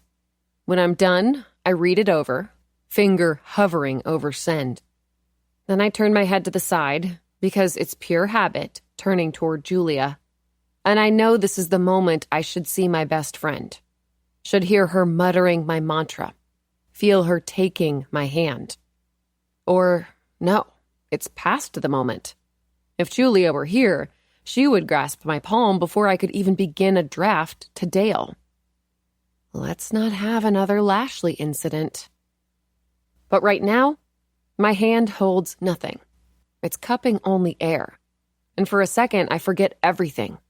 Why my email is open. Why my caps lock is set. All I feel is emptiness. Blinking out of the moment, I delete the draft, push my phone away. Now is not the time to deal with Dale. Now is for proving to Julia that, despite his reckless infidelity, despite the money she told me he took, Jason is still a man worth believing in. I return to my spreadsheet, look at Hire Home on the list, and toggle back to their website to search for the owner's name. I find it on the Meet Our Team page, right at the top, beneath a photo of a man with a round face and gray hair. As soon as my eyes focus on his name, my spine straightens. Henry Hendricks. I've heard that recently. My mind gropes for the memory, repeating the name until I hear it spoken in Lou's gravelly voice. The sound thinned by a phone connection. I jolt as I remember. Henry Hendricks was the man arrested on Drunk and Disorderly. The man who accosted Gavin a week before his murder. Pulse thrumming, I call Lou. "Do you have more details on the Henry Hendricks arrest?" I ask when he answers. No time for greetings. "You said you were going to check the police report. Is that something you can forward me?" As I speak, I highlight Henry's name in my spreadsheet. A bright, obnoxious yellow. But even that looks too cheery, too sunny and tranquil. I change it to red. "No, sorry. Lou says. I don't have it yet. I can work on that later, but... Okay, but you said Henry complained to the police about Gavin committing fraud? So does that mean he knew about the tax evasion? The same shit Gavin busted Henry for? If so, that would be huge, right? Lou's pause whistles over the line. I'm sorry, Sienna, I don't know the specifics of Hendrix's complaints, and I'm in my car right now going to meet another client. There's been a development in their case, so I'll be unavailable for a... There's been a development in Jason's case. Shouldn't you be with the Hillstead PD? You said you were going to fight this. I will, but perhaps I wasn't clear. I'll be fighting it in court. In court? Lou, the whole point is to keep this from going to court. Well, yes, that would be the best case scenario. But I have to be honest with you, Sienna. Given the evidence at play right now, I don't see another outcome. What are you saying? I ask. You think he did it? I clench my jaw at the echo. Exactly what I said to Julia at the hospital. It's a question I never expected to ask once, let alone twice, especially of people who are supposed to be on Jason's side. Lou's hesitation is searing. What I'm saying is, I think you should prepare yourself for what happens next. When Jason wakes up, the arrest warrant will be served, and a prosecutor will likely bring charges against him. And that's when I'll get to work. Oh, that's when? Once I can speak with Jason, Lou continues, ignoring my slap of sarcasm, we can hammer out the particulars of his timeline, and from there, I'll start building his case. Now, I'm sorry, but I really do have to go. I'll talk to you. I end the call. I know Lou can't devote all his time to Jason's case, but it sounds as if he's devoting none of it now. Doesn't he care that my brother has suffered a brain injury? That the stress of an arrest will only impede his recovery? I grab my mug, hands hot against the ceramic, even though the coffee has long since cooled. Lou's plan is bullshit, and I'm not waiting until Jason's in jail to get to work. I Google Henry Hendrix. Wading through old news stories, I read about the man's downfall, dump the info into my spreadsheet. After Gavin turned him in to the IRS, Henry was sentenced to pay an enormous fine, on top of repaying the amount he'd evaded. He declared bankruptcy soon after. Finally, his business went under. The cells in my spreadsheet bulge with text, but it's too dry, dispassionate. None of these details, 2 years old at this point, are the ones I really need. And Henry's previous brushes with the law are much less important to me than his one from a couple weeks ago. I need that arrest report. Need to read the witness statements. See exactly what Henry yelled at Gavin. Fraud is a vague complaint. Could be a shot in the dark about a man who'd stabbed him in the back. But if Henry said anything to suggest he knew about Gavin's tax evasion, then that means he had even more motive to hurt him. I could call Wyatt, pump him for the specifics he refused to give when he first alluded to Henry's drunk and disorderly. Or maybe I should try to see him. Sipping my cold coffee, I indulge the image, skimming my lips along his, withholding the kiss until the answers I want slip right off his tongue. But then I think of his face this morning. Each time I resisted him, each time I insisted that sleeping in his arms was a mistake, his expression closed a little tighter, pinched with an almost visible ache. Remembering it now, I feel an ache of my own, my chest raw as a rug burn. I rub against the pain, applying pressure to the space above my heart, until the rubbing hurts worse than the memory, until I believe what I told him just hours ago. It's nothing. We're nothing. I'd have no self-respect saying something like that, only to return to him now, begging for something. Beside me, my phone chirps with another email, and when I see that it's from Julia, my breath catches. Then I squint at the screen. She's responded to Dale. But Julia never responds to Dale. He was rude to her in our first meeting, skeptical of her quiet presence. "You always let her speak for you?" he challenged her. Challenged us. I tried to let her answer. I counted out the seconds, hoping she'd prove to Dale, to herself, that she does have a voice. But her lips slid inward, and I had to save her with a lie about laryngitis. As I read her email, I'm surprised to find it strikes exactly the right tone, professional but firm, as if she's been fielding the Dales of our inbox for all these years. My heart swells with love for her, with pride, and even though we're not in the same room, it feels like this email was her way of taking my hand, of muttering my mantra, of cutting in so I wouldn't cuss Dale out. But when I look back at my laptop, my spreadsheet, my browser in the background with tabs of research, I consider how different Julia's afternoon must look from mine. Because I didn't cuss Dale out. I swept him to the side, a response to him less urgent than looking for leads. So what is Julia doing? Working like it's any other day? Like her husband isn't facing an arrest? When I left her in the hospital, I promised Julia I'd prove Jason's innocence. Still, I didn't consider how heavy it would feel, carrying that burden alone. I swipe out of her email. Then I close my browser, my spreadsheet, and scramble away from my desk. Because if I'm going to save my brother, it won't be with Safari and Excel. I need action, need movement. And if I don't have Julia, or Wyatt, or even Lou to rely on, at least I still have myself. Chapter 15. Julia. Maeve's statement hovers in the air, dark and ominous as a storm cloud. She's looking at me like nothing's changed, like the room doesn't crackle with charged particles, like the hair on my arms isn't standing on end. My voice fights me on its way out, wanting to cower in my throat. You think Jason's glad Gavin was murdered?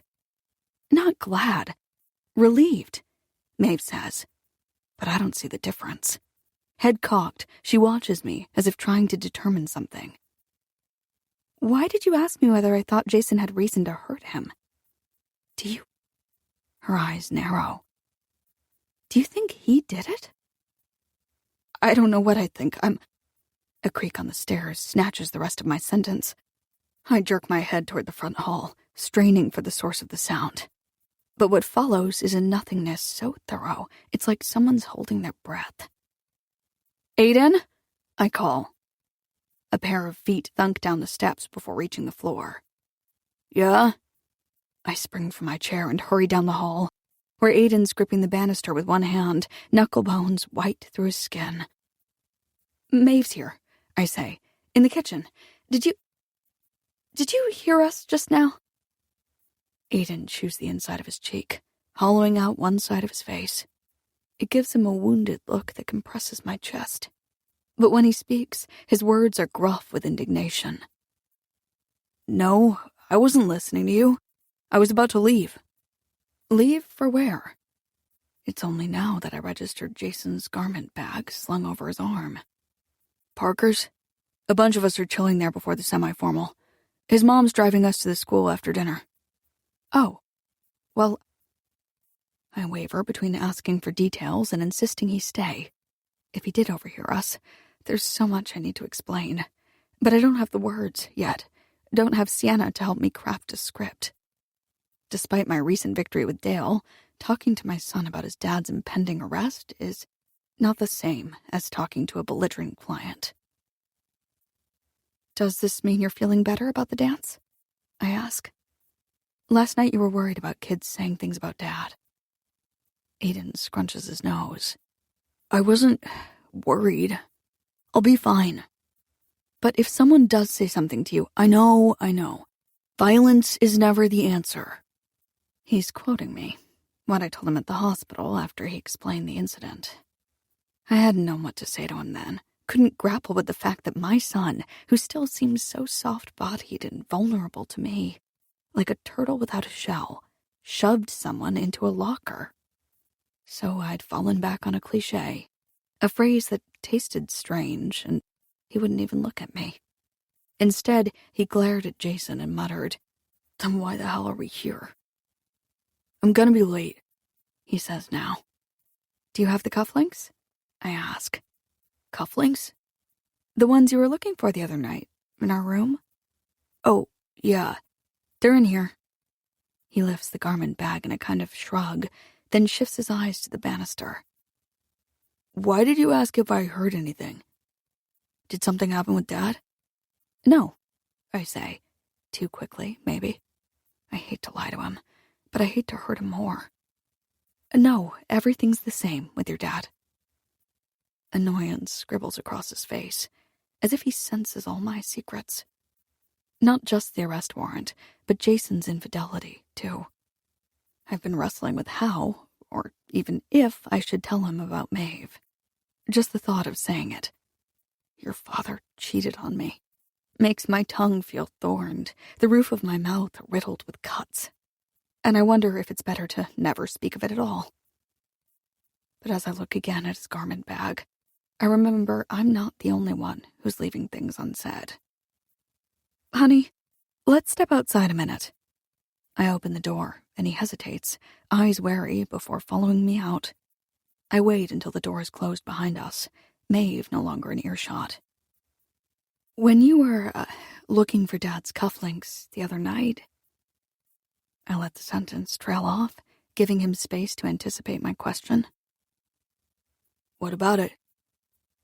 "Well, is that..." I step toward him, trying not to notice how he steps back in return, a dance that keeps us apart. "Is that really what you were looking for? It seems like you were searching in places where the cufflinks wouldn't be. I'm not mad or anything, just curious." For a second, I think I glimpse panic. It rings an alarm inside me, the same one that used to sound whenever he cried in his crib.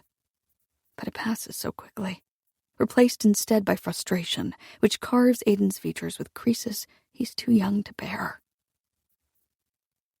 "I forgot where he keeps them," he says, voice firm, impenetrable. "Well, what about Sunday night?" I ask. "You said you didn't leave the house, but I checked the security app and it looks like you did go outside. Twice, so why..." "No, I didn't," he interrupts. "It said the front door was opened, right around 2. "Why are you so sure it was me? Why aren't you suspecting Dad?" I pause, lips parted, then glance at Aiden's Converse, my first hint that something had been off that night. He's right, though. I haven't considered it was Jason who triggered the app, nor can I imagine why my husband would go outside twice at 2 a.m.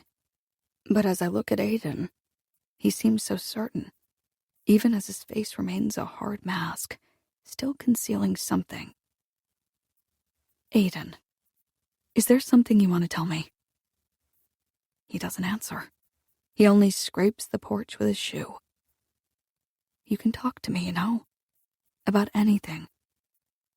He tilts his head, and I think I see his lower lip quiver. "Even if it's hard," I add. "Even if it's about Dad."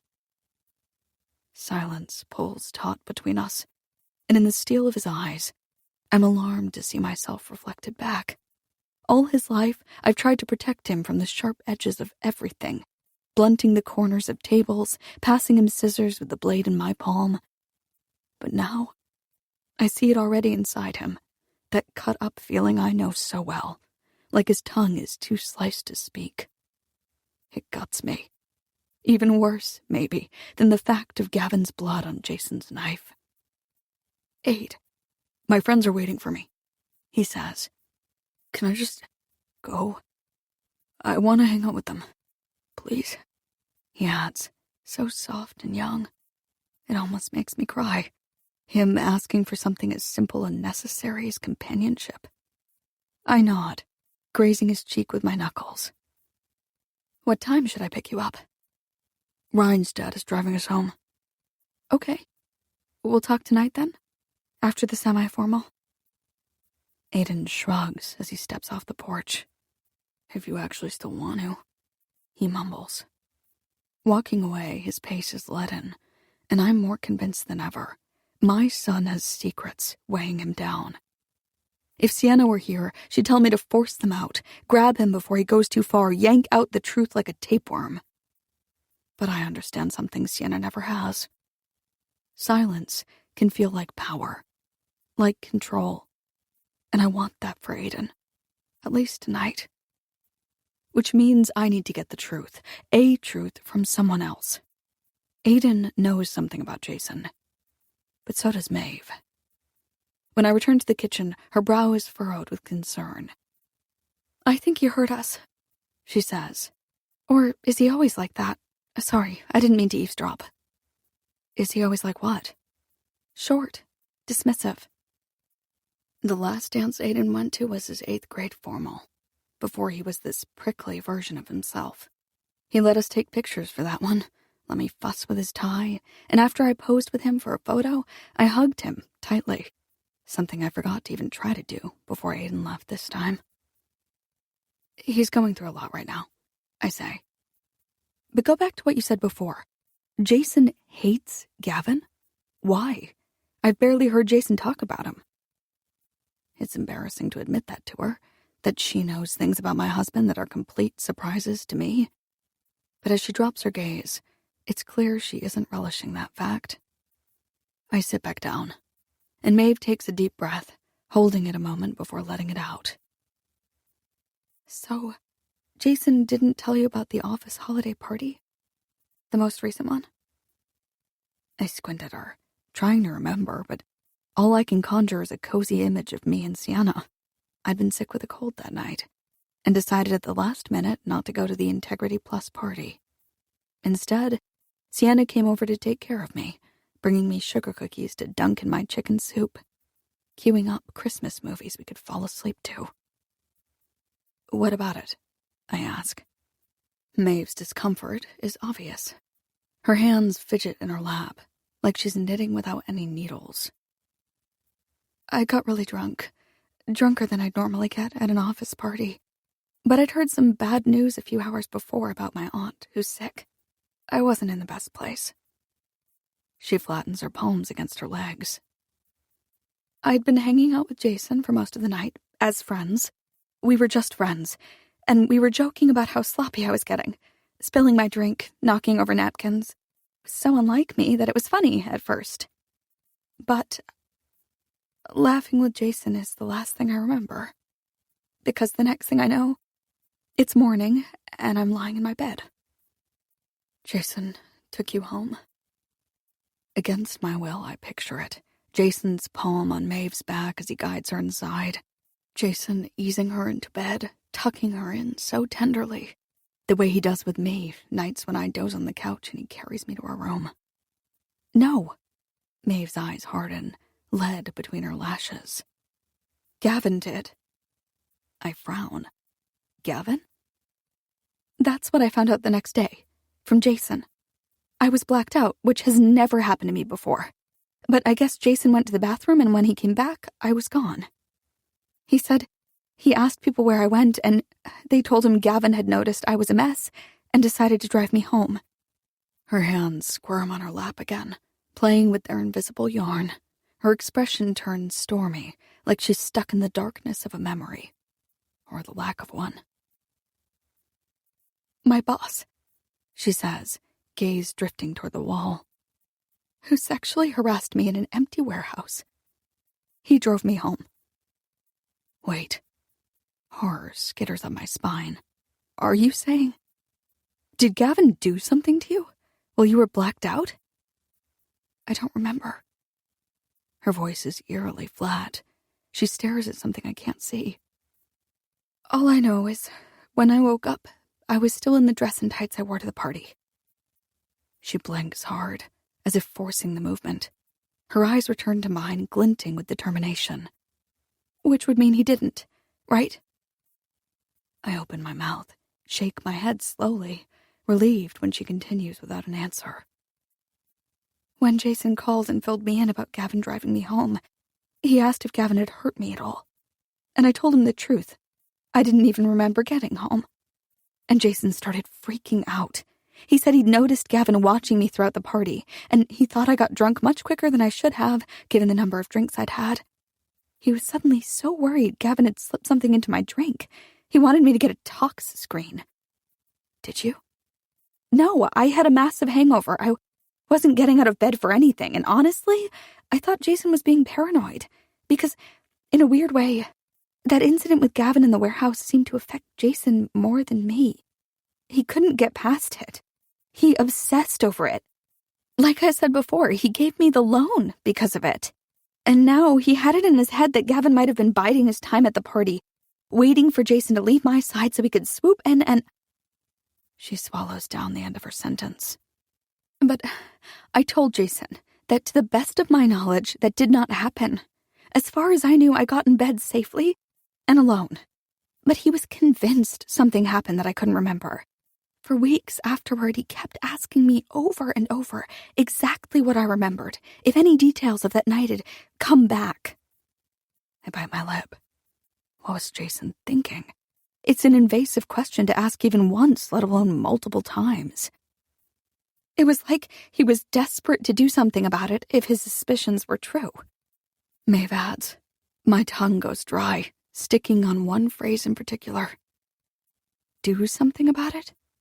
I eventually had to tell him to drop it because now he was freaking me out. I started having trouble sleeping. I'd lie in bed, shivering because Jason's theory forced me to entertain a fucking traumatizing idea. Her hands keep moving, knitting at nothing on her knees. Her shoulders are hiked toward her ears, but as she takes a deep breath, they begin to settle, relax. Her fingers go still. Sorry, she says. I don't like thinking about that. Obviously. I wave off the apology, my mind leaping to Sienna. The story is similar to one of hers. How, after Clive Clayton touched her at that party, his fingers raking over her even as she tried to push him away, she struggled to sleep, struggled to simply close her eyes, because always on the back of her lids was the image of what might have happened if Jason hadn't intervened. But now that more time has gone by, Maeve says, it's become harder for me to believe Gavin did do something. Not because he's some upstanding guy or whatever, we know he's a creep, but it seems like I'd feel it, you know? Like, even though my mind can't remember, it seems like my body would. She pauses, her gaze rising toward mine, tentative.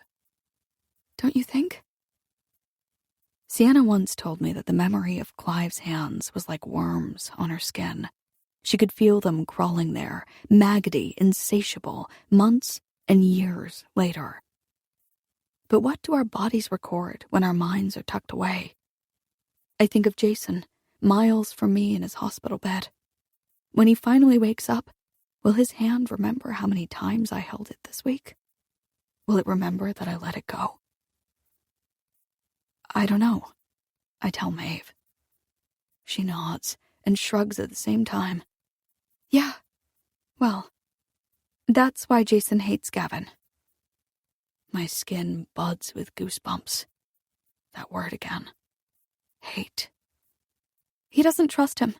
He hates how he talks about women during sales meetings. He hates what he said to me in the warehouse. And I don't know what he thinks about it now, but for a while after the holiday party, he was genuinely worried Gavin did something to me. With each reason Maeve gives, my heart thumps. A persistent knock that feels like a warning. Once again, I don't recognize this man she's talking about. The one who's obsessed with his boss, who despises him. Jason's feelings toward Gavin are just another thing he never told me. But still, she adds, why would Jason leave my house last Friday and go straight to Gavin's over something that happened, that probably didn't happen, months ago? I don't know. I say again, and beneath the table, my fingers tremble. I don't know. Chapter 16. Sienna. As I park my car at the police station, I search the lot for Wyatt's Nissan. I'm relieved not to see it anywhere. not to recognize his bumper with a heart-shaped dent. Damage I caused one day when I hit it in his driveway. It's been years since that minor collision, and he's never had the dent fixed. I reminded him so many times that my insurance would cover it, but he liked to joke that it was a love tap. Lately, whenever I've glimpsed that crumpled plastic heart, I've felt a twinge behind my ribs, like my own heart is dented too. I walk toward the double doors of the station, ignoring the thought that I don't belong here, that I'm trespassing on my past. Times I brought Wyatt takeout for dinner during a 12-hour shift. Times I dropped him off at work because he wouldn't get the dent in his bumper fixed, but he would repair his windshield after a rock nicked the glass. And anyway, I do belong here because, as Google informed me, arrest reports are public records. All anyone has to do is make a request, and it's theirs to review. Still, my hand lingers on the door handle. Even if I didn't connect this building with Wyatt, I'd feel itchy to be here. The place where Detective Beck is waiting to book my brother. When I enter the station, it's quiet as a mausoleum. I remember this now, from my pop-in visits. It's not the bright, bustling room of police procedural sets. Instead, it's a brick hallway that bisects the building, the walls flanked by benches, pocked with doorways that lead to other halls, down which there are offices and workspaces, interview rooms, and holding cells. If not for the woman tucked behind the glass-encased reception desk, the place would feel abandoned. "Yes," she says as I approach. I speak toward the holes in the glass, patterned like a shower drain. "Hi, can I take a look at an arrest report? I'm not sure of the exact date. It would have been the week before last, but the person arrested was Henry Hendricks." Her gaze flicks over me, up and down. "Are you press?" "No. Does that matter?" She shakes her head. "You just look familiar. One moment, please." As she turns around to slip through a door behind her, I see her tight black bun and realize she's familiar too. I've seen that bun at the same department parties where I originally met Beck. Parties where Wyatt would introduce me to his colleagues, slipping a random fact about me into each conversation. Sienna puts cinnamon on her french fries. Sienna thinks cats are reincarnated serial killers. Sienna said snuffleupagus in her sleep the other night. When I asked if he was trying to make me sound unhinged, he smiled sheepishly. "I'm making sure they remember you," he said, "because I hope you'll be around for a long time." I rub my sternum, suddenly sore, and wait for the woman to return. But it's like he knew I was thinking about him, sensed my thoughts circling our better days, because a door pops open, and it's Wyatt who exits, dressed in his uniform, car keys dangling from his hand. He stops short at the sight of me. "Sienna, what are you doing here?" You're not here," I say. He frowns at me, then looks down at himself as if making sure I'm wrong. "Yes, I am." "No, your car. Your car's not here." "Oh, yeah, I park in the back now." "Oh." He waits for me to continue, but even from a few feet away, his piney aftershave makes me woozy with memories. My eyelids flutter shut against them. Mornings when he leaned toward the mirror, sliding his razor up his neck with the precision of a surgeon. Nights when he shaved just minutes before our dates, his cheek soft and scented beneath the kiss I planted there. "See?" he says. "Is everything okay?" I open my eyes. No. I look past Wyatt to the door that leads toward the offices and cells. I picture my brother, still bruised and banged, led there by a guard. No, everything's not okay. Beck showed up to Jason's room today, with a warrant to arrest him. Wyatt rubs the back of his neck as he nods. "I know. I'm sorry. I was going to check in with you as soon as I got a minute, but things have been... Labs make mistakes, don't they? The lab said the blood on Jason's knife belonged to Gavin. That's the reason they got the warrant. But couldn't that be an error? As Wyatt stares at me, his brow slumps with concern. And it's that, his watchful silence, his hesitation, that floods me with frustration. Come on, Wyatt. You know Jason. You can't possibly think he'd ever... I leave the deeds, stab, smother, stitch, unsaid. It doesn't matter what I think, he replies. I'm not the one leading the case, and those who are have to follow the evidence, which unfortunately points straight to Jason. I open my mouth to argue, but he continues. Do I think your brother murdered someone? He shakes his head with a humorless chuckle. Honestly, it's hard for me to imagine. It's Jason, you know? Of course I know, but the way he said it, emphasizing my brother's name like it's synonymous with sainthood, makes me want to cup his face and kiss him. Exactly. I cross my arms, tucking my hands away. See? You get it. Unlike Julia, she isn't sure he's innocent anymore. There's a beat of silence as Wyatt absorbs this news. Really? Wow, shit. That must be so hard for you. I shrug, even though his reaction is perfect. Wow, shit. It honors my surprise while announcing his own. It validates that Julia's doubting of Jason is worthy of cursing. Seriously, he says, I've never known the two of you to disagree about anything. Except which weekend at Bernie's is better. The second one. Obviously. Dancing dead man wins every time. His mouth twitches upward, almost a smile before sobering again. So, what changed her mind? I study him, trying to gauge how much he already knows. When I showed up at his door last night, reeling from the revelation that Jason cheated on Julia, I didn't explain my presence with anything other than an urgent, distracting kiss, backing him against the wall until he pulled me even closer, his mouth closing hungrily on mine. Because it wouldn't make sense. It still doesn't. I comforted myself over my brother's infidelity with the man who was unfaithful to me. Still, Wyatt knows about the arrest warrant.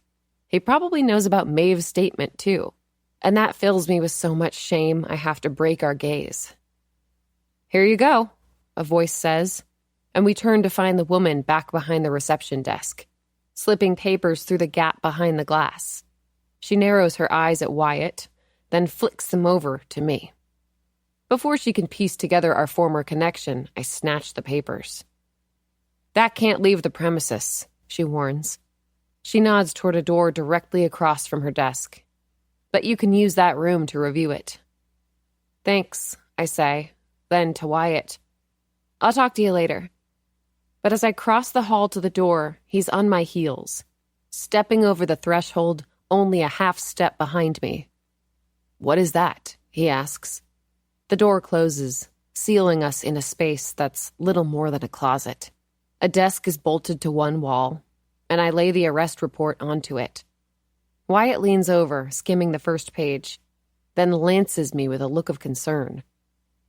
Why did you ask for this? He says. I told you, they checked this guy out.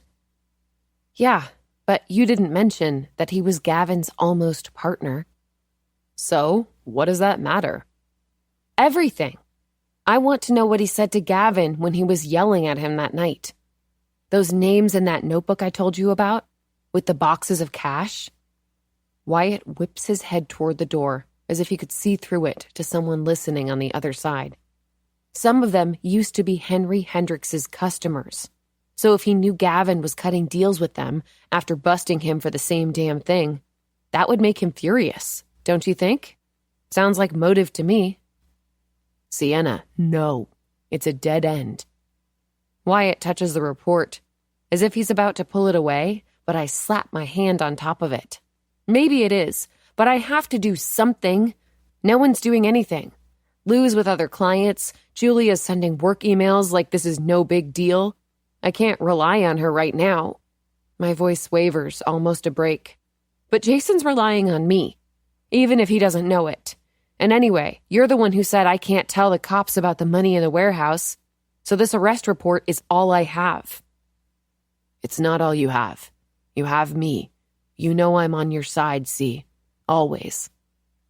I flinch at the phrase. Wyatt rubs his jaw. Look, I understand how hard this must be. I know what your brother means to you. But why don't you leave this type of thing to your lawyer? He said he's not going to do anything until Jason wakes up. Okay, but you don't have to solve this right now. I'm worried about what this is doing to you. The stress of your brother's accident, the Gavin case, now this split with Julia. It's not a split. My point is, you can take a break from it all. You're allowed to regroup, you know. Jason wouldn't want you running yourself ragged. And this report is only going to work you up even more. He looks at the car keys he's holding. He closes his fist around them, the Hillstead PD keychain poking between his fingers, labeled with a number that identifies its cruiser. I have to go. Reluctance strains Wyatt's voice. But why don't you come over tonight? I'll make you dinner, or we can order in whatever you want.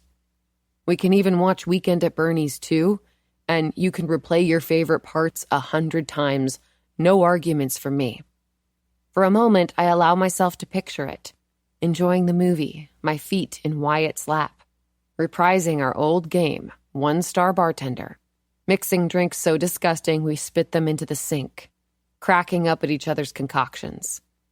But then I see my smile souring, feel the alcohol burning the back of my throat, reminded of the way he betrayed me.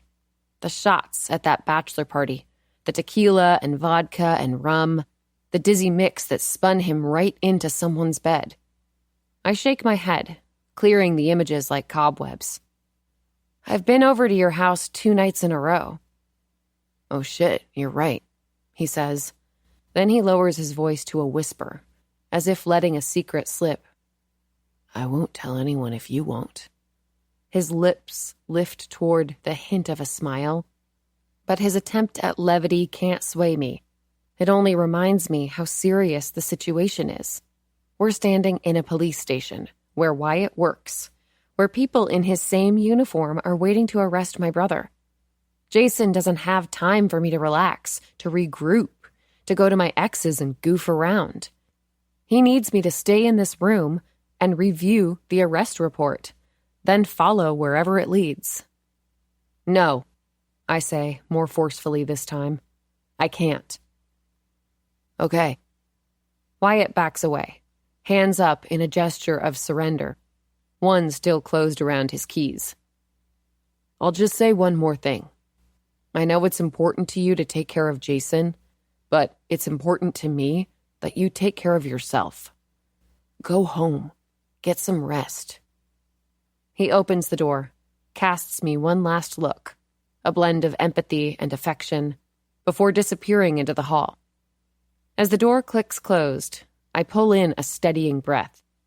His leaving loosens some things in me, while tightening others. My chest pulses with a dull ache. I turn to the report. The words swim before me, as if I'm viewing them underwater. My eyes prickle with a sting like chlorine. I blink until my vision clears.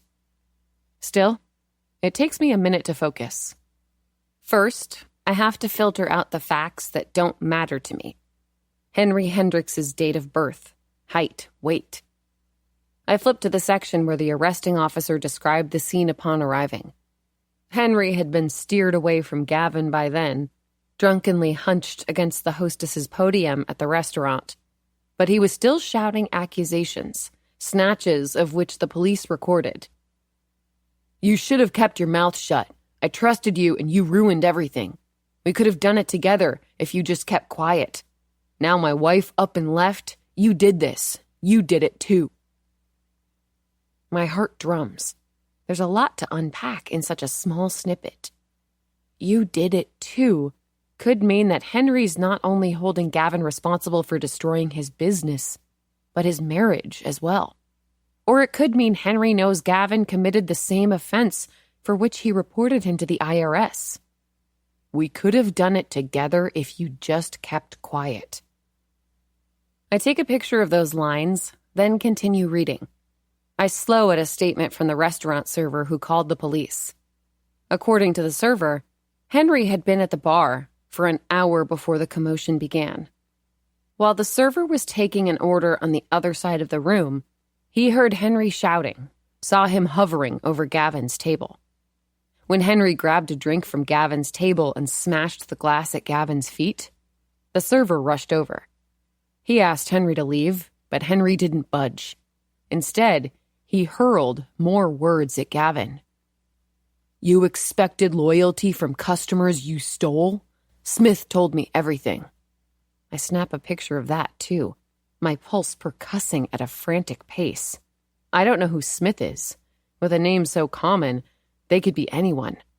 But I'm willing to bet they're connected to one of the businesses from Gavin's notebook. On the next page of the report, another diner described Henry to the police as shouting at the man, calling him a fraud and hypocrite, practically foaming at the mouth. Despite Gavin's attempt to ignore him, I could fucking kill you for this, Henry screamed, just before smashing Gavin's glass to the floor. I shouldn't be smiling. A death threat shouldn't make me feel this fizzy and buoyant. But it's right there, in black and white, recorded by an officer of the law. You did it too. Smith told me everything. I could fucking kill you for this. I'm sure of it now. Henry knew about Gavin's secret deals. And just as I suspected, he was enraged. He was violent. And he could fucking kill him for this. I flipped through the photos I've taken of the report, drawing circles around the most pertinent lines so I can send them to Julia. But when I return to the first photo, my finger freezes beside one sentence in particular. I didn't think much of it the first time I read it. It's a common enough expression. You should have kept your mouth shut. But now I picture Gavin on his back lawn, the way his neighbor found him after 2 days of rain. His stomach sliced, his breath jammed in his lungs, his lips woven with thread. Those details have always made one thing clear. Gavin's murder was not only purposeful, but personal, too. Because the killer didn't simply smother Gavin and flee. He went to great lengths to keep his mouth shut. Fingers tingling, I hold the report closer to my face. I begin combing the rest of it, unwilling to miss another quote that could be important, that could help build a case, as Lou said. But on the second to last page, my eyes skid to a stop. Air tumbles out of me. It's an additional witness statement from someone sitting at the bar that night. Only this time, it's not the person's account of the evening that's stolen my attention. It's their name. Jason Larkin. Chapter 17. Julia. After Maeve leaves, the day oozes by, sludgy and slow. At some point, I return to the couch and eat, dazed, unhurried bites from a bowl of cereal I accidentally filled with water instead of milk, my mind too crowded with the echoes of Maeve's story. When she first told me about it, how Jason obsessed over Gavin driving her home from the holiday party, how he made her second-guess her safety, how he pestered her with questions that kept her up at night. I struggled to process the details, wondering only how my husband could harbor hatred for a man I never knew anything about. But now that I've had time to absorb the story, I recognize the role Jason played. He kept asking me over and over exactly what I remembered, Maeve said, like he was desperate to do something about it if his suspicions were true.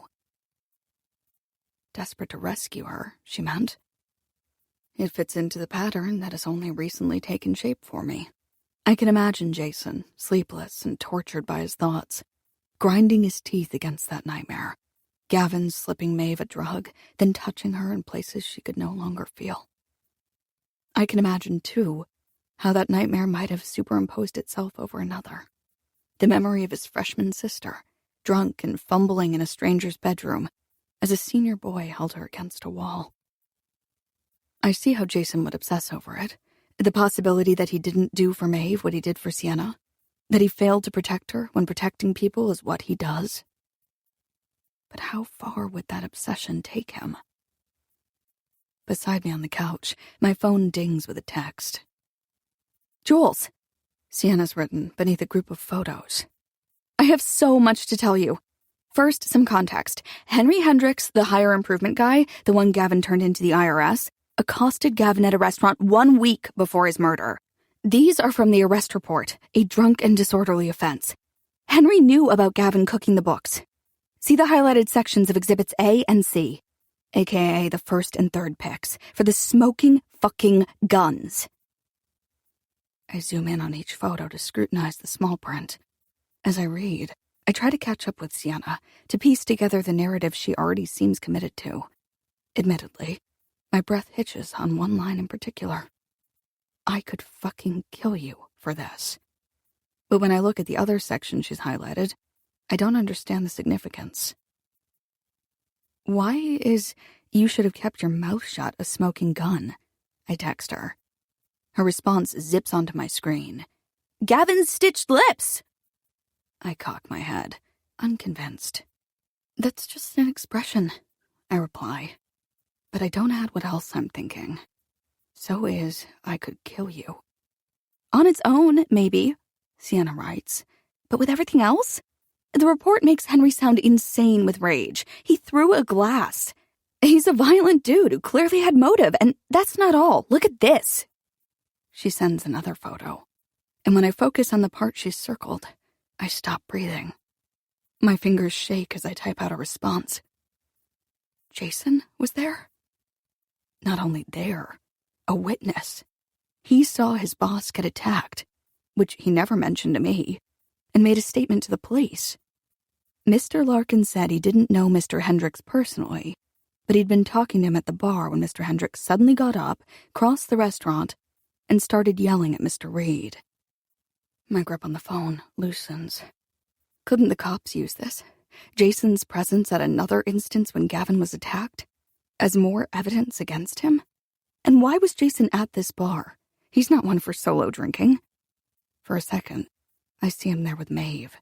The two of them smiling above icy martinis, and my stomach goes sour.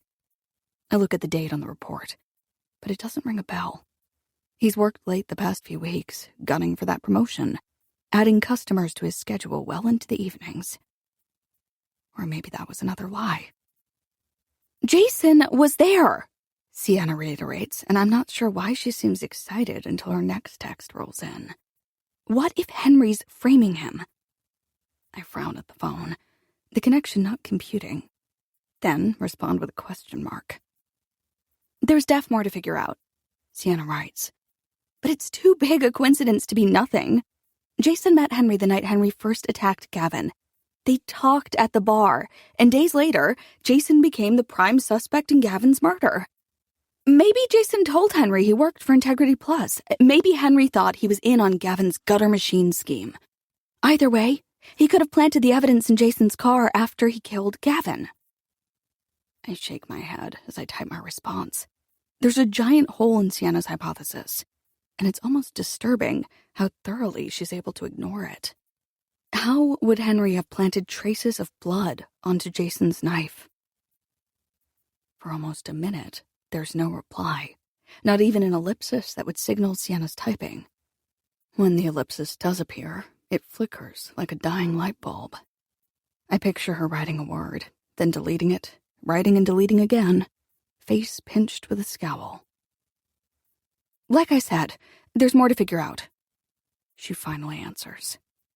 "For all we know, it wasn't even Jason's knife they found in his car. Henry could have planted his own.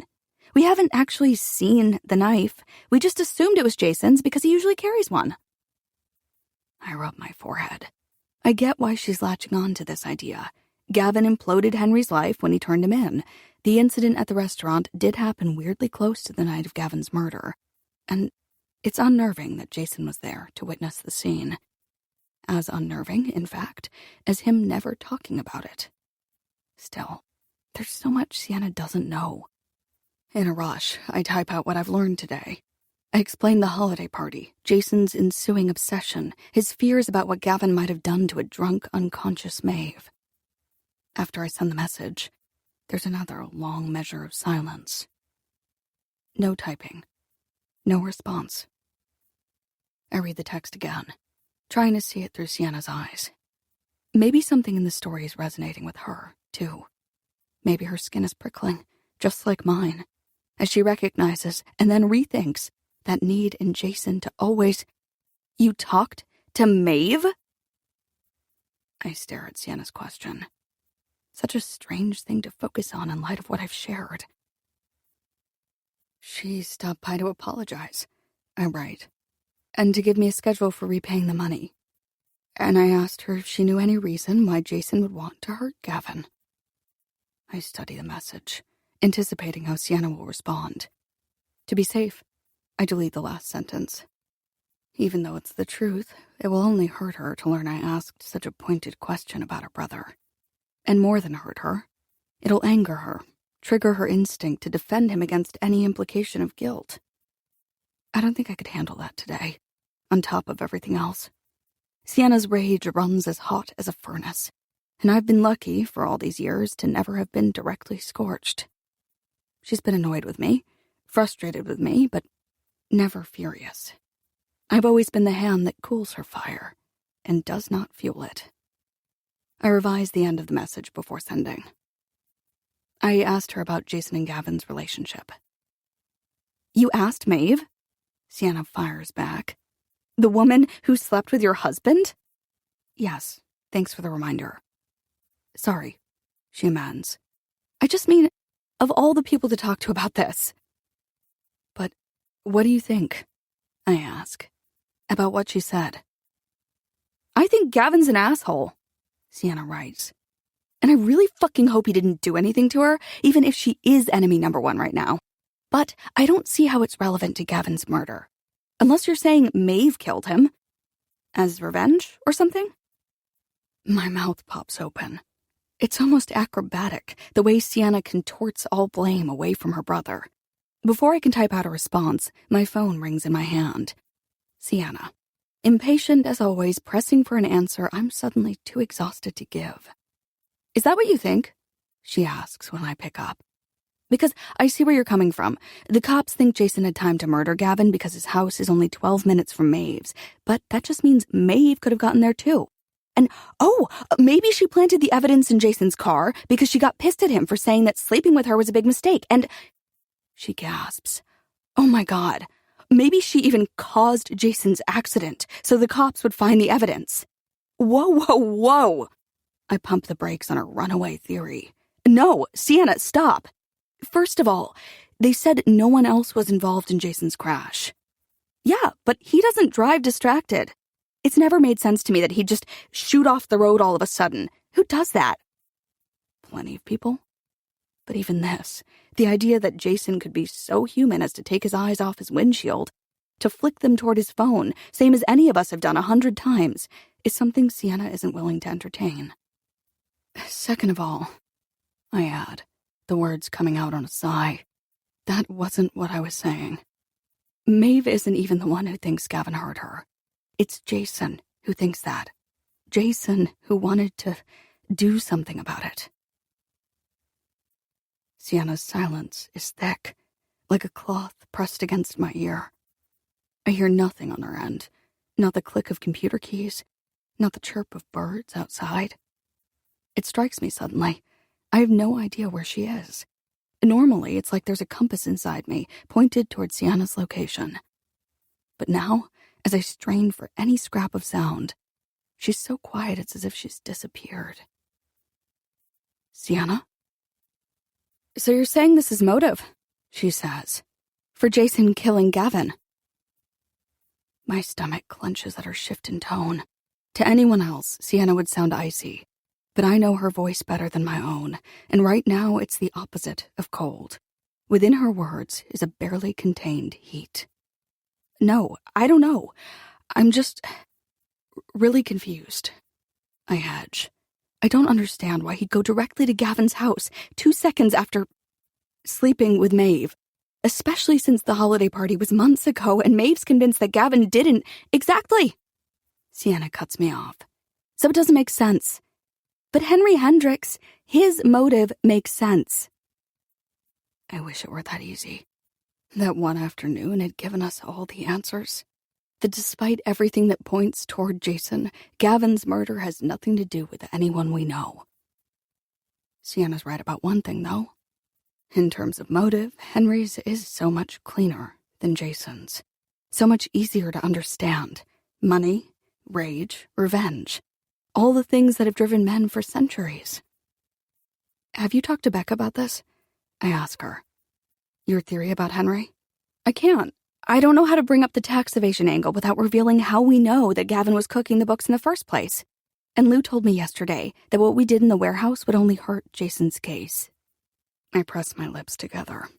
This is the first I'm hearing of Lou's warning. Okay, I say after a moment. So can Lou do some digging on our behalf? And maybe he can find evidence of Gavin's tax evasion and then he could discuss it with Beck. Lou's no help right now. I talked to him a couple hours ago. He says he's only going to start building a case after charges are brought and after he can talk to Jason. But I'm not willing to wait that long. Okay, then what about Wyatt? He might get pissed that we searched the warehouse, but given your history, I'm sure he wouldn't, turn you in about it. And at the very least, he could tell you if he thinks it's worth having Lou pursue this lead.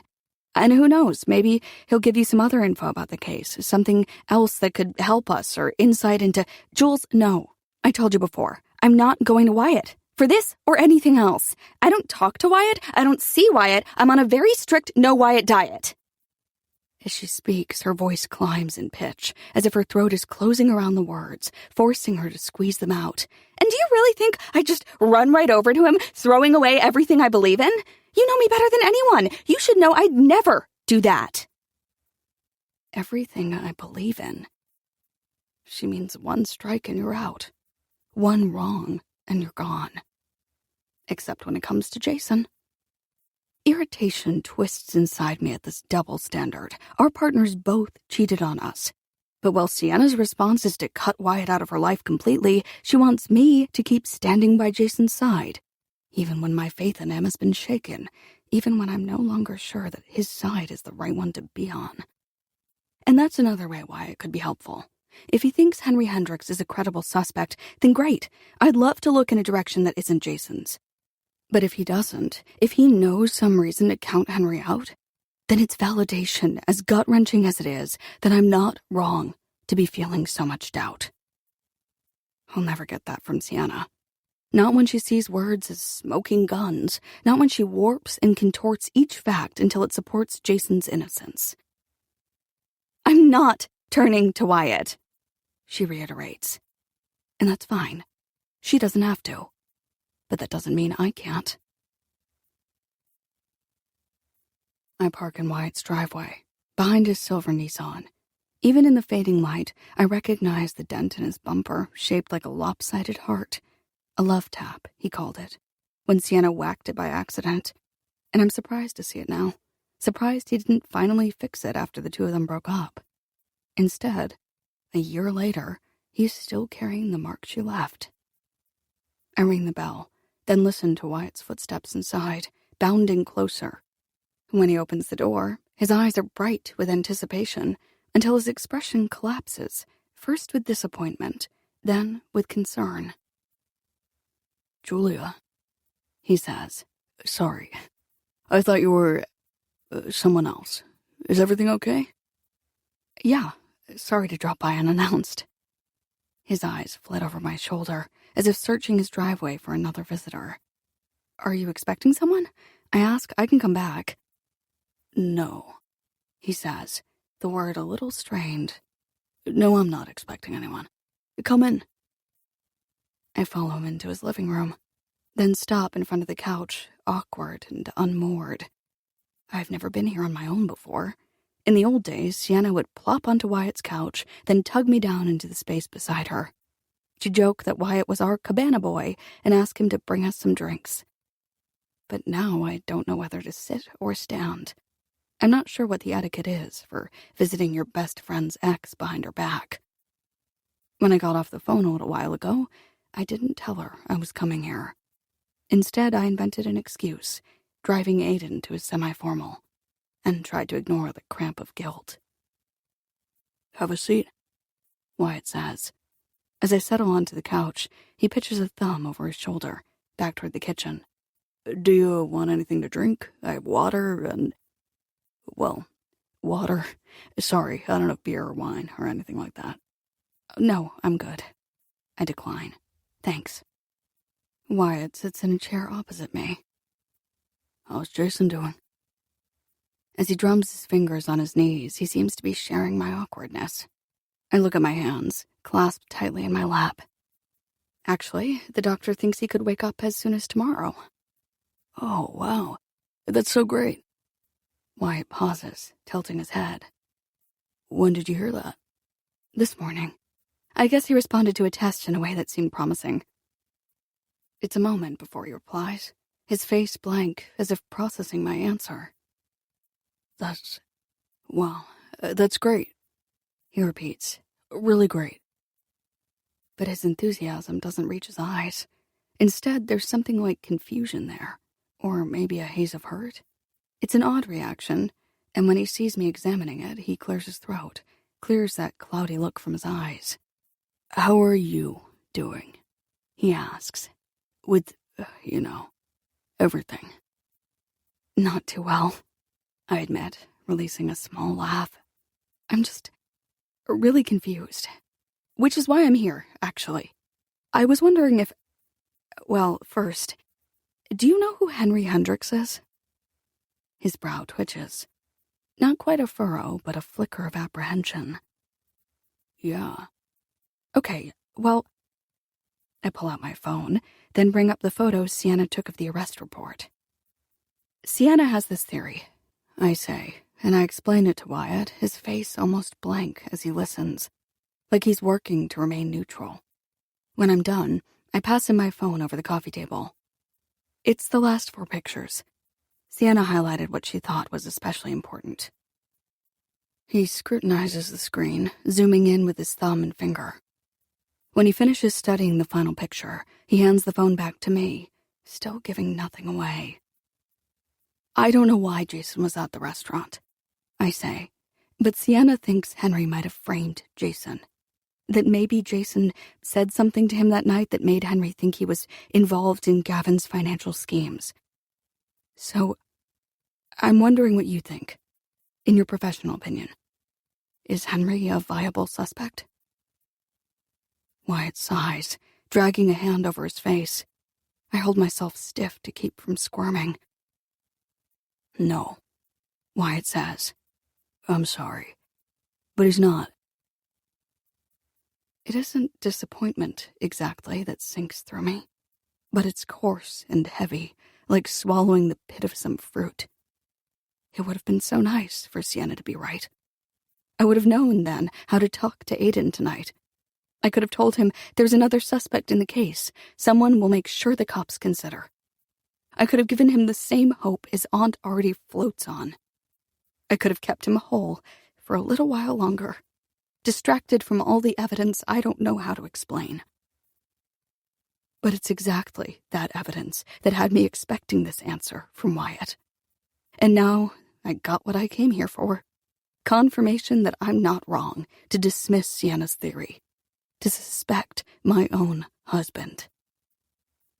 I just wish it felt satisfying, or soothing, or like anything other than a crater in my gut. It's because there's nothing tying Henry to the crime, right? I ask. Not like there is with Jason. They checked him out, Wyatt says. soon after the body was discovered. Because, in one sense, Sienna's right. The altercation at the restaurant definitely made him a person of interest. But, as I already told her, Henry has an alibi for the night of the murder. I guess I'm not surprised she's still pushing it, though. We know Sienna's stubborn like that. He forces a weak smile, attempting to connect over our shared understanding. But I can only frown, puzzled by his response. She talked to you about this? I ask. When? The change in his face is immediate. His cheeks flatten, erasing his smile, and his eyes go wide, his features somehow both slack and taut. Like he's trying, and failing, not to show a reaction. Oh, yeah, it was nothing. She just asked me the other day about who Beck had looked into before Jason, and then I saw her today at the station when she requested the arrest report. My lips part in surprise. It was nothing, he says again, scratching his jaw. But I shake my head, my vision murky, as if a fog has rolled into the room, because that isn't nothing. That's 2 encounters in just a few days, when less than an hour ago, Sienna sniped at me for even suggesting she speak to Wyatt. We're not back together or anything.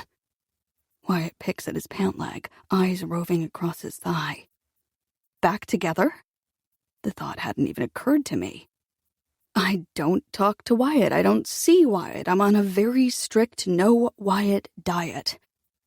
When I pictured her saying those words on the phone, I imagined her cheeks flushing, the same splotches of pink she always gets when we speak of her ex. For months now, I've thought of that blush as the burn of her anger, beneath which her pain still smolders. But now, I wonder if I've been seeing it all wrong. If it was never about her sadness or rage, but instead the flush of a secret, the flush of shame. Wyatt? How often do you see Sienna? No, it's not like that, he protests, even though I haven't accused him of anything. You know me better than anyone. You should know I'd never do that. It's just, sometimes, He trails off, shifting in his chair. I watch him cross his legs, then uncross them. I watch his fingers pluck at the fabric of his pants. I watch him press his gaze to the table between us, then hold it there to keep from watching me in return. Finally, he pulls in a breath, eases it out, and his posture relaxes a little, as if determining something. He raises his eyes to mine. I'm sorry, Julia. I'm not supposed to talk about it. My heart clunks against my chest. There's an it. Has it only been recently that you've been seeing her? I ask. Since everything with Jason? Wyatt skirts my gaze, looking toward the blank black screen of his TV. I'm sorry, he repeats, closed, it seems, to any more of my questions. But it doesn't matter. He's said enough. And my stomach roils with the revelation. It's not just Jason who's been keeping secrets from me. Sienna, my true other half, the person I know better than anyone, has been lying to me too. Chapter 18. Sienna. I told myself I wouldn't come here. Told Wyatt I wouldn't. Told Julia too. But she was right earlier on the phone. Wyatt is the person I need to turn to. He told me Henry Hendricks has an alibi for the night of the murder. But if there's one thing I've learned this week, it's that alibis can fall apart. Jason's did, according to the police. So excuse me for not trusting their assertion that Henry gets a pass. Hi there. Need a quick breather? Here's a moment of chill music just for you. This audiobook is free. No sign-ups, no strings. Hope you're enjoying it.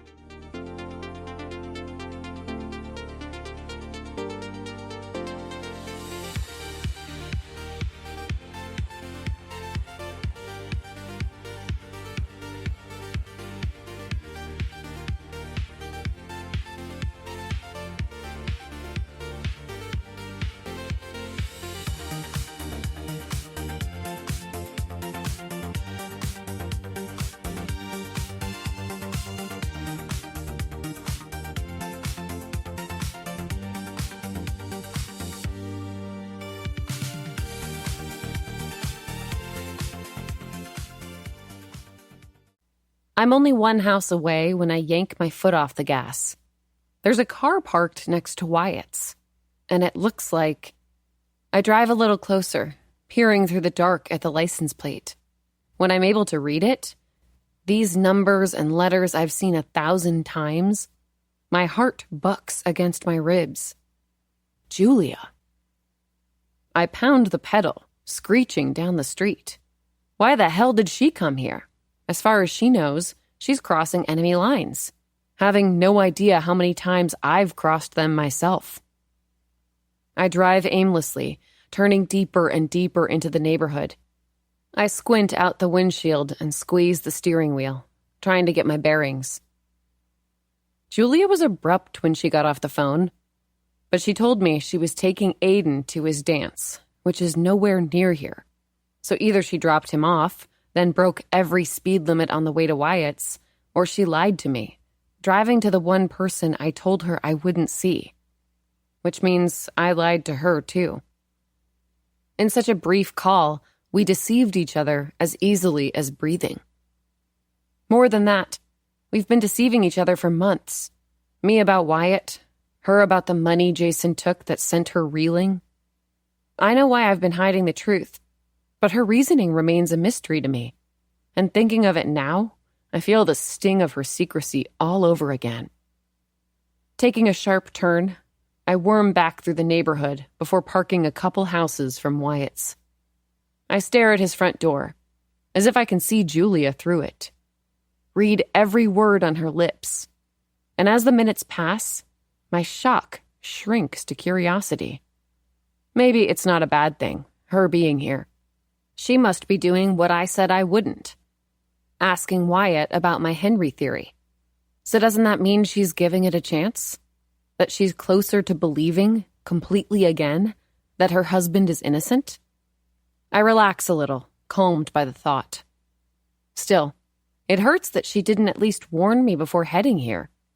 If the roles were reversed, and it was Julia with a cop for an ex, I wouldn't consult him without her consent. All day, Julia's acted in ways I've struggled to understand. She's sent work emails while I'm out here fighting for the both of us. She's let Maeve into her house. Maeve, the woman who seduced her husband. She's even insinuated that Maeve's story about Gavin might explain Jason's motive, as if Jason would truly kill someone over a theory, a fear. Now, as time ticks by and Wyatt's door doesn't open, my stomach throbs. I feel the sandwich I scarfed down at home trying to sputter back up. I almost miss her when she finally leaves. Julia is dressed in the deep purple sweater I bought her for Christmas. It camouflages her, making her little more than a smudge in the night, even with the yawn of light from Wyatt's front door. When she slips behind the wheel of her car, I'm tempted to sprint out of mine. I could dart in front of her, be the deer in her headlights, wild and stunned. What the hell? I imagine saying. But the tone in my head unnerves me. It's one I've never used with Julia before, one I save for the people who have wronged me most. I watch her go. My eyes dry out, staring at her taillights until they're speck small in the distance, and finally disappear. Misery ripples through me, a slow, unending wave. Something else tries to drown me. Longing, maybe. Loneliness. But when I look at Wyatt's house again, I push it all down until only my determination seeps through. He answers the door quickly, probably assuming it's Julia again. When he sees it's me, a wince ripples across his face, and I don't wait for an invitation before stepping inside. So, I say, Julia was here. In the entryway, I lean against the wall. I cross my arms, trying to appear cool and unbothered. But Wyatt looks at me the way he always does, the way that makes me feel see-through. Like the tenderest, tucked-in parts of myself are all lit up by his eyes. I turn away from his gaze, walk to the living room instead. Was she asking about Henry Hendricks, I say, perching on the edge of the love seat? Wyatt nods, a strange ache in his expression. He sits on the couch, choosing the side closest to me. I shift my knees away from him, even as their impulse is to angle toward his. Sienna, he says, and his voice is so bruised with emotion, I have to cut him off. Did she ask if he has an alibi? A crease appears between his brows.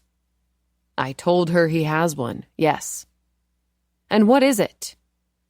He leans back, resting his head against the top of the couch. He answers with his eyes closed. I told you, I can't share that. Just like I told you he wasn't worth investigating. I can't accept that. I need to know. Wyatt picks up his head to look at me. I wish you trusted me.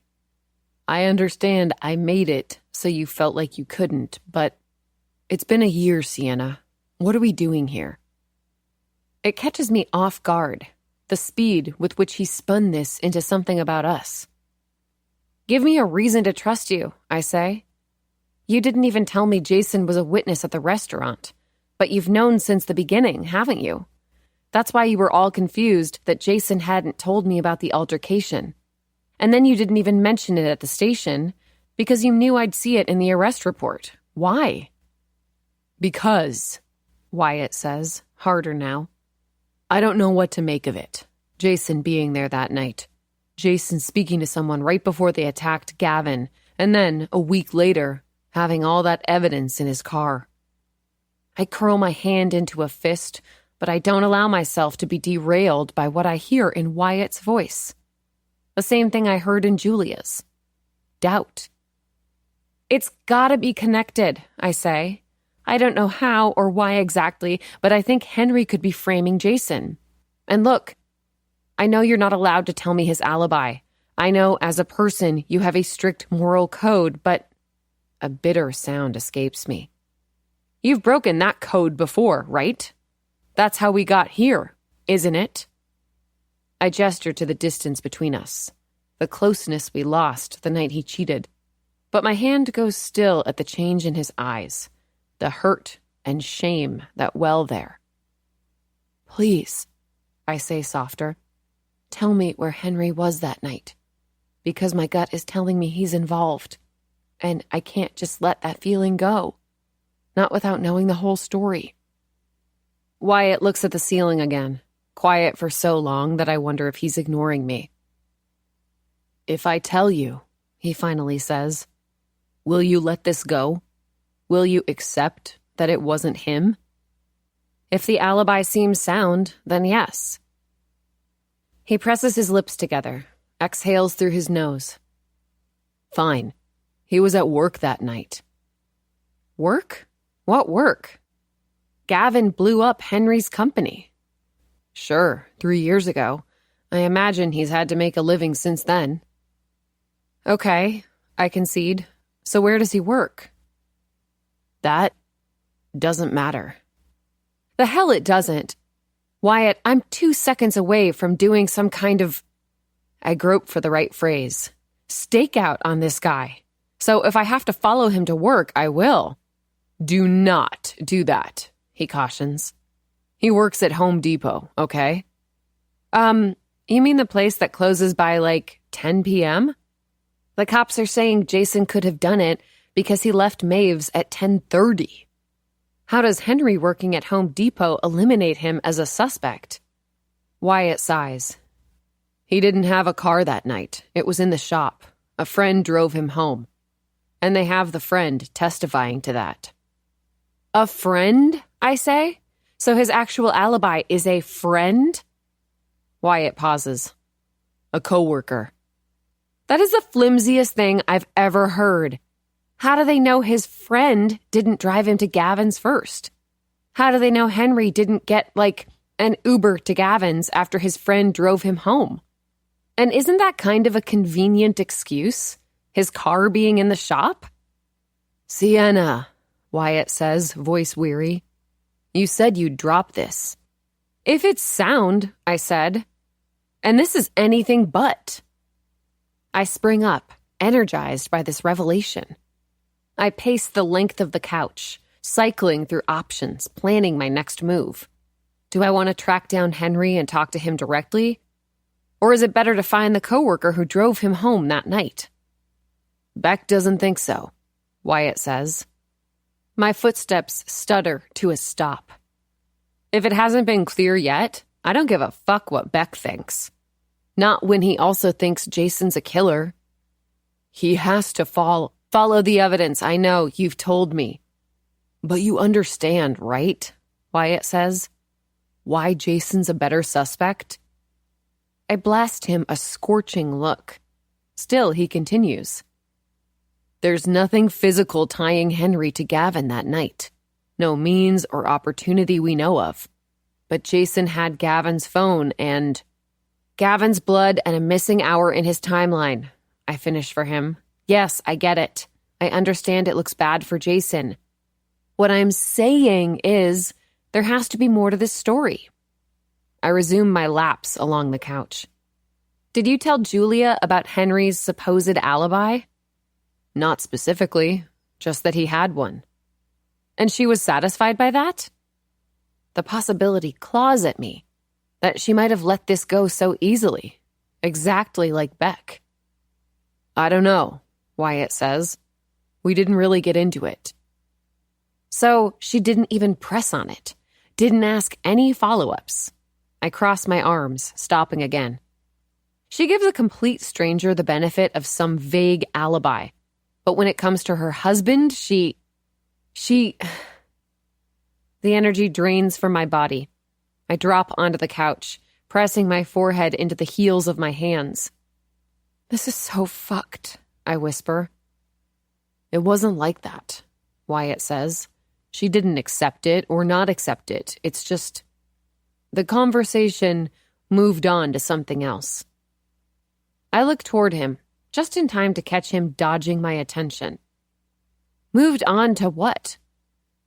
The shake of his head is shallow, a back and forth so slight, it's almost stillness. I know that gesture, a blend of embarrassment and dread. I saw it the night he confessed to cheating on me, and seeing it now makes my stomach tumble with nausea. Wyatt, what? He rubs his hands on his thighs, as if wiping something off them. I accidentally let it slip, he says, that you and I have been seeing each other. My heart plunges, shame blasts into my cheeks, sudden as an explosion. No, I say. She knows? Wyatt nods, but still won't look at me. Yeah, see, I'm sorry. The shame spreads, not just in my face, but my neck and shoulders and chest. I feel it like a sweater of sandpaper, scratching at my torso. Then it rockets through the rest of me until I feel it everywhere else, too, this hot, scraping thing. She won't understand why I lied. She won't understand that to speak it out loud, Wyatt did something awful, but I still let him back into my arms, would be to make the betrayal real. Not Wyatt's betrayal. That's always felt vivid to me, like a scab I keep picking at, a wound that won't heal. No, the worst betrayal, the one I try so hard not to look at, is the betrayal of myself. Each time I kiss Wyatt or clutch him close, I might as well be saying, "It's okay that you hurt me. I don't matter that much." Each time I sleep with him, each time I lose myself beneath him, I'm letting him off easy, letting him go unpunished for the bad thing he did. How could you tell her? I ask. You know that it's supposed to be a secret. I know, Wyatt says. He massages the back of his neck, face tensing with pain. But I don't want to be a secret. I honestly didn't mean to tell Julia, but I wish I wasn't being disloyal to you, slipping up like that. I want us to be something you talk about with your best friend. His eyes are so tender, raw with hurt and yearning, that I struggle to meet his gaze. He kneads his neck harder now, and I see that the ache he's working against is not a physical one. Wyatt, why didn't you tell me the doctors think Jason will wake up soon? I blink at the non sequitur. What? I saw you only hours ago. You'd gotten this great news about your brother and you just didn't think to share it with me? I heard it from Julia, but not you. Because it's not great news. I want him to get better, but the second he wakes up, they're arresting him, and that terrifies me. Especially since I don't have proof yet that someone else did it. Then you should have told me that. Jesus, see? I want to be more to you than just the guy you sleep with. I want you to tell me things, the same way you used to. Good things, bad things, everything you're going through. I want us to be there for each other. We're not... I start, unsure where the sentence will take me, only certain of where it can't. Wyatt, you know I can't do that anymore. Yeah, I know. There's an edge in his voice, jagged and hard. But we've been doing this for months now. And I've held on to every scrap of you that you'll give me because I love you so much. Because I hurt you the worst way I could. But this, he points back and forth between us, hurts me now. Having you but not having you only on your terms and only ever skin deep. You were always so giving in our relationship, so thoughtful. You made me a proton pack, for Christ's sake. But now, you've been selfish. And I get it. I'm not saying I don't deserve it. But I can't keep doing this, letting you punish me forever. Let's just be together, see? Let's give it another shot, and I'll be here for you, during everything with Jason. But if you can't do that, then let's end it completely. Because I can't take the in-between anymore. I sit back, astonished. I've seen pain skate across his face, the way it did this morning when I told him it meant nothing, sleeping in his bed. But I've never heard him vocalize it, or give my actions a name. Selfish. The word rattles inside me, a vibration deep in my bones. Because Wyatt's right. I have been selfish. I've cashed in on his love for me again and again, without giving him anything in return. I know why I do it, too. For comfort, for distraction, for the sake of my disobedient heart, which, right now, feels sawed in half. Part of me wants to take his hands in mine, lay down every heavy thing I'm feeling, and let him hold it for a while. But the other part knows better. It would be wrong to get that close, to accept his love and love him back. It's been wrong for months now, an entire year, because Wyatt wronged me. Jason wronged Julia, a hissing, slithering part of me says. He did something terrible, just like Wyatt, and you want Julia to stand by him anyway. I try to dismiss the thought, but it lingers inside me, stoking some anger toward my brother. How could Jason have been so stupid, so weak, as to sleep with Maeve? To risk the amazing life he has with Jules. The amazing life the three of us have together. And on top of everything else, how could he put me in this position, where I have to make concessions for him, make myself a hypocrite? I was blindsided today when Julia lost faith in her cheating husband, even though for so long I've believed Wyatt should be punished for cheating on me. But that's just who I am. I hold on to things. I expect retribution. I burn. And if I'm forced to allow an exception, there can only be one. Between these two men who did something terrible, I can forgive Wyatt or I can forgive Jason, but it can't be both because then where's the line? Do I have to forgive Clive Clayton too? I stand up from the couch, towering above Wyatt in his chair. He lifts his eyes to look at me, but the rest of him stays still, his body steely with apprehension. He knows I have to break his heart, and I hate to do it. I really do. But he broke mine first. You did this, I tell him, calling on every ember inside me, hoping to spark some flames, kindle some fire. Because when I run that hot, I can't be hurt. You brought us here, I say. I would have loved you forever, but now? I stop for a moment, my voice threatening to tremble. But you're right. We can't do this in between because you don't get to sleep with someone else and still be with me. I don't even remember it, see? That night is a black hole in my brain. You think that makes it better? That you basically ruined us in your sleep? And I know you were wasted, but I've been drunk while you and I were dating. I've been to bachelorette parties, and I never so much as kissed someone on the cheek. Never would have dreamed of it. Being drunk doesn't change who you are. If anything, it brings out what's already there.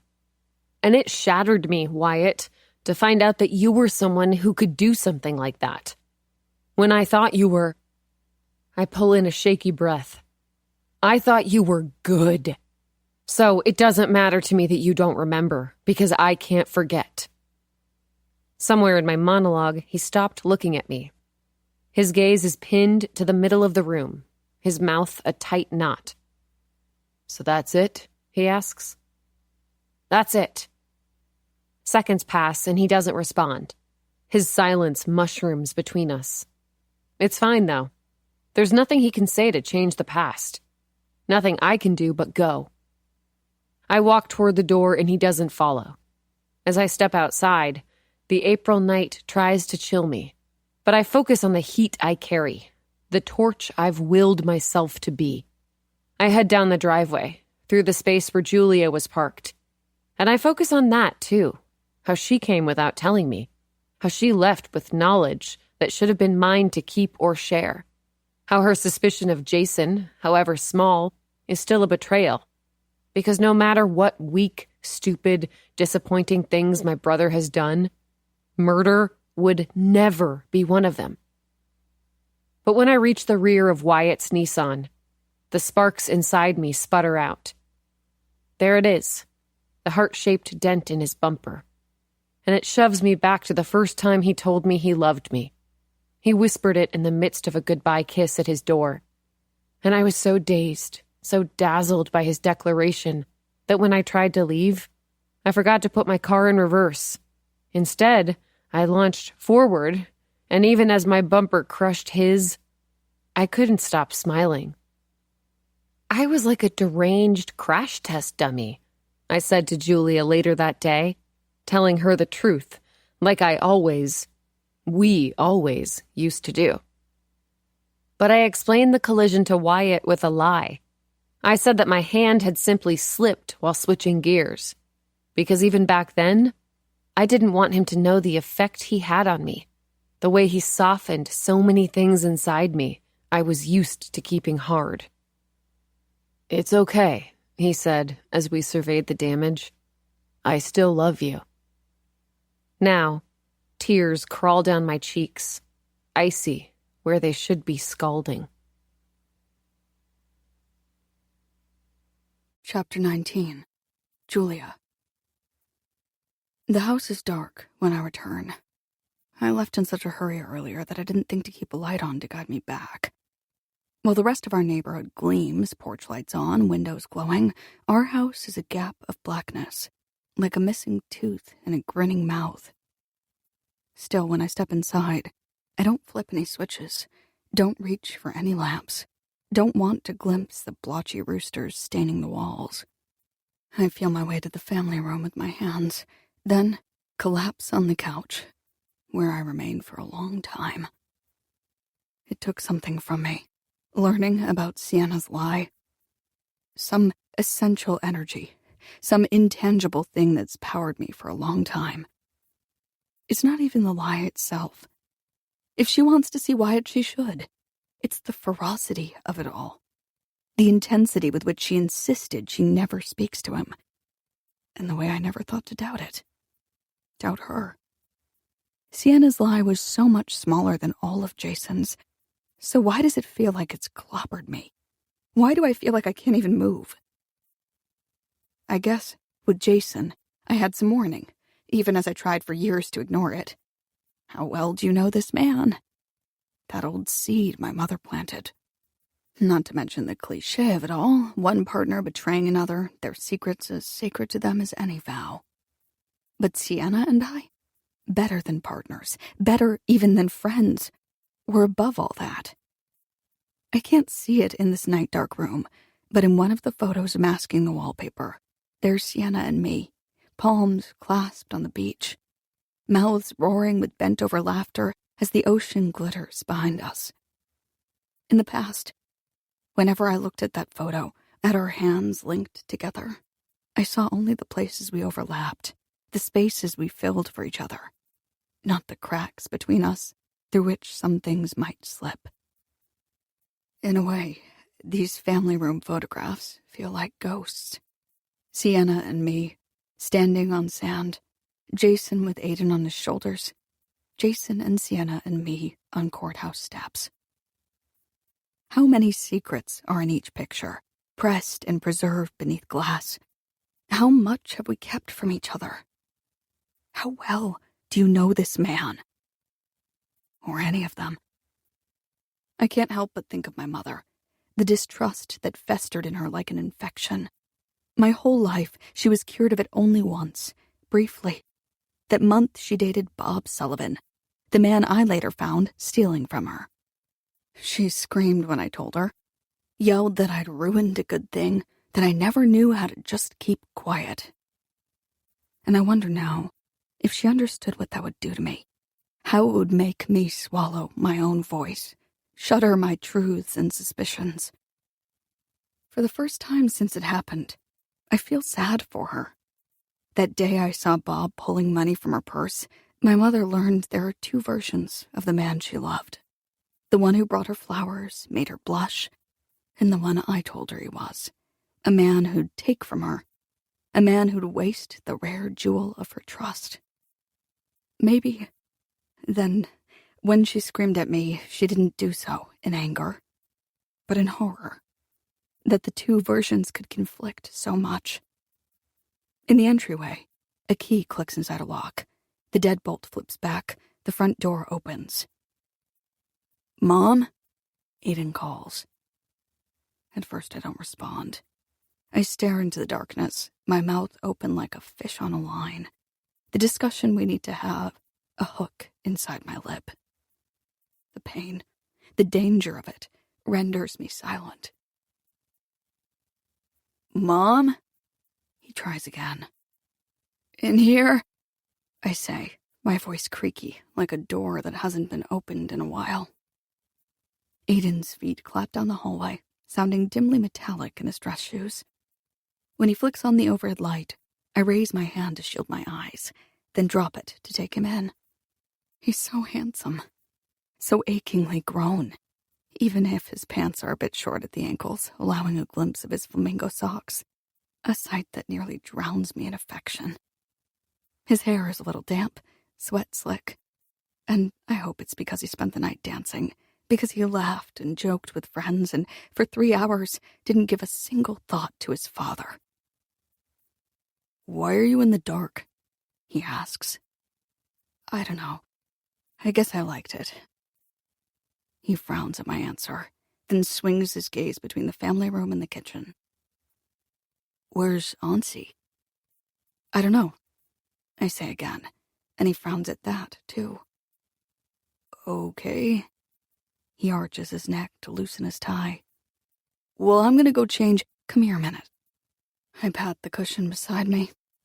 He hesitates, eyeing the couch like it wants to eat him. But then he shuffles over, flopping onto the corner of it, as far from me as he can get. "How was the semi-formal?" I ask. "You look perfect." "It was fine." "Yeah? Did anyone give you a hard time? Was Nate Hyde there?" "No," he says, and I'm not sure which question he's answering. I give him a moment to elaborate, but his mouth is a firm line. "Did you dance with anyone?" I ask. He shrugs. "Everyone danced with everyone." "You really do look great. I should get a picture of you so we can show Dad." "Why? Is he awake?" He doesn't look at me when he asks it, but his voice is strange, caught between timid and indifferent, like he's trying not to care about the answer, but he's scared of it, too. "Not yet." I reach over to pat his knee, which tenses beneath my hand. "But we got some good news today. The doctors think he'll be out of a coma soon." He snaps his head toward me. "And then what happens?" he asks. Like he already knows.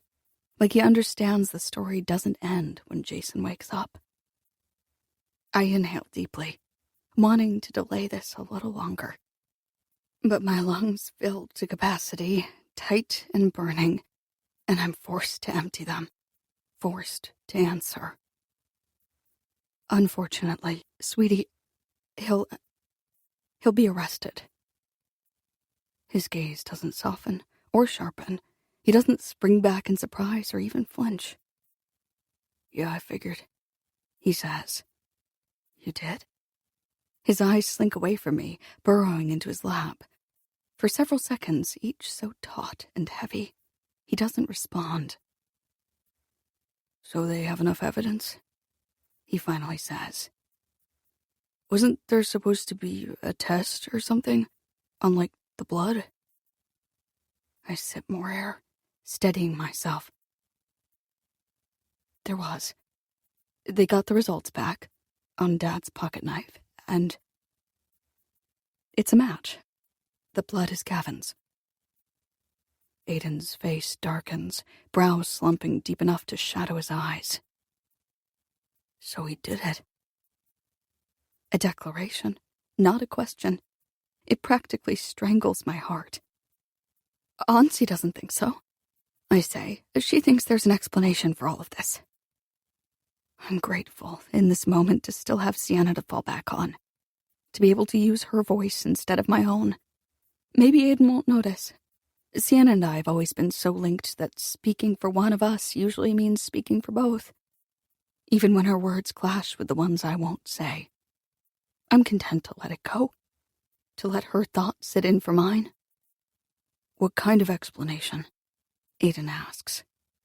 Well, she's looking into another suspect. She feels like she's got a really strong lead. It's not a lie, but I know it's misleading. Still, I'm reluctant to tell him Sienna's suspect has an alibi, that everything still comes back to Jason in the end. My stomach seizes up with all I'm not saying, but surely there's no harm in it, giving my son a little bit of hope. Aiden scowls, yanking his tie from his collar before dropping it onto the couch. He sloughs off his suit jacket, places it over his legs. I look at his wrists, where the sleeves, like his pants, are just a little too short. And nausea spins in me anew. He isn't wearing Jason's cufflinks. Honey, I start. Are you okay? Or you? He slams his gaze onto me, direct and imploring, and it feels like the first eye contact he's initiated in weeks. Yeah, I manage. I'm fine. It's definitely a lie this time, and he spots it right away. He answers with a scoff. I know I should tell him the truth, that I'm further from fine than ever, if only to show him that he can say anything, tell me any truth in return, and I will not scream at him, no matter how scared it makes me. But my throat feels like a rusty faucet, dried out for too long. You think he's guilty, Aiden says. Don't you? His expression startles me even more than his question. He doesn't look angry or accusatory or even sad. His face is an odd blend of curiosity and hope, it seems. Like he's been alone with something for a while, and he's seeing now that he might be able to share it. More than anything, it's that hope, that need inside him, that helps me to speak. Aiden. My voice is just a drip at first, then a gush. You've been suffering for days, and I know it's more than Dad's coma, more than him being a suspect. I touch his cheek, and he doesn't recoil. Tell me what it is. He's still for a while, eyes pointed away. I withdraw my hand from his face, and he reaches into his jacket pocket to pull out his phone. For a moment, I think he's ignoring me, about to text someone or open some game. But as he speaks, he only holds the phone in his palm. I lied to you, he says, about last Sunday night. I did leave the house. Goosebumps swell on my arms. I couldn't sleep, and at some point I heard one of you guys head downstairs and open the front door, which was weird, you know? It was almost 2 a.m. So I looked out my window, and I saw Dad out there, walking down the driveway. I tilt my head, unable to imagine how this story will end. Dread fills me all the same. Where did he go? I ask. Down to the curb? To the trash can. Aiden rests his other palm against his phone, sandwiching it between his hands. He stares at it solemnly like he's swearing an oath on a Bible. And my heart knocks. Part of me wants to tell him to stop. I was wrong. We don't have to talk. We can lie to each other a little longer. I wrestle that impulse down. He threw something away, and then he came inside. Went back to bed. I tried to fall asleep too, but I couldn't stop thinking about it. I mean, why get up in the middle of the night to get rid of something? And why go all the way to the curb? I know garbage collection is Monday mornings, but it's not like we don't have trash cans in the house. Aiden clicks the button to awaken his phone. So I went out there to see what it was. He opens his photos, swipes until he lands on one in particular. And I found this. He passes the phone to me, and my hand trembles. I shouldn't look at the picture. The conclusion arrives with so much certainty that I almost hand the phone back to him, tell him to delete it, that if his father took such care to get rid of something, it must be something he never meant us to see. But when I look at Aiden, there's so much pain in his eyes. It's like he's watching something die in front of him. Whatever's in this picture, I can't leave him alone with it. I hold my breath as I lower my gaze to the phone. Then I exhale in a rush, as if someone's punched me, knocking the air from my lungs. I'm not exactly sure what I'm looking at. Pale blue fabric, buttons. But one thing is clear in the camera's flash. Blood. Dried, dark splotches of it. The color of the roosters on our walls. I recognize the fabric now. It's one of Jason's blazers. And I recall, with such blinding focus, like an interrogation light shined in my face, what he wore to the conference last Friday.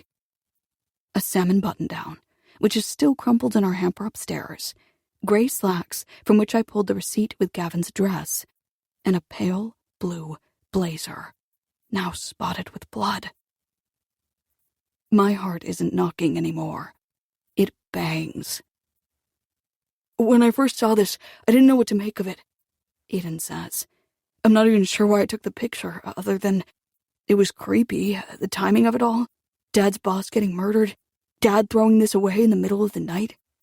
But then, a few days later, you and Auntie came home and said he was a suspect, that the cops had all this evidence, and all I could think about was that jacket.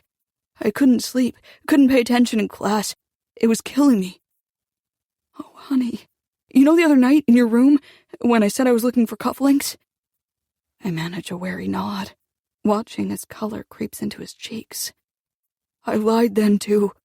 I was just trying to see what else Dad might be hiding, if there was more evidence somewhere. Because that's what that stupid jacket is, right? Evidence. And I don't understand it. I don't understand him.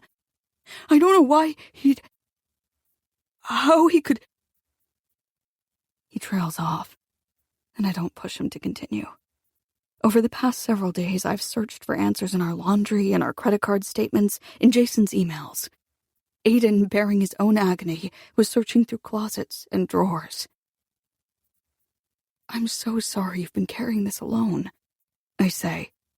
Why didn't you tell me sooner? His answer is quick and sharp. Because we don't talk about shit like this. The swear hardly phases me. I'm more confused by the vitriol behind it, the way it stings me like a slap. Shit like what? Like anything. You never say what you're really feeling. Even now, when I asked you how you were, you said, fine. Well, Dad's in a coma about to be arrested for murder. You're fine. And not just that, it's the little things too.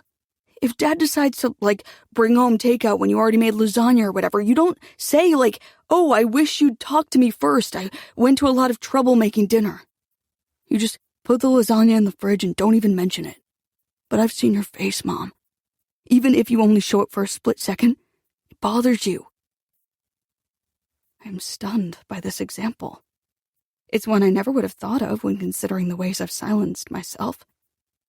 But It does bother me when Jason makes the unilateral decision to bring home takeout, especially since he should know that I usually have a plan for dinner.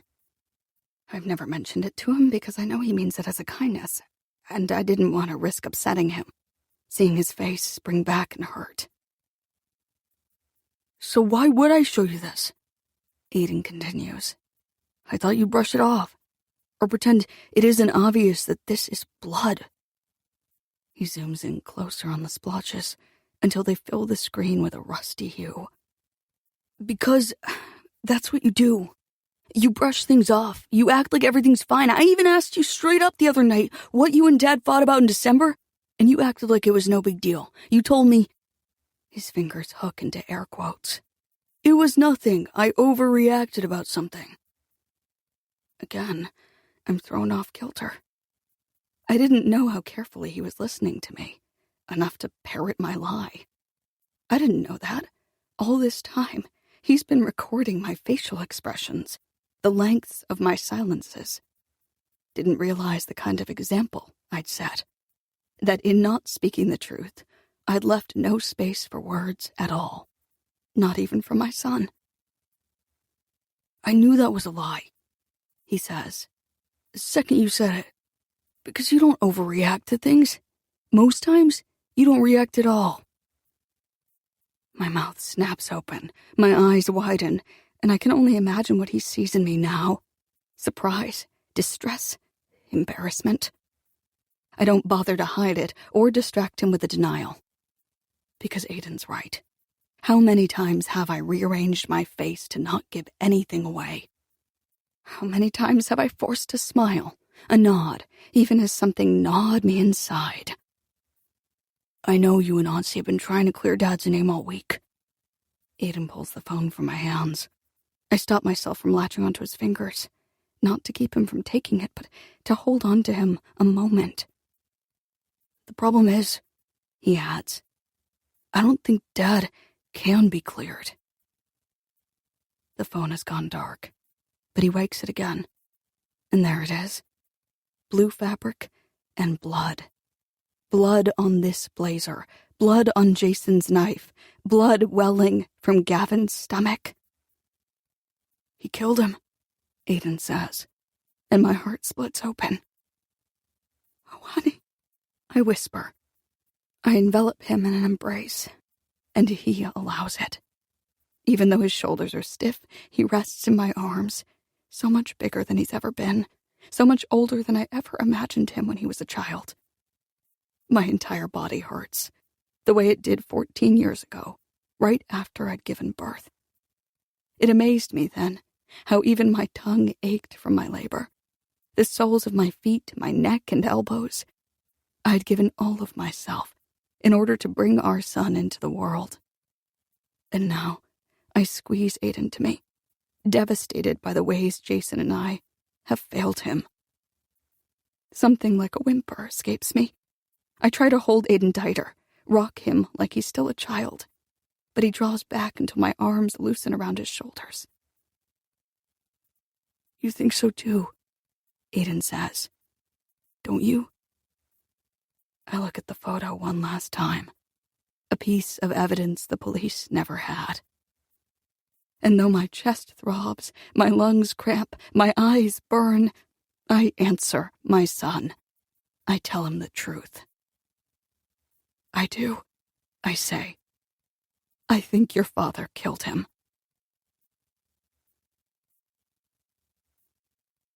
Chapter 20. Sienna.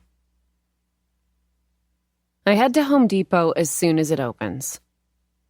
No Julia in my passenger seat, no texts from her on my phone. There was a moment this morning when I almost called her.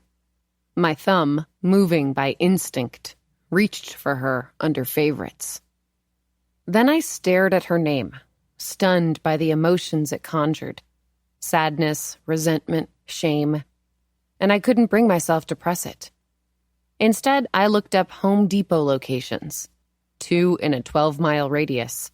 And after comparing them to Henry Hendrix's address, I picked the one closest to him. The one in Hillstead. The one only a couple miles from Wyatt. and I winced at that thought.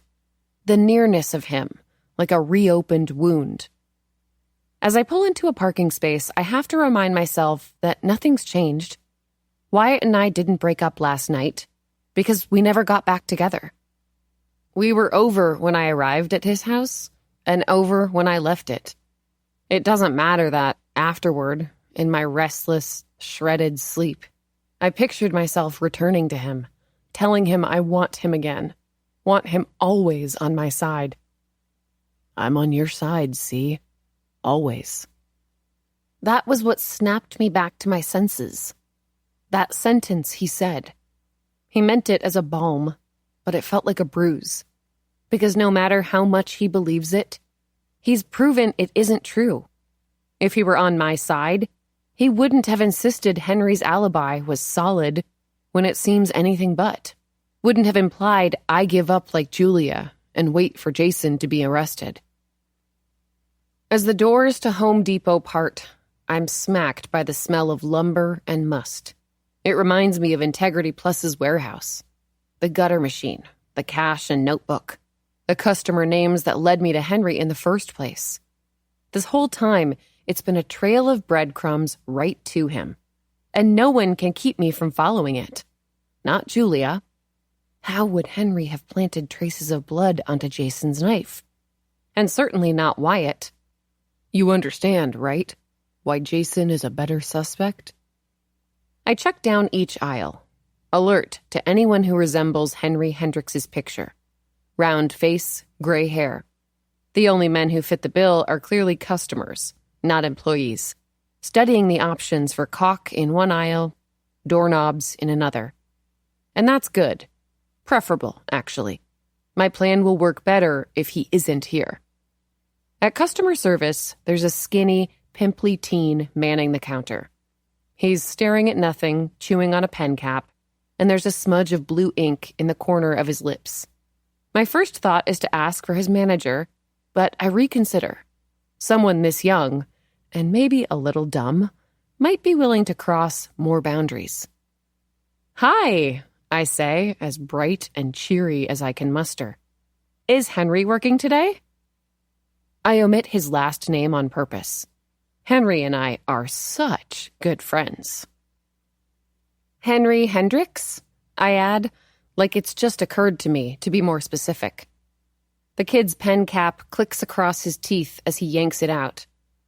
Let me look at the schedule. I can pull it up on my phone.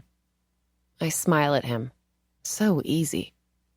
Nah, he's not on till tomorrow, the boy says. Sorry. Don't be. He's just confirmed for me that this is the location where Henry works. Now I can ask what I really need to know. There might be something else you can help me with. Henry said a coworker drove him home last Friday.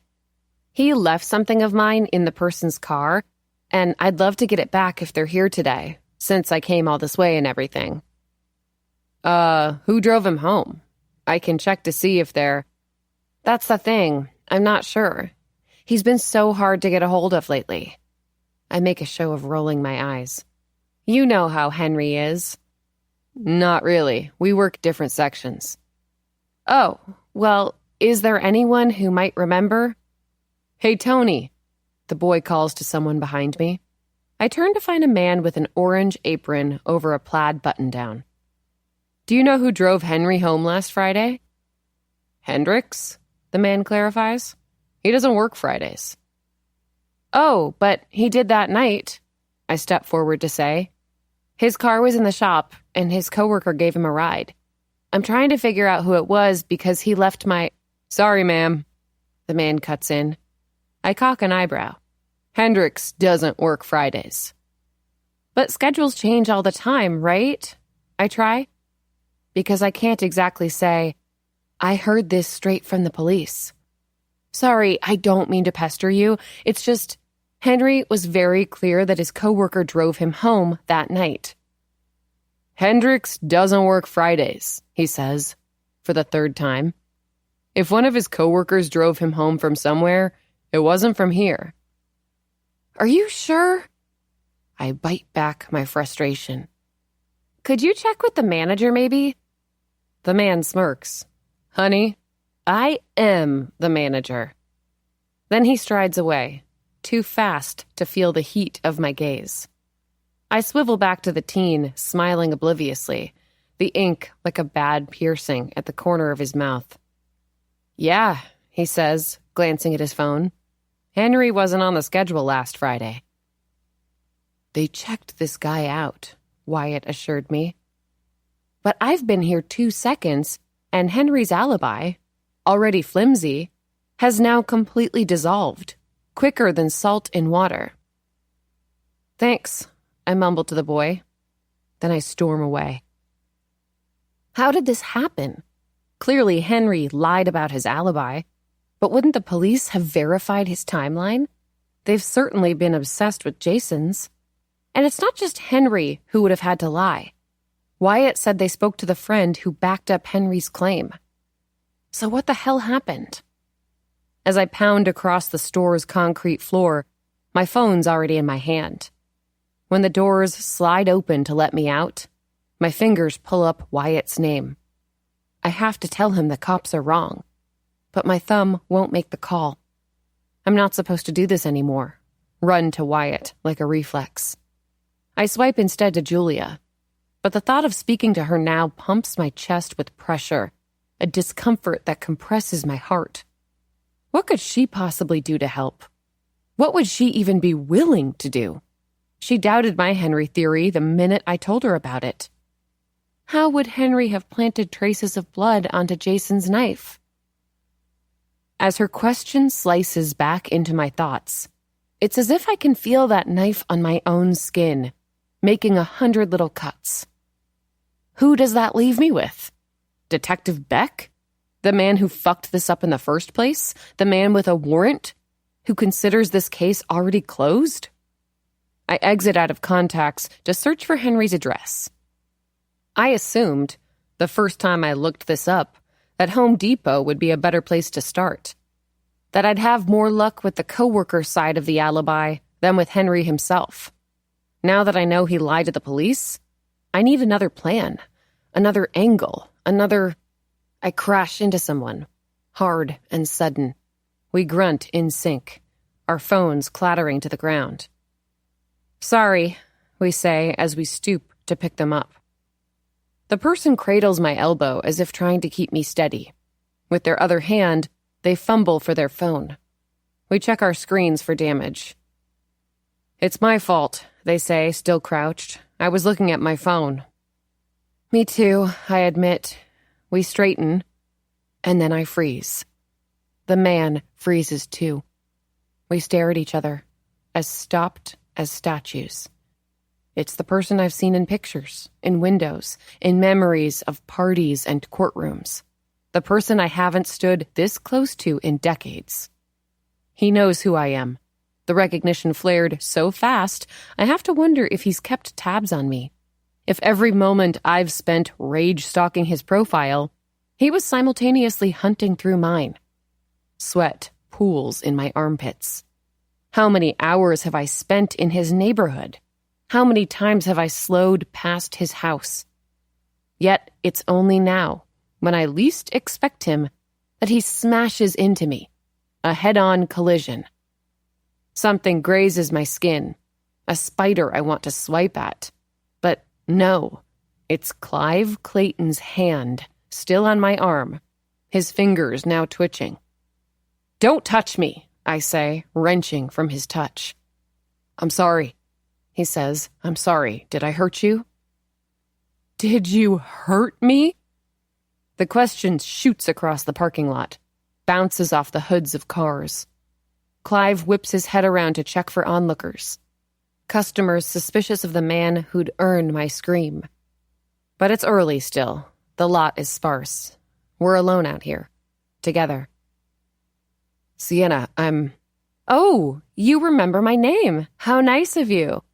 I speak through nausea, through fever, through chills that rock me even though I've never felt so volcanic. Do you remember my parents' names too? He swallows before he answers, his expression stiff, practiced. Jim and Gina. My throat closes like a fist. Don't. I squeeze out. I think of them every day. His voice has the audacity to tremble. I think of you, too, and your brother. I'm warning you, stop talking. A cloud floats in front of the sun, shadowing us, but my skin practically steams. I will, Something relaxes in Clive, like his spine is a rope gone slack. God, I kind of always hoped I'd run into you someday, although I didn't think it would be so literal. He exhales a chuckle, light as the air around us, but I feel it like a brick to my face. I've thought a million times about what I'd say to you, how to apologize for what I did. I do the school circuit now, the whole cautionary tale assembly thing. He fiddles with the strings of his hoodie, Willow Creek varsity soccer, a decades-old costume he's still wearing of the popular jock. The fabric is blindingly white, like it's never once held a stain he had to scrub out or bleach. I've said thousands of words to thousands of people, he says, about that night, the aftermath, but I've never figured out the ones I'd say to the two of you. The aftermath. That's what he dares to call it. Me sobbing until I'm sure my body is splintering. Jason holding me as if his arms were steel beams. Grief. That ancient wrecking ball crushing us anyway. It wasn't aftermath. It was ruins. I guess there aren't any, Clive adds. Words, I mean. He waits for a woman to walk by before he continues. But I'll always be sorry. I was such an asshole that night, drinking and driving, and your family didn't deserve to pay the price for my mistake. My nails dagger my palms. Mistake. An asshole that night. As if it was all just a fluke, a one-time thing, him acting so reckless, hurting people. But it's just like I said to Wyatt last night. Being drunk doesn't change who you are. It only brings out what's already there. You've always been an asshole, I say. Not that that word even scratches the surface. You think my parents are all you have to be sorry for?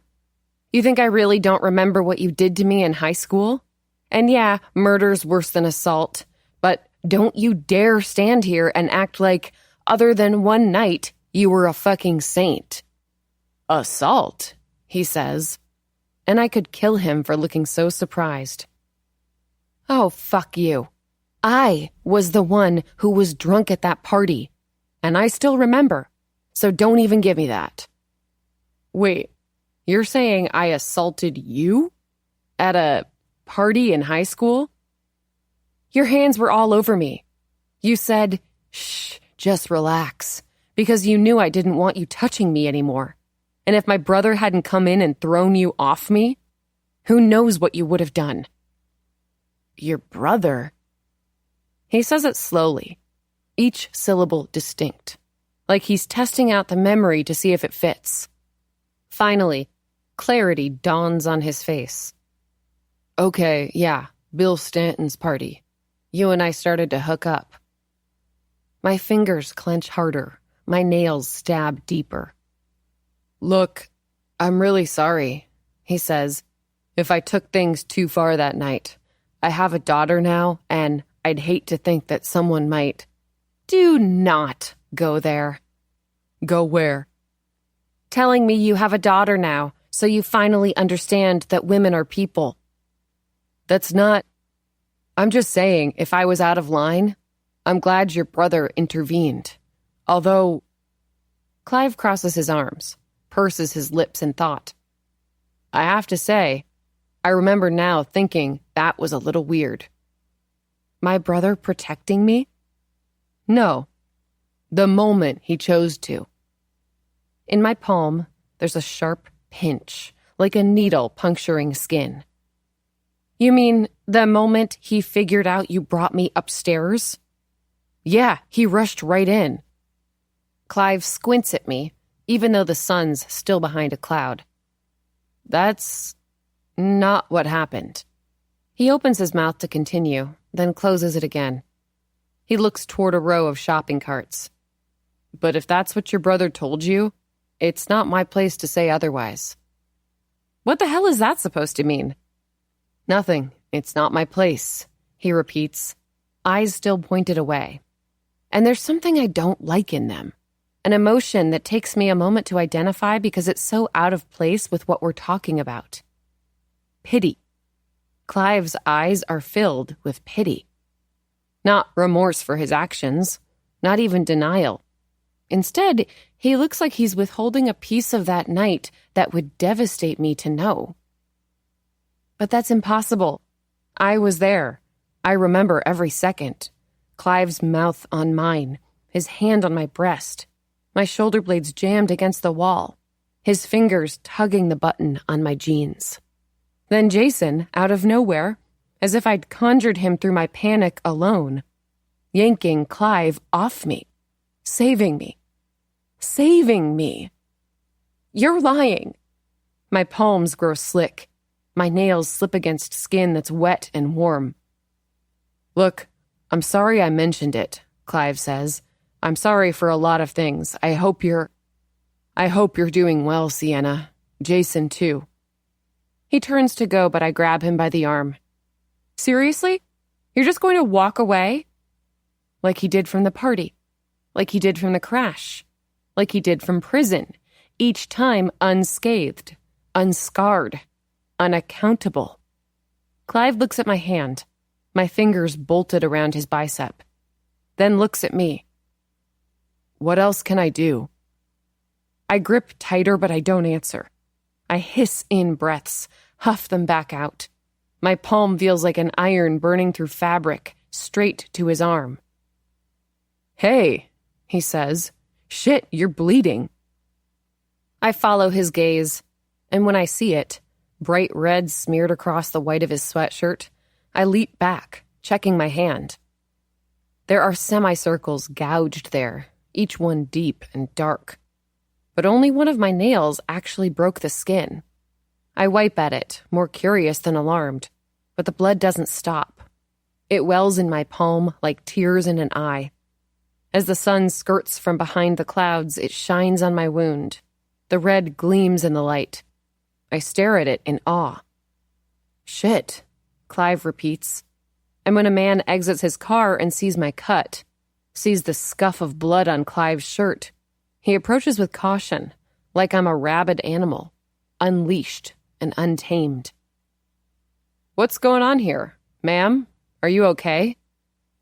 Even as the man expresses concern, he looks so spooked, like he's never seen somebody admire their own wound.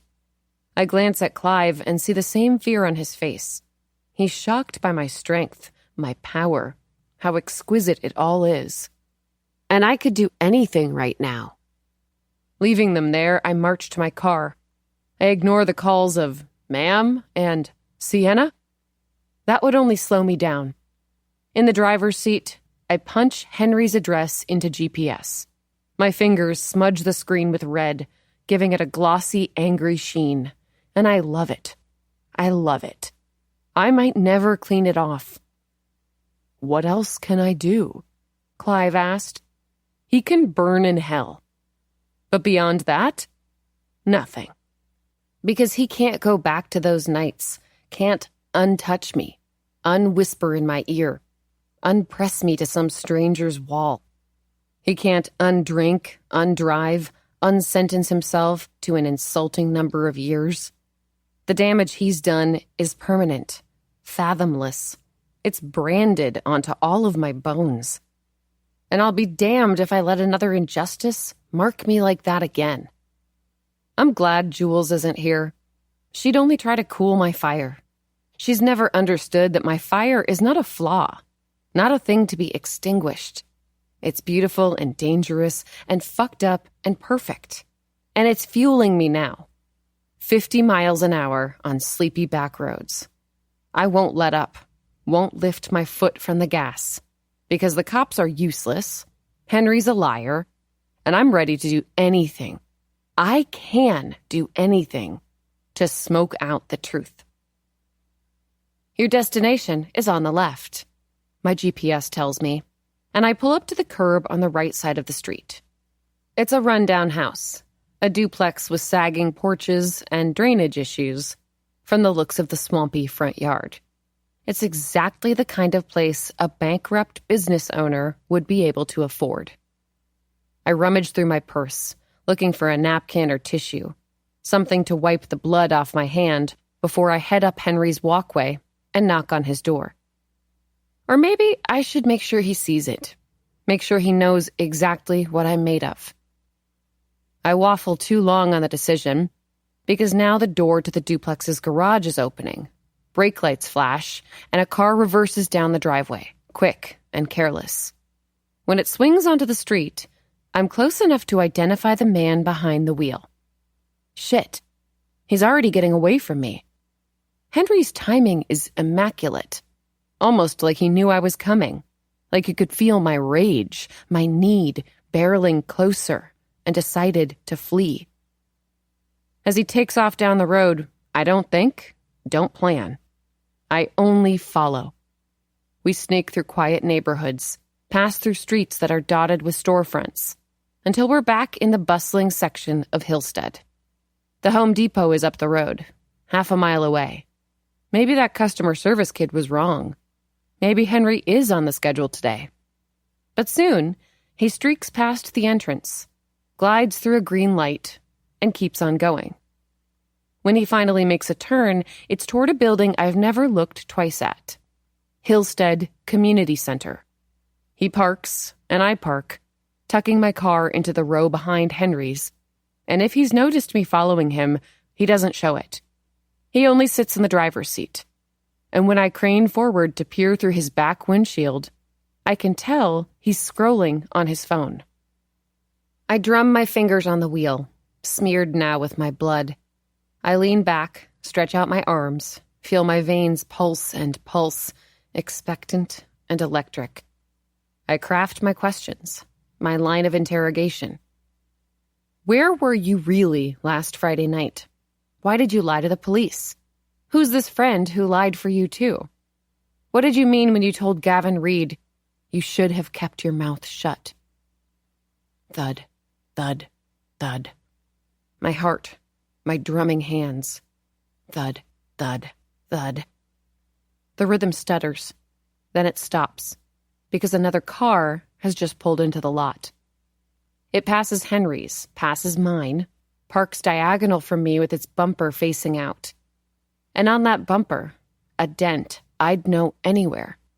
A lopsided, crumpled heart. I crouch down in my seat. What the hell is Wyatt doing here? Peering above the dashboard, I watch as he gets out of his car. He stretches. He's not in a hurry. Not in his uniform. He strolls toward Henry's car, where Henry's still staring at his phone. Did Wyatt follow him here too? Maybe I got to him. Maybe Wyatt's given a second thought to my theory. Maybe. My lungs expand, light as helium. He really is on my side. Thud, thud, thud. This time it's Wyatt, knocking on Henry's window. Henry's head turns. Wyatt raises one hand in a motionless wave, then steps back as Henry opens his door. I sit up a little higher, watching their body language for tension, apprehension. Wyatt says something to Henry. Henry's mouth moves with a response. And then, at the same moment, they laugh. Not quietly or politely, not merely a chuckle. The two of them pitch forward as if their laughter has thrown them off balance. With my bloody hand, I grip the wheel. Shock blasts through me like a fire hose. As they head up the sidewalk toward the community center's door, Henry claps Wyatt on the back. Wyatt returns the gesture, and for a few seconds they huddle close together, their faces turned toward each other, officer and suspect, smiling like two old friends. Chapter 21. Julia. I sip my coffee at the counter, staring at the blood on Jason's blazer. I've memorized each drop, could draw each streak in my sleep. Not that I'd be able to sleep right now. I'm on my 3rd cup of coffee since dawn. All night after Aiden airdropped me the photo, I studied it in the dark, eyes wet and throbbing. Before Jason slid into bed with me last Friday, did he wash his hands? Did he watch Gavin's blood spiral down the drain? Or, even now, are there traces of it on our sheets? Specks of red I kept myself from seeing? I tilt my ear toward the laundry room, where a washer thunks with a bulky load, then return my attention to my phone. I don't know what to do with the photo. It's evidence, I know that much. But if I show it to the police, they'll question Aiden. And the thought of that, my son forced to testify against his father, makes me feel like I'm zipped into a dress too tight. The blood has a strange pattern. I zoom in for the 100th time. Drops like buttons near one of the cuffs, streaks like claw marks across the fabric. When Aiden first showed me the photo, I thought those streaks meant Jason had tried to wipe the blood from the blazer, clean his clothes of the crime. But now I see it differently. He was wiping the blood off his hand. Maybe I should tell the police that I was the one who took the photo. I can pretend Aiden never saw the blazer, never carried this burden for almost a week on his own. But what would it matter in the end? The police already have a warrant. They're not looking for additional proof. Proof. That word curdles the coffee in my stomach. The knife, the blood, the blazer. Jason's hands on all of it. I set down my mug, pick up my phone.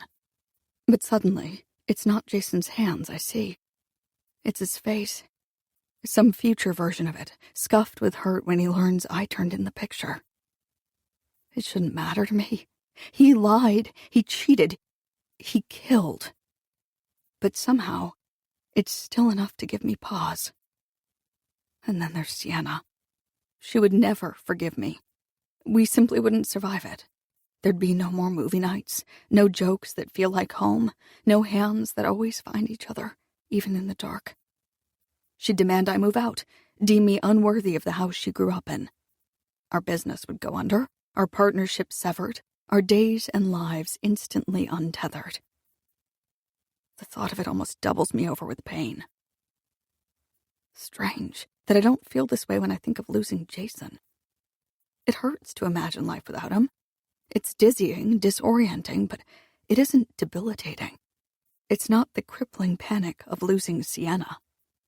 Jason and I were pressured by my pregnancy to commit to each other so young, and of course I grew to love him, but maybe the truth of that love is more complicated than I've ever allowed myself to believe. Maybe my marriage was made more fulfilling because Sienna, who I instantly adored, was a part of it. Because she and Jason were a package deal. It's breathtaking, really, how much of my life is tied to her. Not just my husband, but my home and career as well. For years, I believed these threads were bound in an unpickable knot. But now, as I return to the photo of Jason's blazer, it feels so loose, so close to unraveling. Jules? I hear her say my name. Jules, are you here? At first, I think I'm imagining it, but the front door closes, footsteps scurry, and Sienna appears, panting. Strands of hair stick to her temples, her blue eyes blaze. He knows him. Wyatt knows him, Henry Hendricks. He seems to be friends with him. But he never told me that, never acted like Henry was anything more than a stranger to him. Is Wyatt protecting him, helping him cover up Gavin's murder? He told me 100 times not to look into Henry Hendricks, even though Henry's alibi didn't make any sense, and wasn't even real, it turns out. Julia, what the fuck? A sound escapes my lips, something between confused and startled. Sorry, she says. I'll slow down. Henry's alibi is that he was working at Home Depot that night. His coworker drove him home, and he didn't have a car, so he didn't have a way to get to Gavin's. Obviously, I don't need to tell you the issues with that, but get this. I went to Home Depot. Henry wasn't even working that night, so I went to his house and followed him. You what? I didn't plan to, I was just going to talk to him, but then he was leaving and his car was getting away, and it doesn't matter. The point is, he ended up meeting with Wyatt, not at the station, at some random community center in Hillstead. And they were laughing together, basically hugging. So I think Wyatt's in on it, Jules. I think Henry killed Gavin, and Wyatt's been helping him cover his tracks. Sienna grips the back of a chair, breathing hard, like she's fought to cross a finish line. That doesn't sound like Wyatt, I say. Yeah, well, neither did cheating, she snaps. But he did that too. I'll admit, it's surprising, Wyatt being friends with Henry. He made no mention of that to me last night. For a second, I allow the idea. Henry as the killer, someone who isn't Jason with blood on his hands, to lap at my mind. But then I look at my phone on the counter, and all comfort evaporates. Sienna, I say, whether or not I show the photo to the police, she needs to know it exists. She needs to be pulled from wayward theories, from the whirlpool of her indignation that scalds her every time. That's always been my role in our relationship. To save her from herself. And now she needs to see, with her own eyes, what her brother has done. And maybe, if I'm being honest, I need something too. I need Sienna to share the weight of this discovery, to hold my hand as we hold on to it together. I know you weren't sold on my theory about Henry, she says, but you have to see that there's so much here that doesn't add up. I get it. I allow. But, Sienna, what? Why are you saying my name like that? She squints at me, takes a step closer. Your eyes are all red. Have you been crying? I pick up my phone. Yes, I cried a lot last night. I didn't really sleep. I open the Photos app. Why? Sienna asks, before swallowing in a way that looks involuntary. A spasm of her throat, a tick of nerves. She can see on my face that I'm about to wreck her. Because of Jason's cheating? No.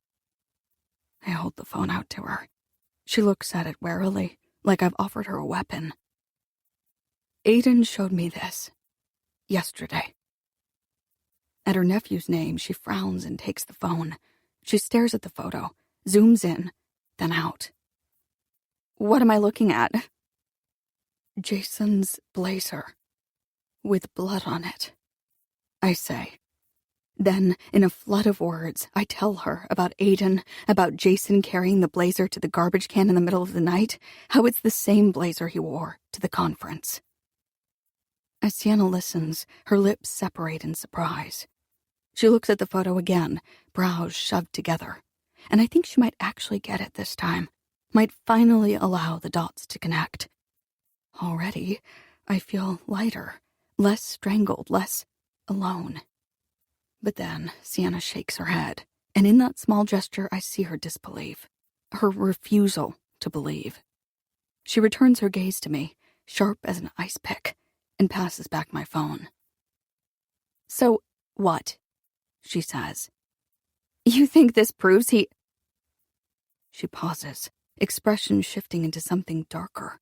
Her voice becomes low and throaty, a distant rumble of thunder. You really think Jason killed him? Think. That's the word I used with Aiden last night. I think your father killed him. Still softening the blow. For my son's sake, of course, but more so for my own.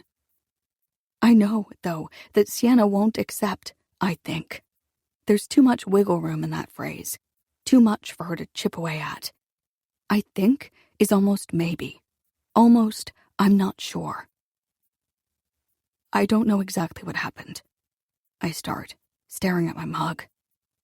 I don't know why Jason went to Gavin's after he left Maeve's. Exactly!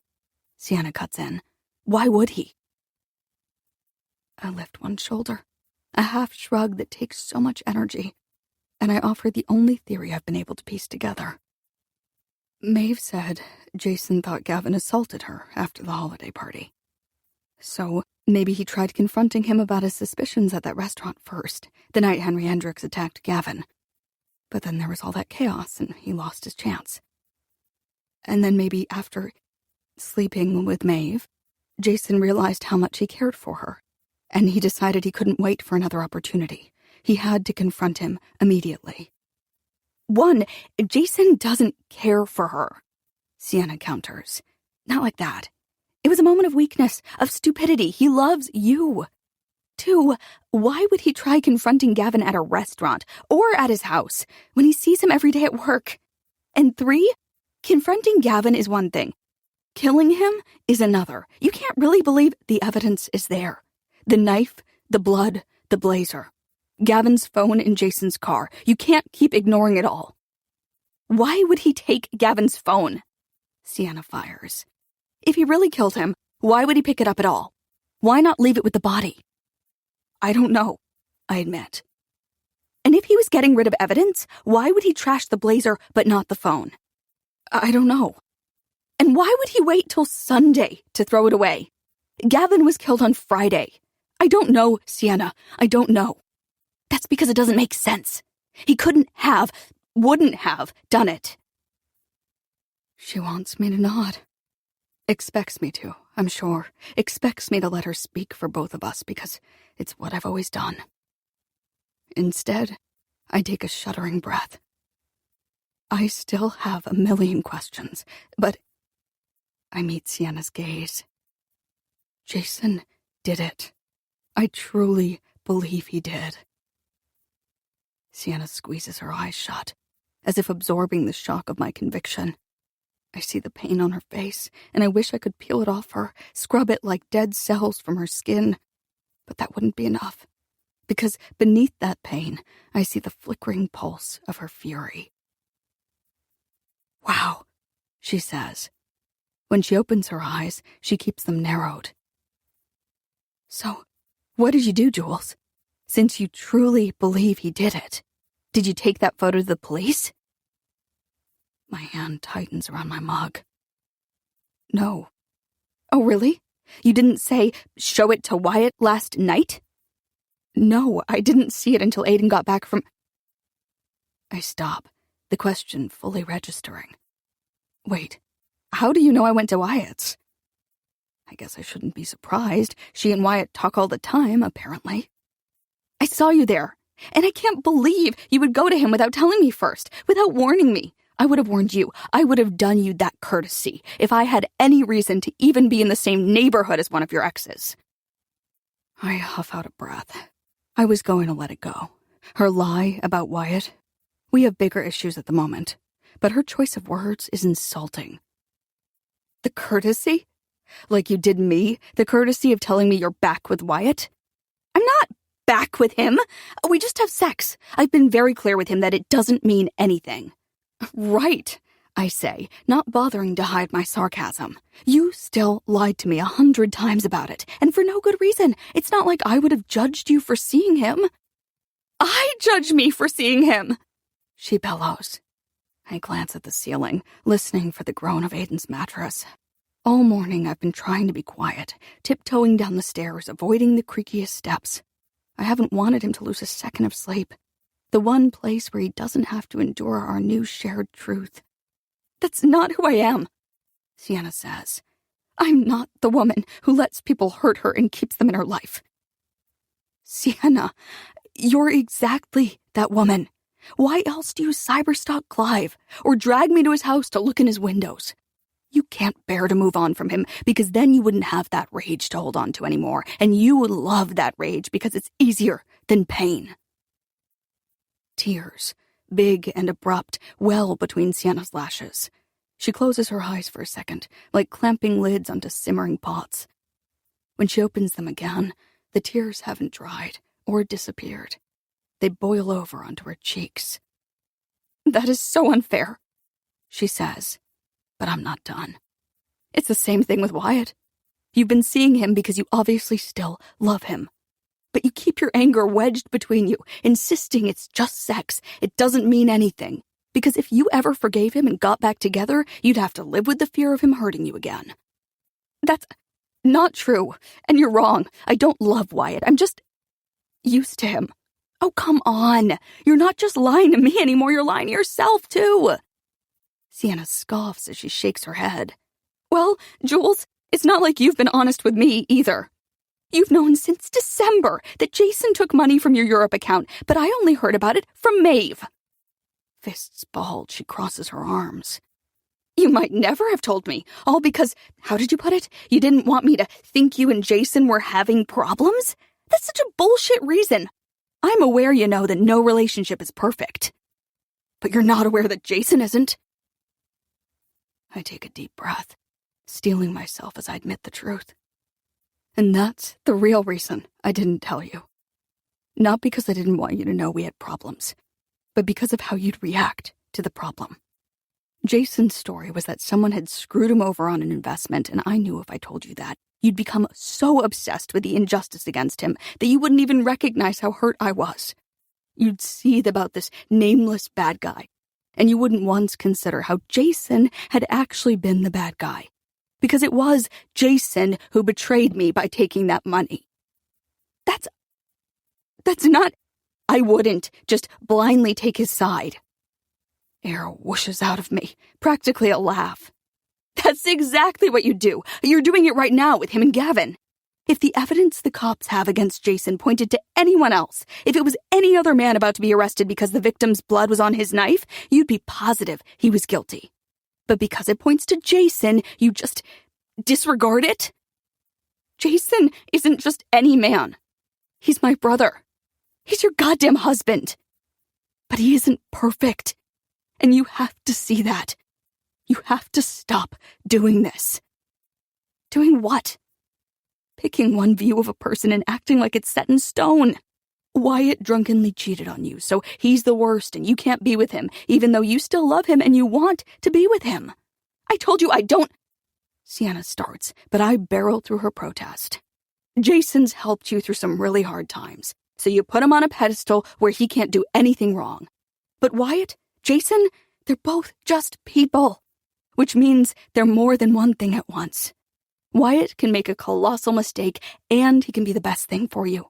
Jason can save you from Clive Clayton, save every single person he thinks needs his help, and he can end up hurting someone because he's taking that savior complex way too far. Savior complex? Sienna narrows her eyes, her voice cold and slow. You're really trying to spin Jason helping people into a bad thing?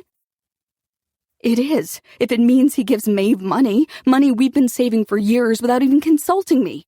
And it's definitely a bad thing if it means he'd kill Gavin over a suspicion that he hurt Maeve.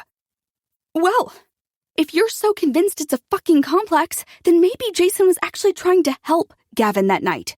Maybe he stopped by his house for some reason, found him already hurt in his backyard, and maybe he tried to save him. Maybe that's how Gavin's blood got on all his stuff. Sienna, come on! This time it's me who bellows. You need to stop with your ridiculous theories. Stuff like this and Henry Hendricks, it's only keeping you from accepting the truth. Henry lied to the police about his alibi. He's friends with a Hillstead cop, a cop who made it clear he didn't want me investigating him. Gavin Reed ruined Henry's life, only to turn around and do the same thing he ruined it over, which gives Henry plenty of motive. And Jason talked to him the night Henry attacked Gavin at the restaurant, which has to be connected somehow.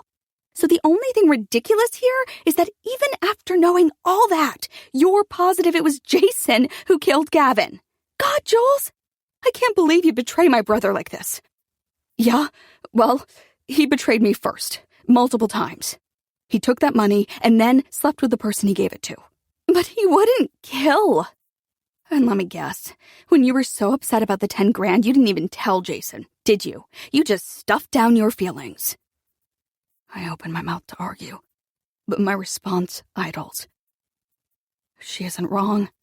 After that night in December, I stiffened when Jason touched me, put space between us on the couch, in our bed, but I was careful not to mention the money. He didn't know how much he'd rattled my trust, or that, for weeks afterward, I studied the details of our other accounts until I knew them by heart. I was distant with him, I finally reply. Distant. That's exactly my point. Your silence is distance. And I'm sure he felt it, and hated it. So maybe if you'd actually talked to Jason about the problems you were having, you could have worked things out with him before he turned around and slept with Maeve. Her last sentence stuns me. I blink at her as if she's just thrown water in my face. Are you saying it's my fault Jason cheated? No, I just know it can be hard to deal with, the way you keep everything all locked up. You didn't even give me a chance with the money thing. You kept it a secret because it was easier to assume I'd hurt you with my response than to consider I might agree with you. That what Jason did was messed up. Because then you'd have to deal with talking to him about it. So instead, you refuse to speak just like always. You refuse to say anything a little bit hard, and then I have to... She cuts herself off, weighing whether to continue her thought. I lean into the counter, bracing myself. Do you know that I time your silences? She says. 3 seconds. That's how long I wait until I speak for you. Not because I'm dying to be heard, but because I'm hoping you'll finally find your own damn voice before your silence becomes unbearable to everyone around you. But hey, I guess you found it, huh? She sweeps her arms across the room, as if my own damn voice is everywhere, dripping from the walls, blood spatter from a terrible crime. But all I hear is the echo of hers. Timing my silences? Unbearable to everyone around me? Her words hollow me out, my chest aching and empty at once. And that's great, Jules. I'm happy for you. As Sienna's voice breaks, the tears that fill her eyes look like shards of glass. I just never thought you'd use your voice like this. Tears sting me, too, all over my body. I feel sliced open, slashed apart. When Sienna lowers her arm, I see a flash of red in her hand, as if she's holding my wounds in her palm. What is that? I ask, pointing to the dried blood. She closes her fist. Nothing. She wipes her tears with her knuckles. That's not nothing. Did you cut yourself? She shrugs, non-committal, nonchalant. What happened? I demand. She sucks in her cheek, suppressing something. I'm about to call out her hypocrisy as she, too, refuses to speak, but then she smiles. A slow spread of her lips, an oozing grin, an expression both villainous and victorious that makes me cold enough to shiver. I ran into Clive Clayton. My eyes widen, a flare of confusion before I'm rerouted back to horror. Oh my God. Did you... Is that his blood? Sienna's smile instantly dissolves. Seriously? No, it's mine. He was at Home Depot. He gave me some half-assed apology, said some bullshit things about Jason, and then I got so angry that my fingernail just... You did that to yourself? Sienna! She opens her fist and raises her hand, showing me the cut more clearly. You know what? I'm glad I did. It made me realize that I don't need your mantra. It only ever held me back. And after I did this... She turns her wrist to gaze into her palm. I felt amazing. So I guess you were right about one thing, Jules. I do love my rage. Because look what it does for me. It makes me strong. I shake my head, alarmed by the way she's talking, the speed with which she's spinning away from me into dangerous territory. Today alone, she's stalked a suspect, sliced open her hand, and I'm worried now what else she might do, how far she'll go to confirm her belief in her brother. For a moment, I can't look away from the blood. I don't see it the way Sienna does. I see only torn skin, broken vessels. I see suffering, not strength. And it scares me that our perspectives have skewed so far. Scares me, too, that she believes I've held her back. But maybe in a way she's right. I always thought I was helping her, taking her hand, whispering words to dull her rage. But maybe I only kept her from becoming what she wanted to be. A bright and burning thing. And every time she spoke for me, 3 seconds in or not, maybe she only made it harder for me to speak for myself. Maybe, I say, the word choked. We've been holding each other back. Sienna drops her hand. What? I can't bring myself to repeat it, and I can't take it back. Sienna and I stare at each other, our faces rebounding shock, our eyes equally blurred by tears. And it's then that my phone rings, shattering our silence. I have to blink several times before I can read the number. It's the hospital. Sienna lunges forward. Answer it. I bring the phone to my ear, force out a greeting. I try to listen to the woman's response, but my head feels fuzzy, my lungs tight, as if someone's holding me underwater. I'm sorry. I manage. Could you repeat that? As she speaks, I flash back to the call last week, the one about Jason's accident, the one that set this all in motion. I thought I knew then how thoroughly my heart could break. Okay, I say to the woman, finally understanding. Yes, of course. When I end the call, I meet Sienna's eyes, a glacial blue that should be cool, but has always burned like the center of a flame. They're bringing him out of the coma, I say. Chapter 22. Sienna. It's a long time before we're allowed to see him. Well into the afternoon. They have to run tests, let him rest, and it's almost unbearable. This long, final wait. Upon arrival, we were intercepted by a nurse, who led us to the family lounge. "It'll be a little while. I'll come get you as soon as he's ready," she said, and I jumped on the phone with Lou. He agreed to make some calls, keep Beck and any guards from pouncing on Jason right away. That was hours ago. Hardly the little while the nurse promised. And the entire time, Julia and I have occupied opposite sides of the couch, legs crossed away from each other, our silence like another person sitting between us. Visitors have come and gone, plucking tissues from boxes, clearing their throats during calls. They made our quiet less loud. But we're alone now, and it seems like every time I breathe, the room shrinks or expands. Sometimes it's too big for us. Other times, too small. Julia looks hollow, merely a husk. But I am filled to the brim, emotions raging inside me. Fury, bewilderment, despair. All of it swirls around the same fact. Julia's made up her mind.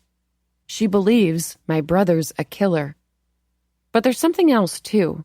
A dark epicenter right above my heart. Maybe we've both been holding each other back. No other words have left me so devastated. They're worse than Wyatt's, when he confessed to cheating. Worse than the judge's, when he condemned Clive to only 3 years. Worse even than Julia's own. Jason did it. I truly believe he did. It crushed me this morning how different she was, just from yesterday.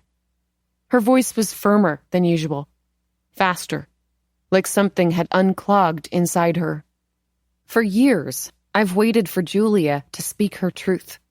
I just never imagined the words she'd say would hurt so much, or that the change would happen without me, as if I've been the one to plug her up. I look at my hand, my cut cleaned and bandaged. Earlier, Julia gaped at it like it was gruesome, while I still saw it as beautiful, proof of my own power. Now, though, as I press my thumb against the gauze, I'm surprised to feel the wound beneath it throb. A sound reaches us from the hall, the blunt padding of a nurse's shoes, and we snap our attention toward the doorway, tense with anticipation. When the nurse pops her head into the room, chirping, "You can see him now," we spring up in unison. This is it. Jason will tell us everything. Julia will know how wildly wrong she was.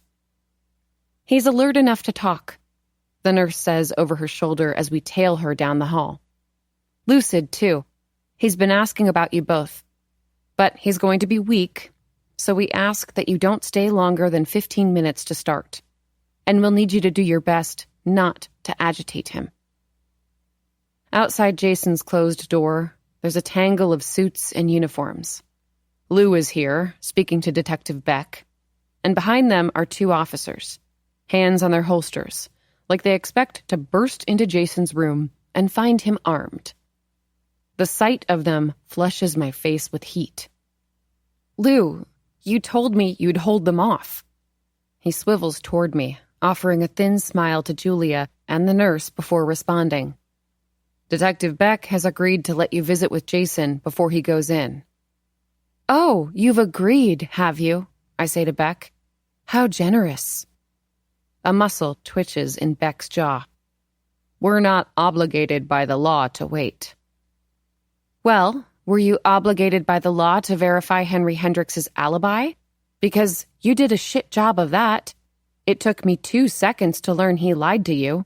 And you should know that Wyatt Miller is covering for him." Lou jolts up a hand like a crossing guard. Whoa, who's Wyatt Miller?" "A Hillstead cop. My ex. He's helping Henry." "Sienna, stop," Jules says behind me, touching my arm. "You don't know that." I yank out of her grasp, whip around to face her. "Do not tell me what I know." I turn back to Beck. "Don't believe me? Ask Wyatt yourself. Go over Henry's alibi again. I don't know who the hell you checked with the first time, but it's all a lie." Beck's face surprises me.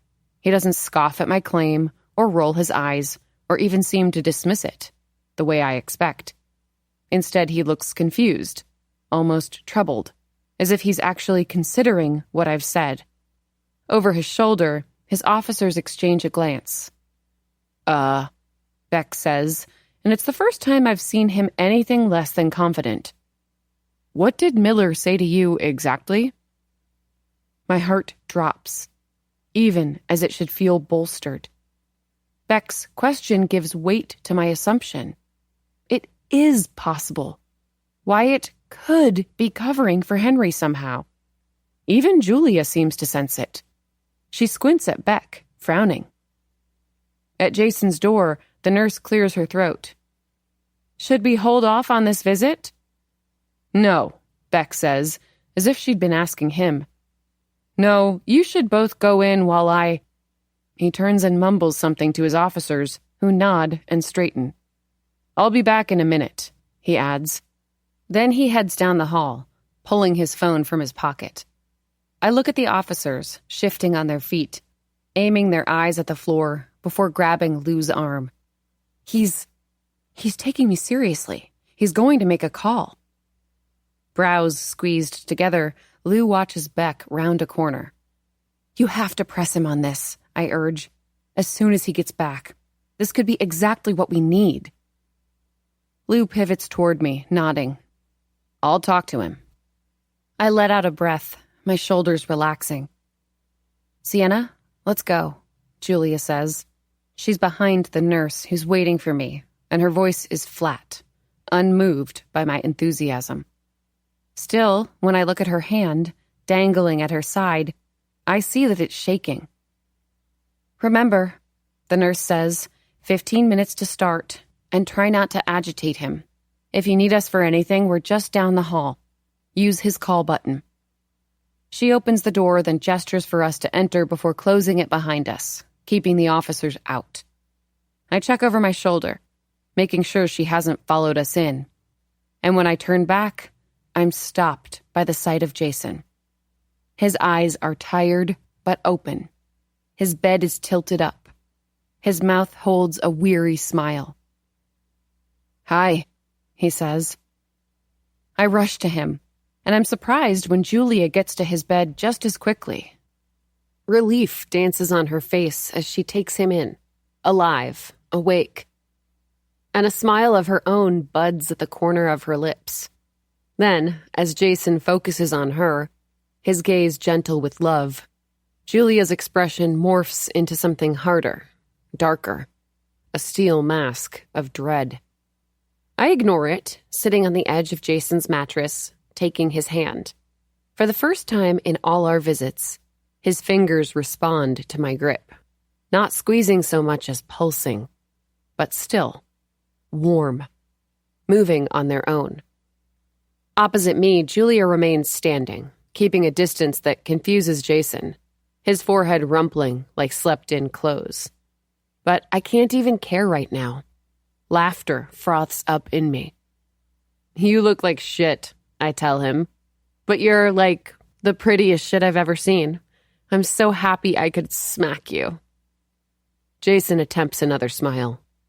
"Please don't." His voice is rough, grainy, like rocks scraping together. "I don't..."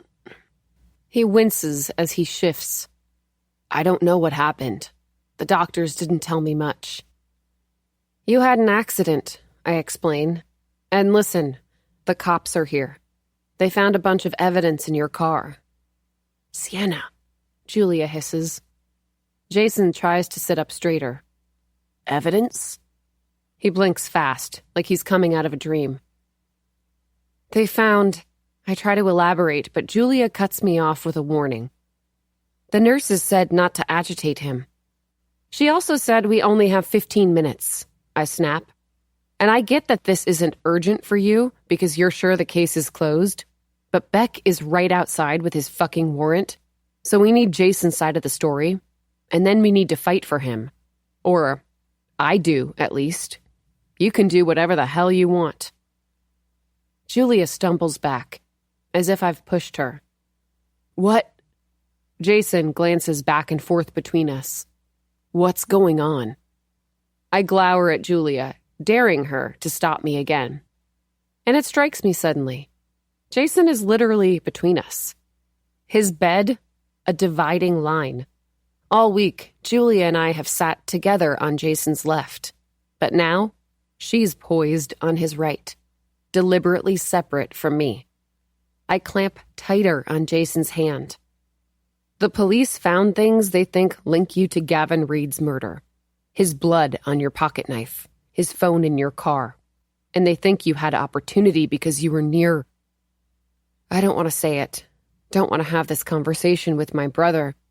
And despite my happiness at finally hearing him speak again, I feel a flicker of frustration. "We know you were at Maeve's after the conference.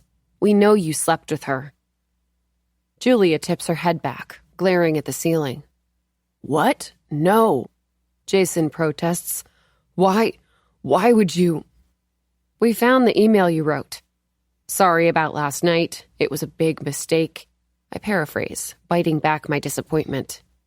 At least when Wyatt cheated, he admitted it. "No," Jason says. "That's not..." "Jason, don't. We talked to Maeve and she confirmed it, and I'm fucking furious about it. But we'll deal with that later. First..." "She told us about the money, too," Julia interrupts, no longer concerned, it seems, about agitating him. Her voice is icier than I've ever heard it. It raises the hair on the back of my neck. She crosses her arms, hiking her shoulders toward her chin. 10 grand. The money you took from our Europe account." Jason stares at her, face blank, as he absorbs these things we discovered while he slept. Then, slowly, as if on a delay, his features warp with emotion, shifting between denial and devastation, his brow still wrinkled like he's trying to work something out. Finally, he relaxes, his expression flattening with acceptance, and he drops his head against the pillow. "Julia," he says, "you must be..." He stops to grimace, pulling his hand from mine to rub his temple, screwing shut his eyes. "Should I get a nurse?" I ask, half standing from the bed. "No," Jason groans. He opens his eyes, staring into Julia's with so much pain, I almost call for someone anyway. "I did give that money to Maeve, but I..." He stretches out his hand, limply reaching for Julia, who holds herself back. "I didn't sleep with her. I swear." His last sentence is strangled and strained, more like a plea. I glance at Julia. Her face is still stony, but her head is tilted in confusion. "I don't get it," I start before Julia jumps in. "Then why would she say you did?" Jason leans back again, looking at the ceiling when he speaks. She must be covering for me. He swallows for what seems like a long time. I watch his throat bob in slow motion. For what I did at Gavin's that night. Time stretches, liquid and languid. The temperature drops. Julia turns to look at me, but I'm still staring at Jason, waiting for him to clarify, waiting for him to walk his statement back. You were at Gavin's? I ask. My sentence rolls away. I don't understand. Jason's gaze sinks to his lap. He studies his hands, empty, unheld. Gavin's an animal, he says. Cold curls through me. My tongue feels frozen, stuck to the roof of my mouth. He makes comments, Jason continues, about women he's dating, women in the office. Treats our sales reps like frat brothers. And he was after Maeve. He cornered her in the warehouse. And when I heard about that, I thought of... Jason looks at me, gaze murky, haunted. Clive Clayton in high school. The things he said about you. Air catches in my throat. Clive talked about me? If Clive was boasting about me in locker rooms after that party, nudging his friends as I skirted past him in the hall, I suppose it makes sense that Jason wouldn't tell me. He'd want to protect me from that. Gavin in the warehouse. That was just words, Jason says. But I know what words lead to with men like him. I didn't want him to have the chance. That's why I gave Maeve the money. His eyes slide to Julia. I thought if she could start her store, I knew I could. I was up for a promotion. It would all be okay. His sentences are brittle, each one breaking up like a bad phone connection. I'm not sure if it's exhaustion from the coma or effects from the meds they have him on, but I don't urge him to stop. Don't warn him to take his time. And Julia doesn't either. But then you saw the withdrawal, he says, still staring at his wife. You wanted me to get the money back. I had to make you believe I couldn't. Maeve needed it more than we did. In my peripheral vision, I see Julia stiffen. She knots her hands in front of her. I had to get her away from Gavin before he did worse. And I was still sure with the promotion. Jason shakes his head, the movement slight. But Gavin gave that to someone else, and I didn't know how to tell you. You felt so far away. But I know I was right to give Maeve that money. It was just weeks after the warehouse that Gavin did something to her. Jason closes his eyes, resting for a moment. I feel Julia sneak a look my way, but I don't return it. I'm locked on my brother. She got drunk so fast at our holiday party. When I came out of the bathroom, I saw her through the window. Gavin putting her in his car. She was stumbling out of it. I thought, I can't let her be alone with him. But then I thought of you, Julia, counting on me for that promotion. And I knew Gavin he'd be petty, cross my name off if I intervened. And I hesitated too long. He drove away. Jason lowers his gaze, burying it in the blankets. I'd let it happen. Sienna. I startle as he says my name. It was you and Clive all over again. Me and Clive? I frown, inching closer. You mean in high school? But that was nothing like Gavin and Maeve. You stopped Clive, remember? You saved me. No. Jason shuts his eyes again, harder this time, as if trying to wring an image from his mind. That's not what happened. I straighten, nerves sparking along my spine. It's the same thing Clive said to me this morning. Eyes full of pity, right before blood pooled in my palm. I assumed he was lying, deflecting. But Jason's face is tight with certainty. And more than that, shame. Nausea whirls inside me. My jaw clenches, as if guarding against the inevitable question, but I manage to push it through. Then, what did happen? He's still shaking his head, fighting the memory, and for a moment, I don't think he's going to respond. Then he licks his dry, cracked lips, reels in a trembling breath, and exhales an answer. I let him take you upstairs. You what? The question shoots from Julia's mouth, sharp as shrapnel. She's speaking for me, asking what I can't, because suddenly my throat is shrinking, my voice scuttling away. We got teamed up, Jason says. Beer pong. He'd barely spoken to me before, but he was being friendly, including me in jokes. Then he started saying things. If I make this last shot, Jason pauses to swallow. I get to take your sister upstairs. My heart riots, a fist against my ribcage trying to break free. I thought it was a joke, Jason says. I laughed it off. Clive was popular. I was me. But he made the shot, said he was going to collect his winnings, and I froze. Froze again when I saw him talk to you, lead you upstairs. And it took me too long to go up to that room. Why? The word has to claw its way out of me. I couldn't even... Didn't you know I was drunk? Head tipping back, Jason chews his lip, the only answer he gives. I hear his silence like a scream. Why did you let him do that? I cry. Why didn't you stop him? I was stupid, he finally says. I was a junior. He was a senior.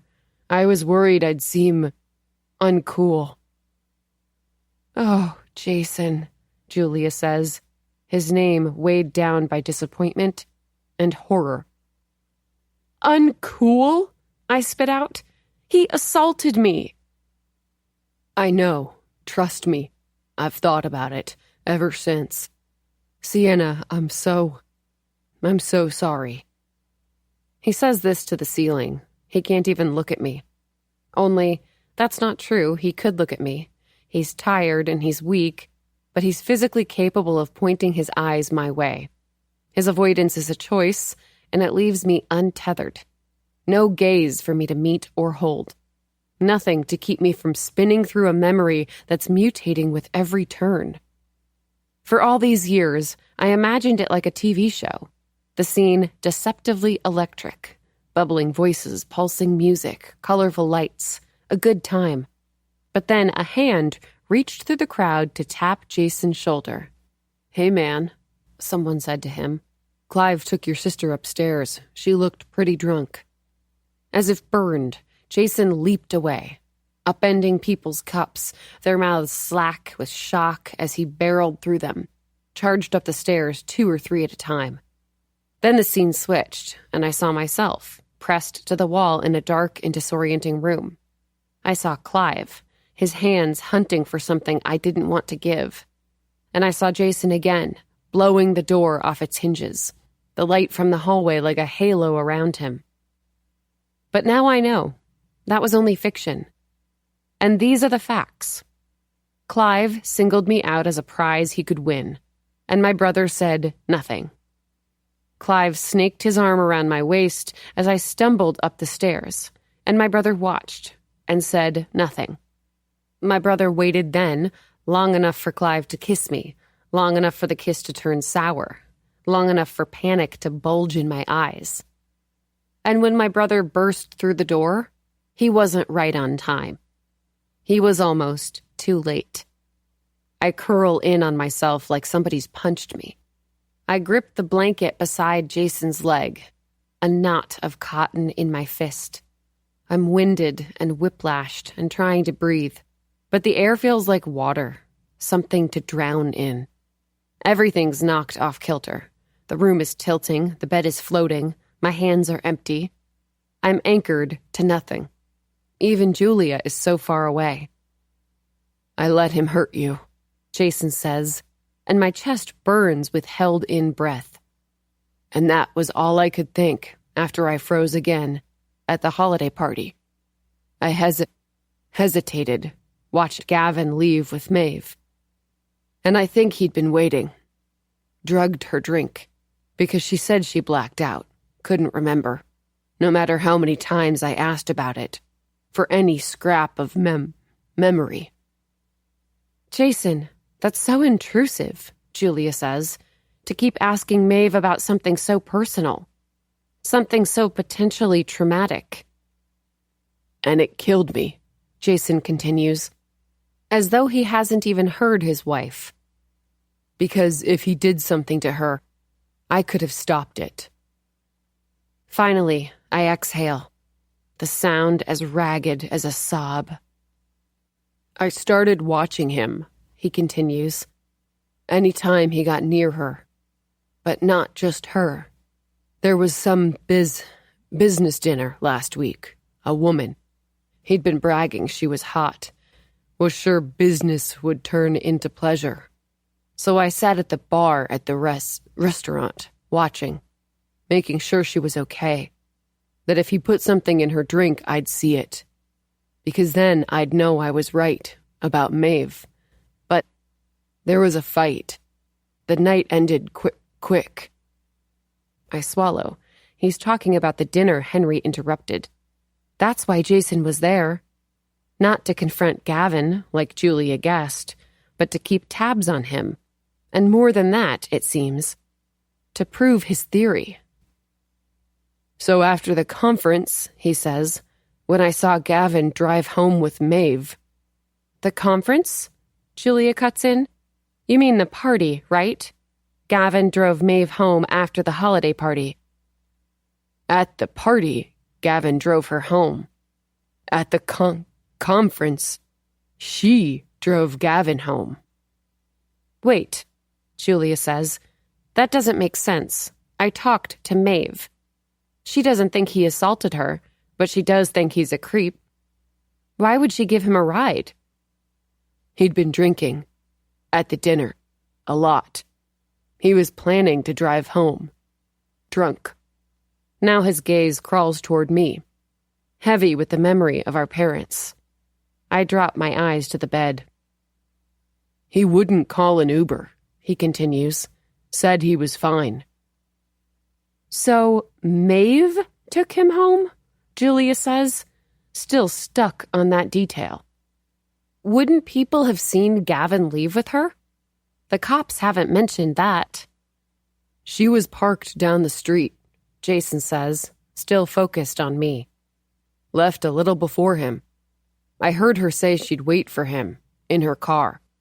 No one but me was listening, watching. And this time, I followed. Had to make sure Maeve was safe. Had to act. Like I didn't at the party. Like I didn't at first. With you. I feel his stare like a sunburn. My fingers itch to peel it off. That's why it all happened, he says. That's why. As he pauses, his gaze lasers deeper, until I think that even my bones are on fire, and I won't look back at him. I refuse to, because I know what he's about to say.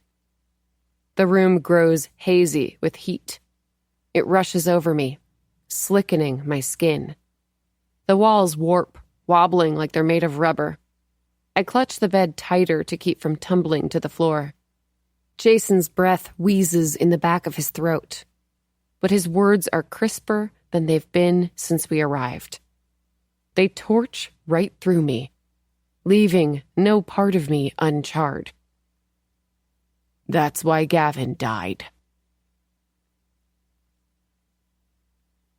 Chapter 23. Julia. It isn't Jason's words that got me. It's Sienna's face. I can read it in the pinch of her mouth, her blistering eyes.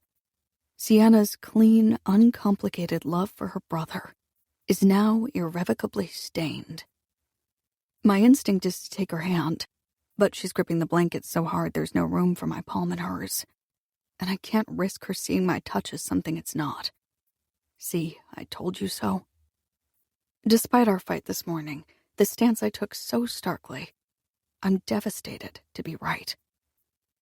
I looked toward the door, wondering if the officers outside heard what Jason said, if these are the last seconds we have with him before they burst inside to arrest him for murder. If so, I need to know more, because even with Jason's confirmation, I can't understand how it all played out. Back in December, after I confronted Jason about our missing money, I didn't question the omissions in his story. I was too scared of his response, too scared of what the truth might reveal about him, about us. But my silence didn't serve me either. It still led me right here. How did it happen? I ask. I lost Maeve's car, Jason says. I parked in a different street. I had to look up where he lived, figure out the route before my phone died. So by the time I got to his house, they were already around back.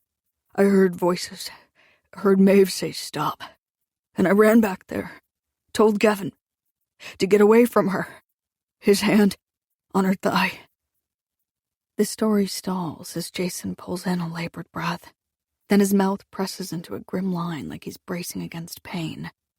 My eyes leap to his monitor. It displays 2 rows of numbers that, even after a week, still mean nothing to me. Jason, are you... I start, but he forges ahead. Gavin said I was trespassing, going to call the cops, but his phone was on the patio table, and I took it before he could, turned it off, put it in my pocket. Forgot about it completely. If the cops have it, it must have fallen out later, when I took off my jacket. Blood on it. Had to throw it away. Evidence. His eyelids droop as he stutters. Air rasps between his lips. Jason. I check the monitor again. One number plummets, the other climbs. Gavin came after me for his phone. Got aggressive. I took out my knife to hold him back, let him know I was serious. But he laughed at me. He laughed. Jason. It's Sienna who says it now. Concern about his choppy language, his near incoherence tugging her from despair. Then he ran at me. He's interrupted by a shrill beep from his monitor. Sienna and I bolt up from the bed, sharing a wild look. I didn't mean to stab him. Just wanted to take me seriously. Then I told Maeve to go, drive away. His chest works hard to expand. His words wind down, too slow, too slurred. Told her I'd take care of it. Him. The door bursts open, 2 nurses whisking through it. Ladies, we need you to step outside, one says. She heads for me first. She guides me toward the exit, then swings back around for Sienna. When she has us corralled near the door, she presses on our backs to push us through it. But we protest, looking back at Jason, who's blocked by the other nurse. Outside, the woman repeats. Then she shuts the door in our faces. The barrier not enough to keep us from hearing the shriek of Jason's alarm. Panic pounds in my chest. We stare at the door, our noses only inches from the wood. And though things are messy between Sienna and me, raw and uncertain, the air feels so hazy that I fling out my hand to her. The same instant she gropes for mine. And it's like we're grasping for oxygen in a room full of smoke. When our fingers knot together, it feels more natural than breathing. Sienna? Someone says. And when she doesn't respond, I turn to find Lou Ackerman behind us with Detective Beck, back from whatever call he hurried off to make. Not now, Sienna says, voice weary. Is everything all right? Lou asks. Sienna shakes her head, holding tighter to my hand. I answer for her. We don't know. Jason's monitor started beeping and... The door opens, the nurses emerging. I crane my neck to peer beyond them, and what I glimpse hollows me out. Jason's eyes are closed again. His head lolls toward his shoulder. His nostrils are plugged with tubes. One of the nurses, The woman who led us here before steps forward. He's okay. Sienna and I slump into each other, our shoulders pressing together, shoring us up. His oxygen level was down, the nurse adds, nodding a dismissal to her colleague. And his heart rate was elevated, which isn't unusual in his situation. But he's okay? I ask. I need to hear it again, my thoughts sprinting toward Aiden. I woke him before we left this morning, told him they were bringing Jason out of the coma, asked if he wanted to come. He said, I'm not ready to see him. And I'd allowed him his space. But what if that's all he'll have left of Jason now? Empty, endless space. He's okay, the nurse confirms. We've got him on oxygen, and he's resting. Excuse me, Detective Beck says. He's trying to edge into the room, but the nurse, Diane, I read on her lanyard, puts her body in front of his. You can't go in there, Diane says, but Beck still tries to nudge forward. I've been held off long enough, and Sienna, he turns to her. I talked to Wyatt, who cleared everything up. I don't appreciate you badgering my officers for information, no matter what personal relationship you have with them. It seems you could have saved yourself and me quite a bit of time if you simply left the investigation to the police. What does that mean? Sienna asks, but the fire's gone out of her. Whatever theories she came here with, they've blown away like ashes. Now, Mr. Ackerman, Beck says to Lou, I'm sure you won't mind explaining to everyone. He gestures to me, Sienna, Diane, encompassing the three of us with one lazy sweep of his hand, that I have a right to serve the warrant. He attempts another step into Jason's room, but Diane stands firm. Do you typically serve warrants to people who are unconscious? We've given Mr. Larkin a sedative. She closes Jason's door, then pivots toward me and Sienna. It's just to let him rest. Beck throws up his hands. Frustration fumes off him as he backs up to pace the hall. I look at Sienna, expecting to find a flicker of triumph. Beck's been thwarted for now. But instead, she appears tortured, like she's waiting for a knife to slice into her, inch by unhurried inch. I squeeze her hand, reading the nuance of her expression. She finally understands that Jason's arrest is inevitable. And worse, so much worse, she believes now that it's justified. You're welcome to go back in, Diane says to me and Sienna. He's sleeping, but if you just want to be with him, you can. She rests her palm on the door handle, the offer lingering. Sienna's fingers unlink from mine. I study her face, watching the color drain from it. Are you all right? I whisper. There's a sheen of sweat on her forehead, and now she's clutching her collar like it's trying to strangle her. I can't, she says, and she spins around to run. I follow without hesitation. Doors whiz by, the floor squeaks beneath our feet, and Sienna charges into the empty family lounge, where she puts her hands on her knees, gulping for air. I place my hand on her back, which she heaves beneath my palm, as if she's retching. But the only sound from Sienna is the whoosh of her breath. I can't, she says again, hunching lower. I hunch too, keeping my hand firm along her spine. I can't go in there again.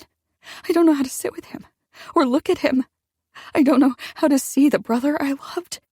Sienna pants, out and in so violently that my hand is almost pushed from her back. The words slip from my mouth. Cool your fire. I regret them instantly. Whatever thrashes inside her now, whatever keeps her gasping for air, it's all real and warranted, and it shouldn't be stifled or extinguished. Sorry, I say, you don't need to. We've lost him. Sienna stands upright, forcing me to straighten with her. She spins around to meet my eyes. We've lost Jason. No, the nurse said he's fine, that it's normal. What I don't mean he's dead. Just the brother I knew, the brother I thought I had, is dead.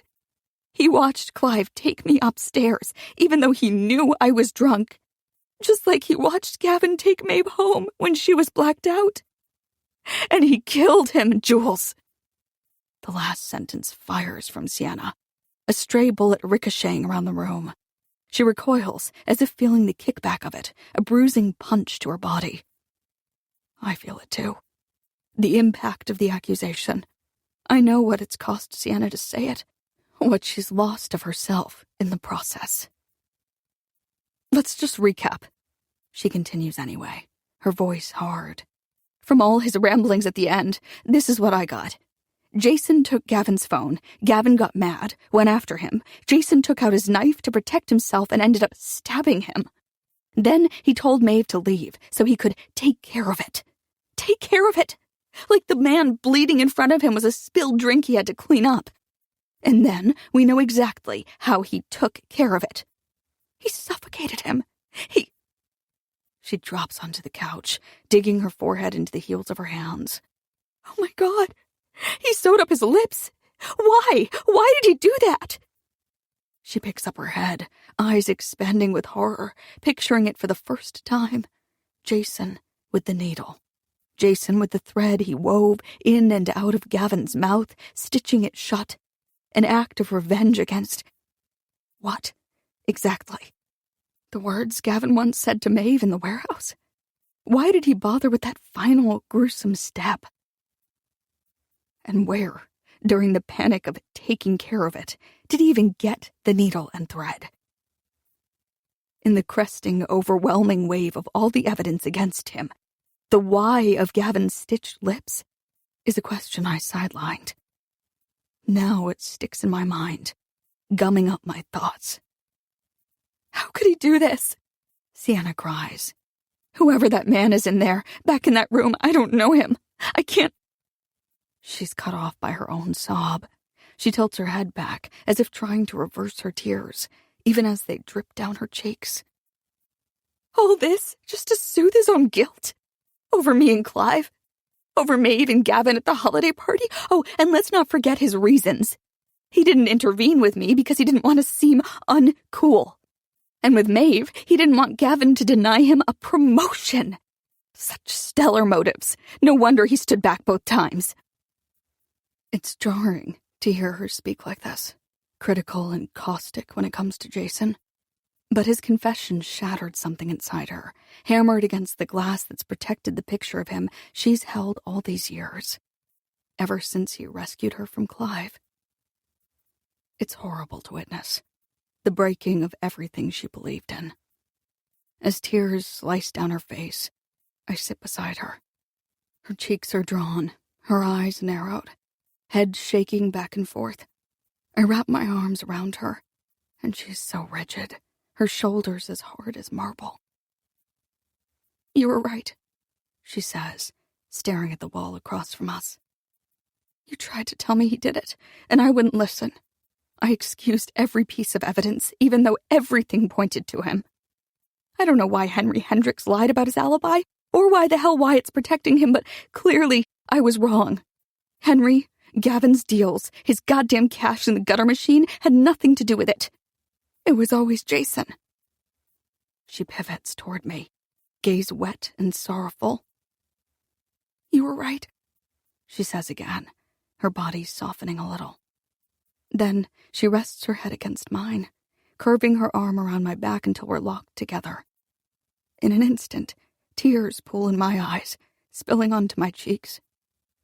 There was a moment, this morning, as we sniped and snarled, threw flaws in each other's faces like grenades, that I worried we might never sit this close again. And I lashed out at you, she adds, taking my hand with her bandaged one, her fingers almost tentative as they slide between mine. I said awful things. You said true things, too. Your silence is distance. You keep everything all locked up, refuse to say anything a little bit hard. I should have known. Even at my quietest, Sienna always heard me. Even when she couldn't make out the words, she could see them there, bulging in my throat. So did you, Sienna says. She pulls back a little to wipe her nose with her free hand, and I recognize the fear that wrenches her face. Maybe we've been holding each other back. Is that one of the true things I said? I look down at our hands. Our grip on each other is looser than usual. Our palms untouching, cup a pocket of air. But hey, Sienna says, forcing mock cheer into her voice. At least we know Jason didn't actually cheat on you. At least he's just a murderer, right? She laughs bitterly before crumpling forward, collapsing into sobs. I rub her knuckles and don't bother to shush her, don't mutter soothing sounds. I let her cry, feeling each of her tearful gasps like a fist in my chest, pressed against my own pain. It should be comfort, the idea that Jason didn't cheat. It should probably unclench something inside me. But mostly, I'm confused. Why would Maeve tell us that instead of what really happened? Why cover for Jason if it meant spinning a scenario where she shared the blame? God, those emails, Sienna says. Sorry about last night, it was a big mistake. Of course you assumed it was an affair. Why would you ever think he'd write so casually about killing someone? And no wonder Maeve didn't want to talk to him. She'd seen him stab a man the night before, and then he was just like, "Go home, Maeve, I'll take care of it." Sienna lifts her head, tears shining on her cheeks. And Gavin died from suffocation, not blood loss. Which means he was still alive when Maeve left. Which means when Jason emailed her the next day, talking about his big mistake last night, she probably didn't even know he'd killed Gavin. She probably thought he cleaned up his wound and left. Sienna bats at her tears. It's so fucked up. I nod, slowly, but I'm only partially following Sienna's words, distracted instead by my memory of those emails. If I'm recalling correctly, it's another puzzle piece that isn't fitting the way it should. Just like Jason's insistence that Maeve drove Gavin home that night, or Jason's motive for stitching a dead man's lips. I lean away from Sienna, pulling my phone from my pocket. To get to the screenshots we took of the emails, I have to bypass the photo of Jason's blazer. And I pause on it a second as Sienna peers at the screen. I know, she groans. Even this wasn't enough for me, because you were right. I've been so blind when it comes to— No, look, I interrupt, swiping to the screenshots, then zooming in. I want to apologize again about what happened last night, and I need to know that you're okay. You're not answering my calls, so if I don't hear back from you soon, I'm coming over. Sienna scoffs. Such a small sound, but I still hear her tears in it. They thicken her throat, her voice, even the air between her lips. Yeah, great move, Jason, she says. She's not answering your calls because she's fucking traumatized, so maybe leave her alone. I nod again, but as I read Maeve's response, a chill crawls over my skin. Don't come over. I told you when you left the house last night that you need to stay away from me from now on. And I meant it.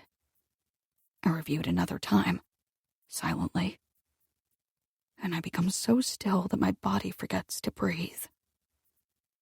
Sienna flicks her gaze from the screen to my face, then back again. What? She asks. I point to the line that's frozen me. I told you when you left the house last night that you need to stay away from me. I look at Sienna, who still seems stumped. We assumed left the house meant Maeve's house, I explain. But she must be talking about Gavin's, only Jason said he told her to leave. It's probably a typo. She probably meant when I left. Maybe, I agree. Or maybe she didn't leave when Jason told her to. Maybe she saw everything that happened. Sienna frowns, wiping her nose again. Does it matter? She asks. Jason confessed. I give myself a moment before I answer, playing back everything he told us. Sienna's right. He did confess, more or less. Any prosecutor would probably be satisfied. Jason accounted for opportunity. He was there, in his boss's backyard. And means, his knife in Gavin's stomach. And even motive. He was desperate to rescue Maeve, whether she needed to be or not. More so, like Sienna said, he was desperate to rescue himself. From the guilt of his past. From the men he didn't speak out against. The women those men might have hurt. Even still, there was one thing missing from his account of that night. He didn't say he killed him. Sienna's brow wrinkles. Yes, he did. No, I press. He didn't. He was talking about not helping Maeve at the holiday party, Sienna says. Not helping me initially, and it... She spins her hand through the air. Whipped him up into a frenzy when he saw Maeve drive Gavin home from the conference. He said that's why he killed Gavin. No, he never said, that's why I killed Gavin. He said, that's why Gavin died. Sienna frowns at me, considering my correction. Okay, but given everything else he did say, is there really a difference? My heart chugs in my chest, steady but insistent, because there might be. There might be. I don't know, I admit, but I really think we need to talk to Maeve. Sienna's lips purse in thought. Okay. She reaches for my phone. Let's call her. Turning on speaker, she holds it between us as it rings. Once. Twice. But the third ring is truncated, cut off mid-trill. She declined the call, Sienna says. She tries again, jabbing Maeve's name on the screen. This time, it goes straight to voicemail, and I feel something harden like cement inside me.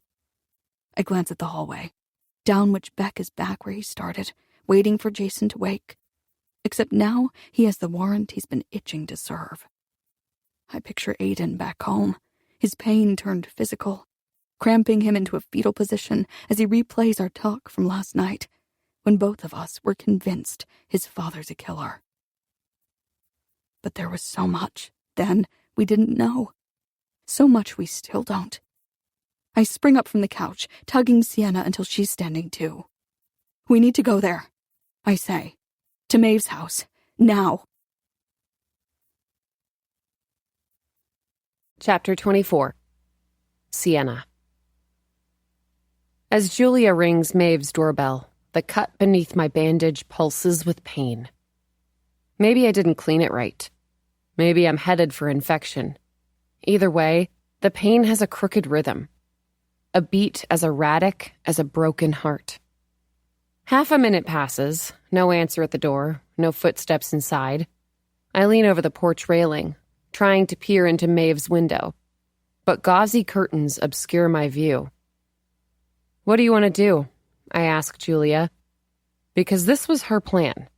I don't blame her for teasing out the details, analyzing each word her husband said, but I've been looking for loopholes all week, testing out theories that absolve my brother of guilt. And today, Jason proved me wrong, in such unbearable ways. You looking for Maeve? A voice calls to us.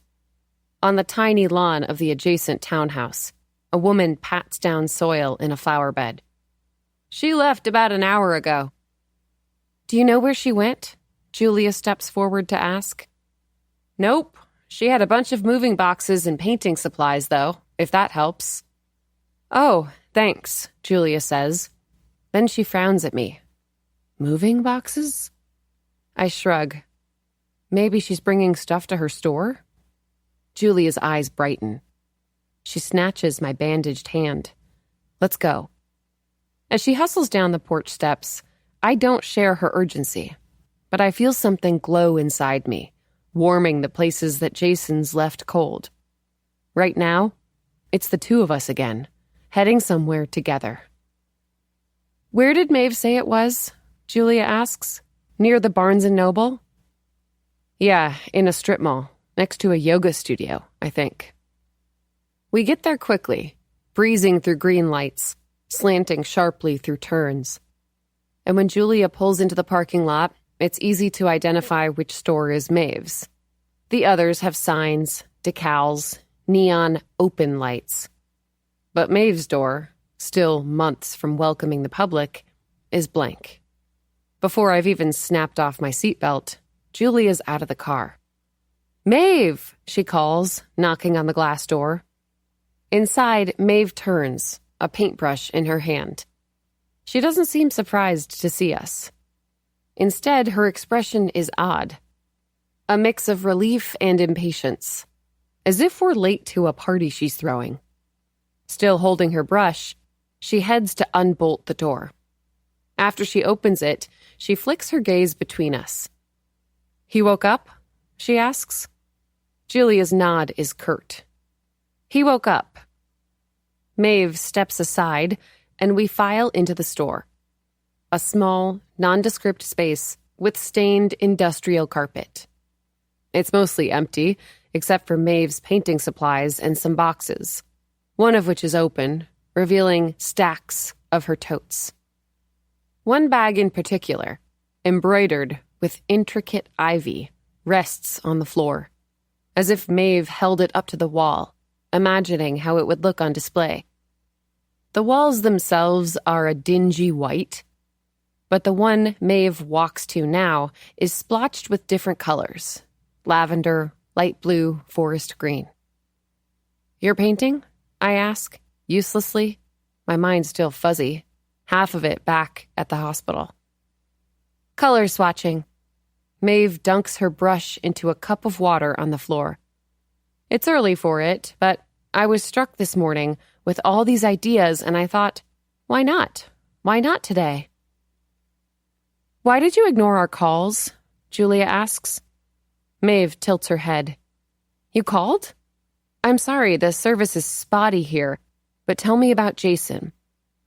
She crouches to fill a tray with another color, a red so thick and vivid, I can't help but think of Jason's knife in Gavin's stomach, his blazer spotted with blood. "Is he okay? Is he—" She sets down the paint can, reaches for a fresh brush. "Lucid?" "More or less," Julia says. "Oh, thank God. I didn't want to say this before, but I was worried about memory issues. You see these horror stories on TV, and brain injuries are so scary. But that's great. Although, did the police arrest him? I know you said they have a warrant." "Not yet. The nurses had to sedate him." Julia pauses, watching Maeve closely. "But before that, he told us some things." I can't help but scoff. Maeve looks up at me, her face quizzical. "No, just," I start to explain. "Jason being a killer is hardly some things." Julia is close enough to swat my thigh, a gesture Maeve notices, despite how quick and slight it was. Still crouched, she lingers on me and Julia, on the space between our hands. "Wait, so he confessed?" Maeve asks. "To killing Gavin?" "More or less," I say, borrowing Julia's phrase, bitter between my lips. Maeve stares at us, mouth open, eyes still and glassy as a doll's. As if this is news to her. As if she saw Jason stab a man but never concluded he proceeded to kill him. "Oh, come on," I say. "We know you saw at least some of what happened." Maeve's mouth snaps shut. With some effort, she swallows, lowering her head. Then she turns her attention to her brush, which she dips into the red paint. As she stands, she sneaks a glance our way. "I take it Jason told you we didn't really sleep together." "Was that the truth?" Julia asks. Maeve drags the brush down the wall, making a mark the size of a cell phone. Julia's jaw is steely as she waits for Maeve's answer. "Yes," Maeve admits, scrutinizing the paint. "I never would have slept with Jason, and even if I wanted to, which I didn't, he never would have cheated on you. Not in a million years. Honestly, I was surprised you believed it so readily." Irritation flares beneath my skin. "Of course she believed it, Maeve. You had a whole fucking story, showing Jason the plans for your store, kissing him, fucking on the couch. Who makes up something like that?" But as I say it out loud, I hear how insubstantial the story really is, how it relies too much on cliches. The sudden unexpected kiss, the sex so urgent they can't even make it to a bed. Even Maeve's reason for Jason being at her house is stupid. Wouldn't the designer have sent the plans via email? Couldn't Maeve have accessed them on her phone? The whole explanation was sloppy from the start, but we believed it. Of course we did. Because who would fabricate a story where they're one of the villains? Why did you even... I start, but Julia touches my hand, stopping me. Jason also told us, she says, that you drove Gavin home from the conference. It's almost imperceptible, the way Maeve's brush stutters. But when she draws back from her second red stroke, the swatch has an errant edge, a notch that exposes an unsteady hand. Why would you do that? Julia asks. I get that you didn't think Gavin assaulted you, but still, he did that disgusting thing in the warehouse. Maeve doesn't answer. She only dips down to swish her brush in water before setting it back on the tray. And you weren't positive, Julia pushes, that nothing happened after the holiday party. Maeve snaps upright. That's exactly the reason. Because I wasn't positive. Because Jason had shoved the idea down my throat, even when I told him to stop. Wait, I say. Shoved it down your throat? Maeve crouches again to pick up her brush. And as she whips it toward the wall, she spatters the carpet with bright red dots. For weeks after the party, he harassed me. What happened, Maeve? Have you remembered anything? What about cuts and bruises? Did you have any of those? I told him to stop. I told him nothing happened. But every few days he'd bring it up again at work, this sad, droopy look on his face. Hey, Maeve, did you, remember anything yet? He just wouldn't take no for an answer. Something dark and sticky stirs inside me, a hot, swirling tar. Harassed me, wouldn't take no for an answer. As if Jason's questions were their own kind of assault. I told you, Julia. Maeve slashes the wall again, a third swatch of red. It freaked me out. It kept me up at night. I'd have nightmares where Gavin was... As she trails off, she shakes her head, adding another streak, a thick tally mark. So at the conference dinner, when I saw Gavin getting wasted, brushing his hand against the waitress's ass, telling her and me, and basically every other woman he saw that they should come to his lake house after, which no one had any desire to do, I saw an opportunity. Because I couldn't exactly confront my boss at the Marriott, but I could act like I wanted to go home with him. And when I got there, I could get him even drunker. Get his defenses down. Ask him about the night he took me home. Silence Jason's question for good. Okay, Julia says. That sounds like kind of a risky plan, though. Maeve whirls back to her. And when the paintbrush catches my eye, my mind lurches toward Jason again. The knife dripping with Gavin's blood. I had it under control, Maeve says. I was in the driver's seat, literally. And when we got to his house, I made sure we never went inside.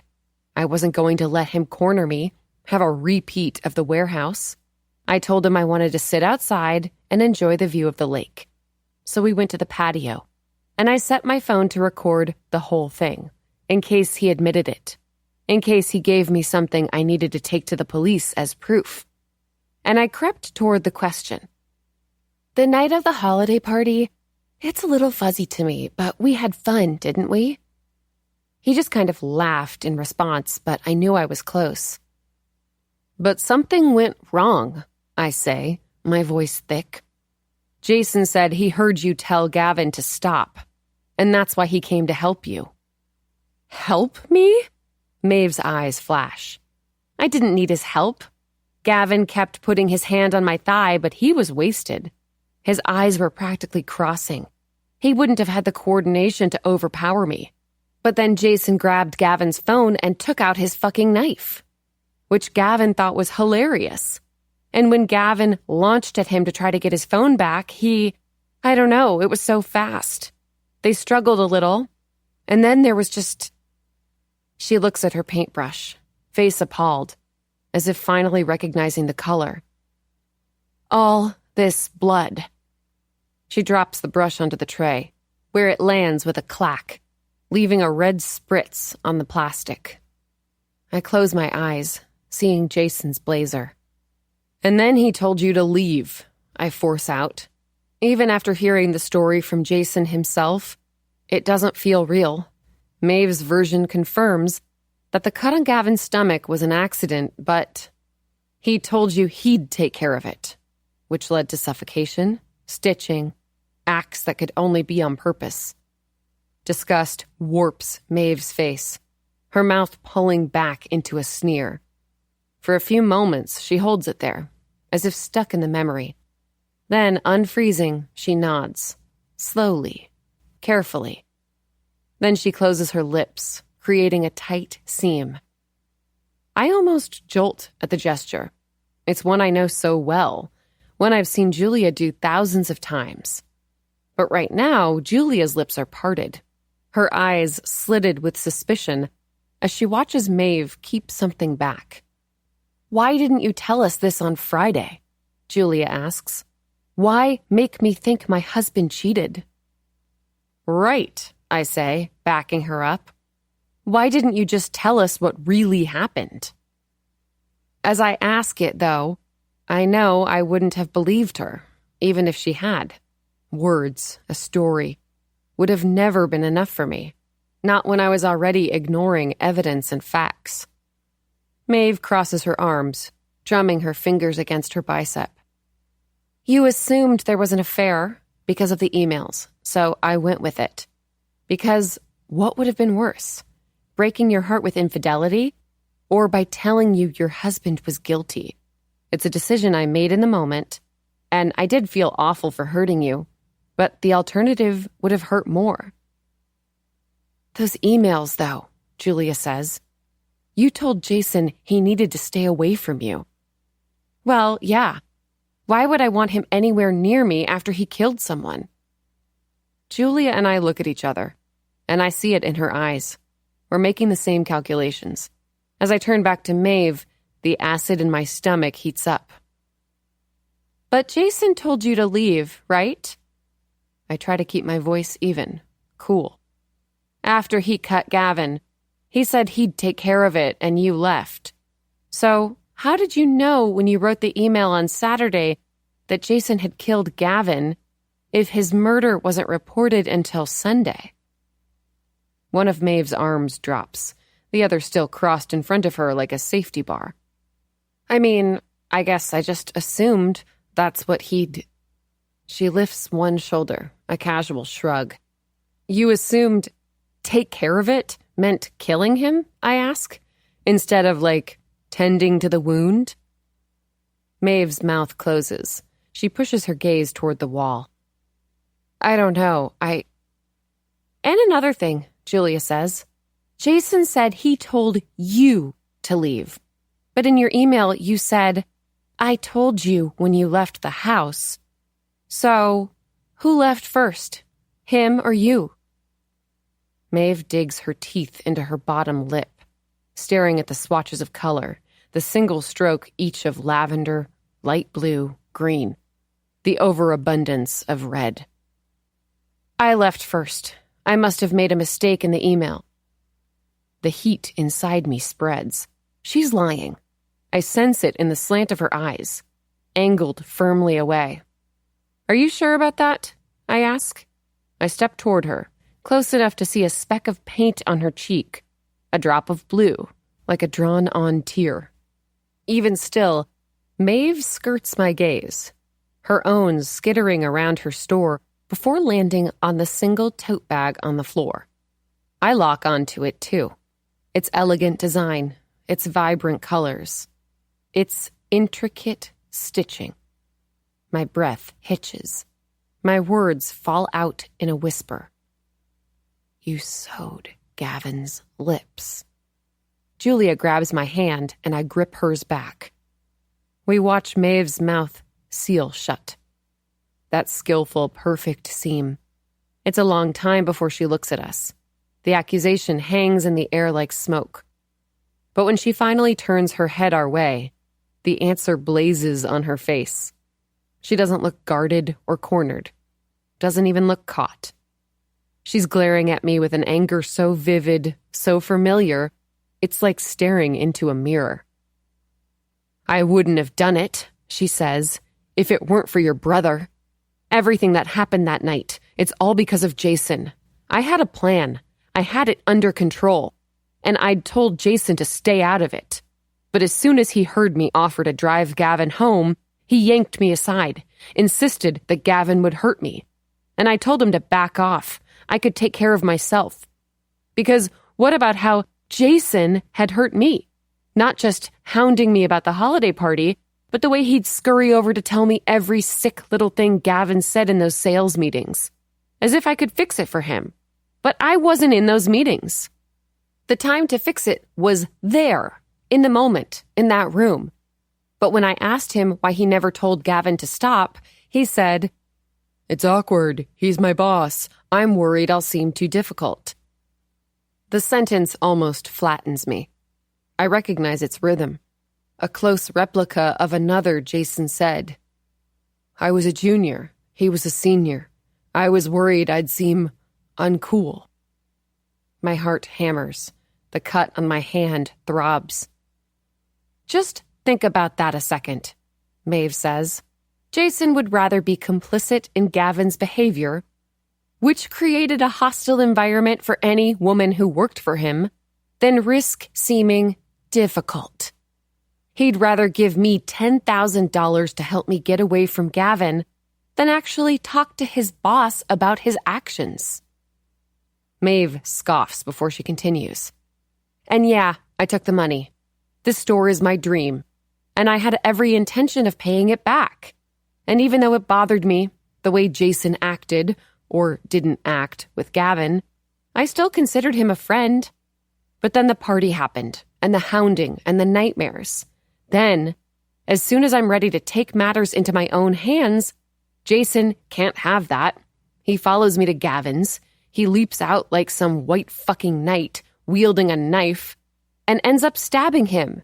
And then he has the audacity to tell me to leave, that he'll take care of it. But I hadn't gotten my fucking answer from Gavin yet, so I demanded that Jason leave. I told him to stay away from me for good, that for months all he'd done was make things worse, and I didn't need him. Not now, not like this. The time when he could have helped had come and gone, and he'd done nothing." Maeve laughs, icy and humorless. You should have seen his face after I said all that. He slinked back to his car, all wounded. Meanwhile, Gavin was still bleeding on the ground, so I bent over him to check he was okay, and then She pauses, raising her hand to skim her knuckles across her lips. Then he reached up, blood on his palm, and tried to kiss me. "Kiss you?" I spit out, an involuntary response. Maeve nods, her gaze growing distant. I pushed him back down, and then he said. She stops again, grimacing like she's going to be sick. "Aw, come on. You liked it last time." I suck in a breath, instantly queasy. Julia clasps my hand tighter.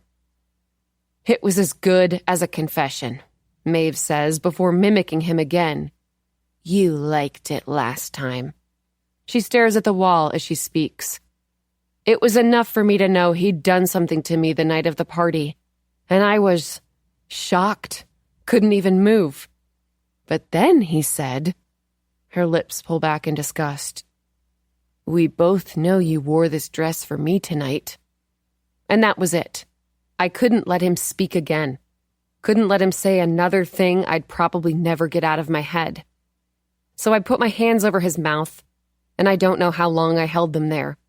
It must have been a while, a long while.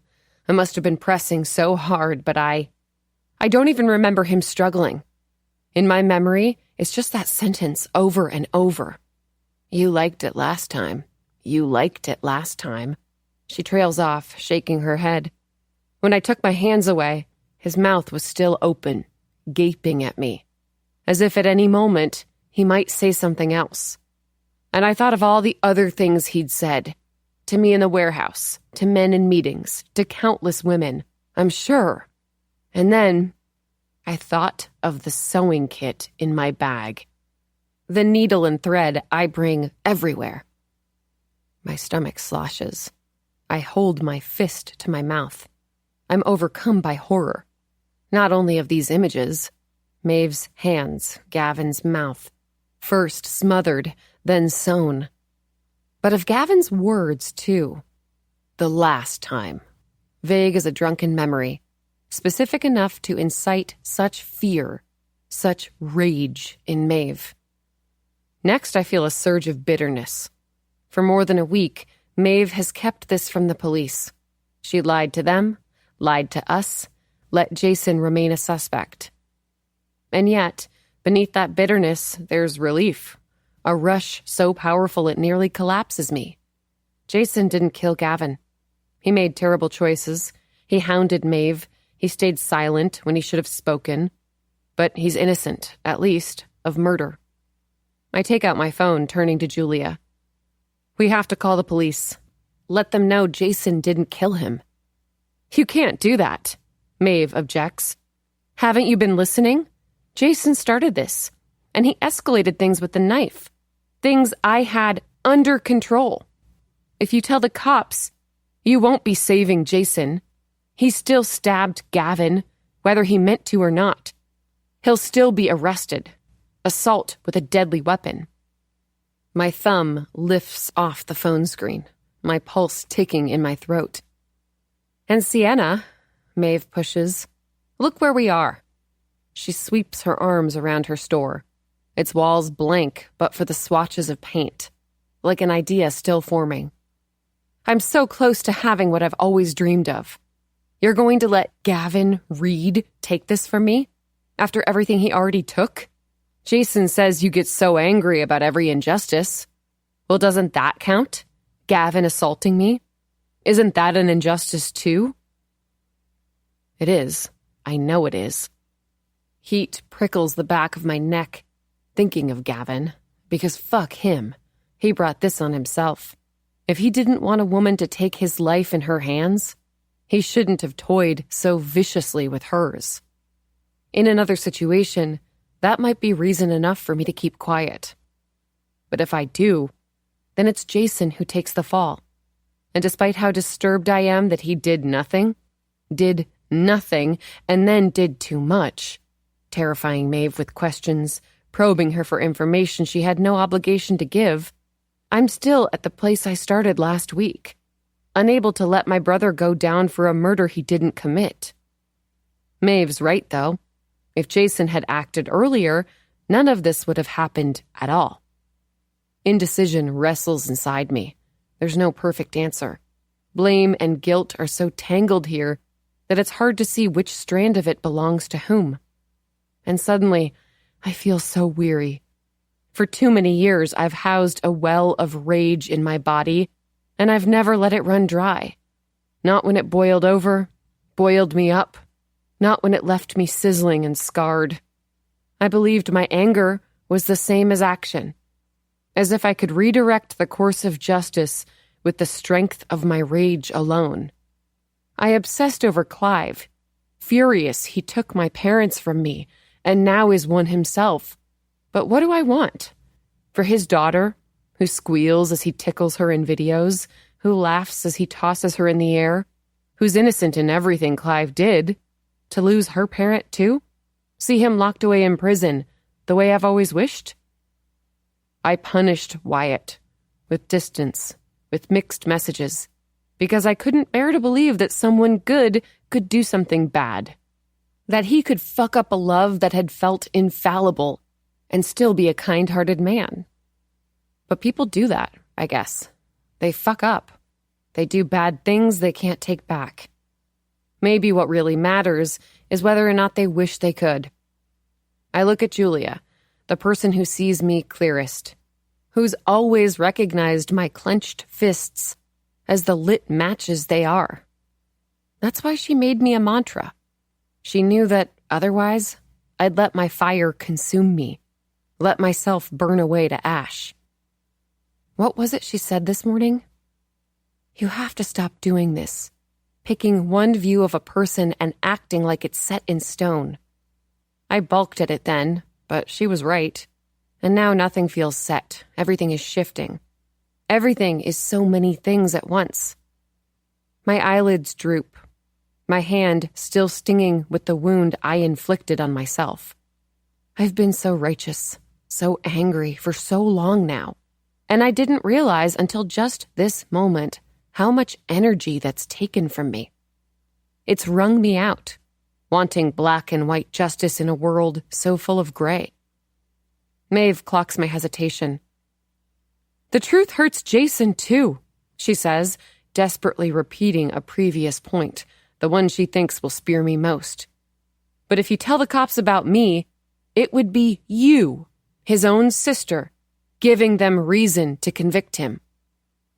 Once again, I look to Julia, who nods at me gently.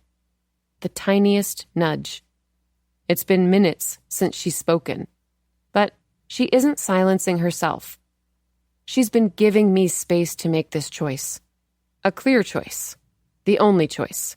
Because she knows I needed this moment to waver. Knows it's about more than the guilt or innocence of Jason and Maeve.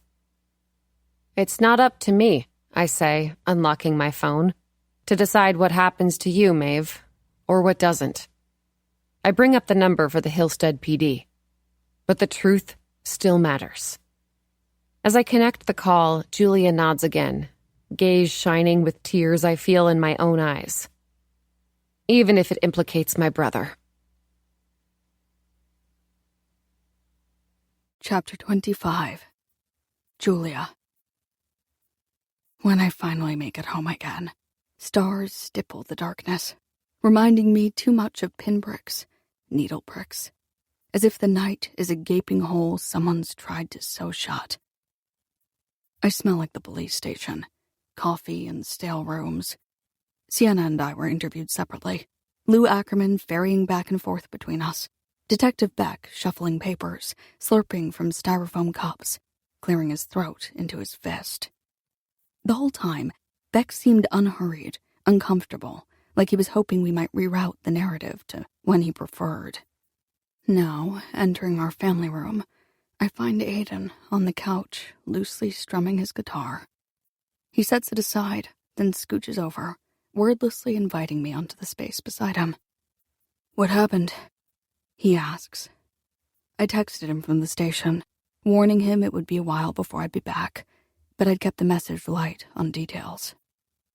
I settle onto the couch, which is so much softer, more forgiving than the hard-backed chairs in the interview room. "Dad's doing okay," I start. "We were able to talk with him a bit, and Ansi and I learned so much today, Aid. But the most important thing is..." I take a second to savor the news I get to share. Dad didn't kill Gavin Reed. Aiden twists toward me, his knee jabbing my leg.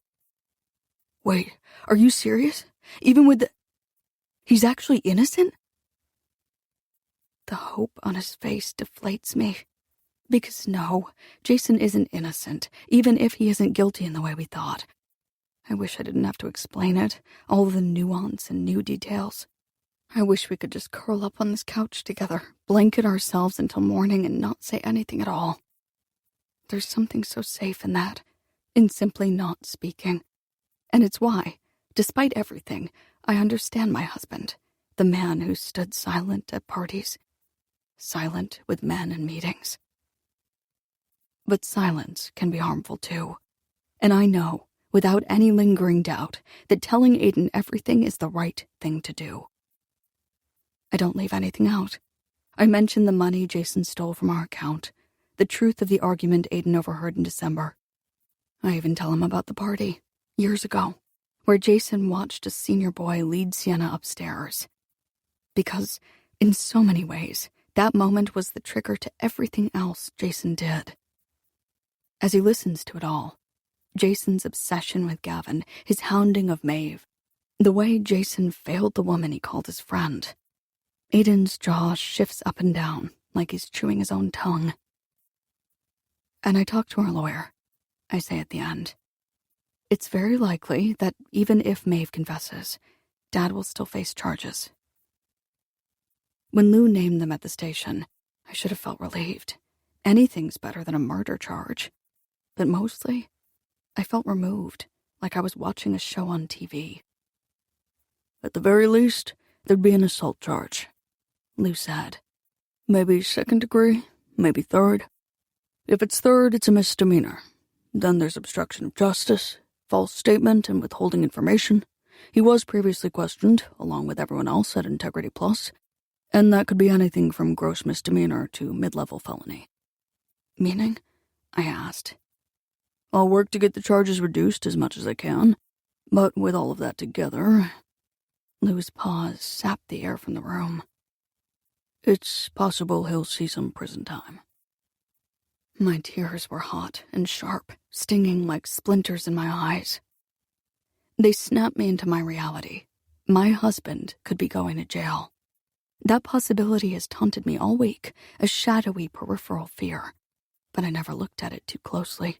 I'd spent the days more concerned with who my husband is, what he's capable of, than what I might do if he's gone. As I relay Lou's words to Aiden, I wait for his reaction. But his face has gone blank, a concrete expression that does not crack.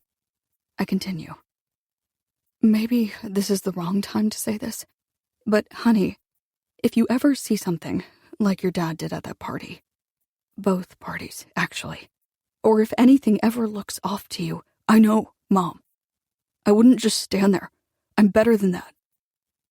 His words whip out in anger, but his voice is thick, as if he's holding back tears. He looks up at the ceiling, eyes glassy, and he swallows. He shakes his head and scowls. When he was a child, he used to cry so easily. At movies, at bad dreams, at a rip in his favorite shirt. I never stopped to note the last time it happened. The last day he shed tears over something fictional or fixable. It seemed he would always be that way, my sweet, sensitive boy. But now I watch him twist his face, squeeze in a breath, shred himself to pieces inside to try to seem whole.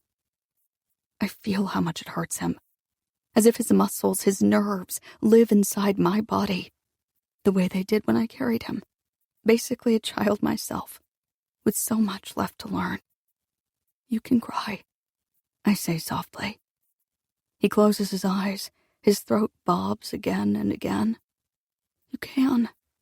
I slide closer to him, put my hand on his shoulder. Aiden.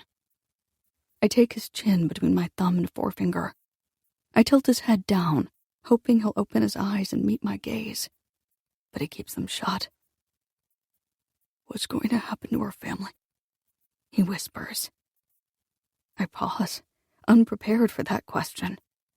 I know he means all four of us. Me, him, his father, Sienna. I don't know what's going to happen to Jason and me.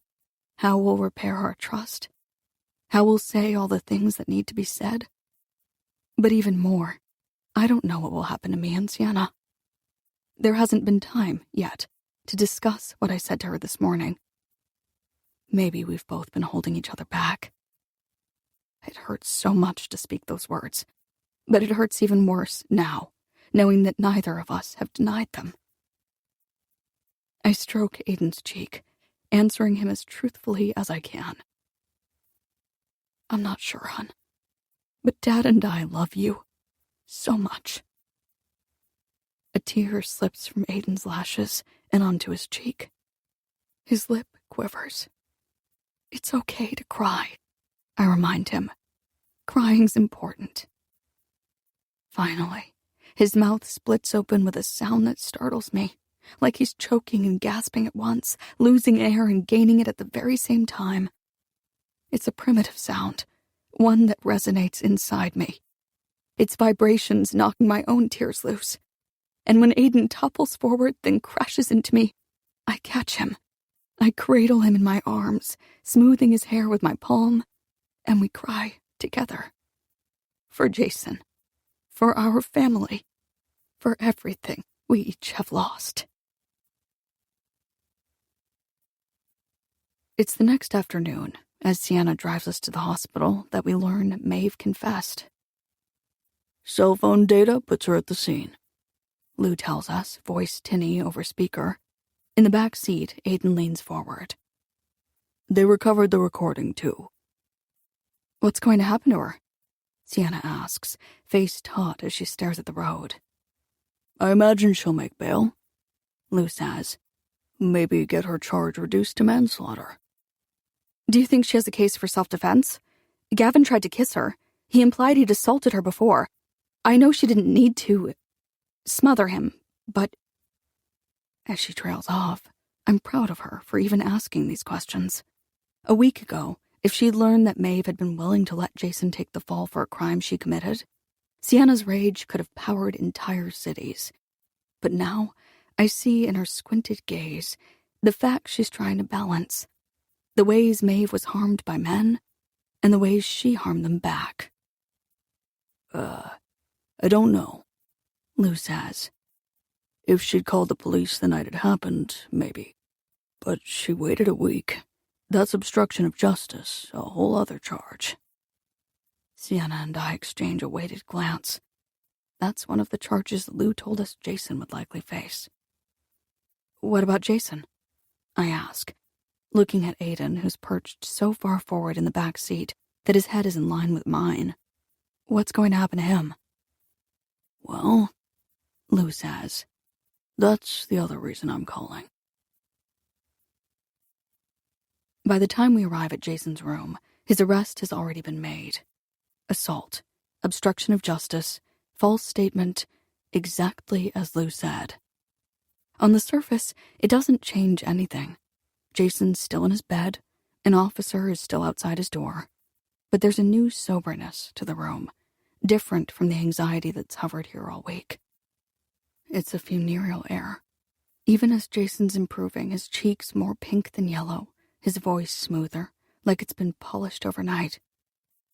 For a while, we stumble through small talk, the temperature in the room, the night nurse's clammy hands.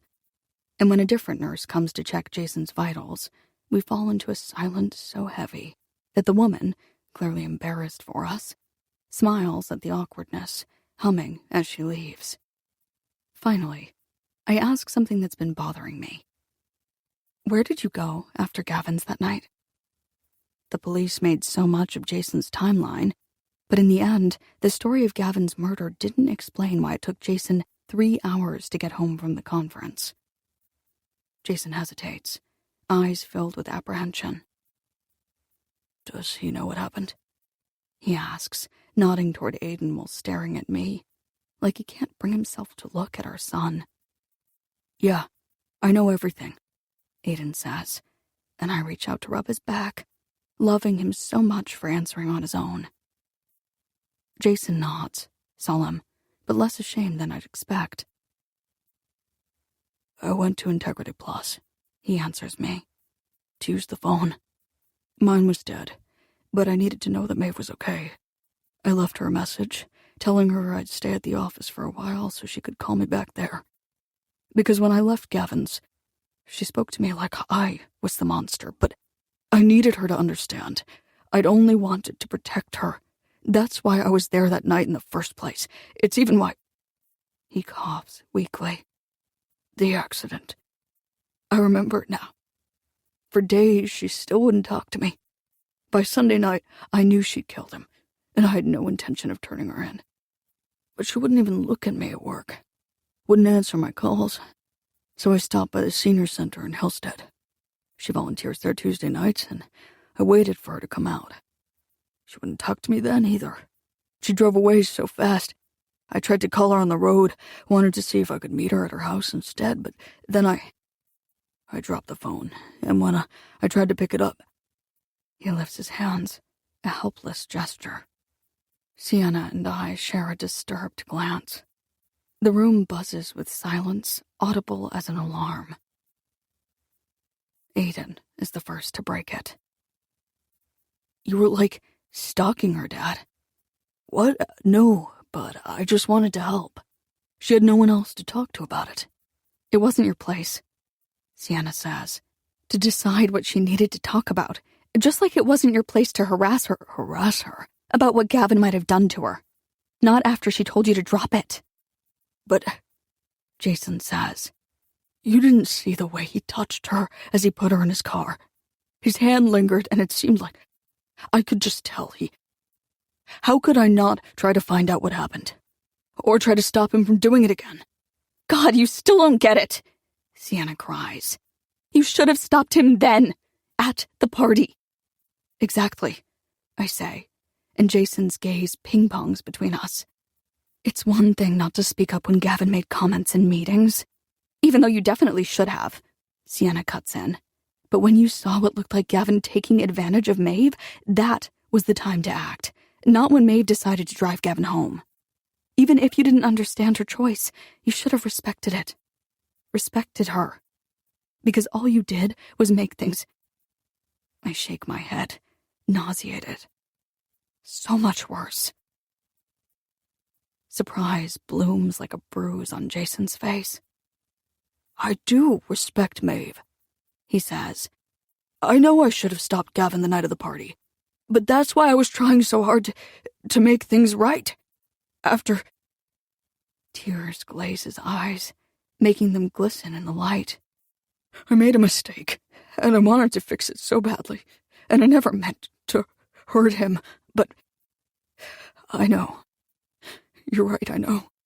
I made things worse. At that, he grips his forehead with one hand and a sob overtakes him. A single sound so intense my eyes zip to his monitor. Sienna crosses her arms, clenches her jaw, but when she speaks, her tone is softened. Jason, I understand why you did this. And the feelings, the history it sprang from. Her pause stretches out, heavy with meaning. But there are some things you can't fix or make right, she adds. You just have to live with what you've done and decide whether you'll let it define you. Jason bites his bottom lip, stilling its tremble. He straightens his shoulders against the pillows. Are you talking about the other party? With Clive? He slides a guilty glance toward Aiden before returning to Sienna. Are you saying there's no way I can make that right with you? That you won't be able to forgive me? Pain darkens Sienna's face, like a cloud blotting out the sun. She's quiet for a while, swallowing twice before she answers. I'm going to work on it. Forgiveness. Not defining people by their mistakes. Not just with you, but... She looks away, clearing her throat. You know what? This is a lot. I need some water. You guys probably want some time alone anyway. Wait, I'll come with you, Aiden says. I need water too. He coughs into his fist, but the sound is forced. I feel his discomfort, even though he asked to come here today. I suspected, even before we left the house, that he didn't really want to. But I took it as a good sign that he did it anyway. There's so much hurt and confusion scrambled inside him, and I know I'll have to work to make him feel safe enough to share that with me, to let him know that whenever he's ready, I'm here and he'll be heard. As Sienna slings her arm over Aiden's shoulder and guides him into the hall, it's the first time since last Tuesday morning that I've been alone with Jason. I wonder, given his arrest, how much alone time we have left. I wonder what it might feel like, seeing him in a prison jumpsuit. If it would be worse or better than seeing his hospital gown. What about you? He says, a hitch in his voice. Will you be able to forgive me? I'm so sorry for lying to you about the money, and for taking it without asking. He dips his gaze, studying the blanket. I know that trip meant a lot to you. I still really want to take you. Images gather, a montage of memories we might have shared, exploring the grounds of the Sacré-Cœur, strolling through outdoor markets in Sorrento, standing on the cliffs of Moher.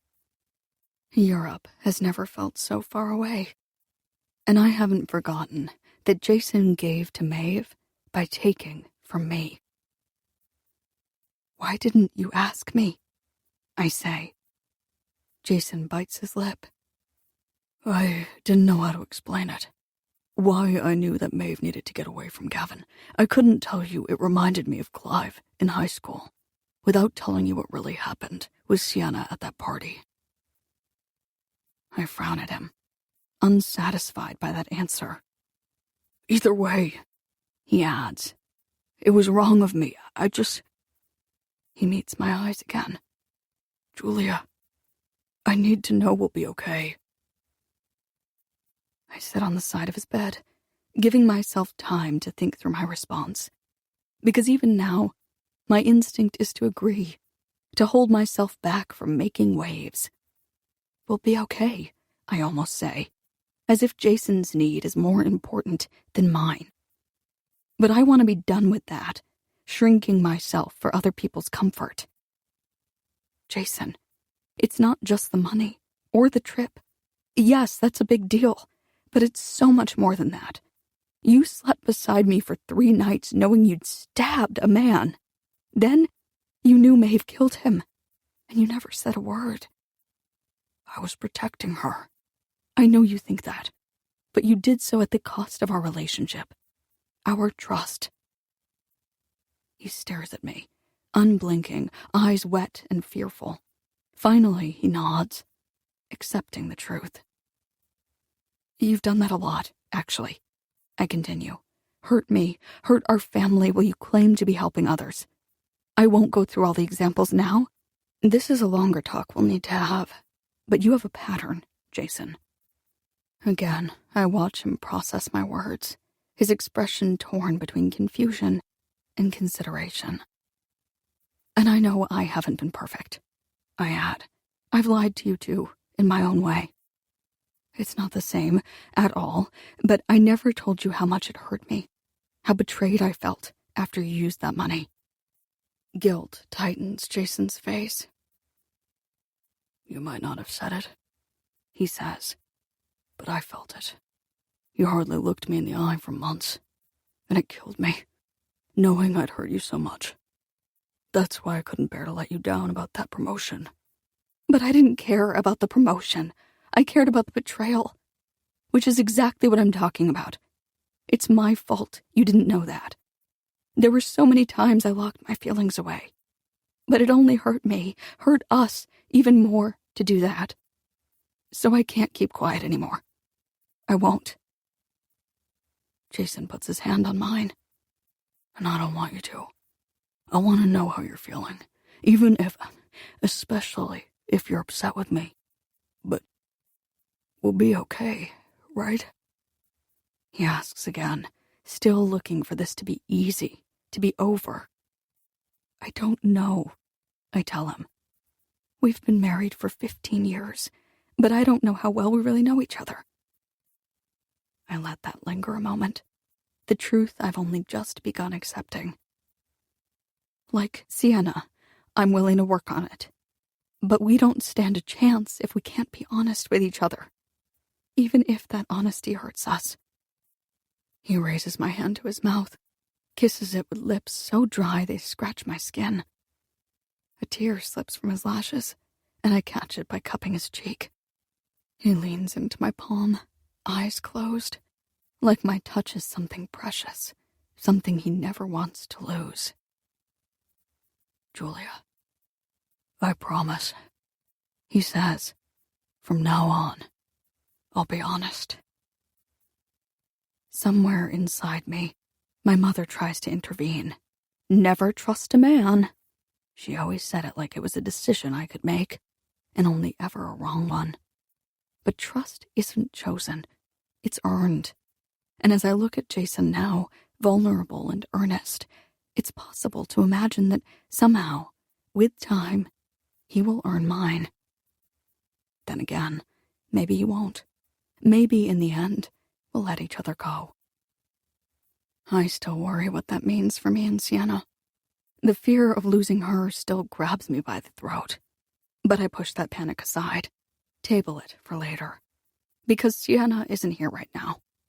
She shouldn't be here in any decision I make about my husband. In this moment, it's only me and Jason, a man who, for better or worse, is promising honesty. I'll be honest too, I say back. And even though it's just words right now, not enough on its own to save us, that promise, exchanged in a hospital room, witnessed only, perhaps, by the guard outside, feels more significant than any other vow we've made. Chapter 26. Sienna. Wyatt's doorbell is warm beneath my touch. I drove here first thing, after dropping Julia and Aiden at their house. And as Wyatt opens the door to me, my heart gavels against my ribs. "Can I come in?" I ask. "Of course," he says, clipped and cautious. And I don't blame him. Last time I was here, I told him we were over. I don't move to the living room, or his bedroom, like I normally would. Instead, I stay in the entryway, this in-between space, crossing my arms, leaning against the wall. "I saw you with Henry Hendricks at the community center yesterday, looking like old pals." Wyatt blows out a breath, then leans back, too, against the opposite wall. "So that's what Beck was talking about. How did you see us?" I followed him. No sense denying it. I don't want to be like Jason, so caught up in his own reasons, his own needs, that he couldn't hear his son, who was brave enough, back at the hospital, to call his actions what they were, stalking. Jesus, see, we talked about this. We made a deal. An alibi in exchange for leaving him alone. I note his word choice. An alibi, but it wasn't the alibi, was it? Because I checked with Home Depot. They said he wasn't working that night. So what? Did you lie to me? He bites the inside of his cheek, focusing on my collarbone instead of my eyes. His silence gives him away. "Wyatt," I continue, "you lied to me on the same night you were asking me to be open and vulnerable with you again, to tell you everything I was feeling. And I don't get why you'd..." "Because I was his alibi," he cuts in. "Part of it, at least." My arms unknot, one of them falling to my side. "What?" "I was with him the night of Gavin's murder. First at a meeting. Then at a diner for a few hours. He's been having a rough time lately. You know about his run-in with Gavin, his arrest. His wife recently left him, and he'd heard from a former customer that Gavin was making the same deals he'd reported Henry for, which now we're looking into at the department. So he and I had waffles while he talked things out, and then I drove him home. Wait, go back. I skip over the confirmation that, at least in some small way, I was right. Henry did know about Gavin's deals. That doesn't matter anymore. What meeting? He gives me an expectant look, as if waiting for me to figure it out. "The same one you saw us at yesterday," he says. "Okay, but what meeting is held at the community center?" Wyatt blows out a frustrated breath. "It's AA, see? Alcoholics Anonymous. I was protecting Henry's privacy. I figured if I told you he was at work that night, you'd drop it, but clearly you didn't." My head rears back. "Wait, what? You're in AA?" My mind whirls through images. The beers we used to drink after sex, the IPAs that were always stocked in his fridge. Even one-star bartender, our favorite game. Still, enjoying alcohol isn't the same as having a problem. "You're not an alcoholic," I add. "I didn't think I was," Wyatt says. "But as soon as I tried to actually quit drinking, I had trouble. I'd come home from work and feel like I needed a beer. Not wanted, needed. I've been going to meetings for a few months now. They've really helped." His explanation only confuses me more. "You quit drinking? When?" He slides his hands into his pockets, eyes strained with pain and shame. "A year ago. Pretty much the moment I woke up in a stranger's bed." My breath sputters out. a quick puff of surprise. If it weren't for the wall behind me keeping me in place, I might stumble back. I never asked you to do that, I say. I know, but if something can affect me so much that I'd betray the one person that I'd betray you, then that thing is toxic for me and it has to go. So I cut it out immediately. I stare at him, dizzy with this revelation. Wyatt quietly quit drinking, not as a ploy to keep me, but because drinking had made him lose me. When I met you, he says, you'd already been torn apart because someone got beyond wasted and did something inexcusable. And then I got beyond wasted. I did something inexcusable. I hurt you too. My lips part, air draining between them. Somehow, I never made this exact connection between Wyatt and Clive. Two drunk men on their drunkest nights, completely upending my life. So yeah, Wyatt shakes his head. Never again. He steps away from the wall, closer to me, and my skin prickles with the nearness of him. He extends a hand like he might touch my arm, and even though my body responds, tilting toward his palm, he stops himself. My heart stutters, drumming a clumsy beat, and my eyes, fastened to Wyatt, are unable to blink. My arm aches where he didn't touch me. My mouth throbs from not being kissed. Anyway, I'm sorry I lied to you, he says. I just believe in the program, and I take people's privacy seriously. He clears his throat. I'm sorry about Jason, too. I heard about his arrest. I can only imagine how you're feeling. It takes me a moment to speak, to switch gears from how I'm feeling about Wyatt to how I feel about Jason. Well, I finally say, he did everything they arrested him for, so. The truth of that is lacerating. When Jason asked me at the hospital if I'd be able to forgive him, there was a part of me that wanted to grant him a clean slate. Tell him there's nothing he could do to change how I see him. But I knew that wasn't true. Moment by moment, he was vanishing before me. Or not him exactly, but the man I thought he was. Soon he'll be so faint that I'll see right through him, until the only version left is the one he really is. But I know how much you love him, Wyatt says. He was something to you that no one else could ever be, and I'm sure this feels like you've lost him. But no matter what he did, he's the same man who made you blueberry pancakes while the two of you were drowning in grief. Tears seep to the front of my eyes. They spill onto my cheeks. Because Wyatt's right. I do feel like I lost Jason, but I love him too. It would be impossible to stop. As much as I've tried to fight it in the past, love, for me, has always been a simple, unfixable thing. If I love someone, in that bone-deep, drop-everything way, it's forever. I'm surprised Wyatt knows this about me. Surprised he even remembers the story about the pancakes, or understands my pain so specifically. I shouldn't be, though.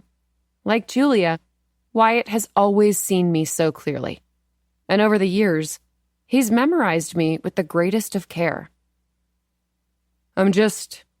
Wyatt looks down, rubbing the back of his neck, as if worried he's overstepped. I'm sorry for what you're going through. I hate to see you in pain. I flush with warmth that has nothing to do with anger. I keep my gaze secured to Wyatt until he lifts his own to meet it. Because you love me, I say, stepping closer to him. His brows inch together as he studies my face. Because I love you. I knuckle a tear from my cheek. And you fucked up at that bachelor party, but you would never do that again. Because he is the same man who cherished our anniversary chopsticks, even after I told him time and time again that we were over. He is the same man who gave up drinking, even without my asking or knowing. No, Wyatt says, voice low with sincerity, heavy with regret. I never would. I kiss him. My lips are wet from crying. But he responds so instantly, cupping my face in his palms. It's clear he doesn't mind. We soften into the moment, our bodies melting together. "Wait," Wyatt says, pulling back. "That doesn't mean I wouldn't fuck up in other ways. I never want to hurt you. It's the last thing I want to do. But I can't promise I won't." I lean toward him, closing the space he's made. The space I've made, too. The barrier I've tried to wedge between my heart and his. "It's okay," I say. "I can't promise I won't fuck up either. And I'm sorry for hurting you all these months, for being selfish and careless." I skim my lips along his, then whisper against his mouth. Words I've fought against for so long. Words I thought would make me weak. "I love you, Wyatt." He answers me with a kiss. As ever, when something momentous happens, Julia is the first person I tell. Entering her house that night, I hold up a bag of chocolate-covered pretzels. "I brought potatoes," I say, but the old reference falls flat, neither of us smiling. Already it belongs to another time, another set of people. "And I'm back together with Wyatt," I add. Julia's grin beams across her face, brightening her eyes, the room, the moment.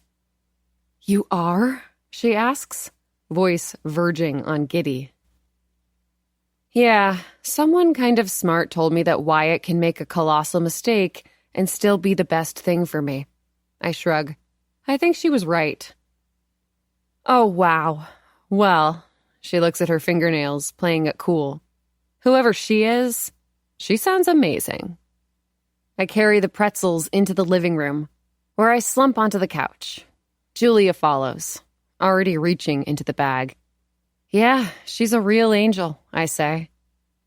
She smiles again, softer this time, and there's something a little sad about it. Out of habit, I start counting. 1, 2, but I don't get to finish. "There's something I have to tell you," she says. "I don't know what's going to happen with me and Jason. I told him I'm willing to work on things, but I truly have no idea how it's going to end. He kept so much from me, I don't trust him right now. And honestly, I wouldn't blame him if he didn't trust me either. Because you were right yesterday. Too many times I hid what I was feeling. I created distance without even knowing. And I don't know. I really don't know what will happen." I grab her hand. "No one expects you to have all the answers right now. Not to mention, he's been arrested, so we don't even know what's going to happen in general yet." "Yeah, but I'm not even sure what I want to happen. I married Jason all those years ago because I was pregnant, and he was Jason. But also, I knew if I married him, then I got to be your sister-in-law, your family. But I can't make any decisions this time based on how much I want you in my life. That wouldn't be fair to Jason, or Aiden, or even to me." I sit with that a moment. "Yeah, of course. That makes sense." "So?" Julia slides a careful look at me. "You're not mad?" 2 days ago, I might have been. No, 2 days ago, I would have been. My fists would have clenched at her doubt in Jason, which I'd interpret as disloyalty. My nails would have stabbed into my palms. Now, though, I look at my hand, at the cut I gave myself just yesterday. And I know there's nothing my anger would have done for me but leave me with self-inflicted marks. And that familiar heat, that sting, those sparks, I don't feel them right now. I feel only the sadness I see in Julia's eyes. In many ways, I'm bonded to my brother no matter what he does. But that's not the case for her. Or at least, it doesn't have to be. "No, I'm not mad," I say. "But, say we don't work things out. What will that mean for you and me?" I look at her hand, which is curled in my palm. She hasn't loosened her fingers. hasn't gripped me back. It won't mean anything, I insist. Come on. Things would change. Yeah, where you live, I guess. How often we see each other. I swallow around the instant lump in my throat. But I love you in ways that have nothing to do with Jason. That won't change. But, tears thicken Julia's voice. I keep my eyes on our hands. What about yesterday, what we said to each other? I'm scared it's true. We thought we were holding each other together, but all this time, we might have been holding each other back. My answer flies out of me, sudden and certain. So what? When I look at her face, I find it creased with confusion. So what? She repeats. You think we should just keep holding each other back? No, I'm saying, I think it was true. In the past, I spoke for you so you could stay quiet and safe. You regulated my emotions for me so I didn't have to manage them myself. But now that we know those patterns, we can break them, right? I mean, look at me. I'm working on things with Wyatt. And look at you. You were the one who pushed Maeve to tell us the truth. Not to mention how you were with Jason, yesterday and today. We can do things differently, with other people, with each other. Don't you think we can do that? Julia meets my eyes, her own cautious, if not a little skeptical. I want to think so. Good. Then think so. Because you're my soulmate, Jules. You're my soulmate, she says back. No hesitation. Finally, she links her fingers with mine, holding tight to that simple truth. Our heads tip toward each other, her left temple grazing my right. We sit in silence, staring at the wall across from us. There's something else I have to tell you, Julia says, and I don't know if you'll be as chill about this one. Even with my speech still warm on my lips, I brace myself. What? Julia squeezes my hand, as if locking me into whatever she's about to say. I hate the rooster wallpaper. It looks like blood. I'm going to take it down. As if to punctuate this proclamation, she plucks a pretzel from the bag and tosses it at the wall. It hits its target in spectacular fashion, smacking the fat, red body of one of the roosters. Wow, I say. Okay, didn't realize you were such a cockblocker. In the span of one glance, we lurch toward each other, collapsing into laughter that's embarrassingly big for such a dumb joke. It feels so good, though, laughing, after everything we've gone through this week. Our stomachs spasm. Our eyes sparkle with tears. I took it for granted, this luxury, these simple, stupid joys we experience together. But I feel now how truly miraculous it all is. And as we lean even closer, as we tighten our grip on each other, I am certain of one thing. Whatever happens next, between Julia and Jason, Jason and me and Julia, I will hold her hand, but I will not hold her back.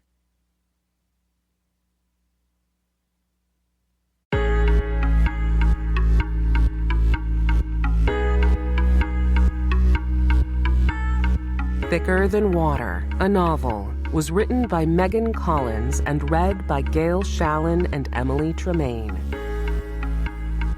Editing and post-production by Fen Eichner. This has been a presentation of Simon & Schuster Audio.